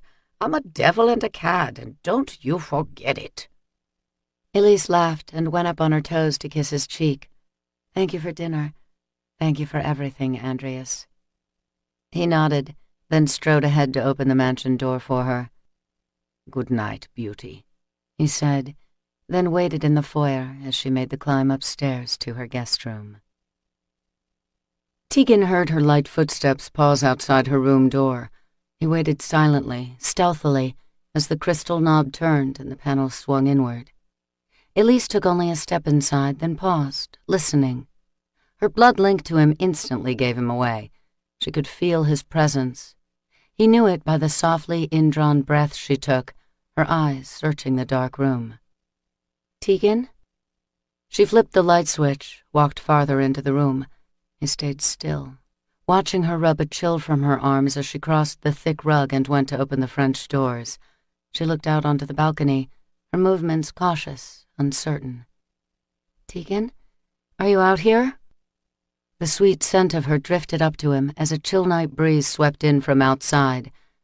Reichen's scent was on her too, a dark, musky undertone that set Tegan's teeth on edge. Jealousy spiked in him, raw and feral. Instinctively male. As she drew back to close the doors, Tegan came down from the corner of the room where he'd been suspended spider-like. He dropped soundlessly behind her, his body blocking her as she pivoted around and gasped. Startled, her eyes went wide. "Tegan, where were you?" He pulled her to him in a hard, unyielding embrace and slanted his mouth over hers. His kiss was forceful, deliberate, an animal male putting his stamp on what he meant to be his, and his alone. Elise didn't fight him. He felt her hands come up around his neck, her fingers linking together at his nape and holding him close. She kissed him back, sighing into his mouth as he pushed her lips apart and plunged his tongue between them, needing to taste her, needing to claim her. Christ, she inflamed him. Every cell in his body was lit with heat, with hunger for her. He couldn't be gentle, not when everything primal in him was fully awake, fully aroused. All that was breed in him responded as well, lust thinning his pupils and stretching his fangs.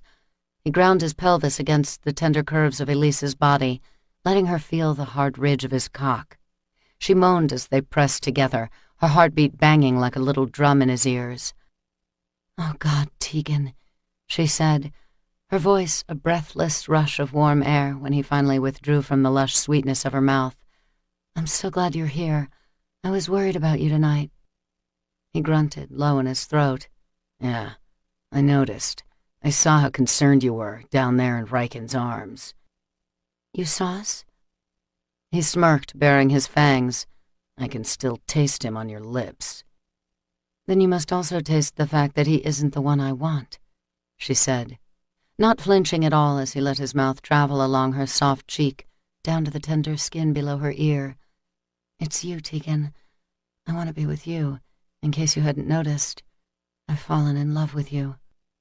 He snarled, pulling back to hold her in a narrowed glare. They were the words he wanted to hear, the words he'd been prepared to force out of her after seeing her caught up in another man's arms. Still, it leveled him. His mouth went suddenly dry. She was so beautiful, so courageously open. All his aggression leaked out of him as he gazed into the deep amethyst pools of her eyes. He ran his fingers along the delicate line of her jaw, hardly able to draw breath as she tilted her head to the side for him, exposing the vulnerable column of her throat. He couldn't resist touching the place where her pulse beat the strongest. The ticking flutter beneath his fingertips was like a brand searing into his skin. He let his thumb trace over the soft skin, then gently bent to place his mouth atop the tender, beating artery that carried Elise's lifeblood. Saliva surged into his mouth, swamping him with the need to taste her now and seal their bond completely. But Tegan only kissed her. With reverent hands, he lifted the hem of her sweater and carefully peeled it off her. Tenderly, he caressed her soft skin. She sighed as he stroked her breasts, the nipples peeking like dusky rosebuds beneath the thin satin of her bra. He unfastened the front clasp and bared her to his appreciative gaze. "So beautiful," he said thickly, letting his fingers skate along the soft underside of the creamy swells. He knelt down before her and took one dark pink nipple into his mouth. His fangs were huge now, and it took great care not to graze the sharp edge of them against her tender skin as he suckled the pebbled flesh with his tongue. But he was careful. He held her as though she were made of glass, every inch of her precious and breakable, a treasure he was unworthy of, yet determined to cherish. Elise's arms came down around his shoulders. She held fast, arching into him as he lavished the same attention on the other breast. He let his mouth travel down her belly, while his hands worked to free her of her slacks and panties. The skin of her hips was like velvet against his palm. He kissed the lean curve of her pelvis, then trailed lower, into the trim thatch of blonde curls between her thighs. He spread her legs and put his mouth to her sex, cleaving his tongue into the wet heat of her core. She quivered as he feasted on her, her body feeling limp and boneless in his arms as he picked her up and carried her to the bed. She lay back and watched him under heavy lids as he undressed for her, the hunger in her gaze like a physical heat on his skin. Naked and painfully aroused, Tegan stood at the edge of the mattress and let her take her fill of him with her eyes. He held his breath as she sat up, then came toward him on her hands and knees. Her hands were curious and questing, soft but firm, as she took his engorged shaft and stroked it from tip to balls and back again. She licked her lips, eyes flicking up to his in question. His low exhalation must have been permission enough. Tegan watched her descend on him, those moist lips parting as she took the head of his cock into her mouth. He moaned, reaching down to bury his fingers in her short blonde hair as she sucked him deep, torturing him with the slow, steady slide of her tongue against his sensitive flesh. She increased her rhythm, and he spun quickly toward the edge of his control. With a pleasured snarl, he pulled away from her devastatingly sweet mouth and pushed her down onto the mattress. He climbed over her and kissed her deeply, feeling the ferocity of her desire in every place their bodies touched. "Do you want me inside you, Elise?" "Yes," she gasped, arching up to meet his body. "I need you inside me, Tegan. Now." He was only too willing to oblige. Thrusting in one long stroke, he filled her tight channel, swallowing her soft cry. Her body milked him, the walls of her sex gripping him like a moist, hot fist. Tegan pumped his hips, watching emotion play over Elise's beautiful face. "You feel so good," he told her, wanting only to please her. His woman. His mate. His love. He could feel her orgasm building along with his own. She was panting now, writhing to meet every hard flex of his hips, and moaning in protest with every slight withdrawal. She turned her head to the side, where his arm was bracing him up. With a deliciously animal sound, she nipped at his wrist, closing her pretty white teeth down onto his skin. The pinch of her blunt little bite was an erotic pain that went through him like an arrow. "Yeah?" he said, looking down into her hungry gaze. "You want a drink from me as I make you come?" She nodded weakly and gave him another small bite in reply. "You got it, sweetheart, but not the wrist this time." Holding her against him, he rolled onto his back and brought her up astride him. "I want to feel you at my neck, Elise. I want to hold you while you drink from me. I want to feel you bite into me." Touching her, he felt her uncertainty. "I've never done it that way before." "Good," he said, entirely too pleased to hear it. "I've never asked anyone to do it that way before. So will you, Elise?" She frowned, but her eyes were rooted on his throat. "I don't want to hurt you."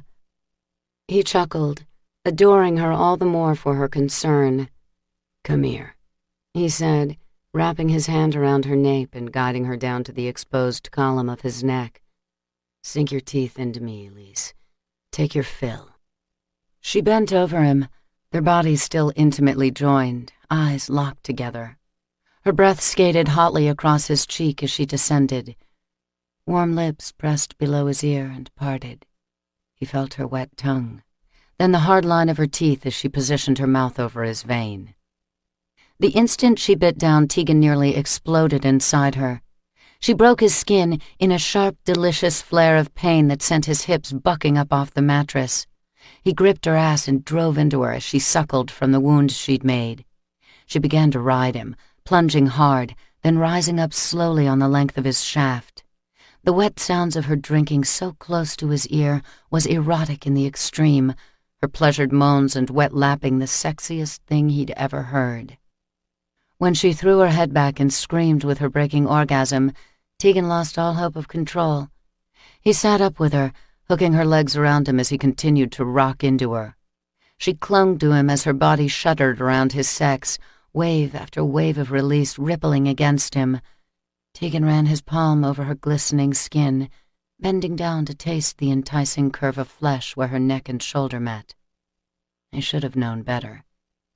Ah, hell, maybe he did know better, and had to do it anyway.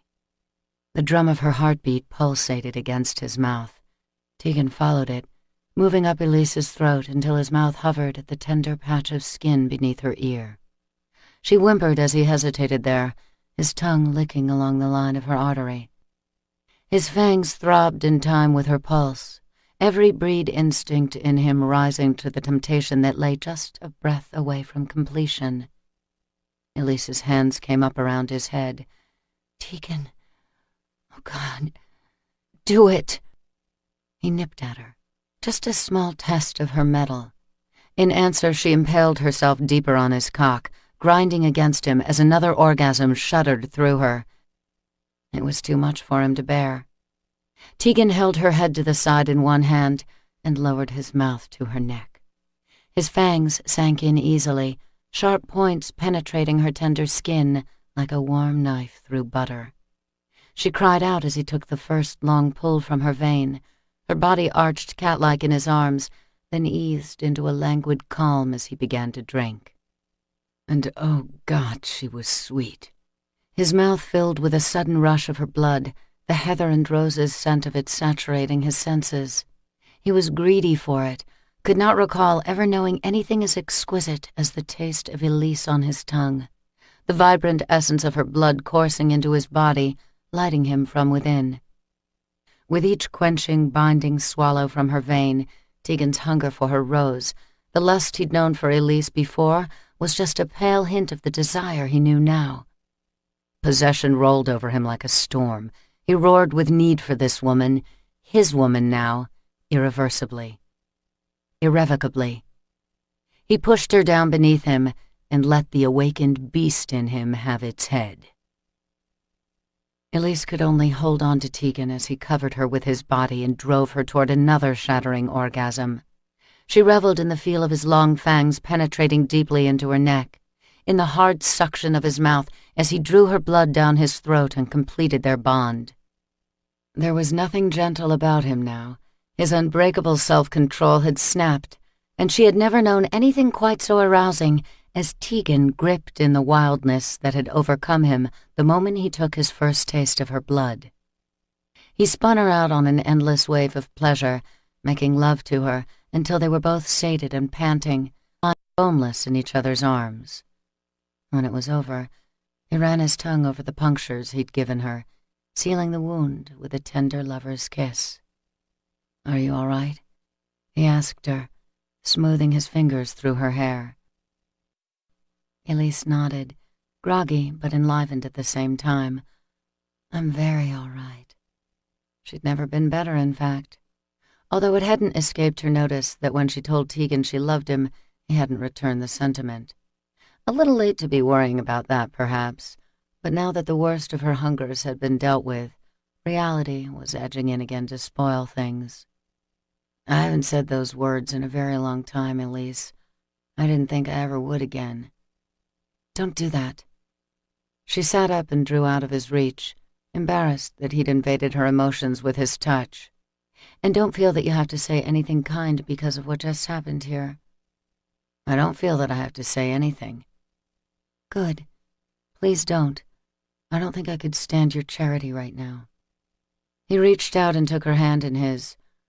"If I tell you that it pissed me off to see you kissing Riken, and that I never wanted to see you kissing any other male ever again, it's not because I feel I have to tell you that." Elise stared at him, hardly daring to breathe. His amber-tinged eyes were intense as he held her gaze, his pupils still thinned from desire. When he spoke, his voice was rough, the tips of his fangs gleaming. "I don't feel I have to be kind because of what we just did here, so that's not why I'm telling you that you are unlike any woman I've ever met before. I wasn't prepared for you, Elise. Holy hell, not even close." She glanced down to where their hands were linked together, his strong fingers firm and protective, always so gentle with her, even though they were trained for war and combat.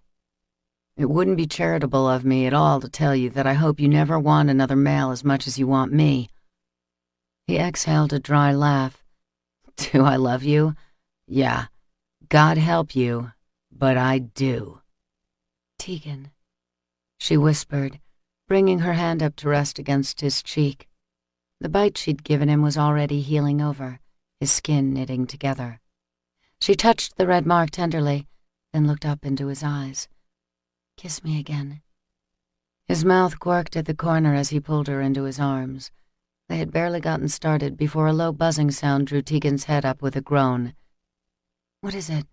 she asked as he vaulted out of the bed and grabbed his cell phone from his discarded pants. "It's our ride back to Boston. I've arranged a flight out tonight." He answered the call, his tone clipped and serious, back to warrior mode in an instant. "Yeah, right. Tegel Airport. Corporate terminal. Departure in 1 hour."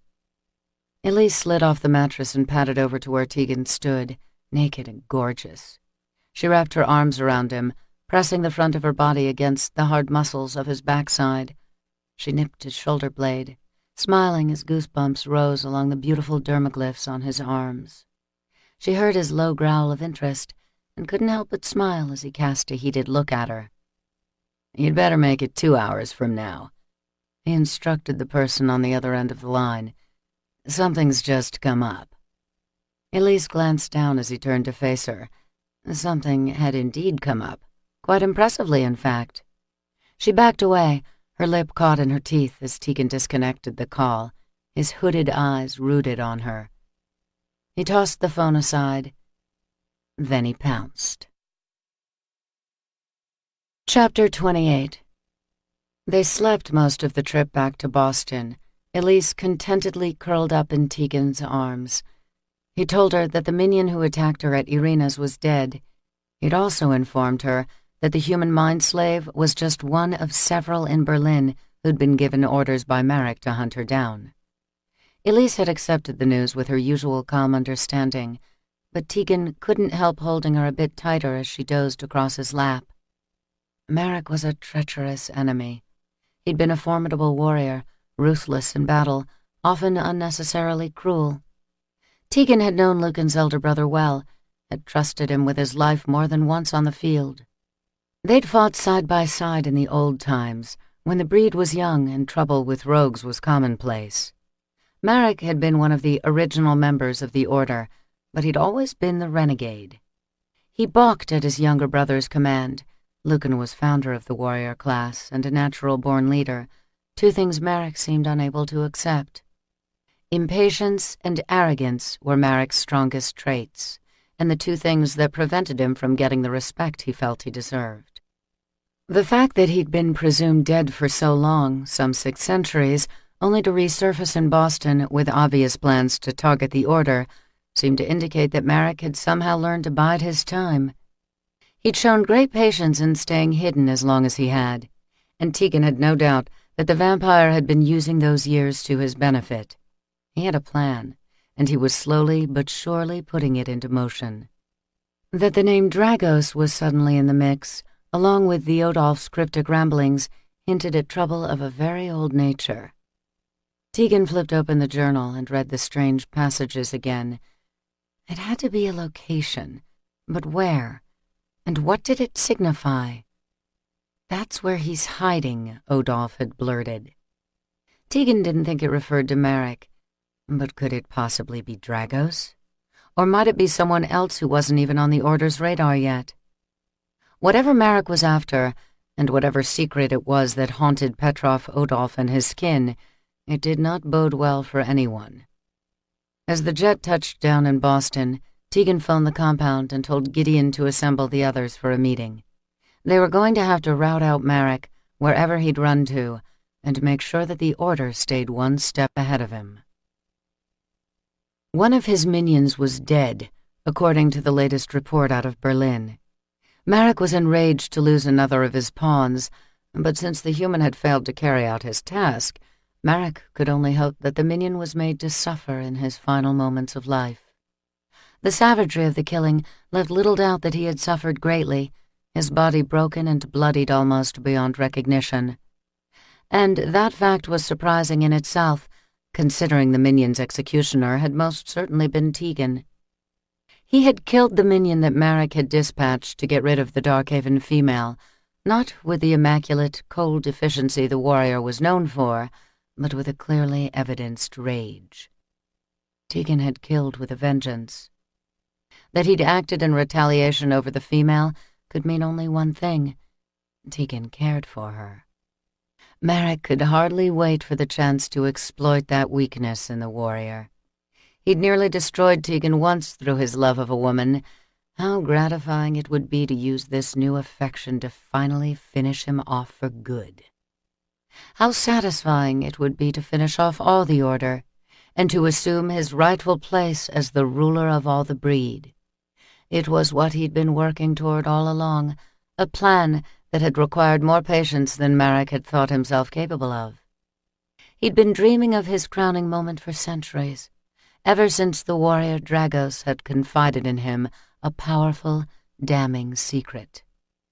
Marek got up from his desk and paced to the tall window that overlooked a moonlit Berkshire's valley in the distance. The woods were thick out here, as dense as any medieval forest. The landscape reminded him of the old times, his thoughts returning to the Order's long ago past. Back then, a war had been raging within the vampire nation. It pitted father against son, except the fathers in this scenario were the band of vicious otherworlders, the ancients, alien creatures who arrived on Earth thousands of years ago and preyed on human blood for their survival. Their eventual sons, the hybrid progeny born of alien seed carried by human mothers, formed the first generation of the breed. Marek, Lucan, and Tegan were among those rare Gen 1 sons. They saw firsthand the savagery perpetrated by the ancients on humankind, the wholesale slaughter of entire villages at times, lives lost to ravenous vampire appetites. The carnage had never disturbed Marek the way it did his younger brother. While Lucan despised the terror the ancients delivered, Marek often indulged in it himself. The power to stir panic and kill without recourse was heady stuff, and more than once he wondered why the breed shouldn't simply enslave their human hosts and claim the planet for their own. Marek had been feeding those seeds of discontent to the ancients for some time when all of his plans were thrown into a tailspin. In a fit of bloodlust, his alien sire took the life of Marek and Lucan's mother. The creature slaughtered her, and Lucan, claiming justice, took the vampire's head in exchange. With that killing of an ancient, Lucan declared war on the remaining few like him, and any who served them. Lucan formed the Order, pulling Marek into the fold as well, along with Tegan and 5 other Gen 1 vampires, all pledged to end the mass carnage and start a new way of life for the breed. Such noble, lofty intentions. Marek could hardly contain his derisive chuckle, even now. He hadn't been the only one of the Order to bristle at Lucan's vision of a peaceful coexistence with humankind. Another warrior, Dragos, eventually confided in Marek that he had different ideas for the future of the breed. And even more intriguing, he'd actually taken steps to ensure that future. While the Order waged war on the surviving ancients, hunting them down one by one in a battle that took years to complete, one of those deadly creatures remained.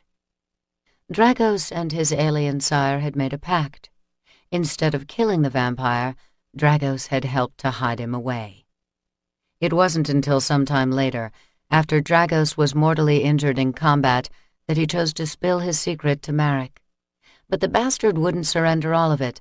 Dragos refused to give Marek the location of the crypt where the ancients slept in a state of prolonged hibernation. Marek's rage over that omission had been uncontrollable. He put a blade to Dragos's neck, and with one furious blow, he sent the vampire, and that crucial bit of information, to the grave. Marek had gone after the only other person who might have been of use to him, Dragos's breedmate, Cassia. But the female was shrewd. and in the moment her mate perished at Marek's hand, she must have known the same danger would soon be coming to her doorstep. By the time Marek arrived at Dragos's castle to drain the secret out of her, literally as it were, Cassia had thwarted him by taking her own life. In the time since, Marek had been on a single-minded quest to find Dragos's secret. He'd willingly tortured and killed for it. He'd long ago tossed away his honor, pretended his own death, and betrayed his kin, all for the chance to be the one to unleash the ancient terror and use it to serve his own whims. Finally, after an endless time of searching, he'd recently come upon the first truly useful clue.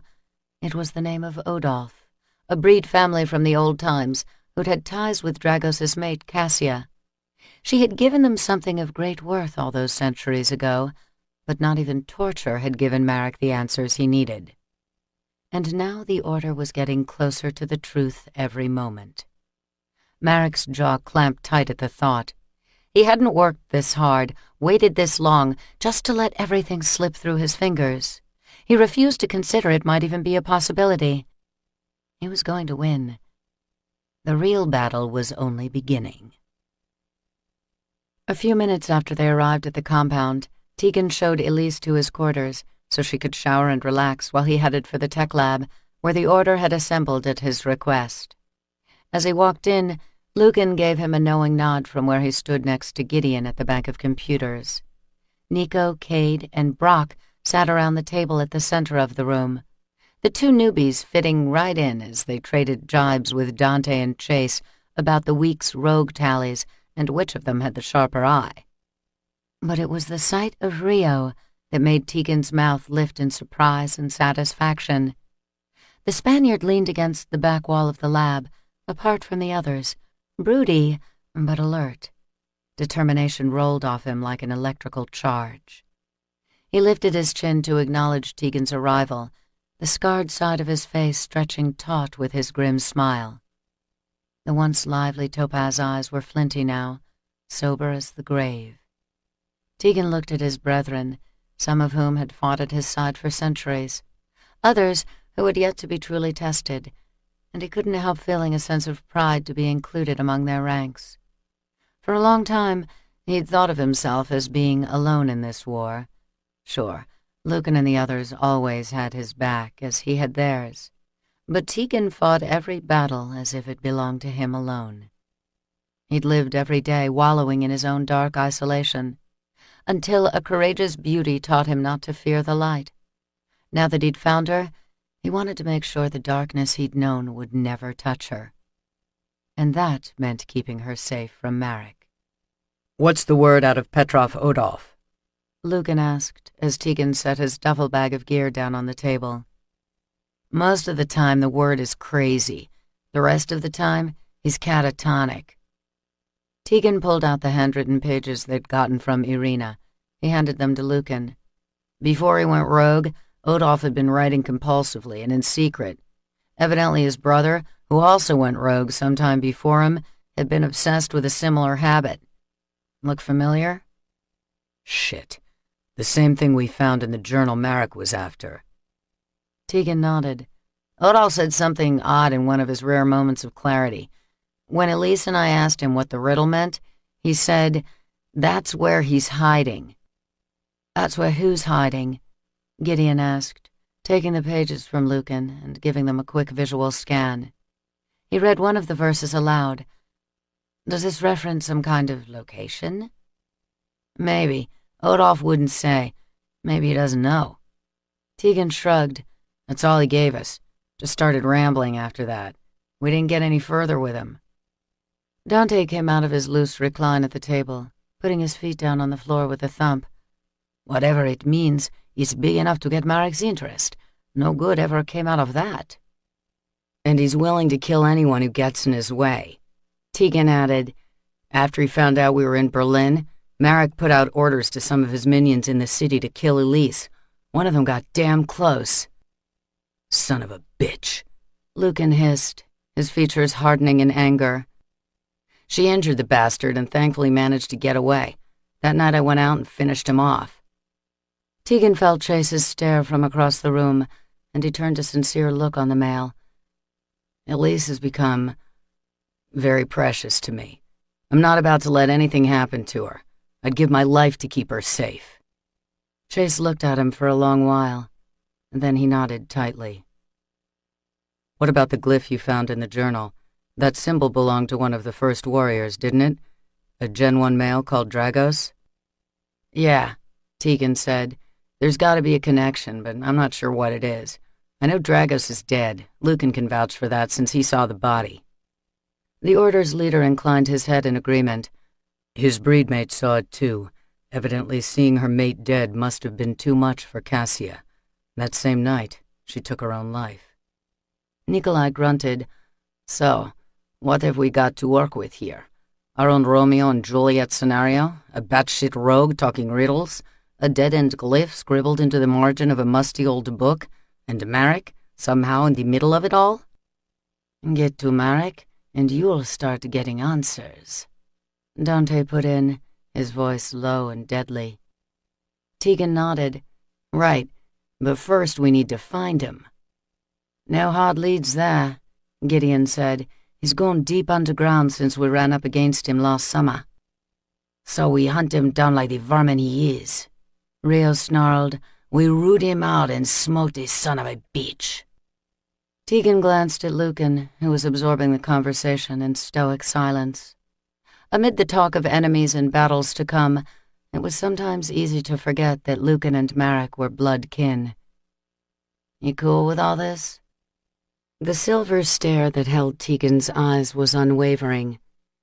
Whatever Marek is up to, he has to be stopped. The question isn't if, but when, and by any means. Chapter 29. Elise heard women's voices as she strolled the corridor on her way out of Tegan's quarters. The muffled laughter and easy conversation drew her, reminding her of the friendships she had enjoyed in the Darkhaven, when her life had seemed so full. Although she didn't feel as empty as she had in recent months, there was still a space in her heart that was open, a small void that made her miss being part of a community. She didn't know what the other females would think of her, although it seemed years ago to her. It was only a handful of days since the confrontation she'd had with Tegan in front of the Order, when he'd publicly suggested she find a willing mate to be her blood host without the sanctity of a vow. He'd only done it to push her away, but if the breedmates here at the compound had heard about it, she was probably a subject of pity with them, if not scorn. There were few females in the Darkhavens who would be able to look her in the eye after something like that. As she neared the open door of the room where the warriors' mates had gathered, Elise prepared herself for cautious greetings and the quiet whispers that were sure to begin once she had passed. "Elise, welcome back!"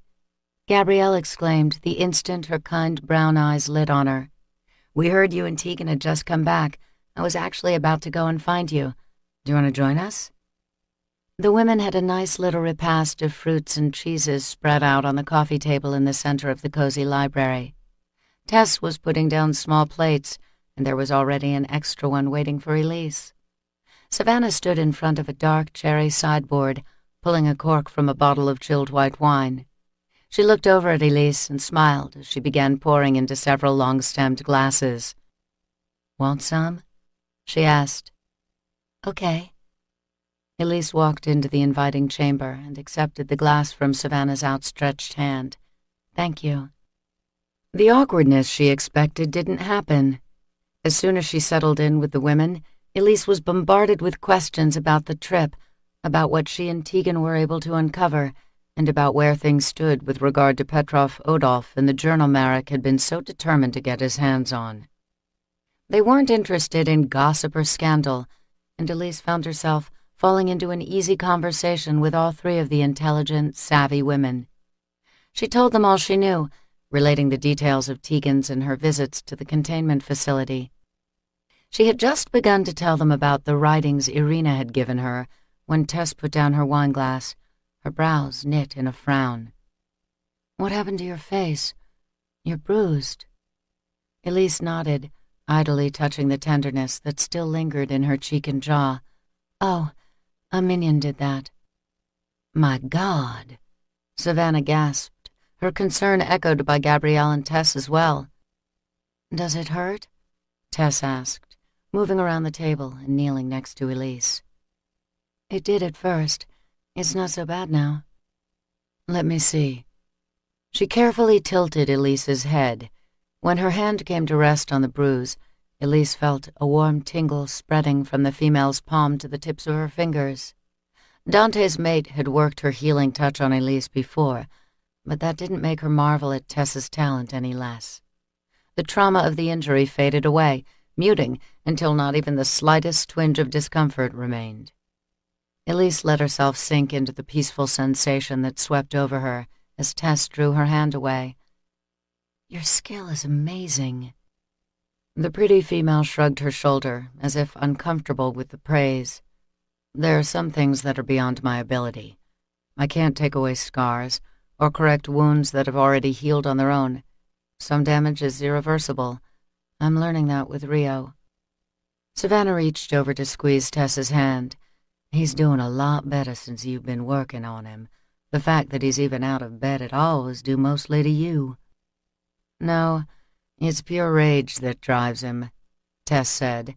"My being able to heal some of his physical wounds is only incidental. Rio was injured in a rogue ambush last summer," Gabrielle explained to Elise. "He got pretty messed up from exploding shrapnel, but the worst of it was when he found out that his breedmate had set the order up for the attack." Elise's heart twisted at the very idea. "How awful." "Yeah, it was.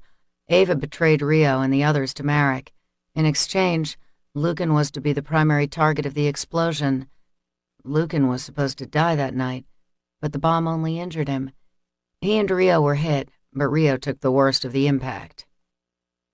Gabrielle took a sip of her wine, her gaze sober, reflective. "I was there when Ava confessed what she'd done, and when she proceeded to take her own life. Those were some dark days," Savannah said. "It was really hard losing Ava like that. I thought she was a friend. What she did to Rio and to the others is unforgivable."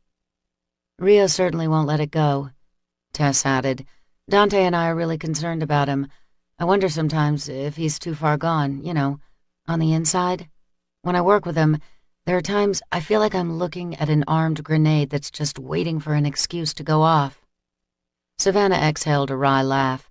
"Pretty bad when Rio makes Tegan look like a poster boy for normal and well-adjusted." Elise glanced down, feeling her cheeks heat up at the mention of Tegan. When she looked up again, it was to find Gabrielle watching her. "He wasn't too terrifying in Berlin, was he? Tegan doesn't make it easy for anyone to be around him." No, he was fine, actually," Elise said, rising to his defense. "He was kind and protective. Well, and frustratingly complicated. He's the most intense man I've ever known, and he is so much more than people might think." She felt the room go quiet. 3 pairs of female eyes were rooted on her now, each of the warrior's mates staring at her as fire shot into her face. "Elise," Gabrielle said slowly, her eyes brightening with understanding. "You and Tegan? Really?" Before she could stammer out an admission, she was pulled into the female's happy embrace. The 2 other breedmates took turns congratulating her as well, making her tear up at the instant circle of sisterhood that they were so willing to accept her into. It was through a moist, bleary gaze that Elise got her first glimpse of the tapestry that hung on the far corner of the library. The colors of the medieval setting were dazzling, depicting a knight on horseback as richly as if it were paint on canvas. The intricacy of the needlework was extraordinary, familiar, and unmistakable. She'd seen a similarly intricate piece when she'd met with Irina Odolph, the embroidery that had been wrapped around the stack of letters Irina had found. "That weaving," she said, hardly able to breathe. "Where did it come from?" "It's Lucan's," Gabrielle said. "It was made for him in the 1300s, a long time ago, when the order was still new." Elise's pulse kicked into an excited tempo. "Who made it, do you know?" A woman named Cassia," Gabrielle said. "She was a breedmate to one of the Order's original members. Lucan says her talent with needle and thread was unmatched, which you can see from the detail in this piece alone. According to him, this was the last weaving Cassia made, and her most stunning work. That's Lucan on the warhorse." "May I look at it?" Elise asked, standing up and walking over to see it up close. On a distant hill behind the knight on the rearing stallion, a castle smoldered under a thin silver of a moon. A crescent moon. And beneath the horse's hooves lay a trampled field, rutted with deep tracts of earth. "Castle and croft shall come together under the crescent moon." The strange riddle played through her mind, carried there in Petrov Odolph's tormented voice. It couldn't be. Could it? Elise ran her hand over the delicate stitches of the tapestry's detailed border. All of it had been woven with such deliberate care. And in the lower right corner was the weaver's mark, a breedmate symbol, just like the one she'd seen on the embroidery Irina showed her, sewn into the design. Was there a message hidden somewhere in here? Hidden here all this time? "What is it, Elise?" Gabrielle came up behind her. "Is something wrong?" Elise's heart was racing. "Would it be all right if we took this down from the wall?" "I guess so. Yeah, sure." She got up on the cushioned chair situated next to the tapestry and reached up to lift the piece from its hanging mount on the wall. Gabrielle held the tapestry gingerly in her hands.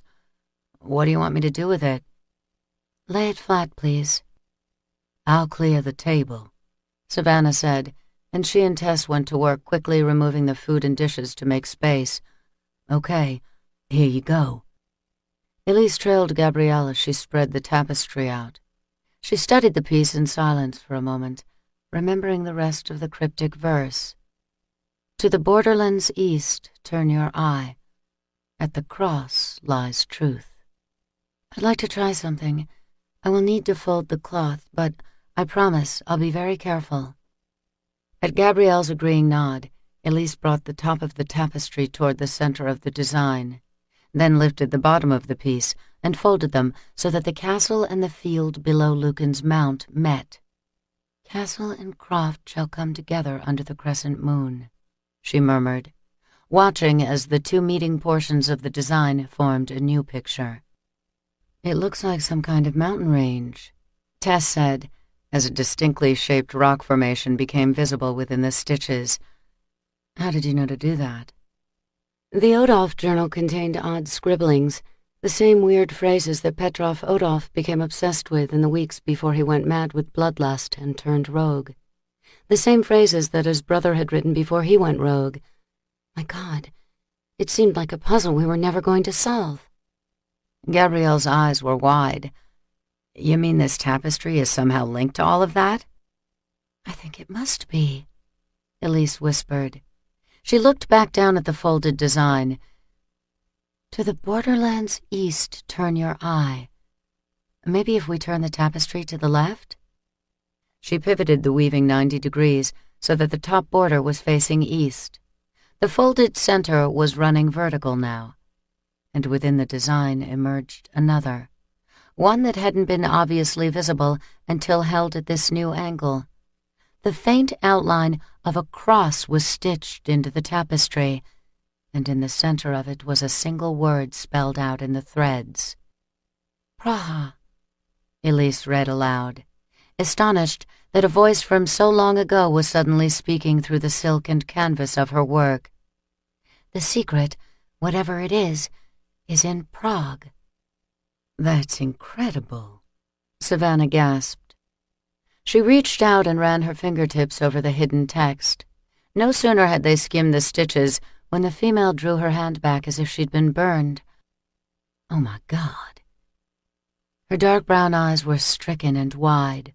She pressed her hand down onto the fabric again, holding it there in grave silence.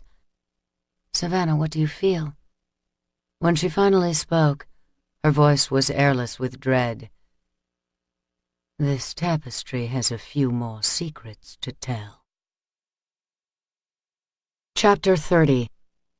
The warriors were gearing up for patrol when the glass doors to the tech lab whisked open and 4 beautiful women rushed inside. Elise and Gabrielle were carrying the tapestry from Lucan's library. Tess and Savannah walked behind them with serious looks on their faces. Savannah seemed especially grim, her mouth drawn into a flat line, her hands flexing and fisting at her sides as she walked. Tegan met Elise's anxious gaze. "What's going on?" "The tapestry," she said, as she and Gabrielle spread it out on the meeting table. "I think we figured out what the Odolph riddle refers to." "You're serious?" "Yeah." Her sober expression told him that it wasn't going to be good news. Tegan and the other warriors gathered around the women. "Okay, let's see what you have." He watched, astonished and proud, as she recited each puzzling verse and folded the design accordingly. It was incredible, and so obvious now that Elise was putting it together for them. The tapestry correlated exactly to each seemingly nonsensical phrase. When Elise was finished, she stepped back and revealed an entirely new design, one that Cassia had hidden in the threads as she sewed the pieces all those years ago. Elise met Tegan's curious look. "When I was at Irina's place, she showed me some needlework that was incredibly detailed. It also had a secret design woven into it. When I saw this tapestry on the wall just now, I knew it had to have been made by the same hand. The more I looked at it, I wondered if there might be something more to it." Tegan smiled. He didn't care one bit that everyone saw him bring her under his arm and lovingly kiss her brow. Good work. "I know that mountain range," Lucan said as he inspected the weaving. Tegan nodded, also recognizing the distinctive formation that lay northeast of Prague. "It's not far from the region where most of the breed was living at the time." "So, this is meant to be some kind of map?" Rio asked. "If so, what are we looking for?" "It's not what, but who." Savannah's soft voice drew everyone's attention. "The tapestry points to a location where Dragos helped hide someone. The vampire who fathered him." Jesus Christ. Tegan didn't know which of the warriors muttered the curse, but each one of them had to understand the weight of what Savannah had just said. "Dragos's breedmate wove this piece specifically for me," Lucan put in with a dark scowl. "Are you saying Cassia deliberately hid this message in here? Why? And why the hell wouldn't she come to me and tell me about this?" "Because she was afraid," Savannah said. "She'd been entrusted with a terrible secret, and she feared what might happen if she let it out." Gideon glanced over at his mate. "You felt all that in the cloth, babe?" Savannah nodded. "There's more, too, and it's not good." "Tell us," Lucan said grimly. "Whatever you can read in this thing, we need to know." The room went still as Savannah reached out and put her hands on the tapestry. The breedmate's unique gift of psychometry had been useful to the Order in the past, but everyone watching as she began to absorb the emotional history of the piece fell into total silence, well aware that they'd never needed Savannah's special talent more than now.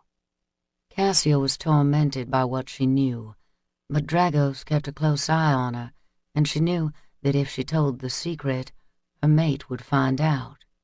He might move what he was hiding, and then there would be no hope of fixing what he had done. Savannah closed her eyes in concentration. Cassia had no one to share her burden with, not even her dearest friend, Sorsha. Tegan felt his jaw go rigid at the mention of the sweet girl who met such a terrible end because of his failings. As if to say she understood what he was feeling, Elise's hand came to rest gently on his arm. Her touch was caring and compassionate, her soft gaze tender. Savannah went on. When Lucan asked Cassia to make this tapestry, she realized that maybe there was a way to warn him of what Dragos had done. So, as she stitched the remembrance for Lucan, she added clues and prayed one day he'd discover them before it was too late. "What did Dragos do?" Lucan asked, his deep voice booming in the quiet of the lab. "How the hell did he begin this deception? For a long time, Savannah didn't speak. She slowly withdrew her hands, and when she turned to face the Order's leader, her pretty features were bleak.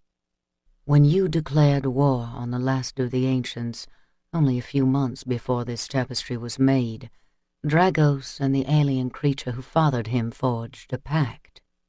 Dragos helped his father escape into the mountains rather than stand and fight you and the rest of the Order.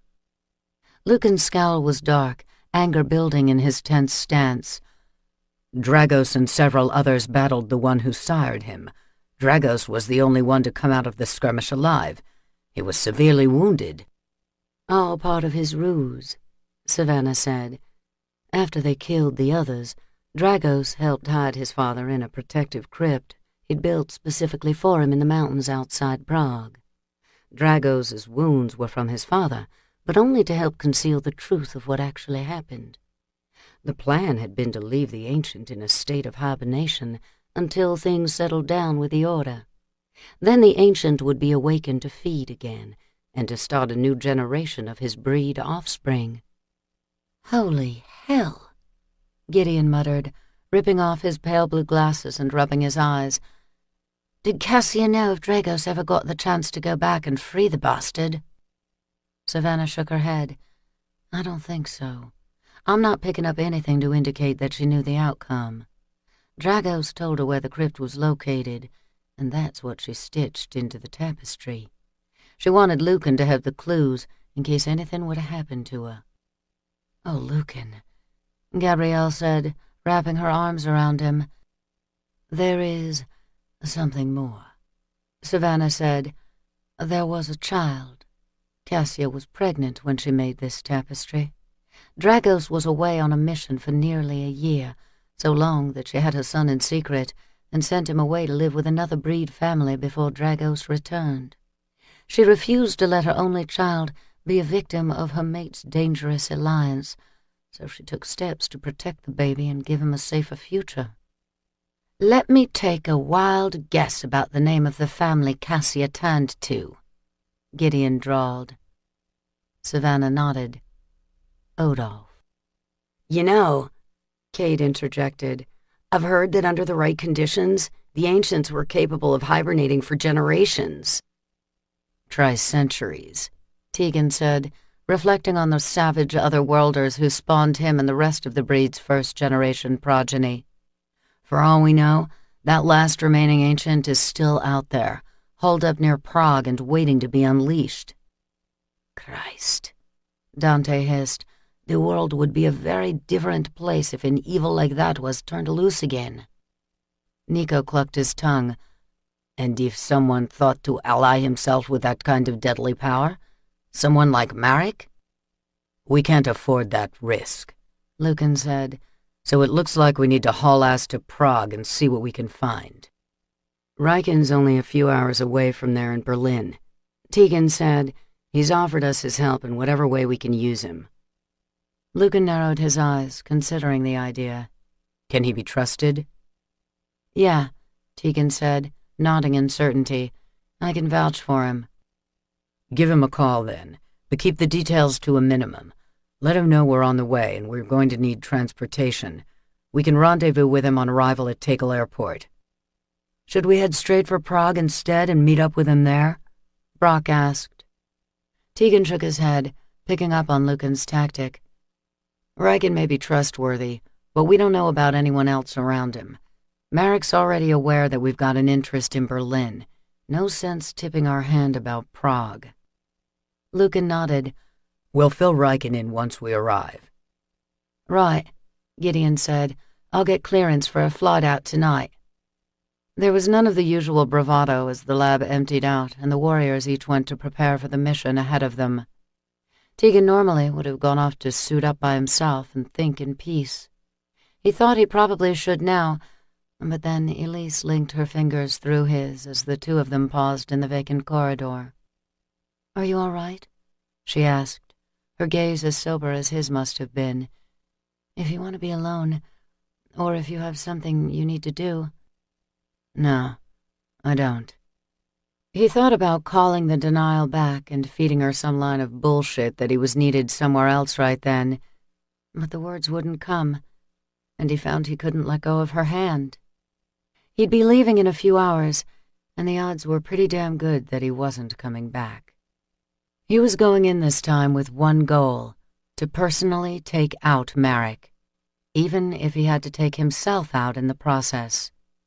Tegan was more than ready to bring the war to Marek, and one way or another, that son of a bitch was going down. "Come on," he said to Elise, tipping her chin up to meet his kiss. "There's only one place I want to be right now." Elise and Tegan spent the rest of the day in his quarters, making love, and, it seemed, avoiding talk of what the future might bring them.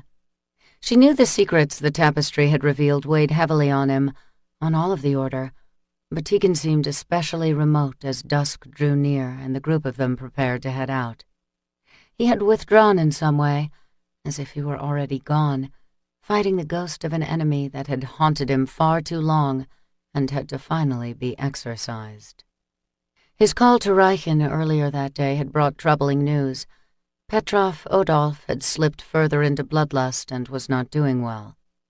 The word out of the containment facility was that the rogue had become increasingly unstable in the hours after Tegan and Elise left him that last time. At some point overnight, he lapsed into violent seizures and attacked one of his handlers, nearly killing the attendant in a fit of rage. As for Tegan, he seemed skeptical of Director Kuhn's report to Reichen. He didn't trust the facility director, and as he hung up with Reichen, he left the Darkhaven mail with a mission to get more answers about the rogue's condition. "Be careful," Elise told him as they walked out of his quarters to meet the others who were gathering in the main area of the compound. Tegan paused and kissed her passionately, but there was a distance in his eyes.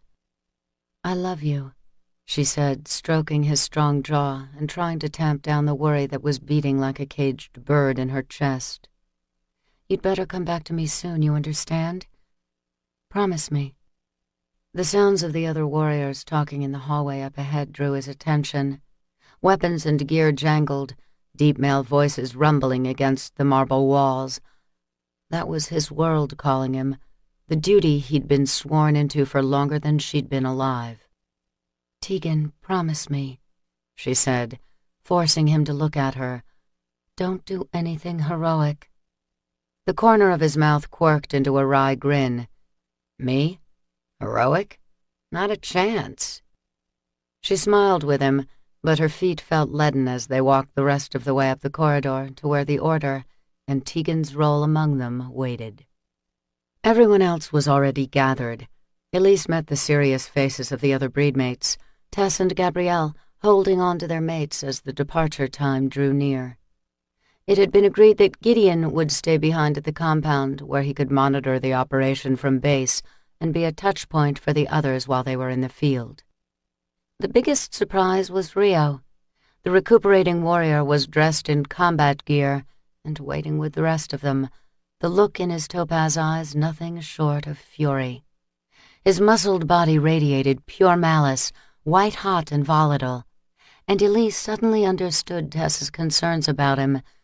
He was terrifying, even simply standing still. Elise resisted the urge to hold on a little tighter to Tegan's hand when she felt his arm flex as he prepared to join his brethren. God, but she didn't want to let him go. Not when they just found each other. "All right," Lucan said, his gaze steady as it lit on each of the warriors in turn. "Let's do this." Chapter 31.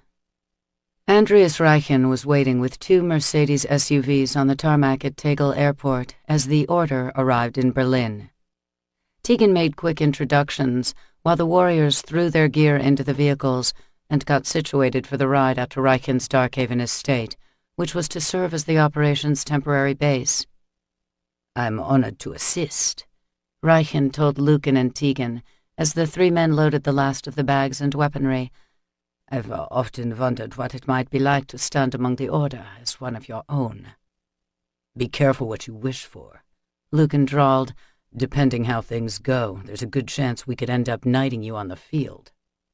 "Try not to look so enthused," Tegan said, catching the glint of eagerness in the civilian's eyes. "What's the word out of the containment facility?" Reichen shook his head. "Dead end. Literally, I'm afraid. Udolf went from bad to worse, as it turns out. He slid further into bloodlust, went into violent convulsions, even started foaming at the mouth. The attendant I spoke with said it was very strange, as if Udolf had gone rabid. A few hours later, they were wheeling him down to the morgue." "Shit." Tegan exchanged a glance with Lucan, his hackles rising. The report had Marek written all over it. "What about this foam Udolf was spitting? Was it pinkish? Foul-smelling?" Reichen frowned. "I don't know. I could make some more inquiries, do some more investigating." "Nah, forget it. I'll take it from here," Tegan said. Lucan knew exactly where this was heading. "You don't suppose that rogue was fed crimson?" "Only one way to find out. I'll be back in a couple of hours." "It will be dawn in about that long," Lucan warned. Tegan glanced up at the still dark sky, the moon well into its westward slide. "And we better stop yakking about it so I can get out of here. I'll catch you all back at the Darkhaven." "Tegan, God damn it!" He heard Lucan's terse oath behind him, but he was already across the blacktop and moving through the airport complex to the streets outside. Director Heinrich Kuhn was in his office at the containment facility, writing up disposal documents for the body of his recently deceased patient, when the frantic call came in from security. There had been a perimeter breach. A breed male, Gen 1 warrior by the size and power of him, had infiltrated both the exterior and interior gates and was now somewhere loose in the facility. "Shoot to kill, sir?" asked the head of security, anxiety edging his voice.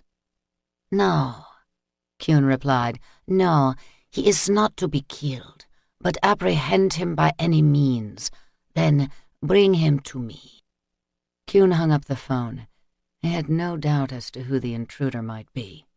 He'd been warned that the order would not be far behind, once word of Petrov Udolf's death began to circulate. He regretted that he'd permitted the warrior called Tegan into the facility in the first place. Him and the enforcement agency female both. It was his job to protect his patients from distress outside and from within themselves.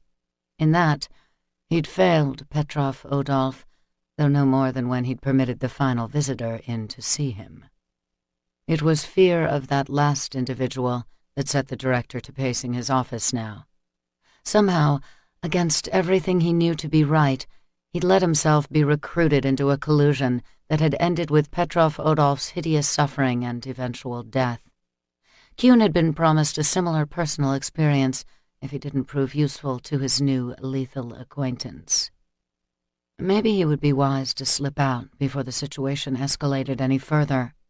It was perilously close to dawn, after all, and he really had no wish to sit around waiting for more trouble to land on his doorstep. Too late, he thought, not a second later. Kuhn wasn't sure precisely when he felt the first stir of the air around him, but as he turned to face the closed doors of his office, he found himself staring into cold, deadly green eyes. "Guten Morgen, Herr Kuhn." The warrior's smile was chilling. "I hear we've had a few problems here in your little bedlam."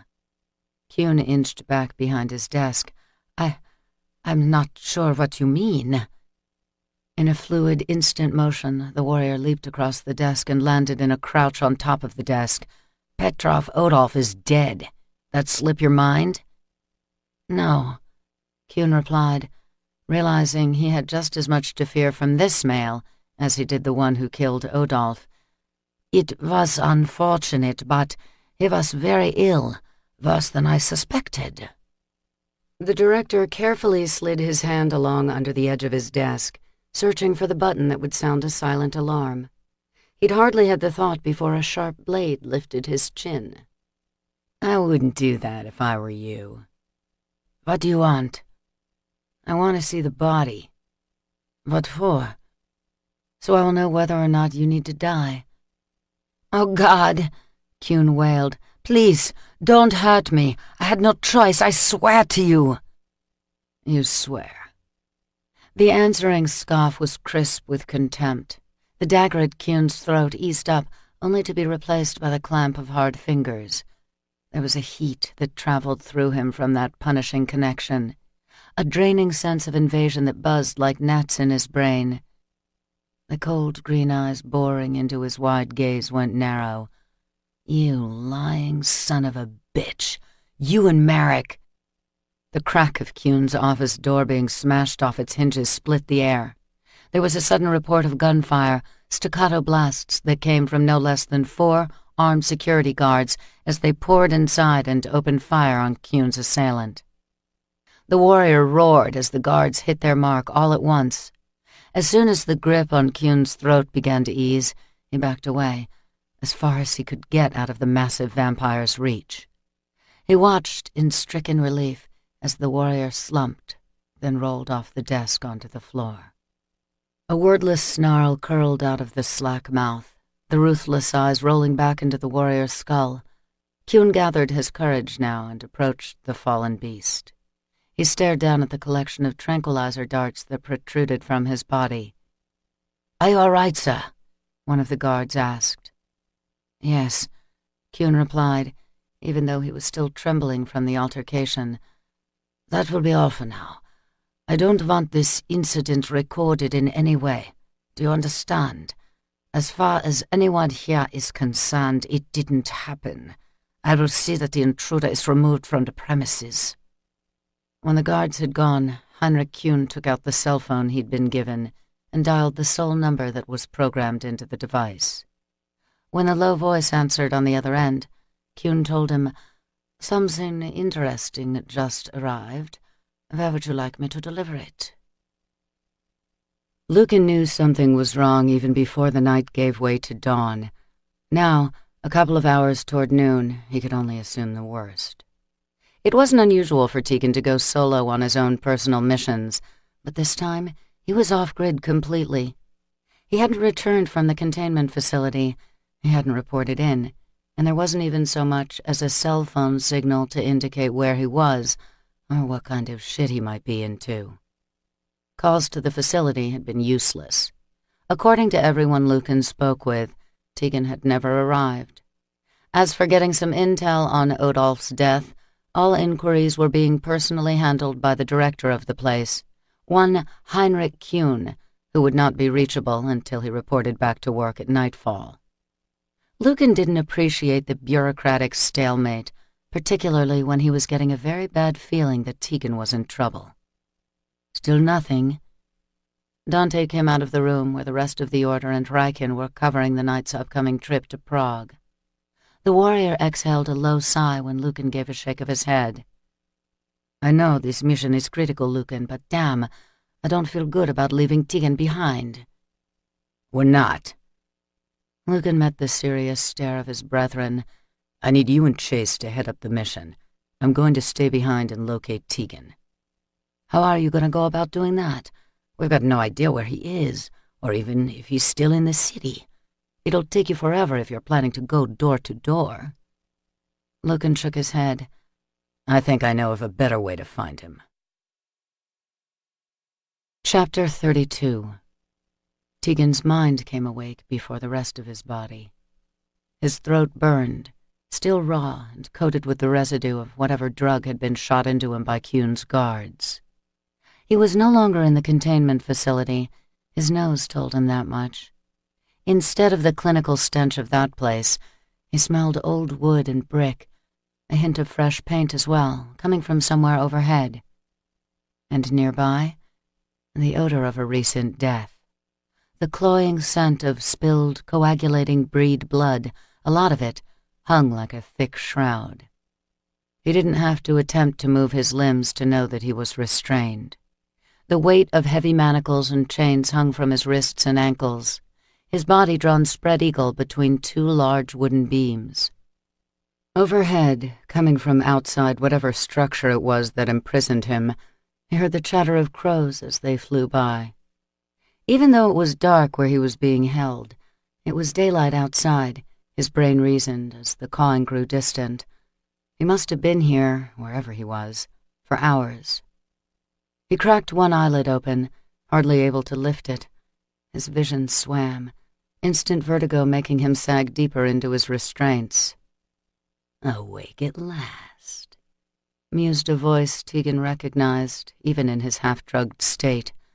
"Those idiots employed by Kuhn almost killed you with their tranquilizer darts, and that is a privilege I intend to save for myself." Tegan didn't respond. He wouldn't have, even if he'd been able to make his sluggish tongue form words. Marek deserved no respect whatsoever. "Wake up," came the terse command. "Wake the fuck up, Tegan, and tell me where he is."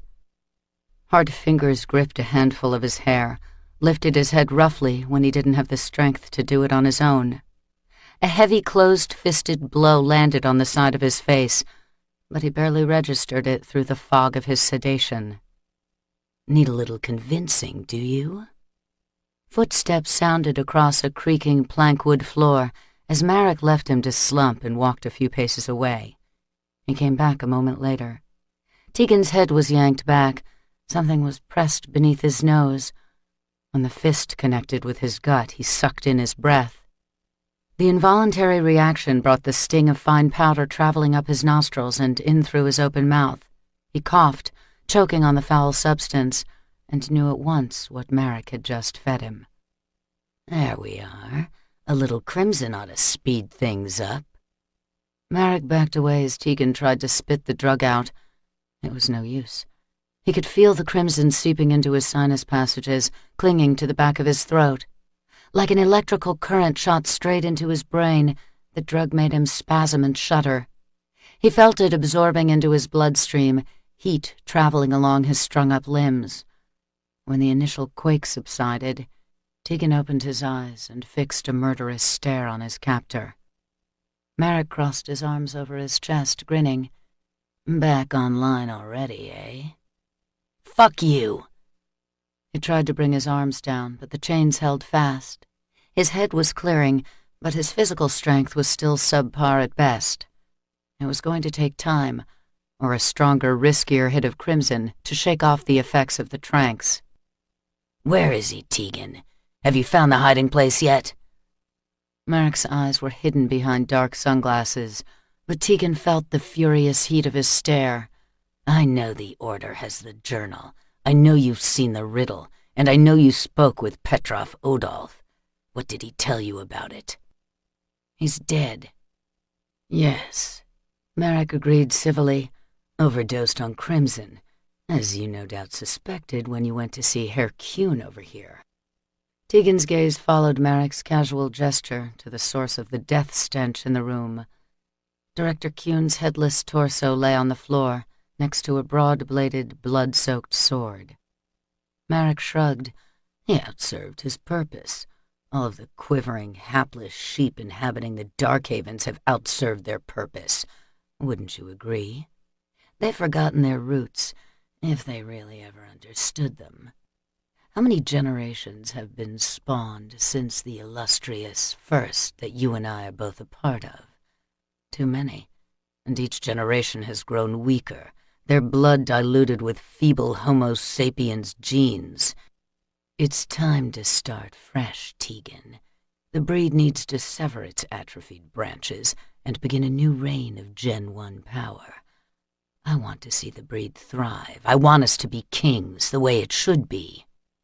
"You're insane," Tegan growled, "and you only want power for yourself.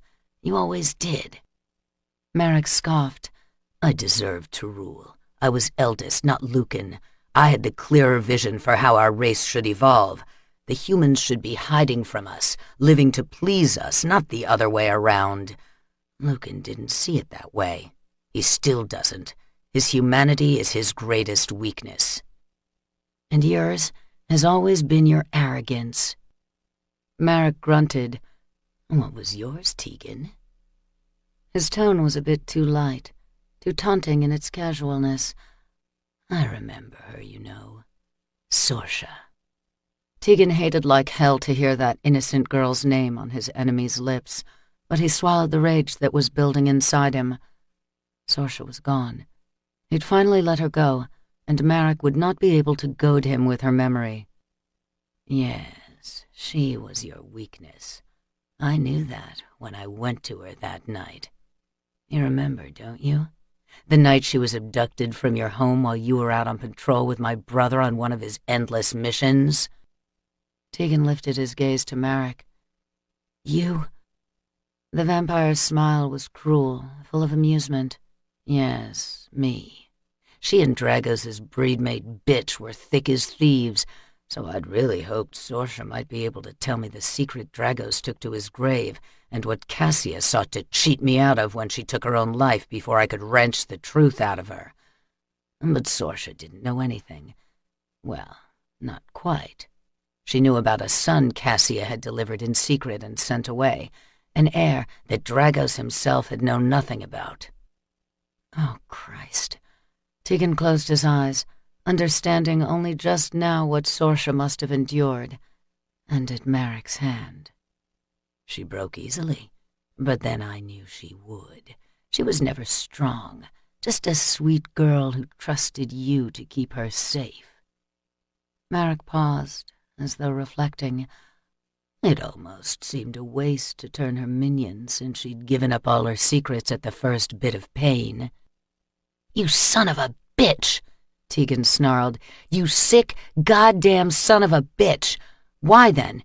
Why did you do it to her? Because I could, Marek replied. Tegan's roar echoed up into the rafters of the place, rattling the black-washed windows that were set high into the roof. He fought his bonds, but the momentary burst of spent adrenaline only left him coughing and exhausted. The shackles cut into his wrists as his weight sagged once more, his thighs too weak to hold him. And because I can, Tegan, Marek added, I'm going to kill you and everyone you care about if you don't tell me what that goddamn riddle means. Tell me where to find the Ancient. Tegan panted, suspended helplessly from his chains. The sedatives were pulling him under again, making his head spin. Marek watched with detached calm, yet standing well out of reach. Very casually he walked to the door and motioned two of his minion guards inside. He pointed to Kuhn's desecrated body. Take that rotting corpse out of here and let it burn. With his servants rushing to carry out his orders, Marek turned his attention back to Tegan. You look like you need some time to think about what I've asked you. So, you think, Tegan. You think hard, and we'll chat some more when I get back. Elise took one look at Gideon's face when he came to find her in Tegan's quarters, and she knew something was terribly wrong. "It's Lucan," he said. "He needs to talk to you." She took the cell phone and swallowed hard before answering. "What's happened to him?" she said into the receiver, not bothering with a greeting when every cell in her body went suddenly still. "Lucan, tell me he's okay." I'm, not sure about that, Elise. Something's gone down over here." She listened woodenly as Lucan explained Tegan's disappearance. They hadn't seen him, hadn't heard from him for several hours. Lucan was going to send the rest of the order out to Prague with Riken at dusk, but he was staying behind to begin searching for Tegan. He wasn't sure where to begin, or even how long it might take to scour the city for any sign of where he might be. Suspecting that she and Tegan shared a blood bond, their best means of tracking him would be Elise. "We can't be certain," Lucan said, "but it's a fair guess that Marek might have him. If that's the case, there won't be a lot of time before—" "I'm on my way." She glanced at Gideon, who was waiting just outside. "Can you get me a flight out right away?" "The Order's jet is still in Berlin, but I can see about chartering another one." "There's no time," she said. "What about commercial air?" He frowned, concerned. "You really want to sit on a plane for half a day with a couple of hundred humans? You think you're up for that?" She wasn't sure, actually, but she damn well wasn't going to let that stop her. If she had to hitch a ride with a plane full of convicted killers, she'd do it, if that's what it would take to make sure Tegan was all right. Just do it, Gideon, please.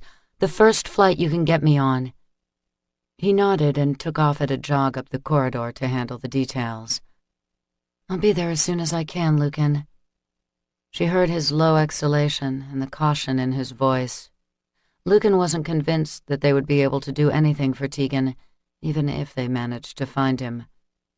"Okay," he said. "A car will be there to pick you up and bring you to Riken's estate. We'll start searching as soon as you get here." Chapter 33. The flight to Berlin was long and taxing. Elise took each hard minute, every hour as it came, determined that she would be stronger than the ability that had owned her for so long. She had Tegan to thank for helping her overcome the worst of it, not only his showing her how to manage the psychic talent, but also the love she had for him, which drove her forward even as the familiar, vicious migraine began to pound in her temples barely an hour into the flight. Elise got through it because she had to, because Tegan's life might very well depend on her now. God, she could not fail in this. She could handle anything except losing him.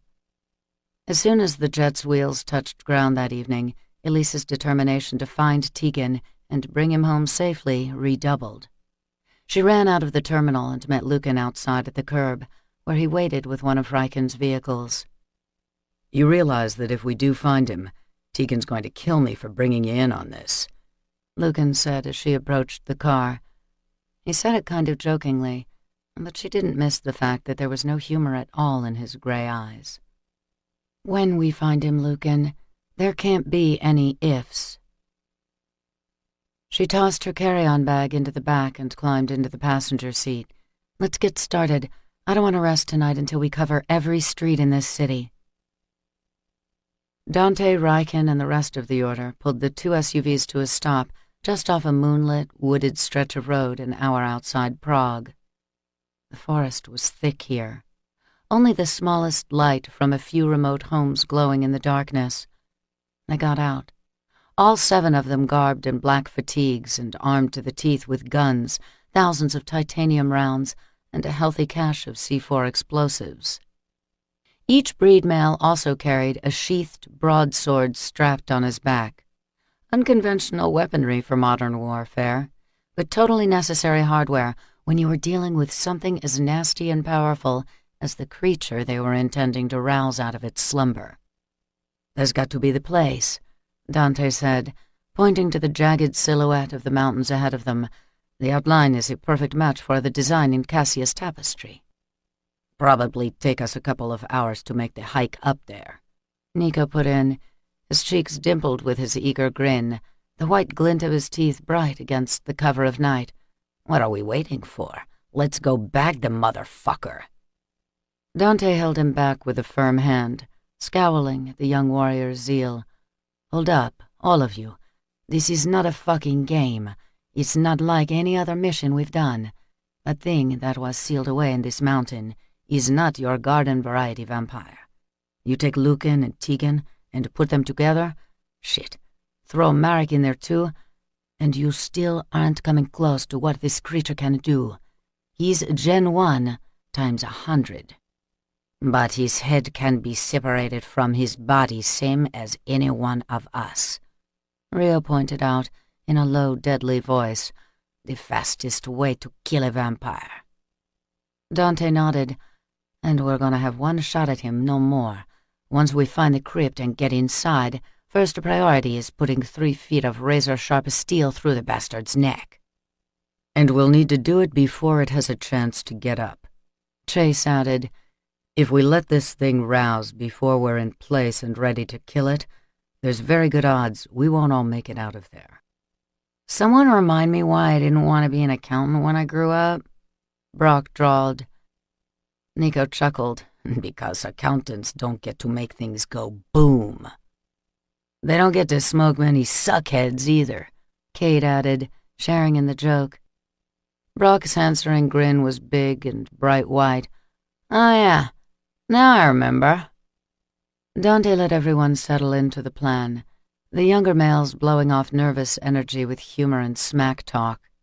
but as the team of them started up the wooded side of the rocky incline, they fell silent and serious. None of them were certain what lay at the end of this journey, but they were all prepared to meet it together. Elise wasn't sure how long they'd been driving, easily hours.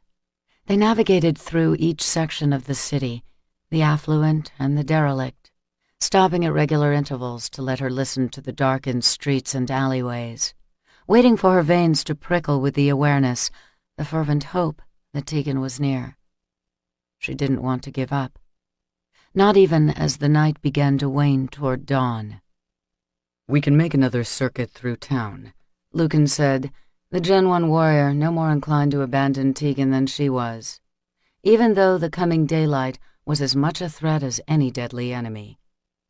Elise reached over and touched the large hand that turned the steering wheel onto yet another street. "Thank you, Lucan." He nodded. "You love him a great deal, do you?" "Yes, I do. He is everything to me." "Then we'd better not lose him, eh?" She smiled and shook her head. "No, we'd better not. Oh my God. Lucan, slow down. Stop the car."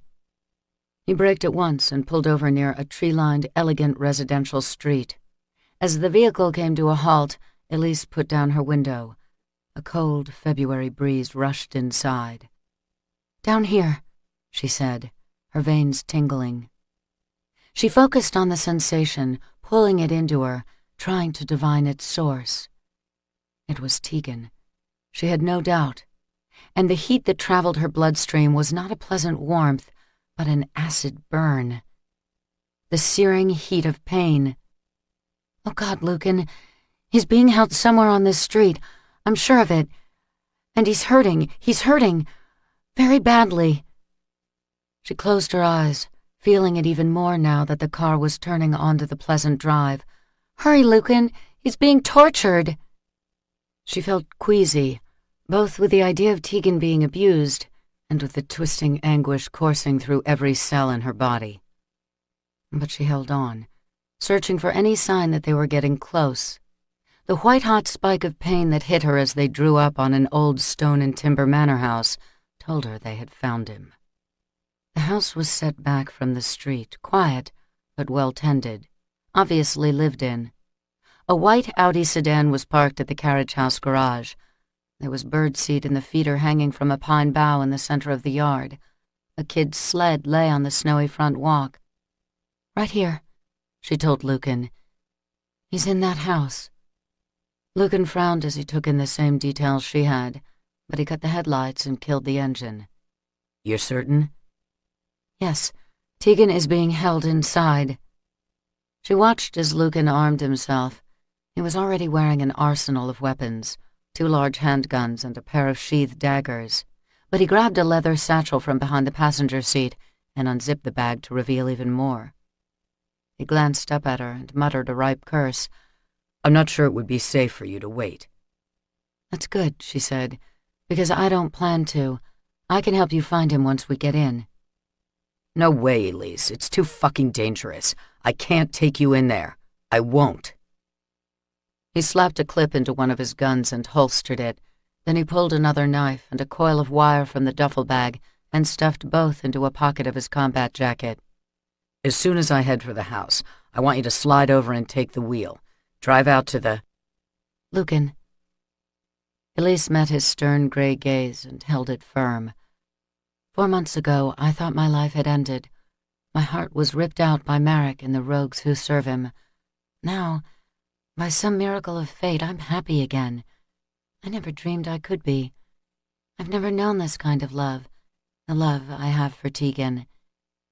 So if you think I'm going to sit out here and wait, or run out of harm's way when I know he's in trouble, when I know he's in pain, well, I'm sorry, but you can forget it." "If my brother is the one holding him, and let's be goddamn clear about this, we both know it's gotta be Marek, then there's no telling what we're going to find in there, or what might come out of there when the dust finally settles. Tegan could already be lost." "I need to know, Lucan. I'd rather die trying to help him than stand by or walk away." A slow grin spread over the face of the Order's fearsome leader. Anyone ever tell you that you're one stubborn female? Tegan might have said so once or twice, she admitted wryly. Then I guess he'll have to understand what I was up against when he sees you with me. He handed her a sheathed dagger attached to a leather belt. Elise strapped the weapon around her waist and cinched the buckle. I'm ready when you are, Lucan. Okay, he said, shaking his head in defeat. Let's go get our boy. They exited the car and swiftly, cautiously approached the human residence.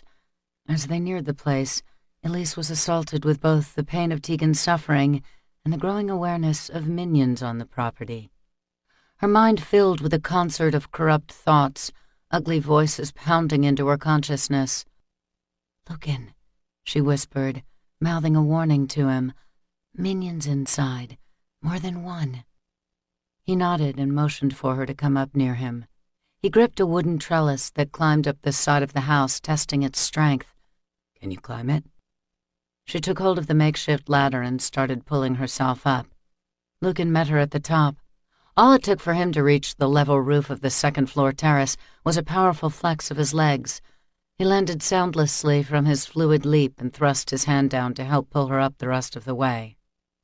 A pair of French doors were open onto the tiled patio, the wispy white curtains riffling out like ghosts. Elise could see a woman in a nightgown lying motionless on the floor inside the room. Her arm was outstretched, unmoving, the wrist savaged and resting in a pool of spilled blood. Merrick, Lucan said softly, in explanation of the carnage. Will you be all right walking through there? Elise nodded. She followed him in through the scene of recent violence, past the dead human woman and the husband who had evidently tried without success to fend off the vicious vampire attack. Bile rose in Elise's throat as they stepped out into the hallway and found the body of a young boy. Oh, God. Merrick had broken in and killed them all. Lucan ushered her past the child, taking her wrist and holding her behind him as he made a quick visual check of the hallway. She felt the sudden blast of mental pain, but had not seen the minion coming until he was on them, having come out of another room just as they approached. Lucan silenced Merrick's mind-slave before the human had a chance to scream a warning. With the dagger slicing deeply across the minion's throat, it sputtered in shock, then dropped in a lifeless heap to the floor. Lucan gave it no pause at all. He stepped over the corpse, waiting for Elise to do the same. As they neared a stairwell that led to an upper floor of the house, Elise's veins lit up with an electric kind of intuition. She could almost feel Tegan's heart beating inside her own body, his labored breath a constriction in her own lungs. "Lucan," she whispered, pointing to the open door. "It's Tegan, up there." He moved into the unlit well and peered up the stairs. "Stay close, and stay behind me." Together they climbed the steep, narrow steps. At the top was a barred door.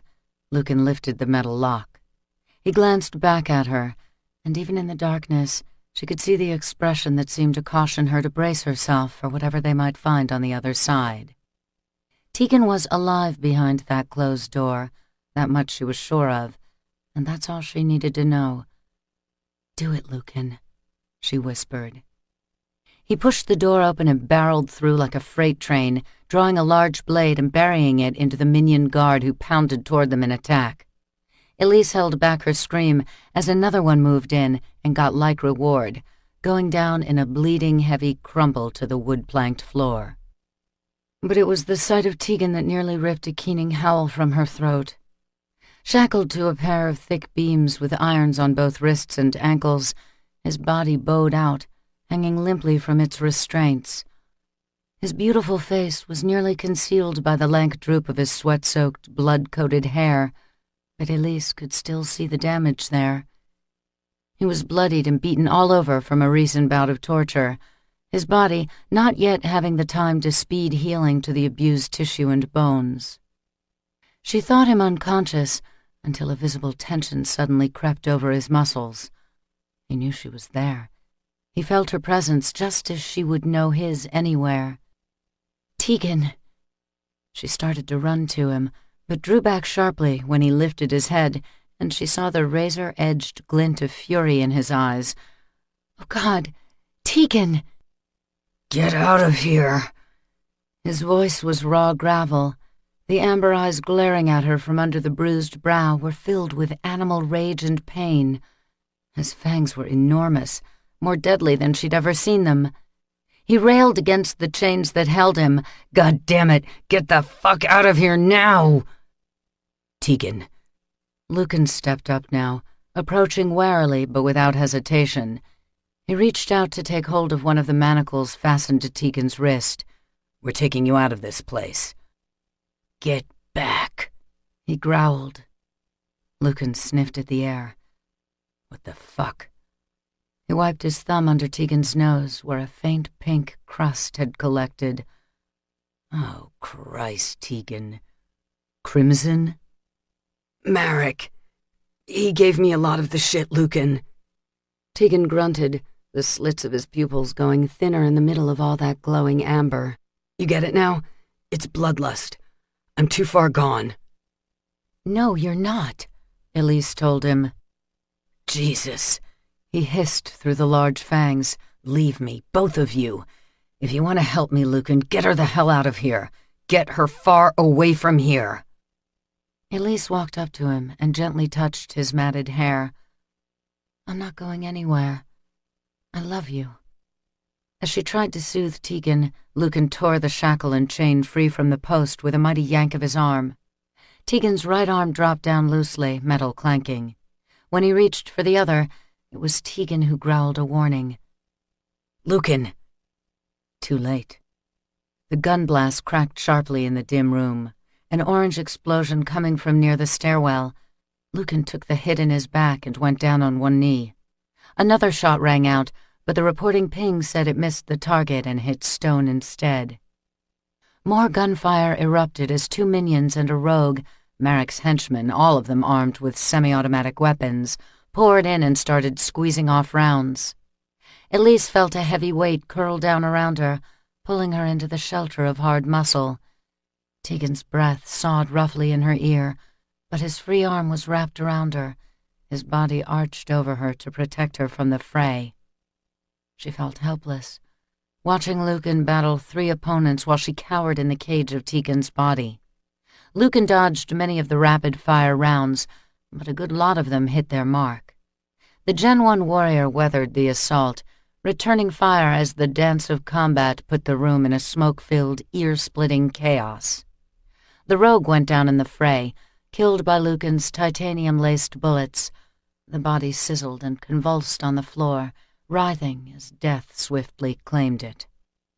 When one of the minions came in closer, his sights trained on Lucan, who was eluding the gunfire of another and sending back more of the same, Elise reached down to feel for the hilt of her dagger. She pulled it loose of the sheath, knowing she would have to throw it, and she would have only one shot. Tegan growled her name in warning as she rolled free of his arms. She came up to her feet and took quick aim, then brought her hand back and let the blade fly. The minion roared as the dagger embedded deep under his arm. He fell back with his weapon still firing, sending a spray of bullets high into the rafters. Some of them hit the black ceiling, the sound of shattering glass an ominous counterpoint to the battle taking place below. "Oh, God!" Elise gasped, as painted shards dropped from the broken skylights. The ceiling was glass, recently coated with black paint to blot out the sun. Marek must have taken that immediate precaution when he set up camp in the human's house. Now, as another large piece of glass broke away and fell to the floor, Elise stared up at the sky overhead. A sky that was slowly pinkening with the first early light of dawn. Chapter 34. They'd been scouring the steep, jagged crag for some hours, and still no trace of the crypt. Night was starting to fade.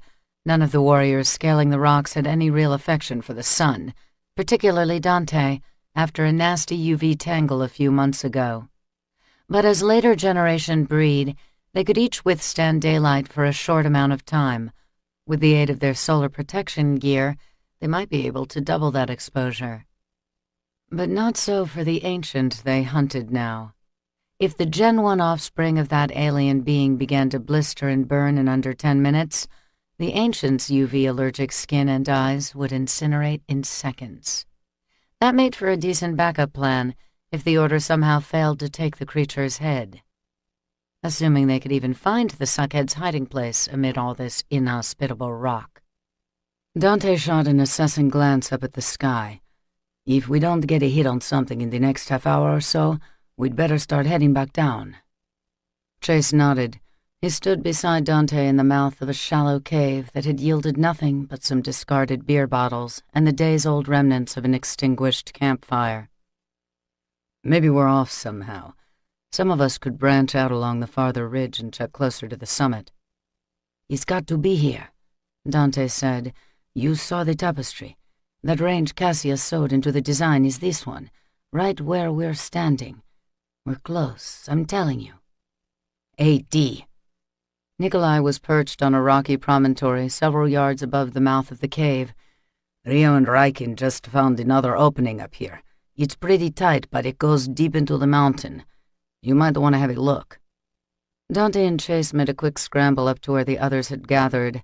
The mouth of the cave, if you could even call it that, was a vertical slit in the rock, small enough to be concealed unless you were right on top of it, yet wide enough for a man to sidle through with care. Chisel marks, Dante observed, running his hand along the edge of the opening. Based on the weathering, they've been here for a while. This could be the place. 6 sober gazes held his as he drew the sword he carried and quietly gave the operations commands. He would go in first, see how far the opening went and if there was anything on the other side. The others would wait for his orders, 2 on guard outside the mouth of the cave, and the rest ready to move in behind him on his signal if they had in fact found the crypt. He squeezed between the vertical plates of rock, his head turned toward the pitch blackness ahead of him. The smell of bat dung and mold offended his senses the deeper he crept inside. The air in here was cold, damp. There was no sound at all, only the soft scrape of his movement as he progressed.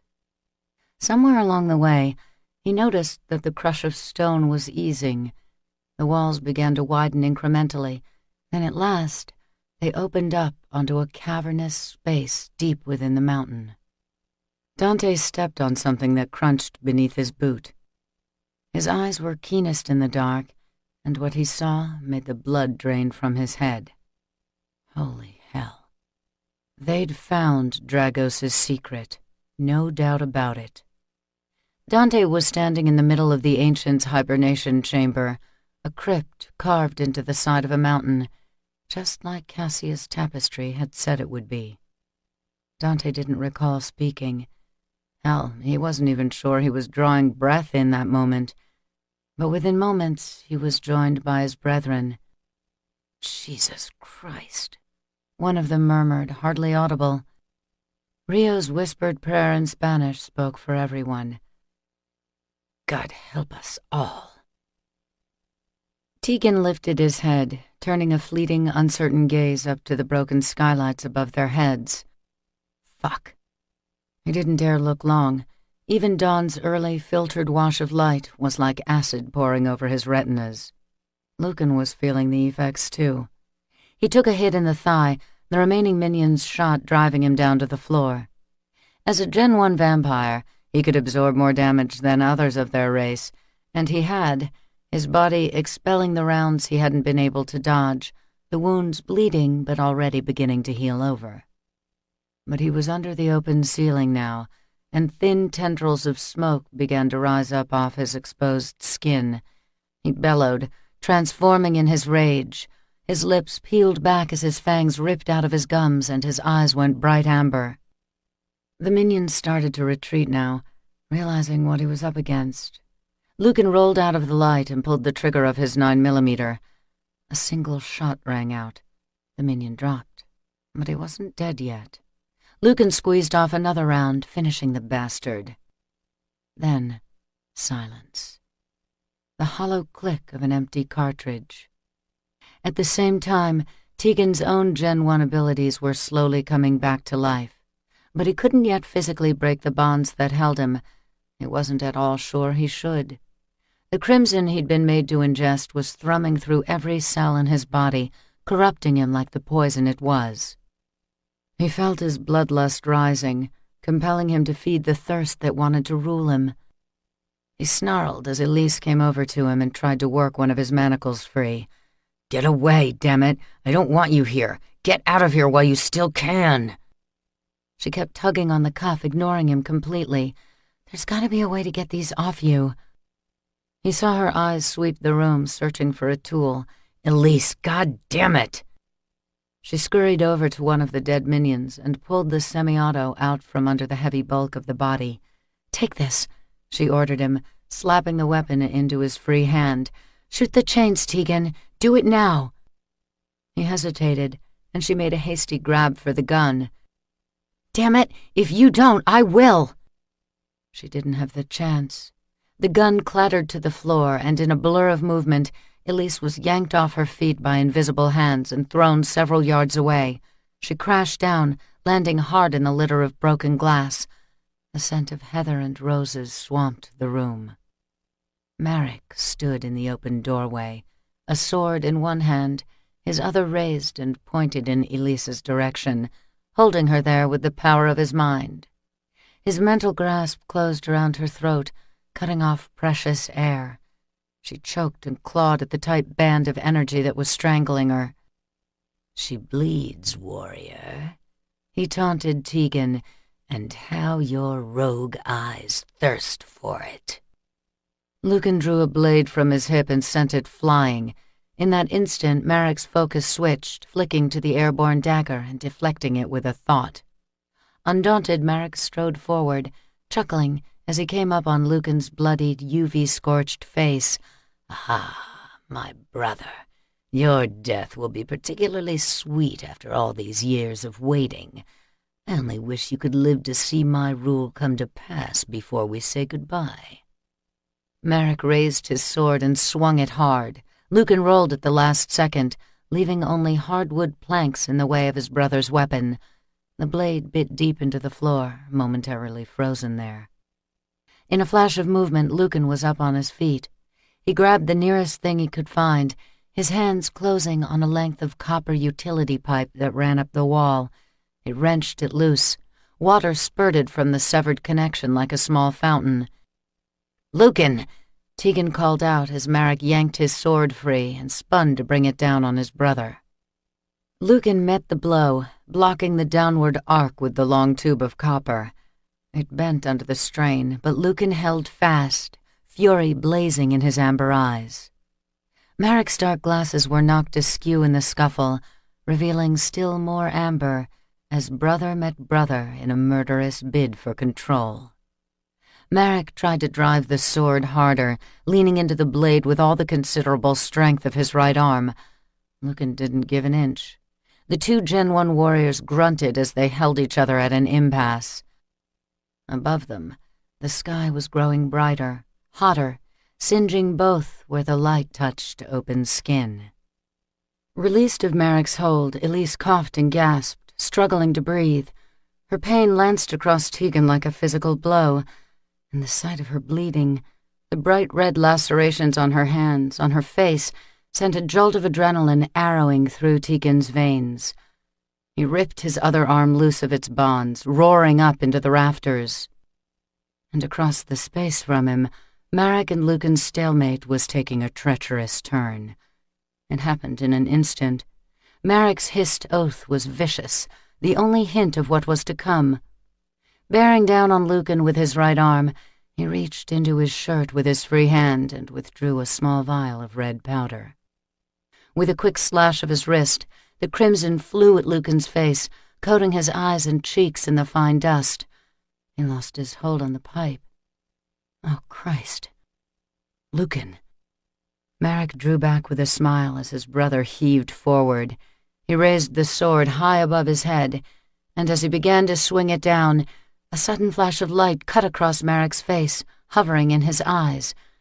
It was piercingly bright, the sun reflected in a powerful ray that burned Merrick's eyes and nearly blinded Tegan where he stood.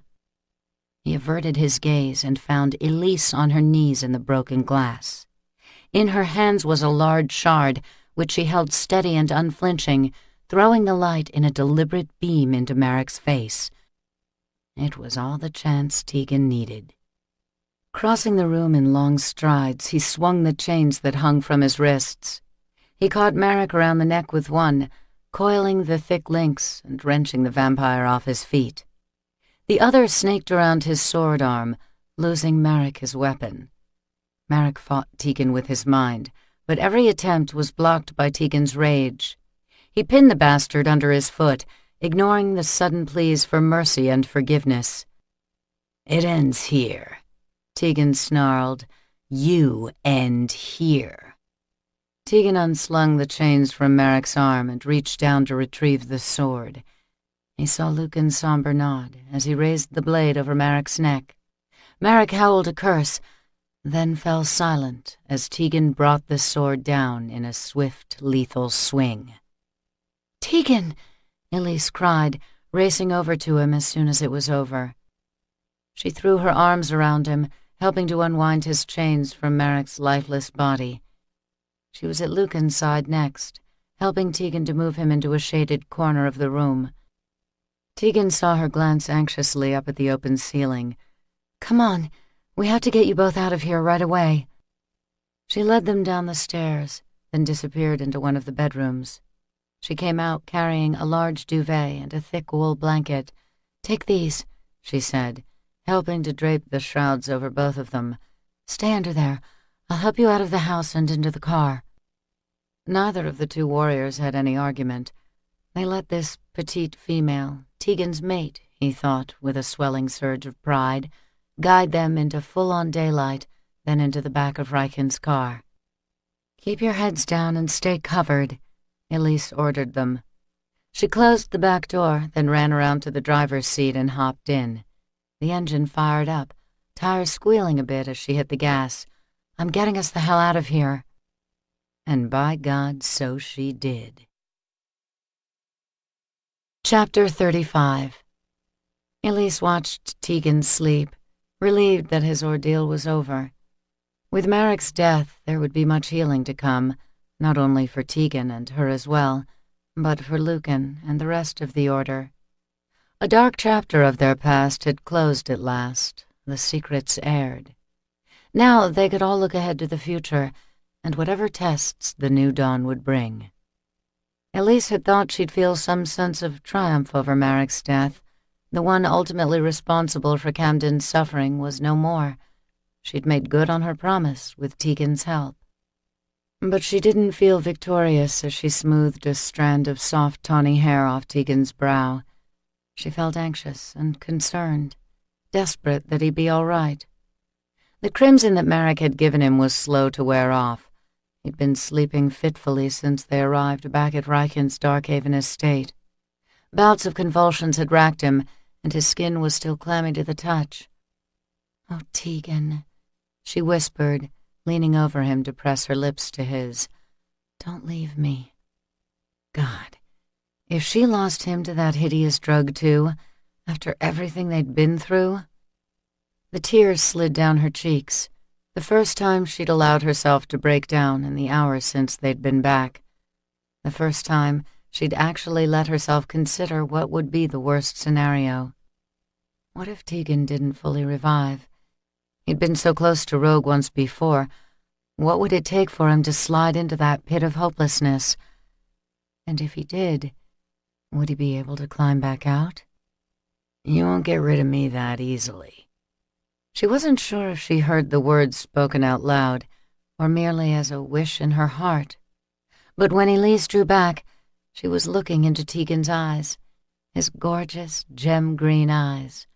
Only the barest trace of amber remained. His name was a sigh on her lips, a thankful prayer. She kissed him hard and wrapped her arms around his broad shoulders on the bed. His answering growl of interest made her smile against his mouth. "You're back," she murmured, so relieved. He grunted, his hands coming up to caress her. "I'm back, breed mate. Thanks to you." "So, you finally admit it. You need me." His smile was wicked. "Come up here with me. I want to show you just how much." She got up on the bed with him, straddling his hips and fully expecting him to pull her down on top of him and begin the seduction he was so skilled at. But he only looked at her. When he stroked her cheek, his fingers were tender, reverent. "I admit it," he said, his gaze so sincere it made her heart clench. "I'll admit it to you now, and to anyone, any time. I need you, Elise.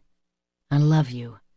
You are mine, my woman, my mate, my beloved, my everything."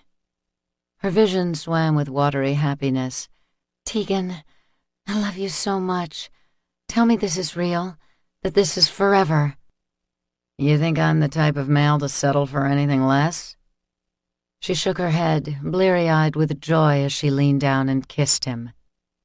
The staccato rap on the door went ignored for a couple of seconds, but then Lucan's deep voice sounded on the other side. There was a tense edge to the warrior's tone. "How we doing in here?" "Come in, Lucan," Elise called to the Order's leader. After what they went through together today, her dear, trusted friend. She got up from Tegan's body despite his groan of protest and walked over to meet Lucan as he came inside. He was cleaned up and healing, but it would take some time before his body was completely restored. He gave Tegan a weary smile as Tegan swung his legs over the edge of the bed and sat up. "What is it?" Tegan asked, snapping back into warrior mode, despite the fact that he'd been leveled for the past few hours. "What's happened?" Lucan didn't mince words. "Dante and the others just called in from Prague. They found the crypt up in the mountains, just like Cassia's clues said they would. It was all there, T. A cave carved into the rock, a hibernation chamber full of dermaglyphic symbols, and the bones of the humans Dragos fed his father in preparation of his long sleep." "But?" Tegan prompted, pulling Elise toward him like he wanted something firm to hold on to. "But it was empty." Lucan shook his head, ran his hand through his dark hair. "The goddamn crypt had already been opened. Someone freed the bastard. We can only guess how long ago, but it appears to have been years, decades even." "Then he's out there somewhere?" Elise asked, dreading confirmation of that terrible fact. "What are we going to do?" "We start looking," Tegan said. "Christ, assuming the Ancient is alive, he could be anywhere. A needle in a haystack." Lucan nodded. "And we're going to need all the resources we can get. Rest up, both of you. We won't be heading back to Boston until the others return from Prague tonight." With that, Lucan turned and started for the door. Halfway there, he paused. He came back to Tegan's bedside, his expression serious. "From the beginning, Tegan, you were more brother to me than any kin by blood. You still are." Tegan felt likewise, in spite of all they'd been through. Maybe because of it. "I'll always have your back, Lucan. You can count on it." Lucan held out his hand to him. As the two warriors clasped their palms together, Tegan felt the warmth of friendship, of brotherhood flowing between them. It surprised him how welcome that affection actually was to him, and how much he'd missed it. Lucan nodded. The powerful Gen 1 vampire's eyes warmed with unmistakable respect as he turned to Elise. "The Order is in your debt," he told her, now holding his hand out to her. "For what you did to bring us Dragos' secret, and for what you did here today for Tegan and me. I am personally in your debt. Thank you, Elise." She gave a little shake of her head as she placed her fingers in his broad palm. "No thanks are necessary. I'm happy to do whatever I can to help the Order. And Tegan." Lucan smiled as he carried her hand to his lips. His kiss of gratitude was chaste and sincere, but it still made Tegan growl a little. "You are well mated," he said, that sage look shifting to Tegan. Yes, I am, Tegan agreed without the slightest hesitation. He grinned at Elise, desire sparking as always just to look at her and know that by some miracle of fate she was his. I am very well mated. Lucan nodded. Rest up. I won't bother you again until we're ready to move out and head back to Boston. As soon as he was gone, Elise wrapped Tegan in a loving embrace, her lips warm with promise as she kissed him. He felt the strength of her love surrounding him, and he knew that no matter how dark the coming days might be, he would always have this light to hold him. He kissed her back, interest stirring rigidly to life. You hurt, Lucan, she murmured against his mouth, a smile in her voice. You need to get some rest. So? He growled, playfully nipping her supple lower lip. Elise laughed. So, maybe we should wait to do this until we get home. Tegan rolled her onto the bed with him, smoothly pinning her under his awakening body. He looked down into her wide lavender eyes, which held him with so much love it staggered him. He kissed her slowly, tenderly, sincerely. I am home, he said, his voice rough with emotion as he pressed her down beneath him. This is the only home I'll ever need. This concludes Midnight Awakening. This audio program is presented by Audible.com. Audible, audio that speaks to you wherever you are.